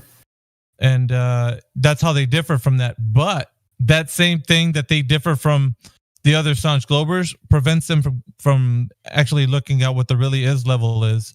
Because in their own head, they've already figured out that it probably isn't what the globers are saying it is, but it still isn't what we're saying it is. Right. So it's neither there or here. It's whatever they've already figured out in their own mind makes more sense to them. So that's their story, and they're sticking to it. I mean, they're not going to move from there until they realize the fact that there's no substance there, and what their own perceived notions are of what they see reality as. Then it will start making sense. Until then, it's just they're going to be living in their own head, on how things work. And I think Matthew's been pretty honest about that. He does just have a belief, so that's what I've heard, and that's pretty honest. That's what I'm saying, though. But gotta give I mean, him that credit. It'll only be something that he perceives in his own mind. It won't be something that when we can say, well, let's go out and demonstrate what you're talking about. It's not going to be consistent with that. It's going to be more consistent with what he figures reality to be in his own mind. That's the only place it'll exist. So I think my beliefs are pretty much in line with the standard story, the standard globe Earth story. But you believe them to be, though. But there's no basis. There's no backing. There's no. No, I understand. I'm saying that I think that I'm fairly common. I mean, my set of beliefs is fairly common among the standard. No, you're not. You're not. In what sense are they different? You're kind of different. They're different because if you don't believe that evolutionary cosmology happened the way they say it did, you're actually inserting God in the picture, which it would differ from their point of view, where nature created everything, and you're not saying that. You're right. So there is a big difference between my story of origin. But as far as like the model itself goes, I think. Well, no. I know. But what I'm saying is, if you have a different beginning, then you can't then say that it is the mainstream rhetoric. You're not falling in line with those guys. So if you do want to fall in line with them, then you're going to have to toss away the idea of any creator that you ever thought about. There is a creator for their side, but it's nature, right? So that's what an atheist would be considering. Nature created everything. So your creator is not an omnipotent, all-knowing being. It's more of just a random process, which they consider to be the universe. And if you go that route, then that means you're falling in line with them, but you're not. So in other words, you're living in your own head. You don't follow with them, and you don't follow with demonstrable reality. What we're saying, we're showing you evidence that the Earth isn't curving anywhere. So you're just like, I'm not going to go there. You know what I mean? Like, you're not giving it a chance. So therefore, you're living in your own head. Like, however you perceive the world to be in your own mind makes more sense to you, and you're just rejecting any other view, which it's a shame, right? Because we wish that you would give it a chance and say, okay, let my preconceived notions of what I think the Earth to be, because that's really the only thing stopping you at this point is your own self. You're getting in your own way at this point. So but nobody else can get you out of your own way except for you. So there that is, right? Yeah, I will say that I think that my views are fairly common among scientifically minded Christians. And maybe I'll put it that way. Like, that sounds not better. A minority. I would say, there's not really. They do say, some of them do say that God made the Big Bang universe. There's a guy that actually promotes Catholics. that. No. Actually, Chris. There's a guy I've seen, an evangelicalist that actually has done this. He said something to the effect of, "I know the Big Bang happened. I just know who banged it out." That's the way he paraphrased it. But most okay, my bad.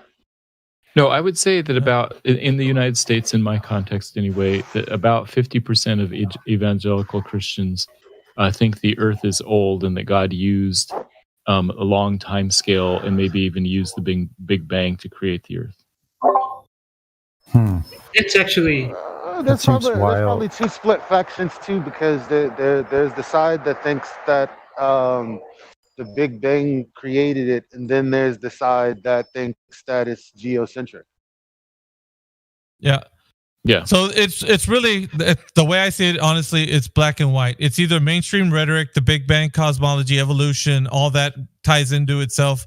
And then you have the other side, which is where we're at, right? We say that there is a creator, but it's one who created this flat and stationary plane of existence, Bible. Right? So we're actually more consistent in line with what more creationists are talking about. But like I said, everybody in between, those guys are living in their own head. They have their own cosmology, their own creation story. It doesn't fall in line with reality at all. It's more of like you're in your own mind thinking that you're correct. So you haven't really gotten on the side of the guys who are proposing Big Bang evolutionary cosmology. You got more in between, just thinking that it's a mixture of everything. Why can't it be a mixture of everything? Is what you guys probably say, and just you can't have it. That way. And saying that it doesn't fall in line with reality. That's what each different faction says about everybody else. So that's but honestly, you can't say you can lay your model, that idea, or let's say, no, you can't take reality as a template of what you actually sense and experience and can see and observe, things that are objective, that we know are true, all of those things. You can't lay that across your model and make it fit. It just doesn't fit. It's disjointed in my mind. Yeah, it's kind of a potpourri of like different ideas of what you think is correct, because somewhere in between, there's somebody who wanted to find a happy medium of having the best of both worlds, right? Having the creator and also having this Big Bang cosmology as well. Yeah, you just can't have that. There's no way.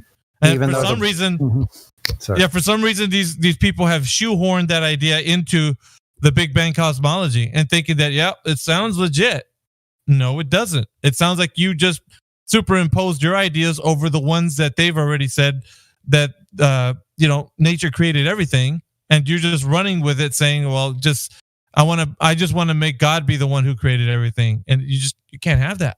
Even though the Bible says that it's fixed on its foundations, and says multiple times in different places, and the people in here can tell you probably where those places are in the Bible, talks about being fixed or going to one location kingdom at the same time. Many Sometimes I places tell in the people. Bible. I sometimes tell people, I'm like, oh, well, what does it mean in the verse where it says the earth is fixed and shall not, or the verse that says that the earth shall not be moved? I say, is that literal or figurative? And they say, no, that's literal. And I say, oh, I read that wrong. It says the righteous shall not be moved. I'm like, well, see, now it's figurative because it's talking about, the righteous, their place in the world and God's care for them or whatever. Also said the sun and the moon were made on the fourth day. So Yeah, there's way more There's evidence that. as far as like biblically pointing to that the cosmology that you're actually asserting is true does not exist. There's no room for that galaxies and ever expanding cosmos in the creation story of the biblical context.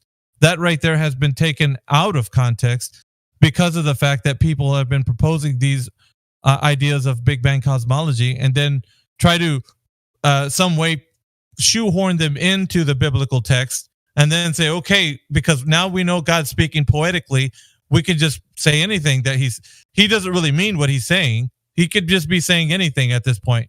So we're just going to say that maybe those people long ago didn't know how to explain things, and we can say now we're more enlightened, so our version of what we know is true. They had a more, what would you call it, redundant view of what knowledge is, and so we're more enlightened, so we can say that we know that it is a ever-expanding cosmology, Big Bang and all that. So that's the thing. Like you're trying to use that kind of mindset to say that you're correct. And you know what I mean? Like, you can't do that. It's either what God is saying is true or what man is saying is true. So at that point, you're really arguing, is man or God correct? And you can't say that God's speaking poetically, so we really can't say that he's meaning that on the fourth day he created the sun, moon, and stars, because, exactly what it says is what it says. So there's no room for a solar system there. So I agree with you that I think sometimes people do shoehorn their own ideas into scripture to make it say what they want, and that's a bad thing. But I also think that it's possible that science and can inform our reading of scripture and our understanding. So I think it goes both ways. That scripture can inform science in both ways. Yeah, I could see where you're going with that, but it's not to be taken in that specific. You can't go there and find out like what rocks are made of. Exactly. No. Yeah, you know what I'm saying? Like, what I do know is that when it speaks of something, it doesn't talk about the universe in the way the Big Bang cosmology is being spoken of. So that right there is already you can't do that. There's no way that you can get that out of what you read in the text.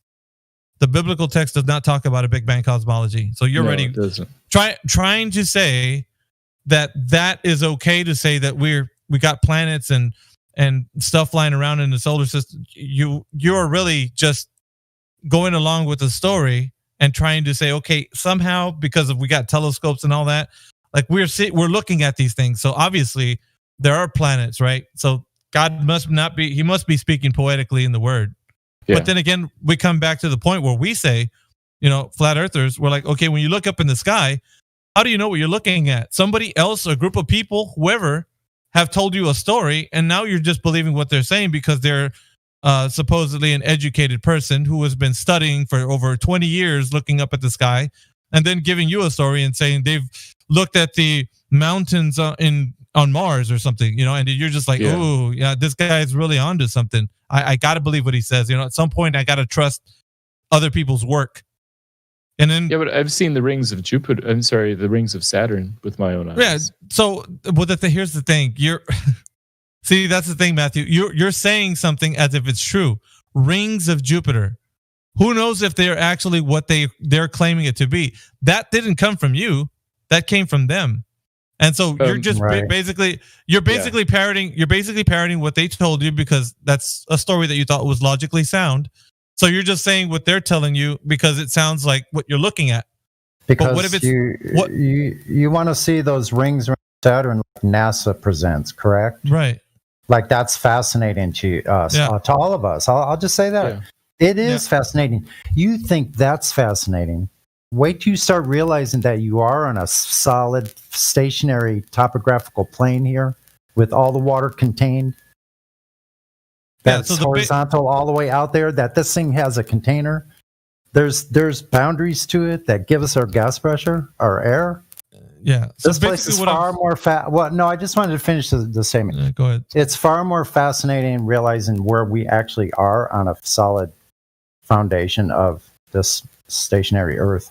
It's far more fascinating. I agree that would be fascinating. And if I believe that were true, then I would be fascinated by that. Because when you start realizing what reality acts like you think it is, your history is nothing like you thought it was.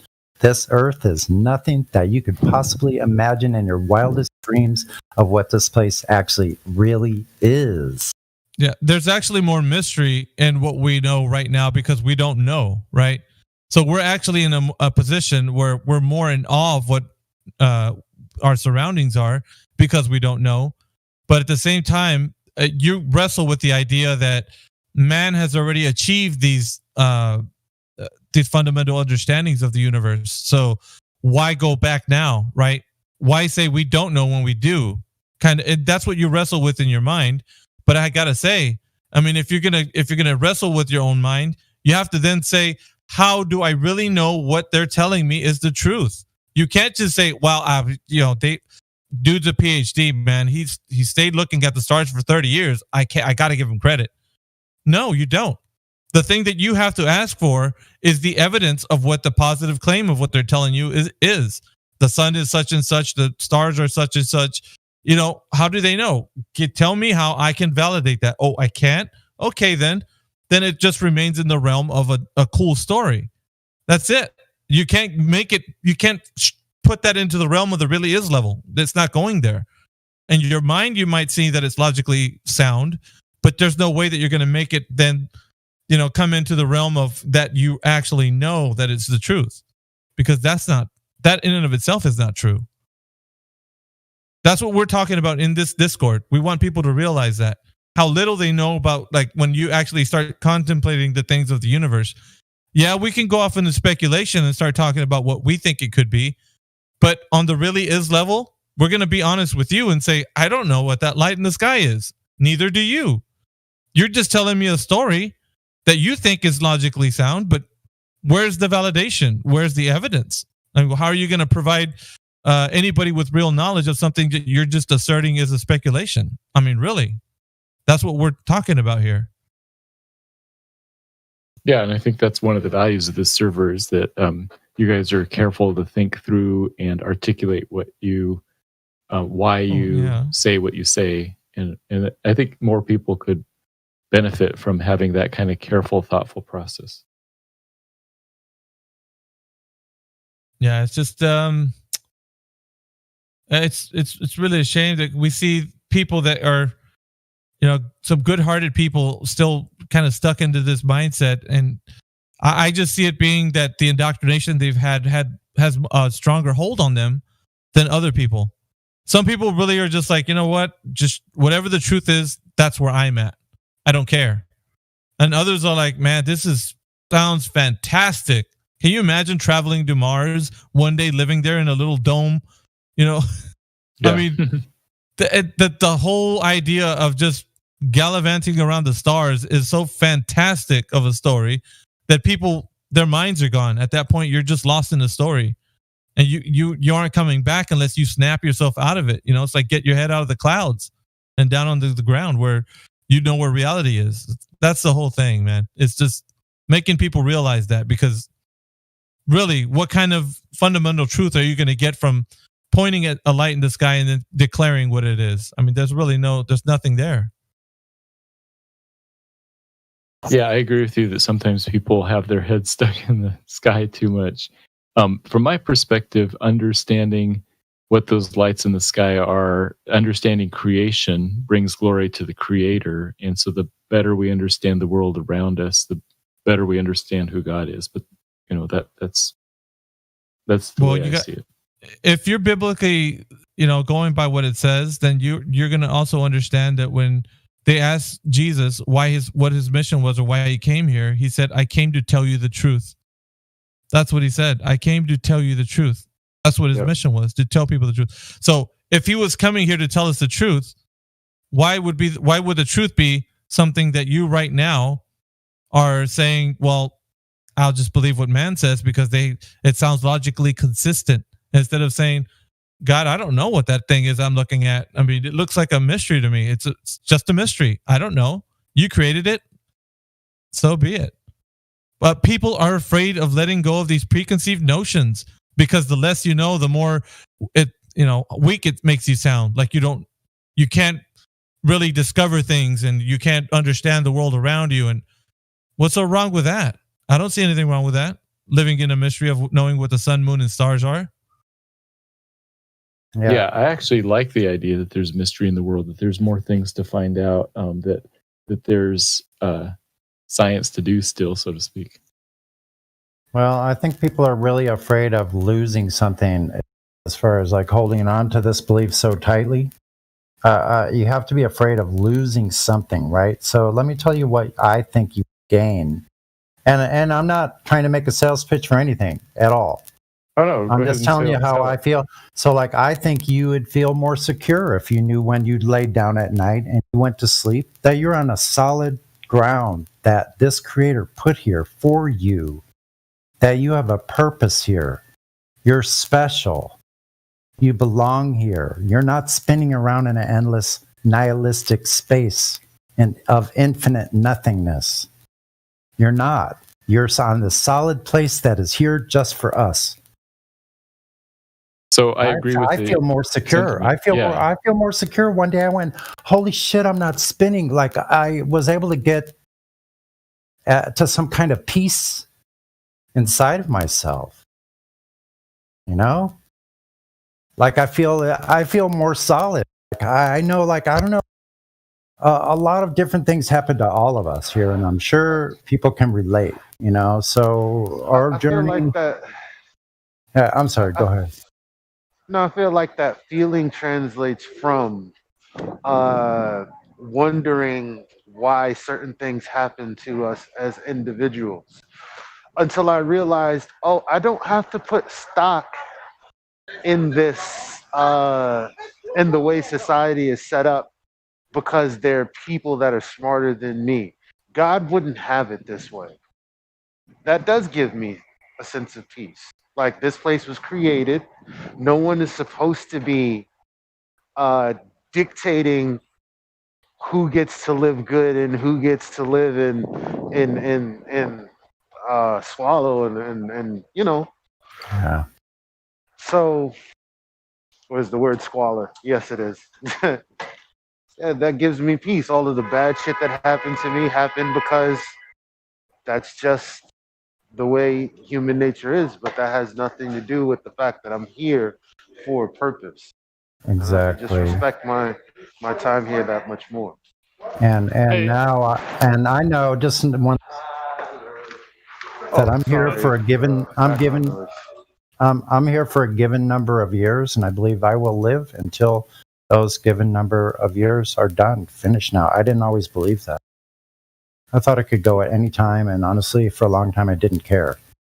So, it gave me more of a sense of purpose. Look at the bright side. At least this way you don't have to worry about a giant asteroid hitting you. I wouldn't even care. I wouldn't even care. I'm telling you. Or your resources running out, or the ice caps melting, or I know, right? Exactly. Number of things. You're not destroying the planet, man. Like, that whole idea. Exactly. We're destroying the planet. Like, that's not happening. That's alien invasion. Mm-hmm. Yeah, it's space aliens. Get ready for that one. Could be the next big shoe. A really big shoe. Matthew, can I ask you something? Yeah, go ahead. Do you think an eternal hell is real? As in the lake of fire? I I do, but I think it's a figurative description of separation from God. So I don't know if it's an actual lake, but a description of eternal separation from God. Outstanding. And That's why I hence think. eternal torment? Sorry, say that again? And hence eternal torment? Yes.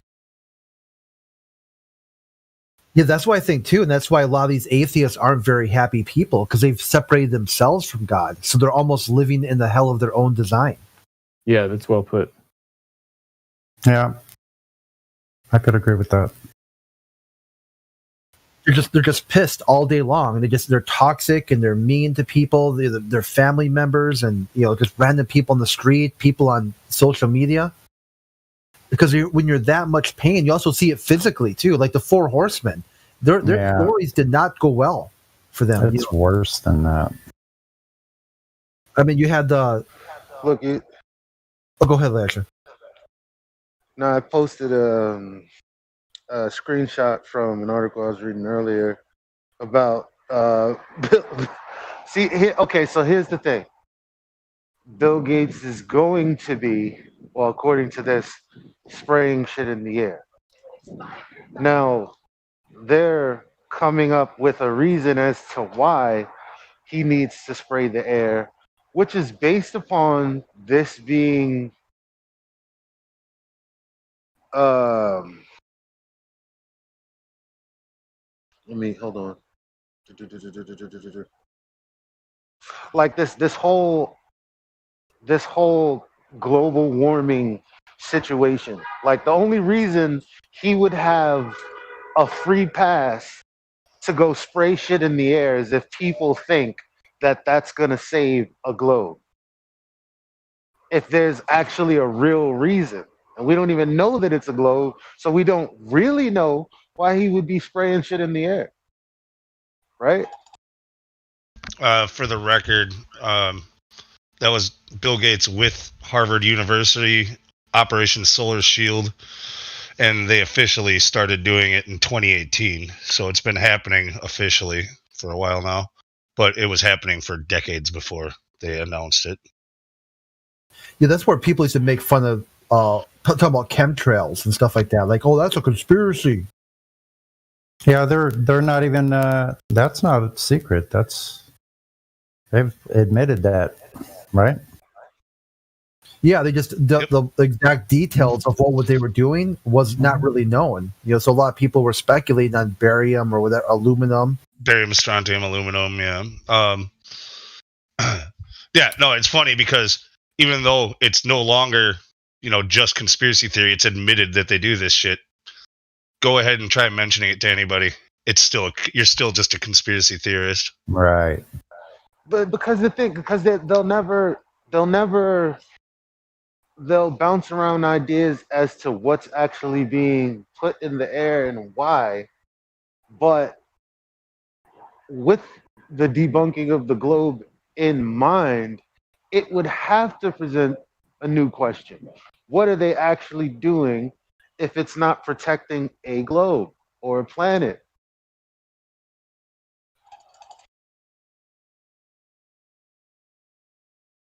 But no, I mean, if this conversation doesn't get pushed, I don't think that'll ever become an argument. It'll just be two sides of an argument that we aren't even comfortable having because we don't know if it's a globe in the first place. It'll just be, oh, he's doing it because of this, and other people will go, no, he's doing it because of that.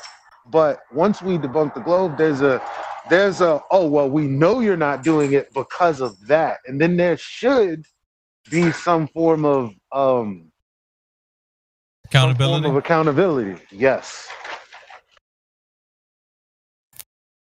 They don't give a shit. They obviously don't care about whatever we think about it. Doesn't seem to matter. They tell you after the fact. Oh, by the way, we've been spraying you guys. Yeah, for 50 years. Yeah. Just saying. Because they know people don't care anymore. So that's why they know people don't really care anymore and are so fluoridated and so addicted to the mainstream narrative or fantasy, or they don't care, or they think it's all a simulation, they just are going to become more and more bold because they can just get away with anything now. They're just going to keep pushing. I mean, last year is evidence of that, and so whatever the situation may be, they're just going to run with it. And obviously those at the top, because they're so satanically involved and psychotically involved in it, they're just going to run with it and just get deeper and deeper into it. Like, we've all been there where we've been deep into some sort of addiction or sin or obsession. It's hard to come out of that. And when you're in as deep as them, there might be no turning back, of course, except by God's own action. Yeah, and that's pretty amazing to think about. That's why we're here, to experience this particular portion. Yeah, and it makes more sense now in terms of flat Earth as well. Why Jesus also says, it's harder for a rich man to enter the kingdom of heaven than a camel to pass through an eye of the needle. Because once you become so invested in the world, in the case of the rich man, it's material properties. But in the case of a lot of modern societies, also our mental investment, our ego investment in our career, in our knowledge, so-called knowledge. And for the mainstream person, it's our investment in our knowledge and career. For the very rich, it's an investment in their power and control. And so once you get in so deep, it's going to be hard to come out of it. And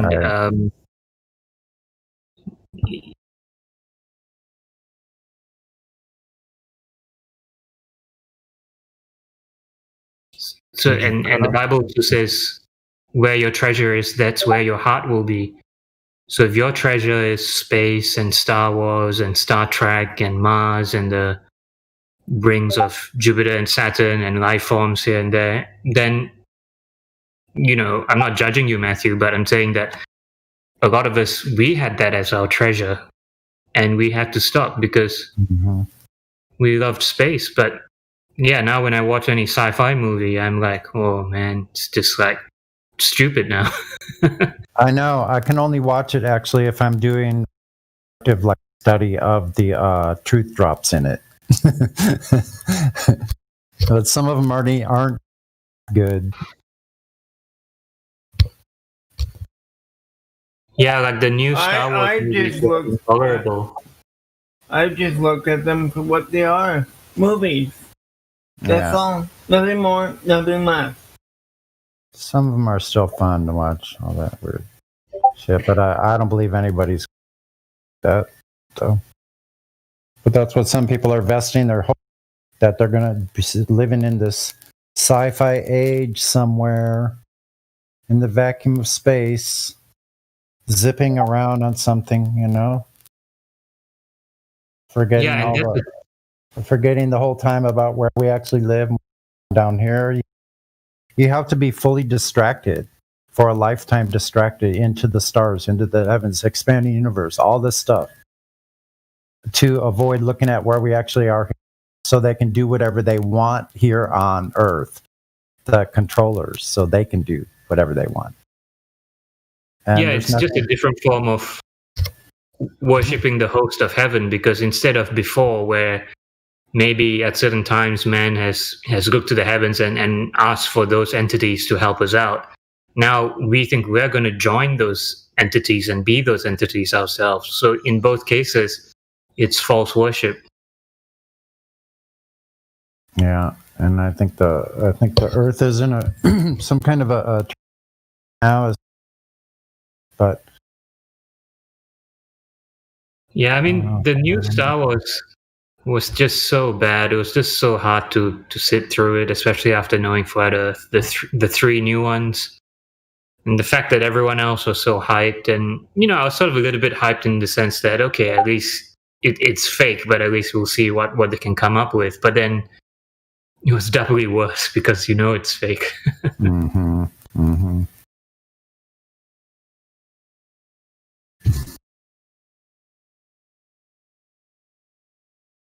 Not to mention the political correctness. Actually, I saw a pretty good movie the other. It's called Man on a Ledge. And I don't usually watch those. It was like kind of like a cop, kind of like a bank robbery of the thing. Yeah. Pretty interesting.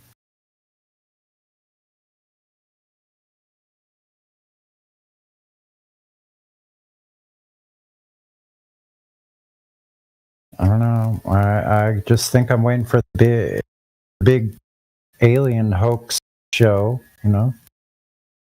I wonder if that... It sure seems like it could come true these days. Like,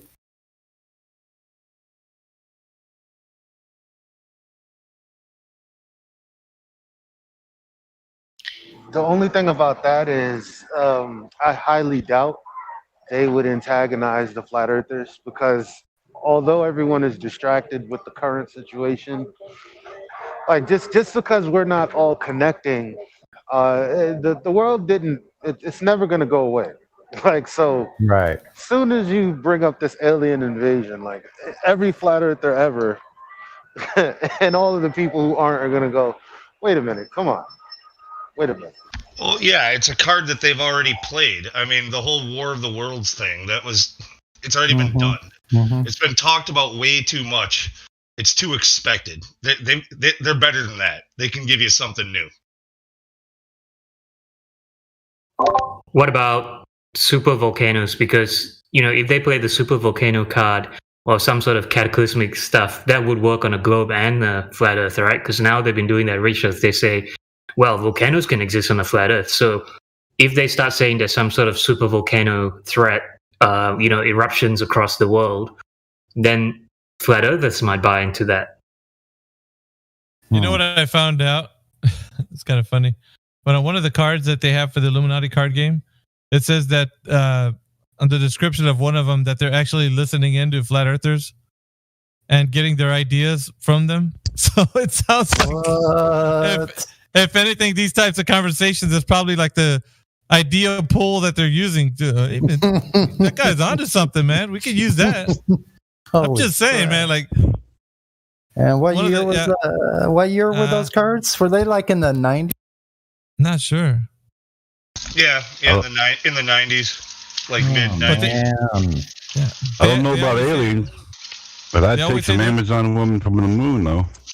Yeah, they always say they're listening into these conversations because, like, we're the ones that are giving them the ideas for, like, these, you know, the crazy ideas, you know. How they control us. Yeah. So it was the flat Earth card that said, yeah, flat Earthers know something. Know something. Yeah, they know something. Yeah, wasn't it to the effect like? Yeah, they said people laugh at them, but flat Earthers know something, and then how you can play the card or whatever.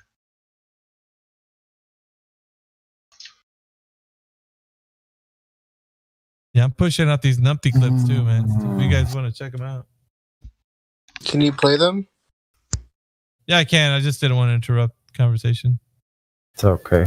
He's been playing an awful lot of them. Yeah, there's been quite a bit.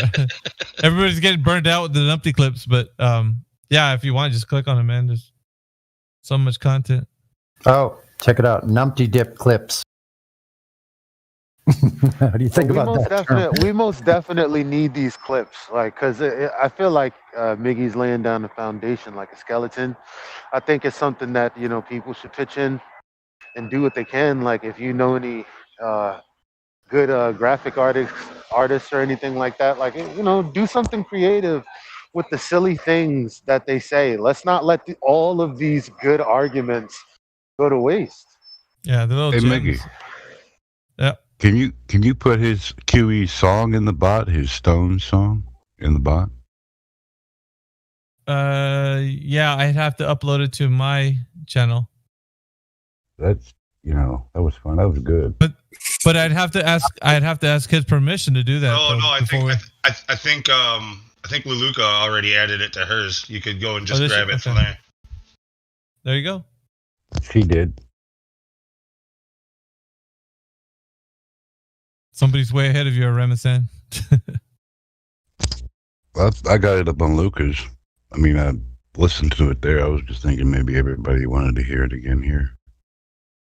Yeah, just grab the link for it off of Luluca's, and then Miggy can just copy and paste it into the thing. I'm in the kitchen right now, so I can't. Otherwise I can do it too. But Yeah, I'll do it, Lou. Yeah. If he throws it in here. otherwise, I'd grab it for you too. But all right, I got to make that stir fry. Let me read this Illuminati card. Flat Earthers. People laugh, but the Flat Earthers know something. For their action, you may roll dice. If your roll is equal to blah blah blah, place your Flat Earthers. Wait a minute. Okay. Oh, hold on. If your roll is equal to or less than the number of places you control, the Flat Earthers' weird alternate geology has led them to a gold strike, and you may draw as many plot cards as the number you roll. Wow. So I wasn't listening at all because I was just focused in on the fact that there had to have been a number of influential flat earthers that have existed in order for them to put that in a popular game from back then, right? Mm-hmm. So let me read that part again. The Flat Earthers' weird alternate geology has led to a gold strike, and you may draw as many plot cards as the number you rolled. Then they have a NASA one. Says, give +4 to any attempt to control any space group. NASA can give its action token to any other government group you control as long as that group currently has no token. It may do this at any time except during an attack. Wow. The problem we're up against. Real quick, E-Dog is coming in here and he's making those flatulent noises. So if you see E-Dog, ban him or Cognizant. We're up against a propaganda machine that they could show you a steaming pile of crap and tell you it's filet mignon, and the general public will eat it up. You know what I mean? Like they can get away with election fraud. You could see like all the fraud, and then at every level of government is completely corrupt. They can get away with any lie, and they've been doing it. So I don't know. We're like, we got the odds stacked against us. We have all the truth, but nobody wants to see the truth. That's the biggest problem.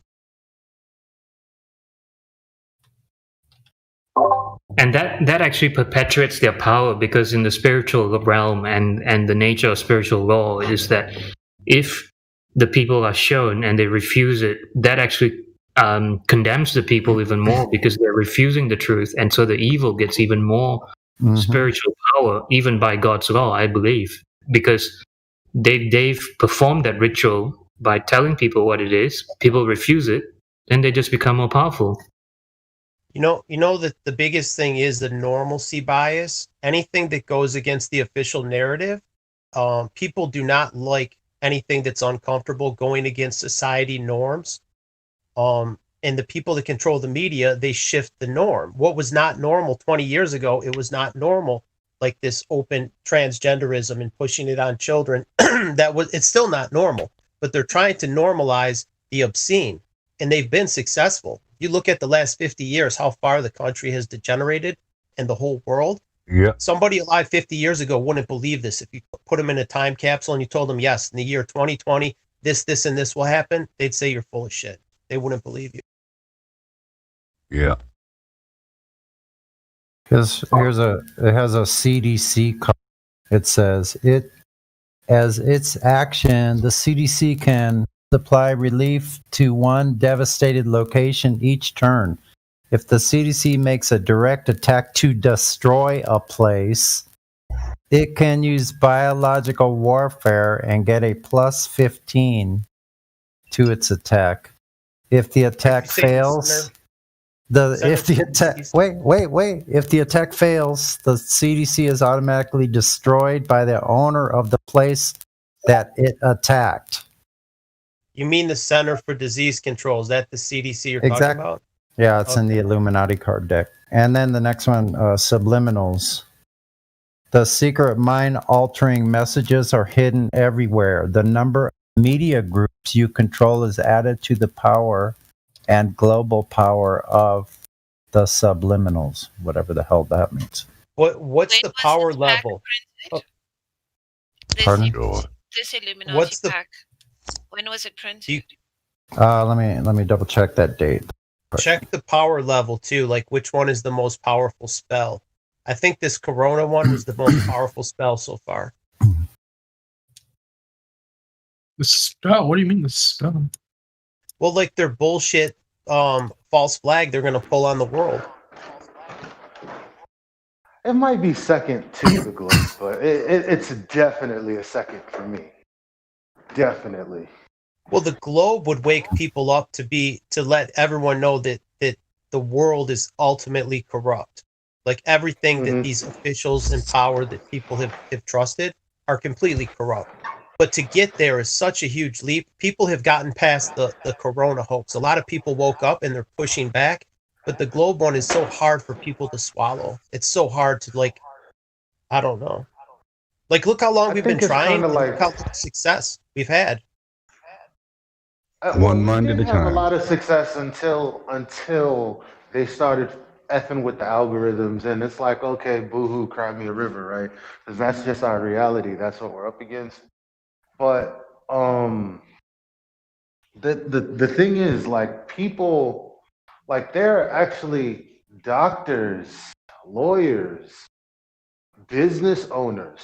There are people coming out saying this shit don't make no sense. And they're wearing people's resolve down by ignoring it. Because they're not actually addressing anything. Like, if people are looking at the CDC and they're like, whoa, wait a minute, this isn't adding up. They're not really addressing anything. They're just putting it on the back burner while pretending that everything is on the up and up. Yeah, well, check it And out. that's Even burning people out.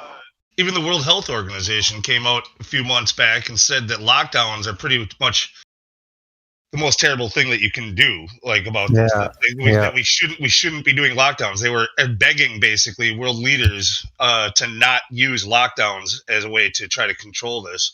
And what And did they they just do? do it anyway. What did they do? Went straight Do it into more anyway. lockdowns. It's about Every world leader all the way down the ladder, as far as, like, you go to, like, like the president, governors, like, county supervisors, city mayors, they all fall in line. Yeah, I don't know how much they're falling in line. I think people fall in line because their minds aren't powerful enough to hold up a picture of reality. Like when the globe wasn't the picture of reality in my mind, like the foundation. It took me a couple of months. Like, I already accepted it was alive, but it took a couple of months to get my bearings. Yeah. Like, okay, where am I? What is going on? Wow, 1995, that card game, man. 1990. Just taking one mind at a time. It was out later. It was out in the 80s, though, wasn't it? I saw something that said 1981. I'm pretty sure everything that I've seen about it was that it was like the mid 90s was the first 1995. release of it. Yeah. But then they came out with a couple of decks and then it was discontinued. That's still a long time, man. 1995 only is about old as 6 my years kids. ago. Who made it? What company made it? Steve Jackson. It was a little private company. It wasn't like Mattel or Hasbro. It was a small company. You guys talking about the Illuminati thing? Yeah. Yes, it was at Steve Jackson, right? Steve Jackson Games? Steve Jackson Games. They've got their own website, don't they? Yeah, he's a really, he makes a lot of, like, kind of quasi independent or like indie games or whatever, just sort of standalone stuff. He made like another one called Senior Moment again. Yeah, so it makes you. I'm sorry, go ahead. Thank you. I just want to say that going back to someone here said that you expect a big alien story to break in the near future. No, that's something. And something like that. And to me, it's like they use that, they insert that into the Overton window because it's one of the things that they use to distract people with.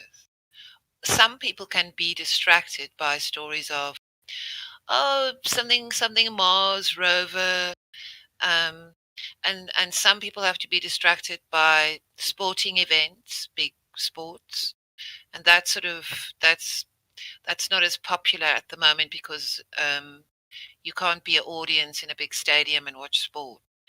But I think the narrative around Area 52, alien landings, or unidentified flying craft have been spotted and stuff like that. All that, right?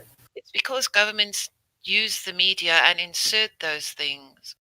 I don't know who exactly the individuals are. I mean, private individuals do that too. They spot something, some weird light in the sky, and the next day, like 50,000 people have been talking about that. Oh yeah, I'm totally with you on that. I believe all of it, and sometimes I'm kind of like tongue-in-cheek about it, but I believe that was all a plant from the very beginning, from what's his name up there in Washington that saw the first 6 saucers, the Arnold or whatever his name was, from the very beginning, all the rock stuff. I think that was all just planted into the collective subconscious. So it's like a magician who says, don't look at this hand, or look at this hand, and with the other hand, he's actually doing something and nobody's paying attention to that. Right. That's the real thing. That it's like Q. At this moment, I never bought into the Q thing. I think Steve Bannon is the author of all the Q shit. But for the moment, I'm quite worried because I'm on zero hedge all the time reading financials. What is going on in the stock markets? What is going on in industry? How is the world going to look when the vaccine campaign starts working, and then economy has to open up again, and then all these businesses that have been flattened and put out of business, and all the jobs that have gone, and I'm thinking that's going to cause huge social unrest, and I think already society is just unraveling. And the fact that we've all been forced to come to a standstill now for almost a year, that people have had time to contemplate things, but the media is it's such poison. If you're Yeah, I know. If you're a born and raised skeptic, and I think I am, then I just find I can't watch mainstream media. It's so full of bullshit. I go outside and I ride my bike. Thousands of people walking around, but you see people that I'd say about some places, half the people are walking with their face diaper on, and they're not even looking in front of them. They're looking at a device. They're walking forward, but they're not looking forward. Yes, exactly. and I have found, because I've been working all through all of this, I work in a psychiatric hospital here in London, in the UK. People in my workplace, they eye contact with you because they won't. We're not supposed to come within a meter and a half. Right. And all of that, and it's a kind of invidious, very. It's not subtle. It's psychotic. It's really insane. It's a technique of mind control. I mean, it's truly is written. clown world. This is what you should do to keep the population, on the same page as you are. And they just keep pushing it and pushing it, the same thing. That they are not answerable to anyone. They go and have scripted little sessions with the media, and I mean, now everybody's been pushed off of social media. Everybody with the other kind of idea. So we need places like this where people can talk, Absolutely. or where people can hear each other. I think if you said to me 5 years ago there would be a Discord like this, and I would be here listening to people, because I'm desperate to hear what do people think of this. Yeah, yeah. I was at my work, and there are many psychiatrists there, and I don't trust like the majority of them. And there's two that I trust out of about 30.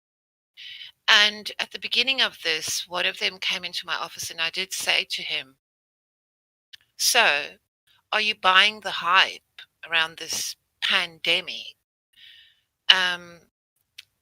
And he actually closed the door, and he looked around like, who's in the area? He closed the door, and he came into my office, and he said, "No, I don't. But I can't talk about it around this place." Mm-hmm. Isn't that horrible? I don't know who pushed them. I don't know who pushed them all into this. Like, I don't understand that at all, because I don't know who could possibly trust any of them at all ever again. No, exactly. How could you trust one of them? So what do they have planned? That they don't care if any of us trust them? They think people are just going to walk blindly, just go right along? I guess they must think that. But is that the reality? I don't know. Yeah, it's a lot of speculation. So as far as I am concerned, since 2008, people said way back then that the Fed and the Bank of England and the people in the EU, they put a plaster over that big financial scar that was there, and that the big crash was going to happen in the future. And I've been listening to Max Kaiser, and I think years ago, after 2008, he was talking to preppers, and people were saying, "You got to get off the grid. You got to get out of the city. It's going to be fucking mayhem when the big crash happens." And I think this COVID is an excuse that they are going to use. right. I think we are in the midst of a financial collapse. And I don't think there's anything new under the sun, quite frankly. I think this is just a continuation of the different sorts of things that have been happening the entire time by the same individuals, basically. Well, I think an economic system is like an organic thing, and sometimes it can expand, and sometimes it has to contract. There have to be like days when you have to tighten your belt. But I think because they've been practicing quantitative easing, they have fucked everything up, basically. So, and because the financial systems of the world, everything is so intertwined, you don't really know. If you look at the city of London, half of it's owned by China. A tenth of it must be owned by the Arab Peninsula. So you don't know when all of this, when this COVID, when the world opens up, and financially we're all like totally screwed, then you don't know really what the consequences. I don't think anyone can guess, because of the way industry is. Companies are owned by other countries, but they're operating in your country. I don't understand the people who believe that this is ever going to be up.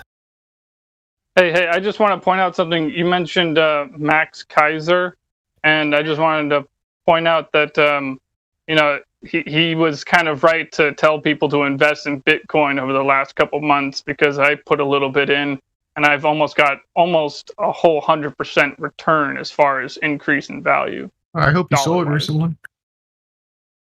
Oh, you got in late, man. You should have got in like last March when it was like 7,000. Well, it was still a small part of my portfolio, so I was kind of thinking I'll just let the gamble play through and see what it looks like. I think we're gonna have a pullback and then a bigger bounce to 50,000, but you never know. If you're already in it, just ride it out. But it's probably gonna pull back, and they're gonna shake out all the weak hands per se, and then take it higher to like 50, 100,000. Do you see that New York Post article there? See, when they scare out all the the people who can't afford to take the hit, and then they could buy it up cheap, and then they'll run it up, like I said, 50, 100,000, and then people will jump on the train again. Oh, I don't want the FOMO kicks in. I don't want to miss out. I think we already did miss out. Like, if you got in this late, you missed like 90% of the easy money. Now you're taking huge risk.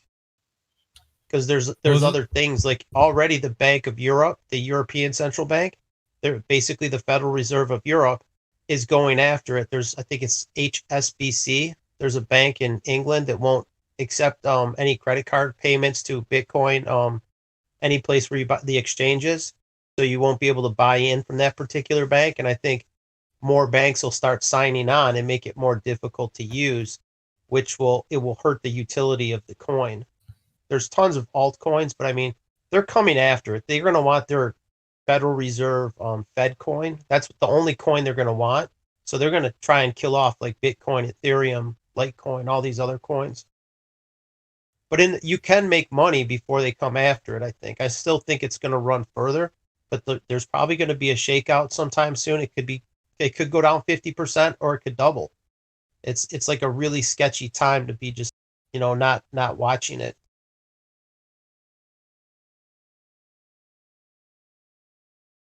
Yeah, but don't you think they're going to switch to something completely different, and that's what they're trying to do? Do you think it's going to keep on going along the same lines? I think they're going to crush the whole thing, and they're going to present something else. Guys, Ariel was trying to say something.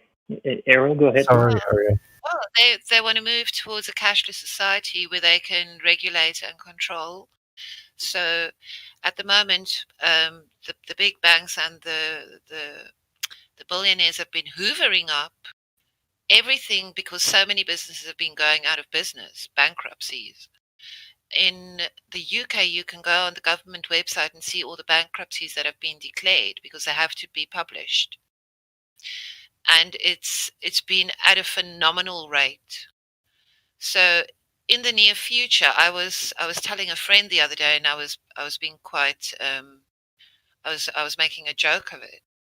And I was saying, if we're looking at what the nightmare scenarios that people have been talking about, it's built, it's modeled on what is going on in China, a social credit scoring system.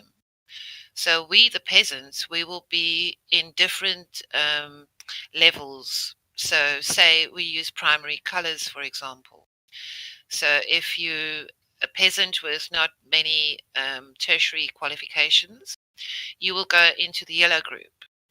And the yellow group will go to the yellow warehouses, and they will have 200 points per month to use. They can only go to the yellow warehouses where they will only have a choice of one toilet paper and one kind of shampoo. And their diet will consist of like only these products. And they will have to just that will be how they live. And then you'll get and then you'll get a It's green. kind of set up that way, isn't it? Already, it's just an illusion.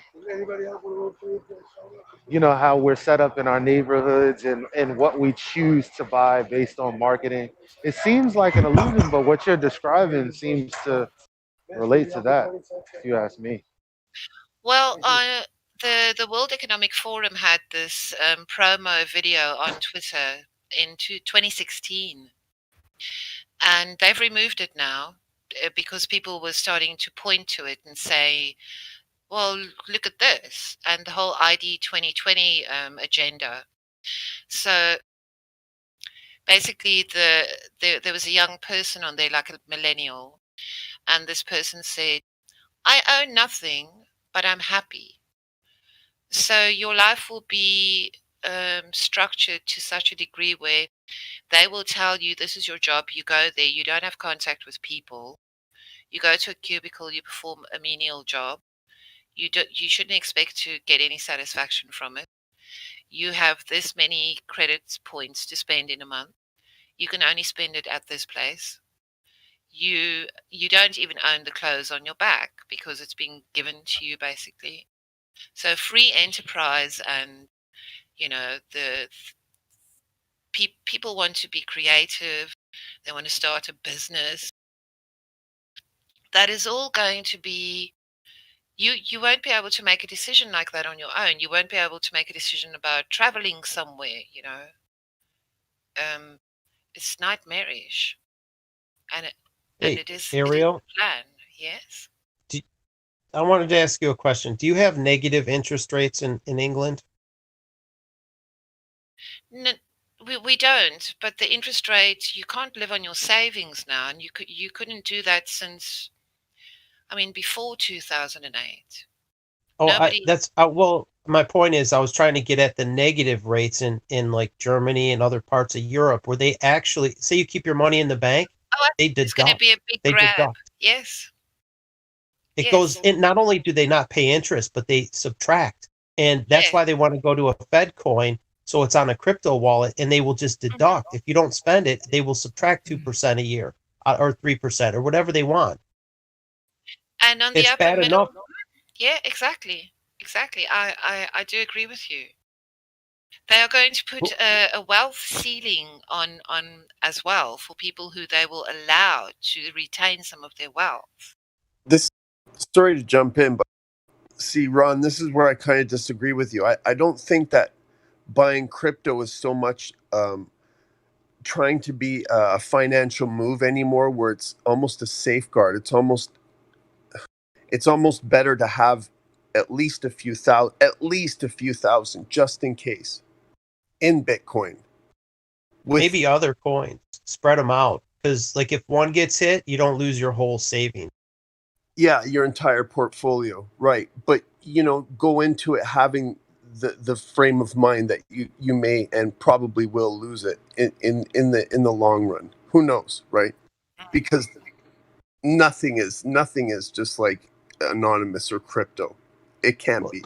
If you've got the money to lose, is what I'm saying. Like if whatever you put in, expect like you could lose all of it, like a sports bet. Don't expect it to be there. So it's like don't go balls in. Like right now would not be a good time to jump in with both feet. If you have a little extra money, say you got $5,000, put in like a quarter of it, and then wait a few months and put in a little bit more, and accumulate if it comes down. You don't want to buy these when it goes vertical. Like we had a vertical move from 7,000 to 40,000, and now it's pulling back a bit to like what 30 something, 31, 32. It's already pulled back like 8,000. Right, it's been jumping up and down and shit. But yeah, that's right. Average out your buys, I'd say, especially. Maybe buy in 10 or 15% and then average them out, If you get the pullback to where before it took off, it was right around 18,000, 17,000. It ran right to 40,000 within like a week or two. If it gets around 20,000, that would be a good time to buy. I wouldn't even buy a lot there because it was 7,000 like in March. Less than a year ago, it was 7,000. Who's to say like they can't scare the shit out of people if they pounded it down again? A lot of people, like the guys like us that are not billionaires, people would freak out like, oh man, I can't afford. What if it goes all the way down again to 5 or whatever? People will jump ship and then they could buy it all up. It's already held in. Let me finish this real quick. The majority of Bitcoin is already held in like very few hands. Like 90% is within it's like the Federal Reserve, the wealth. Most of Bitcoin is held by just a few people. And then that's why it moves so quick because there's not much to go around.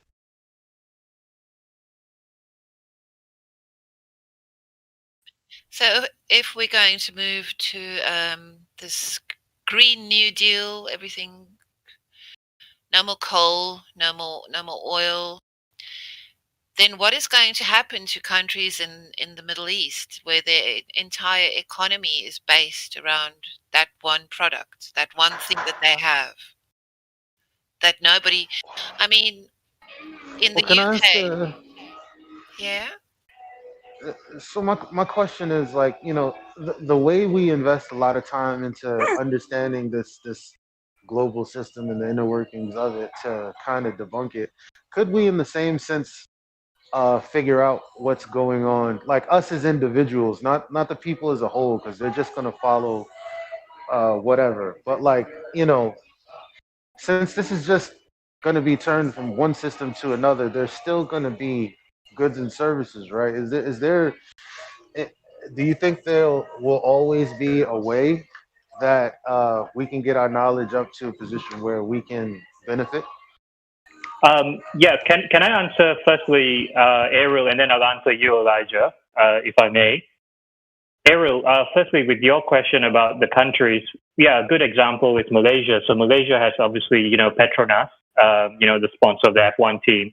And Malaysia is totally screwed because since the oil price crashed years ago, I had friends that worked there that were telling me that, the Twin Towers where Petronas is and where all the oil money and everything was fancy.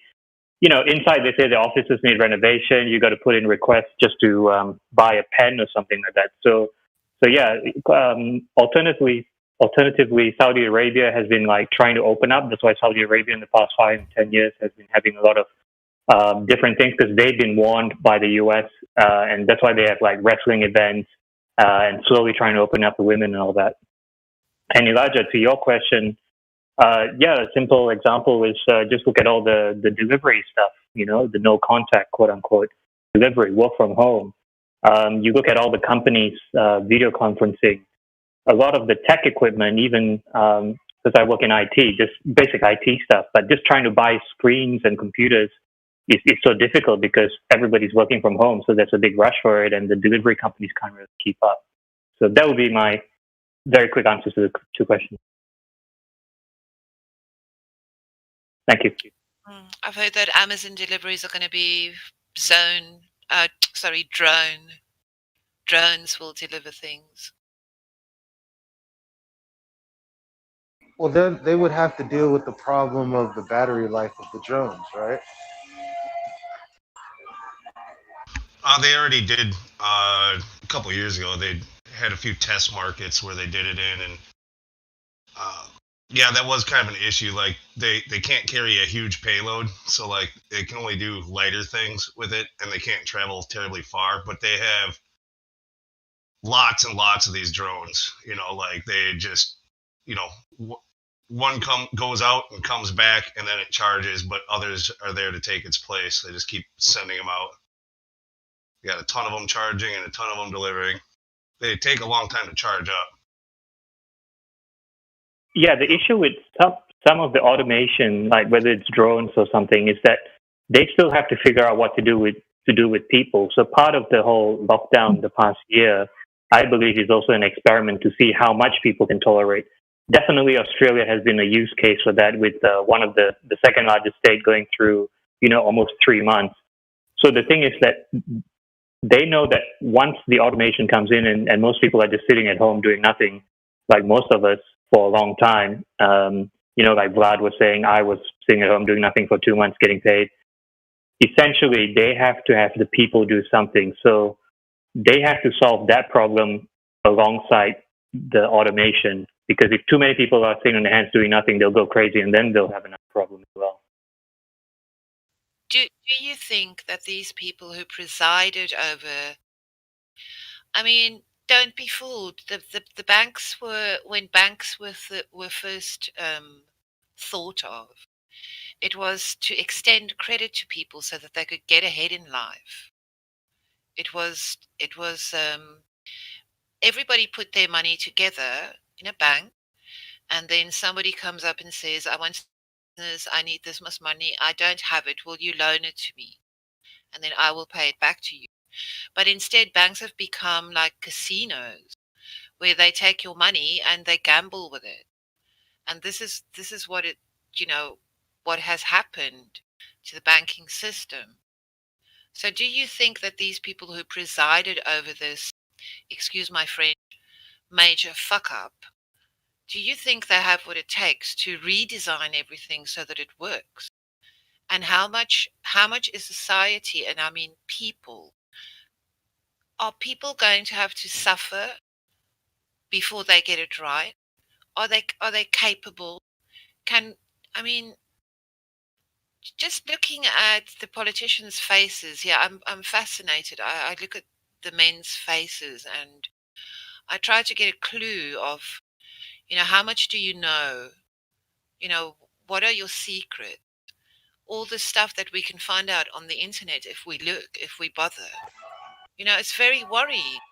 And you look at these people and you think, I don't think these people have what it takes. Is she really?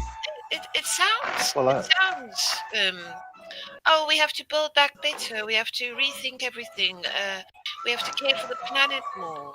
We have to find new ways of doing things. But are these people really skilled enough? Because they presided over what went before. Well, I think the problem is these people, they're in charge of the media, and the media dictates how people suffer.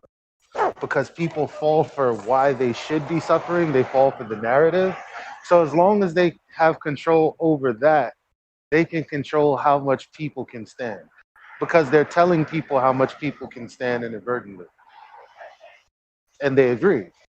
Like right now, you know, people are fighting over whether they should get $2,000 or $1,400 when none of it is enough. You know what I mean? And that money is backed up by absolutely nothing.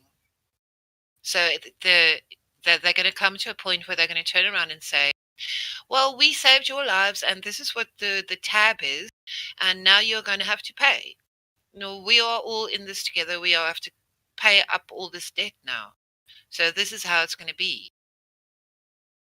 Yeah, I mean, sorry, go on. Sorry, you go.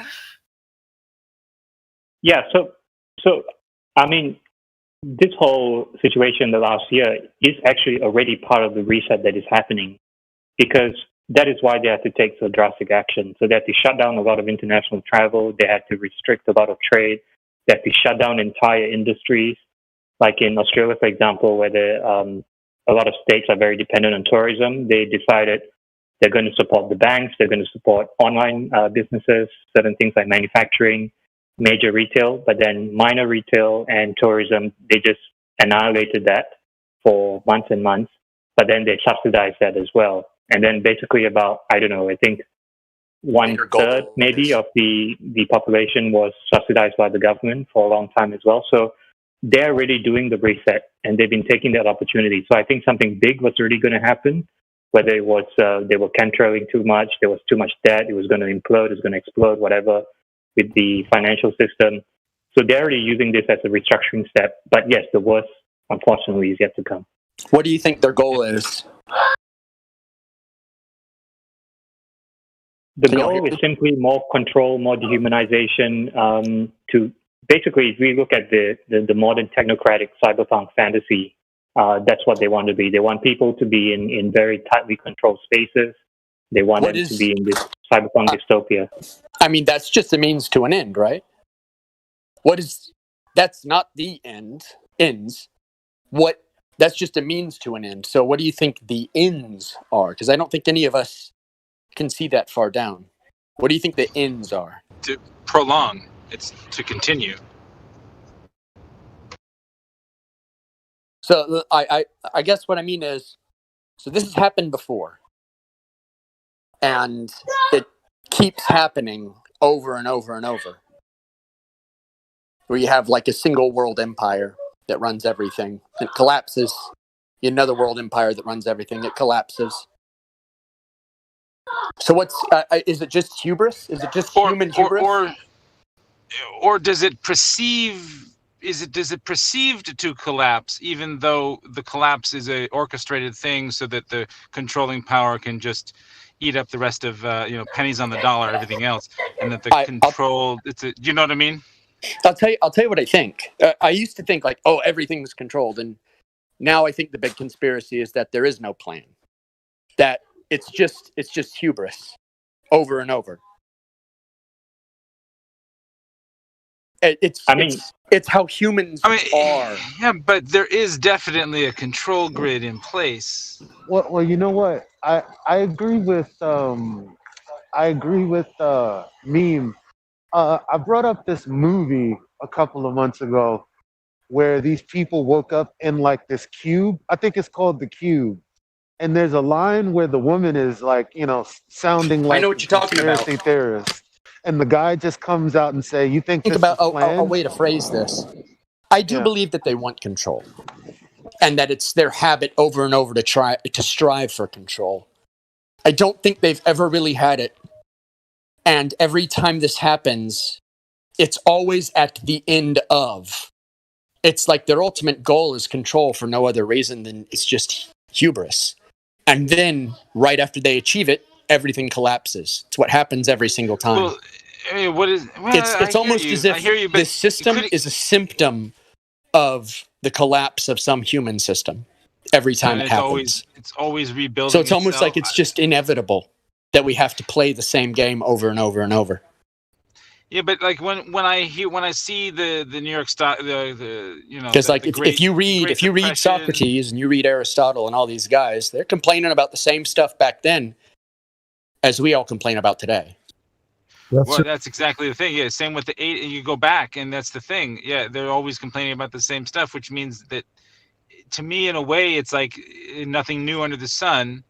And if most of the stuff within our lifetime or within our known generation has been orchestrated, what's to say that it wasn't orchestrated prior to that? Like I hear you, but everything that we currently know of has been orchestrated. What would mean that? Has it? I mean, come on. Has it? Well, what about? You think it wasn't? You think World War I, World War II? Well, all these different conflicts around, you think this is not orchestrated? But that's where I get by into the meta. That's where I get into the metaphysical, because I think that it's orchestrated, on that level. I don't think like it's us doing it. Was it orchestrated that Henry Ford invented the dual overhead cam and the Model T? Well, did he invent it, or is it like, or is No, he that's just what I having mean. credit for invented it? That's what I mean. Do we have proof everything is orchestrated, or are we just kind of is it intuition? Sure. No, I hear you, and I get what you're saying, but we know that most any world conflicts, or at least World War I, World War II, were orchestrated by certain powers that be, or manipulated in such a way so that they knew that they were going to stand to benefit. So much of everything, 9/11 was orchestrated. All the big events in history we know to be orchestrated. So But that's a small that's in a small scope, right? Because those people that are pushing for this end result, well, they're dead and gone, right? yeah, So but that- the so that's story why- lives on. The whole point is to prolong, right? All of these stories that we're told, all of these major events, are what changes the course, quote unquote, of history. And these course corrections are all being corrected by the same people who are steering the boat. Aren't they all steering it? It's always ends up being in the same direction. Exactly. It's going their way. But isn't this the green agenda? I don't know what to call it. Isn't this quite unique? Actually, no. Every time the greater empires collapsed, they fell into towards the end of their imperial reign or whatever, the kingdoms or stuff. They fell into like this kind of pantheistic kind of earth worship thing, and it has literally happened where it was called a different name, and they ended up sacrificing people for the rains to come.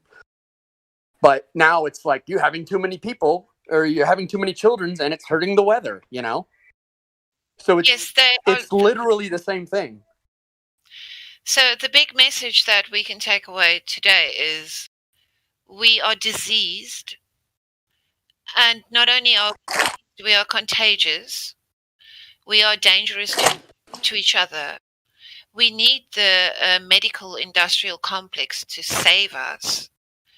And also, we are horrible, horrible people. We are killing our world. How dare we? So these are problem solution. What do they expect us to take away from this? To carry on perceiving them as, because these governments are going to turn around and say, right, we're flat broke, or everything is broken. But at least we saved your lives, guys. From this very, very dangerous pandemic that killed like 0.1% of the world's population. Yeah. The same as the flu. Yeah, very Yeah. much. Very much. Yeah. Oh, it's right click, rename, press enter. There you go. That's how they did it. Yeah. I don't know. I just to think that so much of what's happened in just our own lifetime has not been orchestrated seems naive. I don't know. It depends on how you define. How do you define orchestrated? That's the thing. Well, all right, either flat out like manipulating. Time out. Okay, can you imagine a time where someone wasn't born into a world where it was exactly like this one, where there are hierarchies and they're doing exactly what they're doing right now? Do you think anyone was born in a world before then? I don't know. No. I have a problem. I have a problem with any history past 100 and some odd years at this point. We run into trouble validating what happened 100 and some odd years ago. Well, then you move into the area of unfalsifiability. Well, that's exactly the point. And it's like, but just in what I've witnessed in my own lifetime, either there is an orchestrating power is flat out actively orchestrating events and capitalizing from them, Hegelian dialectic, and or if some actual event happens outside of their control mechanism, they spin it in such a way that they benefit from it or they mitigate damage to their credibility as much as possible, sweep it under the rug, or don't even report on it at this point. They don't even have to report on something. You know what I mean? Like, so I don't know, like, Here's it's the only thing. just been my entire lifetime. So what would make me think it would change prior when it was easier to do that? Here's the thing. You can manipulate everybody in the period of 2 weeks, 2 or 3 weeks. You can manipulate an entire population within 2 or 3 weeks with enough propaganda. If it's sophisticated enough, you really can. I mean, we're living in it right now. You don't have to change history. You don't have to control history. You don't have to make it up. All you got to do is control a narrative that sets where the mind is right now. Well, that's exactly my point. All you're doing is creating a narrative. Whatever the narrative says, like whatever 9/11, whether or not it happened the way they claim or it didn't, they are capitalizing and using that moment in history as a means to an end to enact the Patriot Act and all the other things we all know about, right? So they are either actively orchestrated, and then when you look into the event itself, we all know it was orchestrated. So yeah, I mean, I would say a lot of what we're looking at in the world is orchestrated. I think this. I think that they actually have very, very little control, and they orchestrate a few things to make it appear that they have all the control that you could possibly imagine. I hear what you're saying. No, totally. I get it. Okay. Whether or not they're fully in charge or not, they're acting as though they're fully in charge. And whether or not they are in charge or not, they are fully in charge of the narrative that is taught and perpetuated out to the world. That's, I guess, what I'm talking about, is that they are in control of the narrative. What they control is, they control the story. Which is all that matters, though. That's at this point, that's all that matters. It is. Right? It is. I mean, it is what matters to an extent. And for 90% of you can't fool all the people all the time, but you can. Yeah, it's the lion's which is all share that of matters the anyway. control. As long as most people believe it, then everyone's wearing a mask. It's just what it is. So I guess that's what I mean by, yes, whether or not they are actively controlling it, they can Hegelian dialectic it or spin whatever they feel like into their own positivity. So therefore, it is in a lot of ways orchestrated by them because they're creating a story. Think about it like this. Did Lenin orchestrate the revolution in Russia? Did he orchestrate it? He didn't at all. There was an organic revolution that him and Trotsky did not plan. And what happened is Lenin was the one who got on the radio and claimed that the communist revolution was successful. That was it. That's it. That's all he needed to do. Right, and then but again, like when you're controlling the narrative, you can just He had the invite people airwaves. into the Capitol and then claim it's an insurrection. It's like whatever you want to do. He had the airwaves. As they do now, as they always have, right? Has there ever been a time when they didn't have the airways or newspapers or whatever? No. The problem is you're kind of unless you're a sheep, you're not going to have a peaceful life. No, yeah, I hear you say it. Like, and I agree with you. Like, I think there's two parts to this, though. Like, you're right. Like, You know what? I shouldn't. Whether I or not, shouldn't yeah. I shouldn't insult sheep, though. Sheep are actually very smart animals. Cows, they're bovines, they're cattle. Because sheep, you don't slaughter sheep. You herd them, protect them, keep them safe, and they only listen to one voice. So sheep are actually really smart. It's cows. You don't want to be a cow. Is it Om is the opposite of moo? Yeah. I've been doing an art project at home, and I haven't been this creative for a long time, but because I'm working from home like 4 days a week, I've found stuff to keep myself busy with, and I had some spray paint. And honestly, when I ruminate about all these things, I can sometimes get like very dark thoughts. Like some days I'm better. I can ignore it. I go and do creative things. And I'm thinking. I'm sitting here and I'm thinking, why am I here? And a few days ago, I thought, could I sneak out after dark and go paint some graffiti in my area? Like, little acts of defiance. I don't know. I mean, Ariel, I would say one thing, like the UK, particularly in London. I mean, I spent 3 months in London and it was absolutely horrific because just the way people are, the mixture of the different cultures and how depressing and dark it is. I think the best thing for you, I would strongly suggest, is just to leave the UK if possible, because there are many other places in the world where part of the problem of the UK is being in the UK itself. It's a very, it's a very sad and depressing place. And London obviously has been this bastion of the elite for so long that the energy there, you can really feel that insipid, cutthroat, insidious vibe, especially with all the financial related stuff. And, because you have, you still have a class society there of people that own more than you could ever imagine in your lifetime. And then you have this just, sorry to say, degenerate English people and degenerate people from other countries that just aren't barely human and just getting by. So it's really sad. Well, you got rich places like New York City. And it's almost like those movies where you think you're living a beautiful life, and then the narrative of the movie, well, what they show you in the movie is that things aren't exactly as they seem.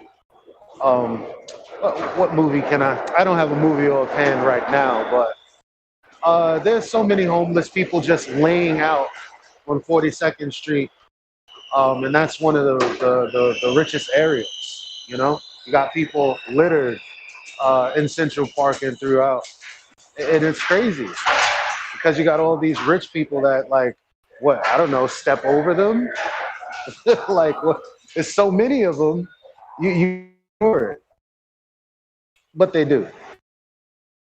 Yeah, Australia isn't perfect, but when a lot of Australians, when they go to America and they go to the UK, it's very disheartening and very difficult to look at these English-speaking, countries, especially the UK, the motherland, and to see what a wreck it has become. Obviously not all places in the US, there are better places in the US, but yeah, to see, having to walk over homeless people constantly and they're pooping in the streets and all this, and they're all mentally ill, and to see that all around you, it's horrific. And that also adds to the trauma of the average person, because how can the average person help? Maybe you can volunteer in a soup kitchen or something, but then, yeah, it's a systemic issue. So leaving this area. But this is such nonsense too, because if they wanted to get rid of homeless or feeding people, they could take 1% of whatever military budget and feed the homeless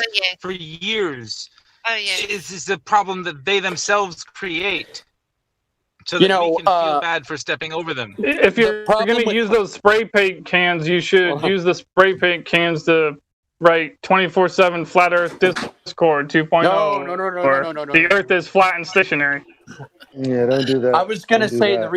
the reason a lot of people are homeless is not financial reasons. If you talk to the average homeless person and he's wearing his underwear outside of his jeans, there's like mental illness. There's a massive amount of people who are mentally ill, who are not cared for properly, or didn't have access or something like that. So it's not just like, it's not a homeless problem, it's a mental health problem. There's a guy in the UK, he's called Louis Theroux, and he makes documentaries. And I watched one like 3 days ago about the opiate addiction in the USA. And he spoke to people who were homeless and who were addicts. And some of them, one guy said, yeah, I had a house, I was married, I had a job, I was in IT, and then I was in a car crash. And then they gave me these painkillers, and then I became addicted, and now look where I am. He was literally living in a tent next to a river. So, it's interesting too, and it's very rare, but there's some people who just choose to live that way. Like, there's this guy around here that it's way out in the suburbs, and you always see him carrying everything that he owns on his back in the middle of summer, just covered in like layers of clothes. Like, oh my God, how does he do this?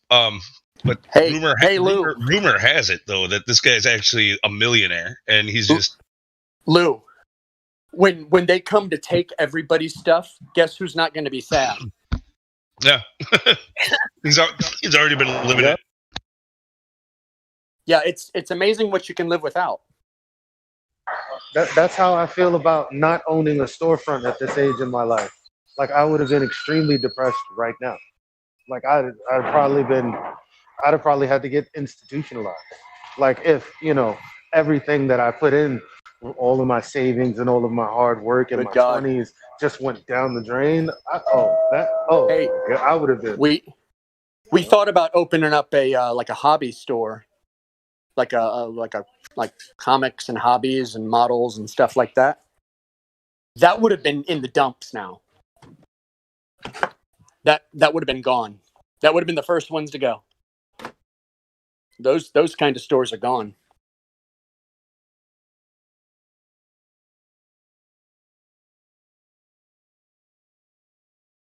Yeah, and that's the issue I'm facing now as well, because, with all this chaos around the world as well, it's like, you were told you work hard, you get a big career and all that.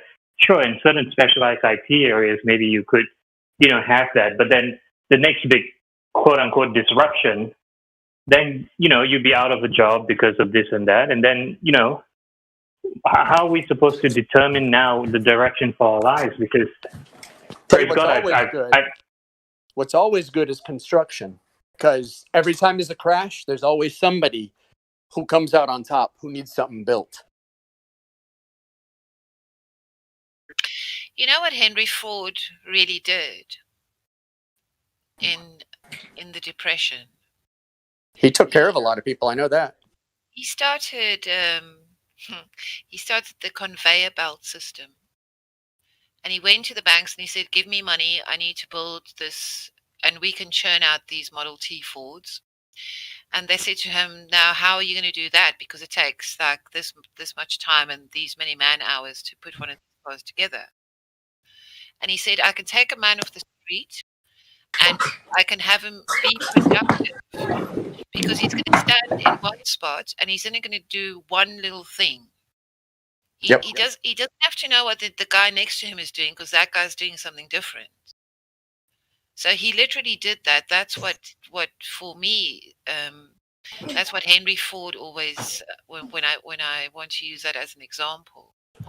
So he had this he had a brainwave, you know, and he literally did. He took people off the street and he had them working within an hour. He opened up a college and then built a bunch of worker housing around the college and paid all of his workers and let their kids go to college. And when they got educated and became engineers, they went and worked for him. Yeah. And he paid them in gold. Yeah, that man was quite special in my estimation. And he also handed out the what is it? The Elders of Zion handbook in the Model T. Oh, did he?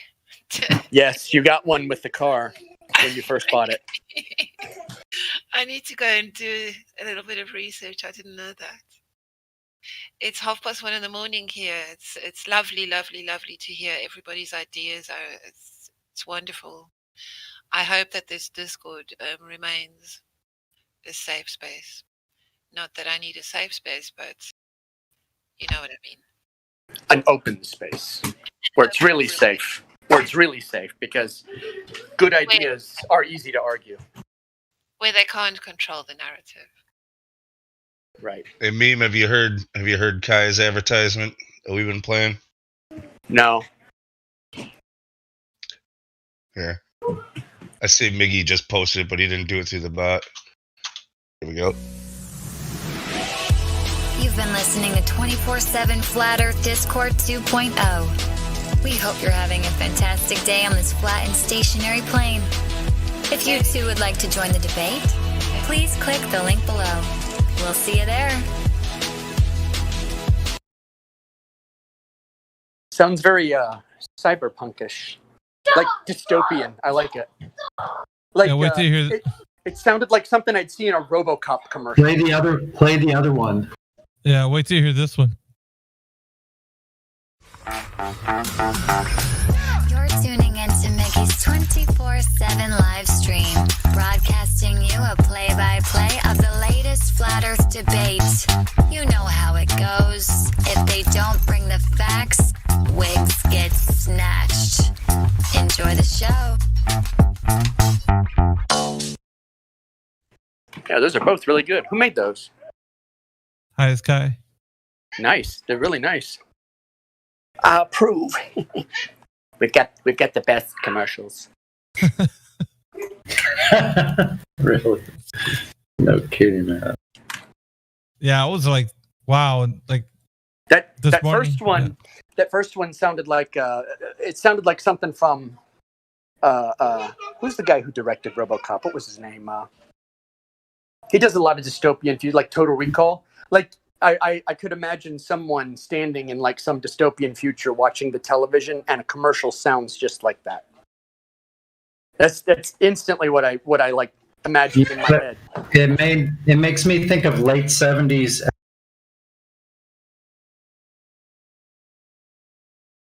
Yeah, so all the Numpty clips are now in a playlist. So if you go to my channel and go to the playlist, the Numpty clips are all there. 76 of them in all. And they can be played in the bot as well. So it could be used as fillers, like for, if there's a lull in conversations and no one's talking, you can shoot like a 1 minute clip, 2 minute clip in there. That is awesome. Yep. Can y'all hear me okay on this? Yep. Mm-hmm. Okay. Just saying, I'm not like super muffled or anything, right? No, it sounds great. All right, cool.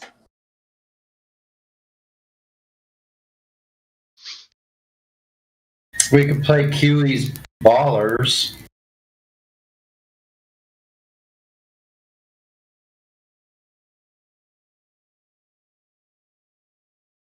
So if I give you this link, will it take you here? Because let's see.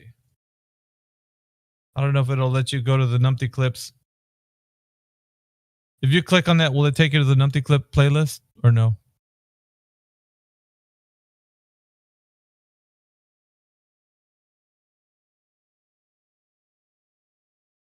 Anybody? Looks like it is. Yeah, you should have some more subscribers there now, Mick. Okay. Oh, it does? Okay, thank you guys. I just want to make sure that the playlist lets you go to see it on YouTube. So now that everything's working. Yep, goes right to the playlist. And Man, there I'm the starting to playlist. feel bad for some of these ballers, bro. This dude, dude, I'm talking to this kid in lobby. He went from, what are your thoughts on gravity? And somehow, like I was like, there's no experiment proving mass attracts mass as the cause of falling objects. Then he switched to weight, and then he went into this whole story about how much things weigh on different planets. And I was like, dude, can you weigh something on Jupiter?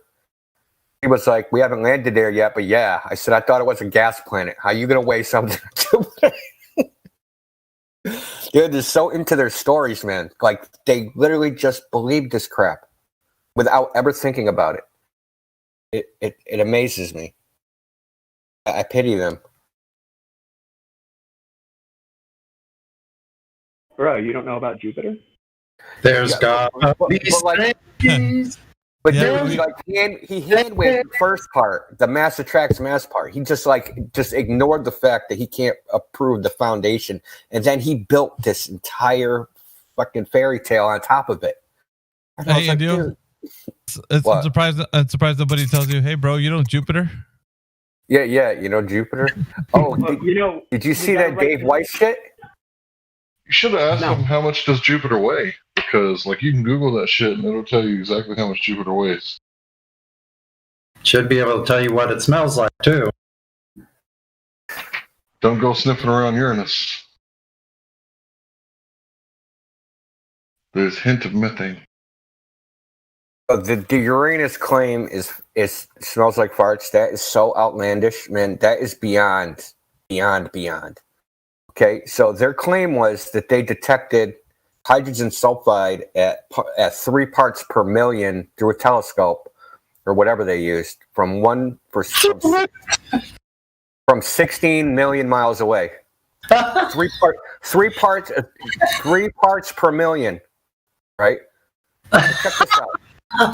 So there's something called a gas chromatograph spectrometer where you actually have the sample and you stick it in the machine. And its highest resolution is 9 parts per million, and it's the most sensitive device on Earth. Okay?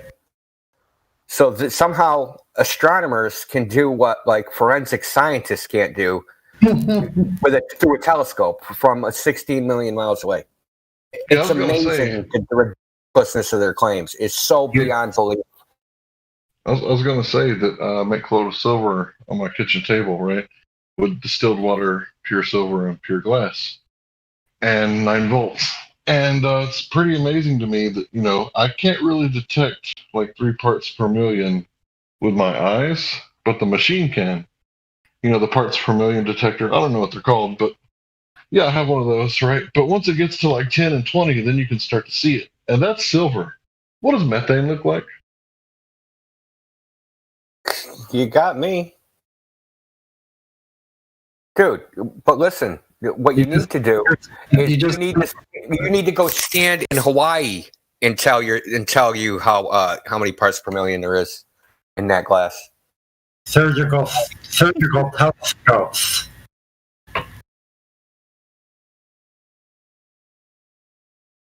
That's like suffering succotash. Surgical telescopes. Surgical telescopes.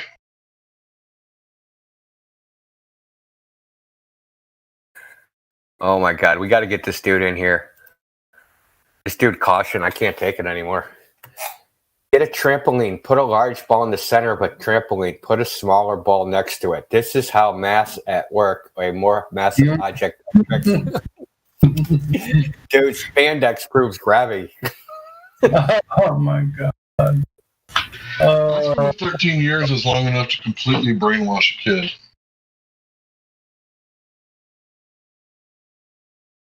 Give this dude a link. Dude, make it easy as humanly possible for him. This is crazy. He's like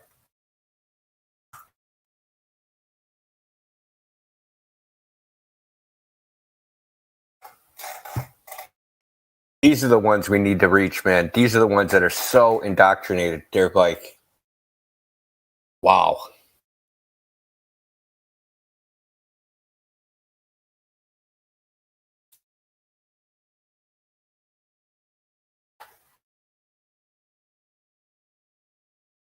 What, are you That's the posting a equivalent video? of talking in tongues. Are you posting a video? No. I'm not posting a video. I gave this kid that's in lobby. I'm trying to get him in here. Oh, okay. Dave Weiss apparently debated someone. Did you hear about that? I haven't watched it yet, but it's pretty funny. Yeah. Dave Weiss debated Brian Callen from you know who that is from Joe Sounds Rogan. familiar. Oh yeah. Yeah, he's a total globe suck up, dude. He's the anti Eddie Bravo. Well, Rogan's selling aliens these days, so it's all space, Rogan. Joe Rogan is the epitome of the Google scholar. He'd sell his mom just for some, prestige in an intelligence agency and lie to anybody. His own mom, he don't care. Also, kind of on topic, there's a YouTuber, like the biggest YouTuber, Mr. Beast, and I just found out that I saw on Twitter that they're apparently sending a bunch of random shit to the moon, allegedly. Bunch of random shit that people send in.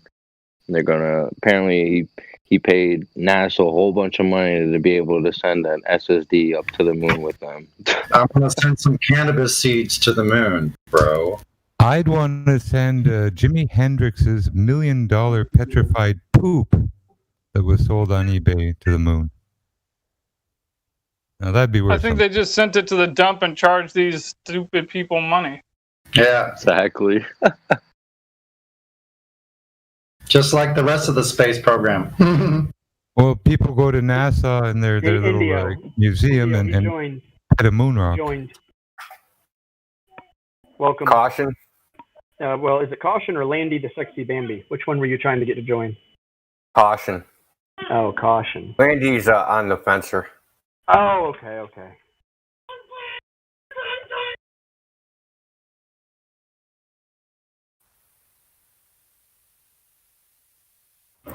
Caution's like on the verge of proselytizing. He's that far gone.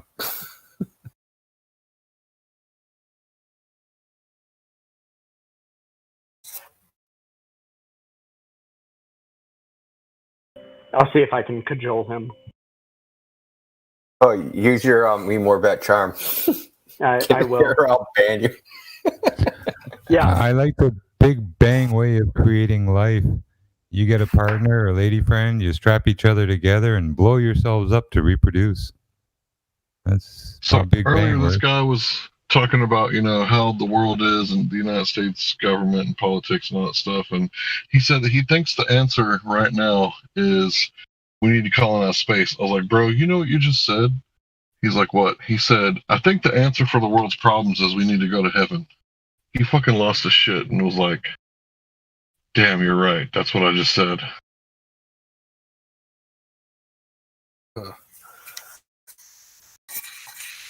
I'm going to start converting SJWs this way. I'm going to start telling them that the theory of the universe is full of balls is part of the oppressive male patriarchy. And it's meant to perpetuate male power. So you need to switch to some of the foot. You're going to get another Discord, bro. Don't send us Come on, man. SJWs. Well, you look at the wordplay, and they call aliens, and they come from up above and outer space, whatever. And the Most High in Hebrew is Eliun. It's the Most High. It's one of the names of the Creator. And it I got simply a means question. the Most High. Eliun. Eliun. You ever see that movie Sign? Yeah, it's pretty cool. Yeah. That's not about an alien invasion. What was that about? LSD There's not a single alien in that entire movie. That's the twist. Oh, yeah, that's right. That's the twist. He never They're not sees them. aliens. They're not aliens. They Well, what are they, came demons? from below. Yes, they're demons. When he drops the boy, it has cloven feet. Oh shit! Yeah. And once you realize that, the whole movie just absolutely makes sense. Like, in the end, he got his faith back. It's like, wait a minute, if you discovered aliens, why would you get your faith back? That doesn't make sense. That makes a lot of sense. And it's because they were invading to capture certain children who were like angels. Because all the water that she touched became holy. All the water she touched was blessed because of what she was. There's a pretty kind of horrifying docu-movie, I wouldn't know what to call it, about a lady from Alaska who's, well, part of it was recorded by, the sheriff's department, but her child was abducted by lizard aliens in a spacecraft. It's a fricked up movie with, part recreation and part real video from police forces that were up where she was, that were trying to figure out what the fuck was going on. I got someone Lost mad. her baby. I got someone mad because I said let's try and apply as we can to this the scientific method. When he was talking about these videos released from the Air Force of things flying around, I said let's look at this scientifically. Where are they observed? What are you observing? Are you observing aliens? And he said, well, I'm observing things like craft. Okay. Where are you observing them? In an alien sky or in the Earth sky? There's a patent. Why does, it doesn't matter. Why would anyone assume something they see here came from somewhere else? There is no rational, logical connection between the two. Period. See something zigzagging around in the sky? You have nothing except culture guiding your opinion.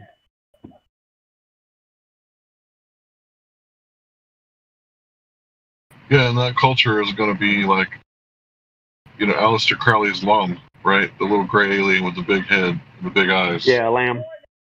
Yeah, and that's what was coming out. And in the movie Signs, where were they coming out? They were coming out from the sigils that were carved in the ground, and that was their portal from the underworld. So, in that context, it's a great movie, actually. You talk about Signs with the Shyamalan twist. Yeah, M. Night Shyamalan, except nobody understood the twist. They thought the twist was that fate was real. It's like, that's not the twist. The twist is something you had to sit and think about later on. And then that's when the hair on your arm stood up and you thought, oh, that's what it was about. Okay.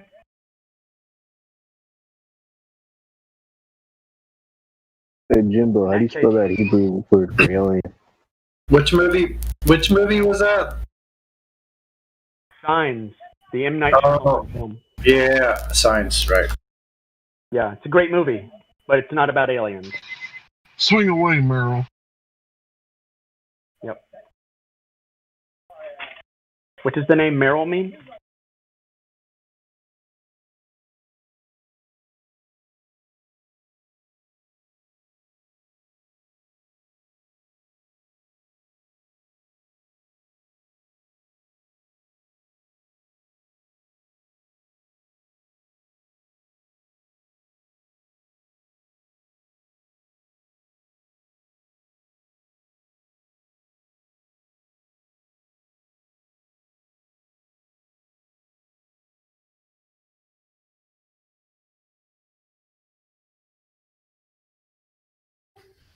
It's the female of Merle?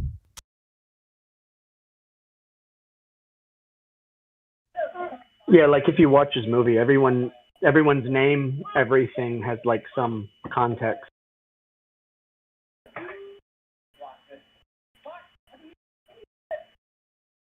So like when his daughter was born, the nurses said, she's an angel. Not she was like an angel, but just like there's all these little key points in there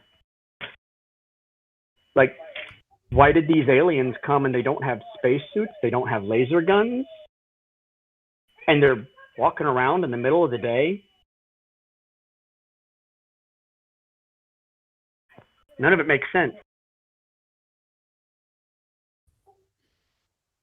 Well, there are a few examples in sci-fis and other films, that creatures, other stuff are seeded from these huge vaginas.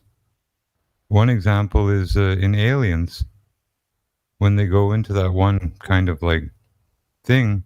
If you look closely, it's just a big old vagina. Well, I mean, if you were familiar with H.R. Geiger's art, who designed it, everything is like Sex, yeah. all of it, yeah.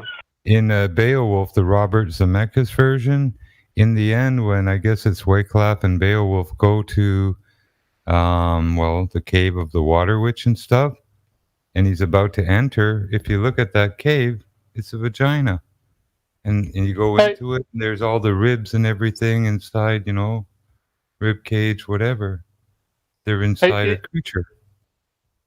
In that movie Signs, they flick water at the aliens and it burns them for some reason. Do you think that's supposed to be a metaphor for like throwing holy water on a demon? No, it's not a metaphor. The little girl is an angel. All the water she touched in the house was holy, literally. There was no metaphor. It was the water that worked against them was the water touched by certain children. So the only other time you see aliens or one of the creatures was at a kid's birthday party, right? That's who they're hunting. They're hunting these like special children. And so when the first scene of the movie, she comes into her dad's bedroom and she says, "There's a monster outside my window. I need a glass of water." She's telling him right there. What did M. Night Shyamalan, he played a role in that movie where, you see him in a car talking to, I forget who there. Mel Gibson. Mel Gibson, He played the guy who accidentally killed Mel Gibson's wife in the movie. Oh, okay, that's what he did. Okay. She was walking along the road. Yeah. And that made him lose his faith because it was such a senseless death. I like that he made his own little cameo in there. He does in all his movies, yeah.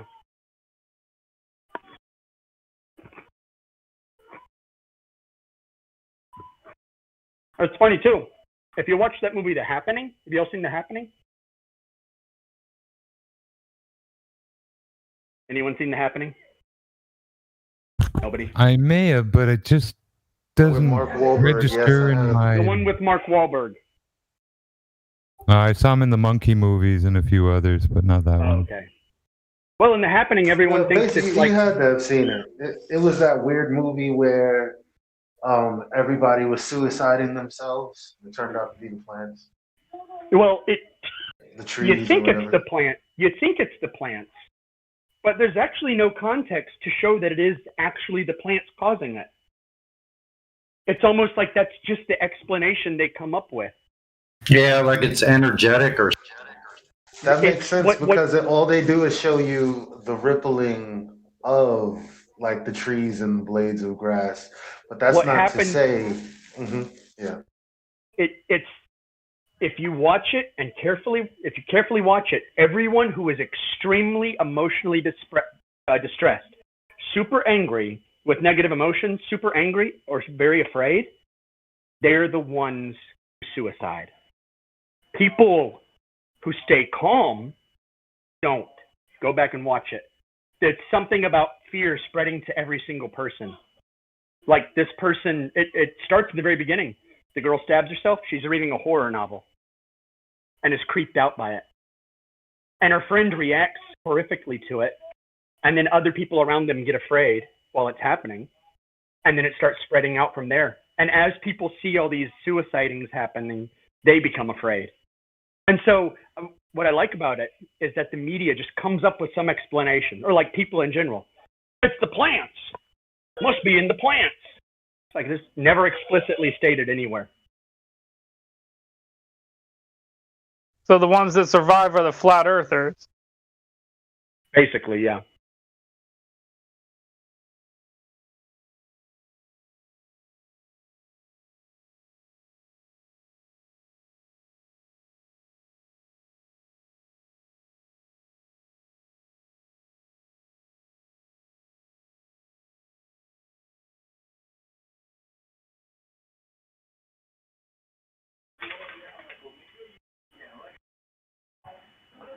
Sue me. I like movies.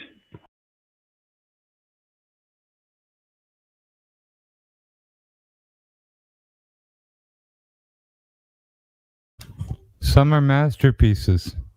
Some they cross time. You can watch them today like you could watch them 20, 30 years ago, like Westworld. That's from, I guess, the late 60s. But you get the original Westworld, you watch the video of it, and it almost feels like a modern movie that was made a couple of weeks ago. Did they have a flat circular map in that one? Yes. At least in the newer version. I don't remember what the context for the world was, for Westworld was back in when Michael Crichton wrote the book. Back in the 70s, right? Oh, he was a prolific writer. Yeah, he was. And he didn't believe in like global warming and all that crap either. And a lot of his stuff was just sort of almost tailored for video and screen, you know, big and small, just perfect. He wrote The Great Train Robbery. That was a good one.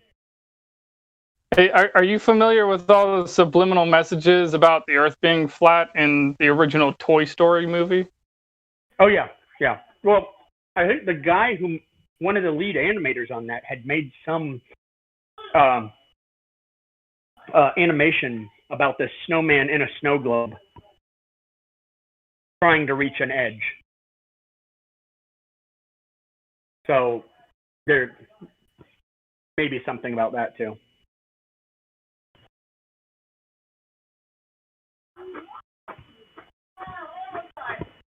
Not so much subliminal. It's kind of keyed in for those in the know.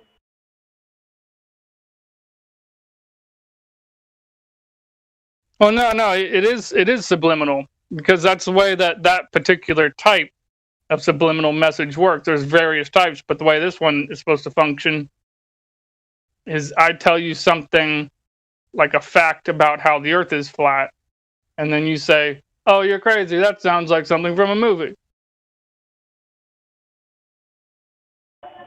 Oh, you're talking about you know, like the Truman Show is a perfect example of that. If I were to just walk up to you out of the blue and say, "Hey, you live with a container above your head, might be, you know, semi-spherical, and you live on a flat plane," you know, but people have been hiding this information from you. It sounds like the Truman Show.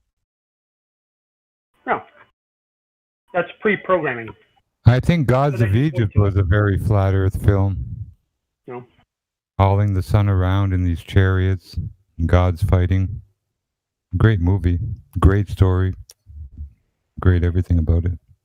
I just like the what do you call it, Toy Story one because of Pizza Planet, and you know it's Buzz Lightyear and he's a toy who thinks he's a real astronaut, and then halfway through the movie he realizes he's not a real astronaut, he's just a toy, and they go to a place called Pizza Planet. Pizza Planet. I mean, I don't know how the hell they came up with this stuff. Yo, okay. And not to mention Pizza Gate. Yeah. And the pizza's always showing up in Pixar. There's always the pizza truck. I absolutely love pizza. I hate that they've ruined that. Like owls. I love owls, and they ruined those too. Just like atheists ruined fedoras.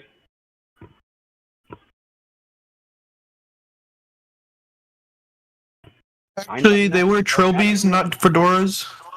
I think fedoras ruined fedoras.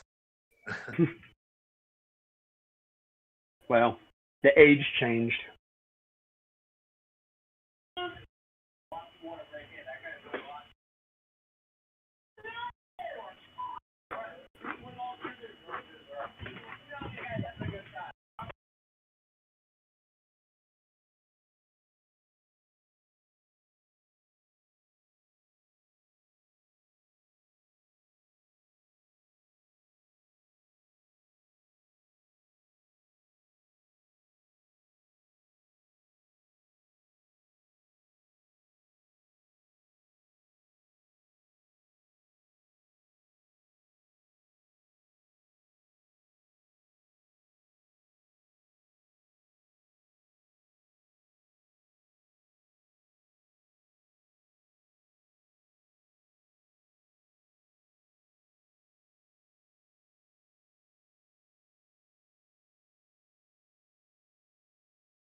All right, y'all. I'm gonna get some stuff done. I'll talk to y'all later.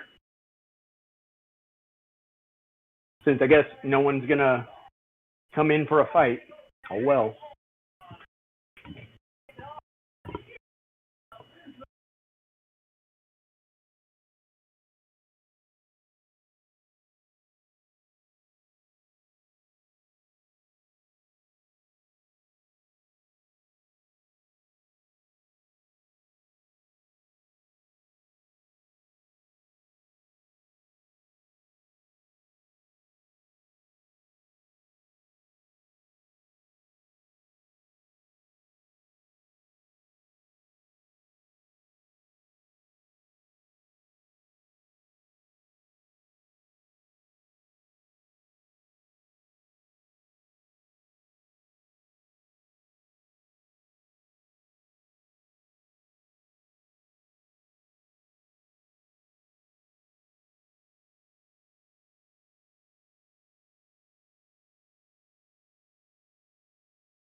Mic check. Yeah, Mike J, I hear you, but I just think it's quiet.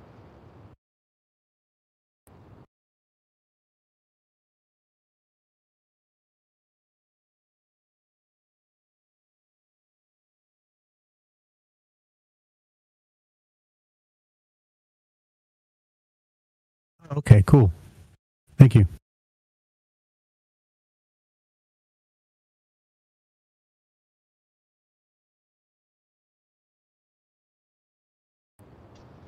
Maybe everyone's watching the sports ball game that's going on right now. Oh yeah, Patrick Mahomes, the Kansas City Chiefs. Thanks for reminding me.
Yo.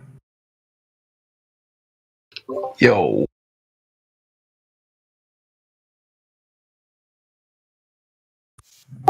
You a flat earther? Of course. Right on.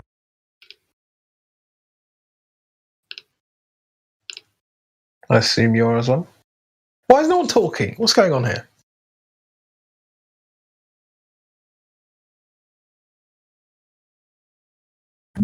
Yeah, man.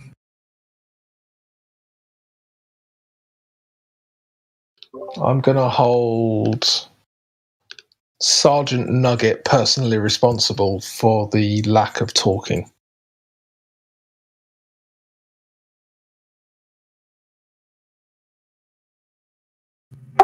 So you guys believe in like anything about the North Pole?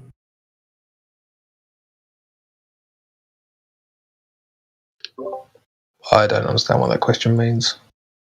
I mean, they're obviously hiding something in the North Pole. There's a lot of mystery around it, right? So do you think that there's anything special there? I mean, if you're talking about the Jolly Fat Man, well, you know, probably not. But, you know. Wait, what did you just say? Talking about what? Santa Claus making a joke, dude. Oh, North Pole. yeah. No, that's honestly, Santa Claus can relate to it with the whole fact that could be something special there. I'm with you. Anyway, no, he's not the North Pole. Actually, he doesn't exist. The thing is, the majority of ancient cultures, if you do like research on all these ancient cultures, a lot of them either believed in a great tree or in a great mountain. And pretty much almost every single ancient culture that you look into in human history believes in one or the other.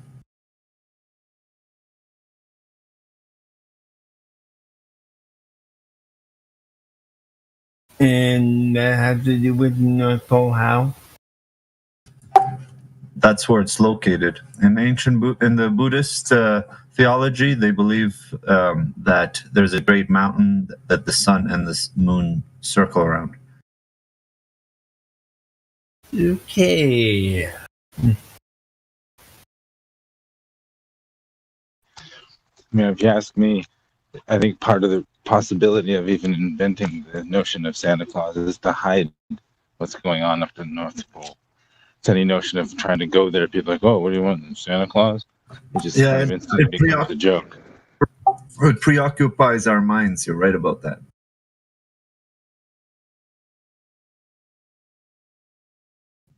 But I'm thinking that maybe there could be some interesting things there that is what they're hiding.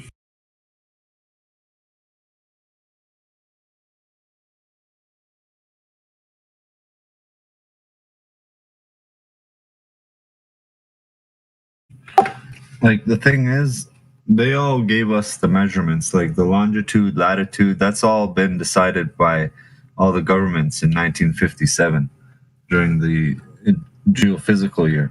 So they all got together and decided on all this, like standardized the sciences and the longitude and all that. So they're giving us that. So if there's something in the North Pole, there could easily be way more space up there. And that would mean that the continents would need to be a bit more spread out. And there could be, and like, it could actually fix some issues with Australia and the way we experience things if we figure out what the true map is. But it could have to do with more space in the north. More area, I mean.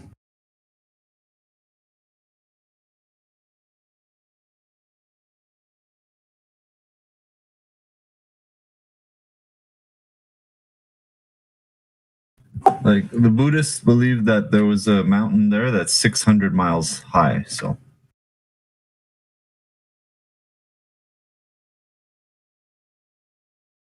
Come, let us build a tower into the heavens, that we may overthrow God.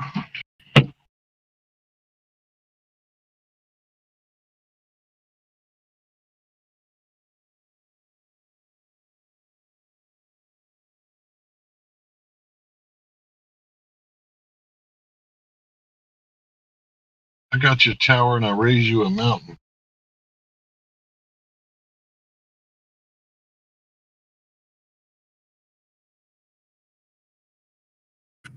There's a tree on top of that mountain.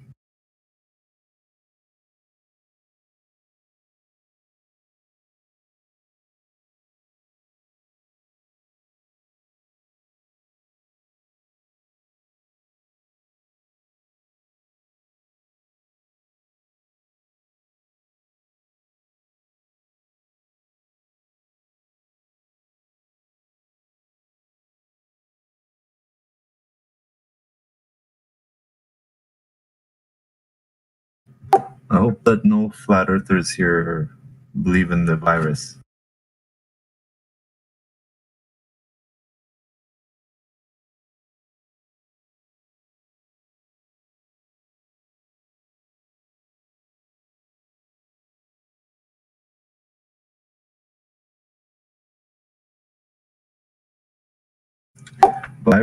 COVID is the easiest thing to disprove right now, especially if you're a flat earther. It's very easy.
People need to stop wearing masks because COVID's a hoax.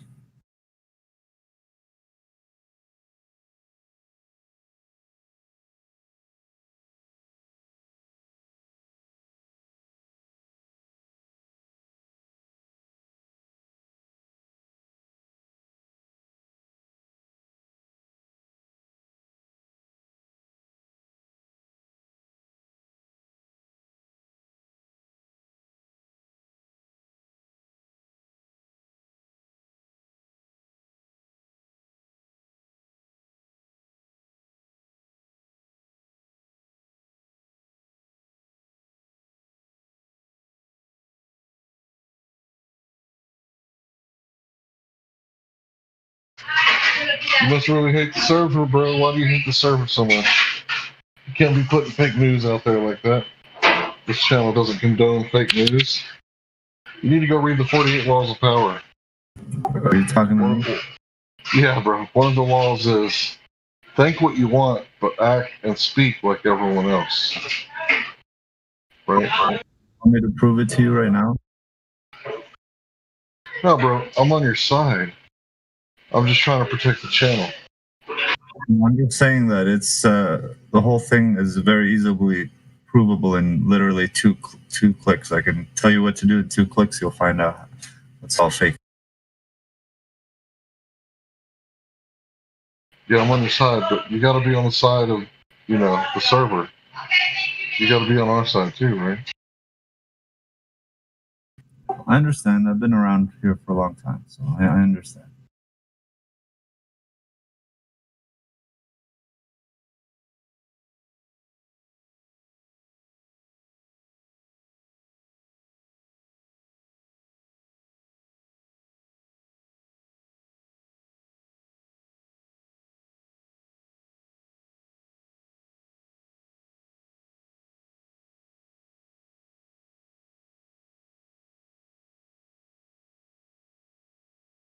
Oh, sorry. I forgot about the stream. I forgot this was stream.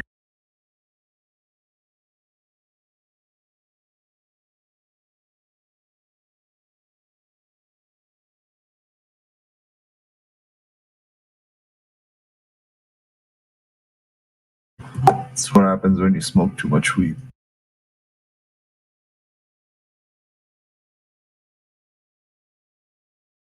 Good looking out, man. Thanks for the reminder. Yeah, I don't know what I would do. The server was gone, and I had to go try to find each one of you dudes individually, because I like learning from you guys. So I'm addicted to learning. So I understand.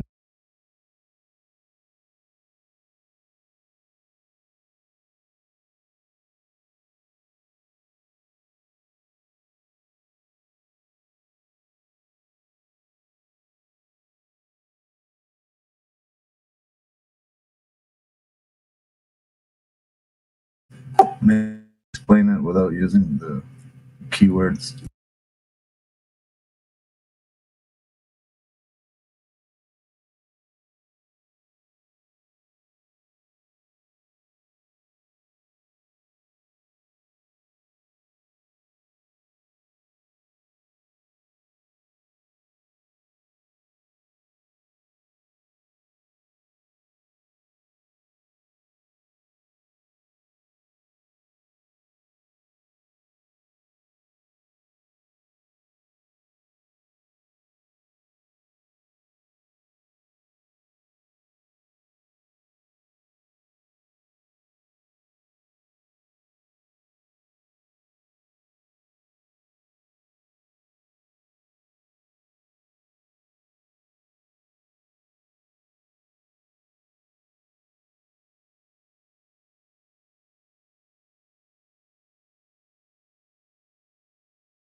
Anyone agree that globe Earth is a belief system?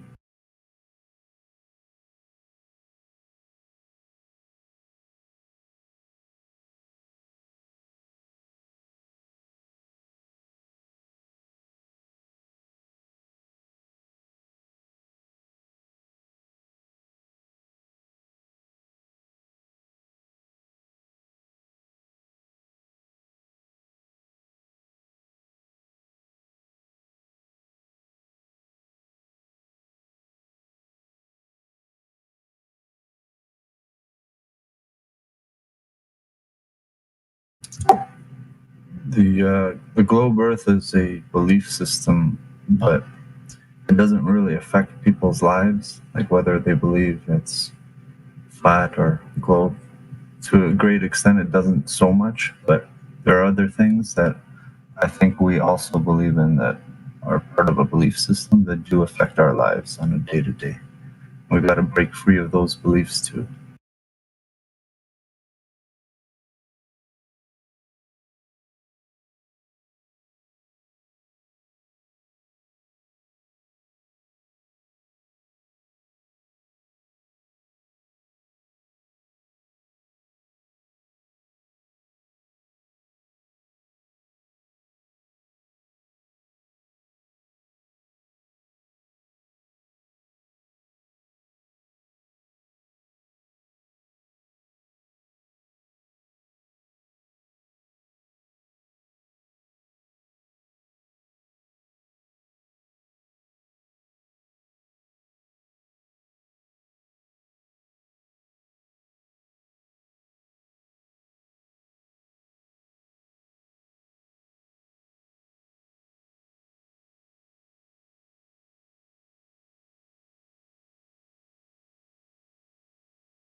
Fish, welcome, Fish. Your mic is open.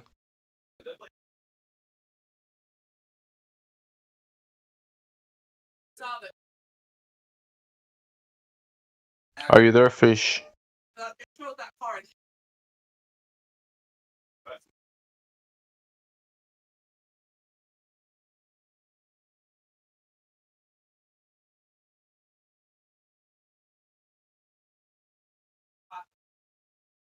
How does fish works on the globe Earth?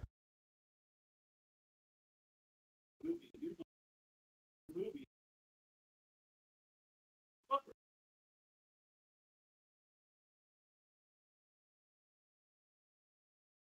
see. He would not even be able to snatch or like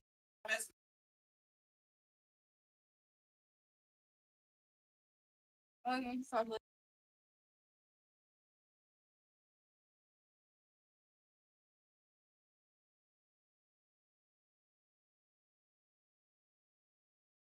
I probably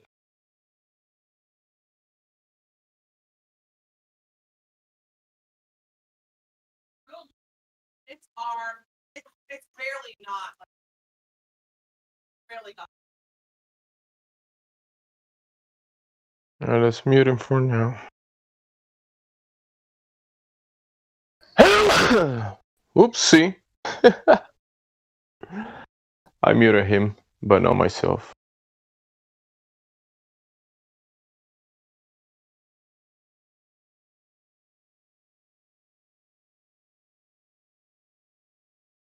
Forgive me.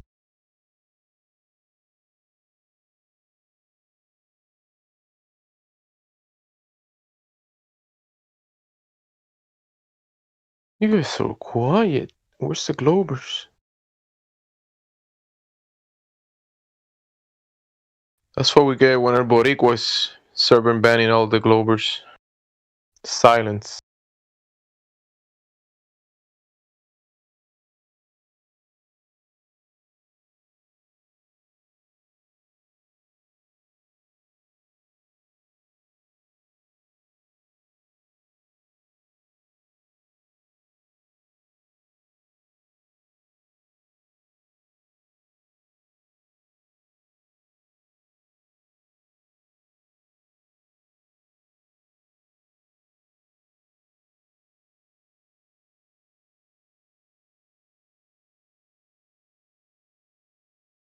Welcome out here. Join the VC.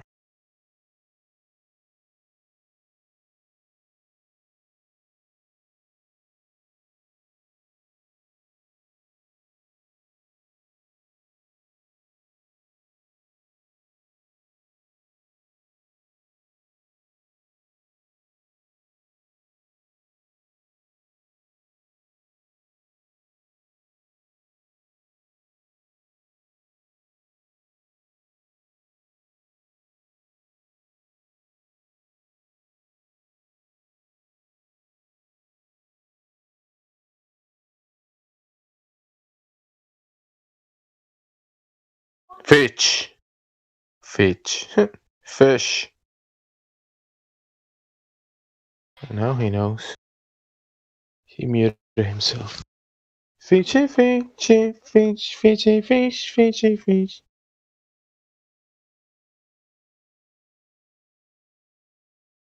Fishy fishy fishy fish.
Alright, I'm sending invites to everyone that DM me.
Everything I hope for, everything I need. You are so beautiful to me. Thank you. Thank you, thank you.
Mic check.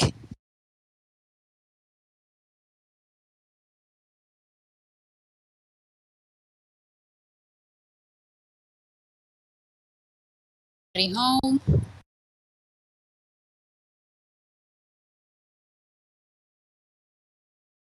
It's working.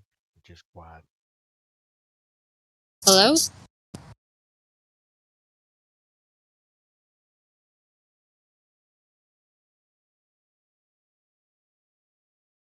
Can you hear me? Barely. Who? Hold on. Who is this? It's a car. See if I have you on low. No.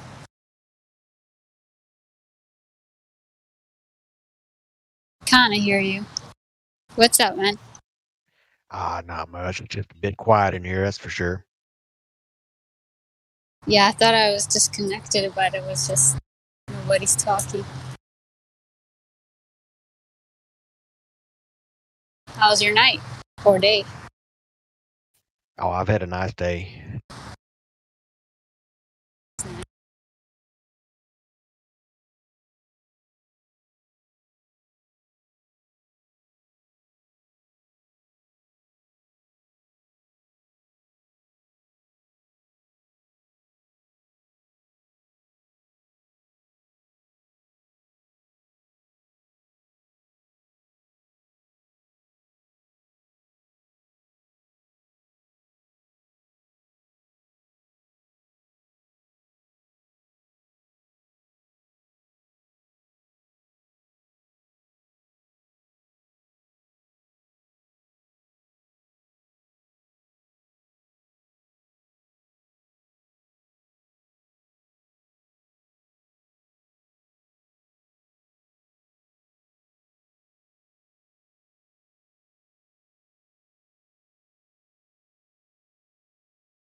So, any Glovers in the house?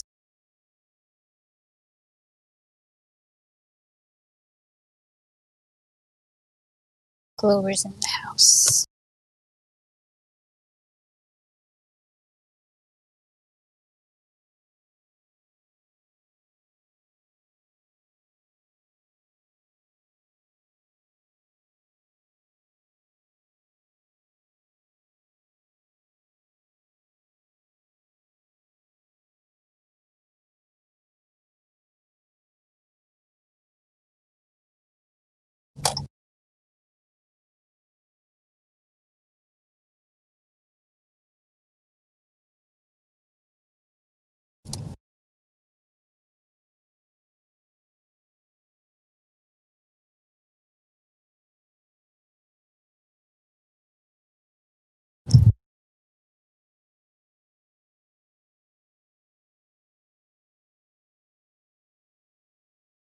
This is why we need Crack back.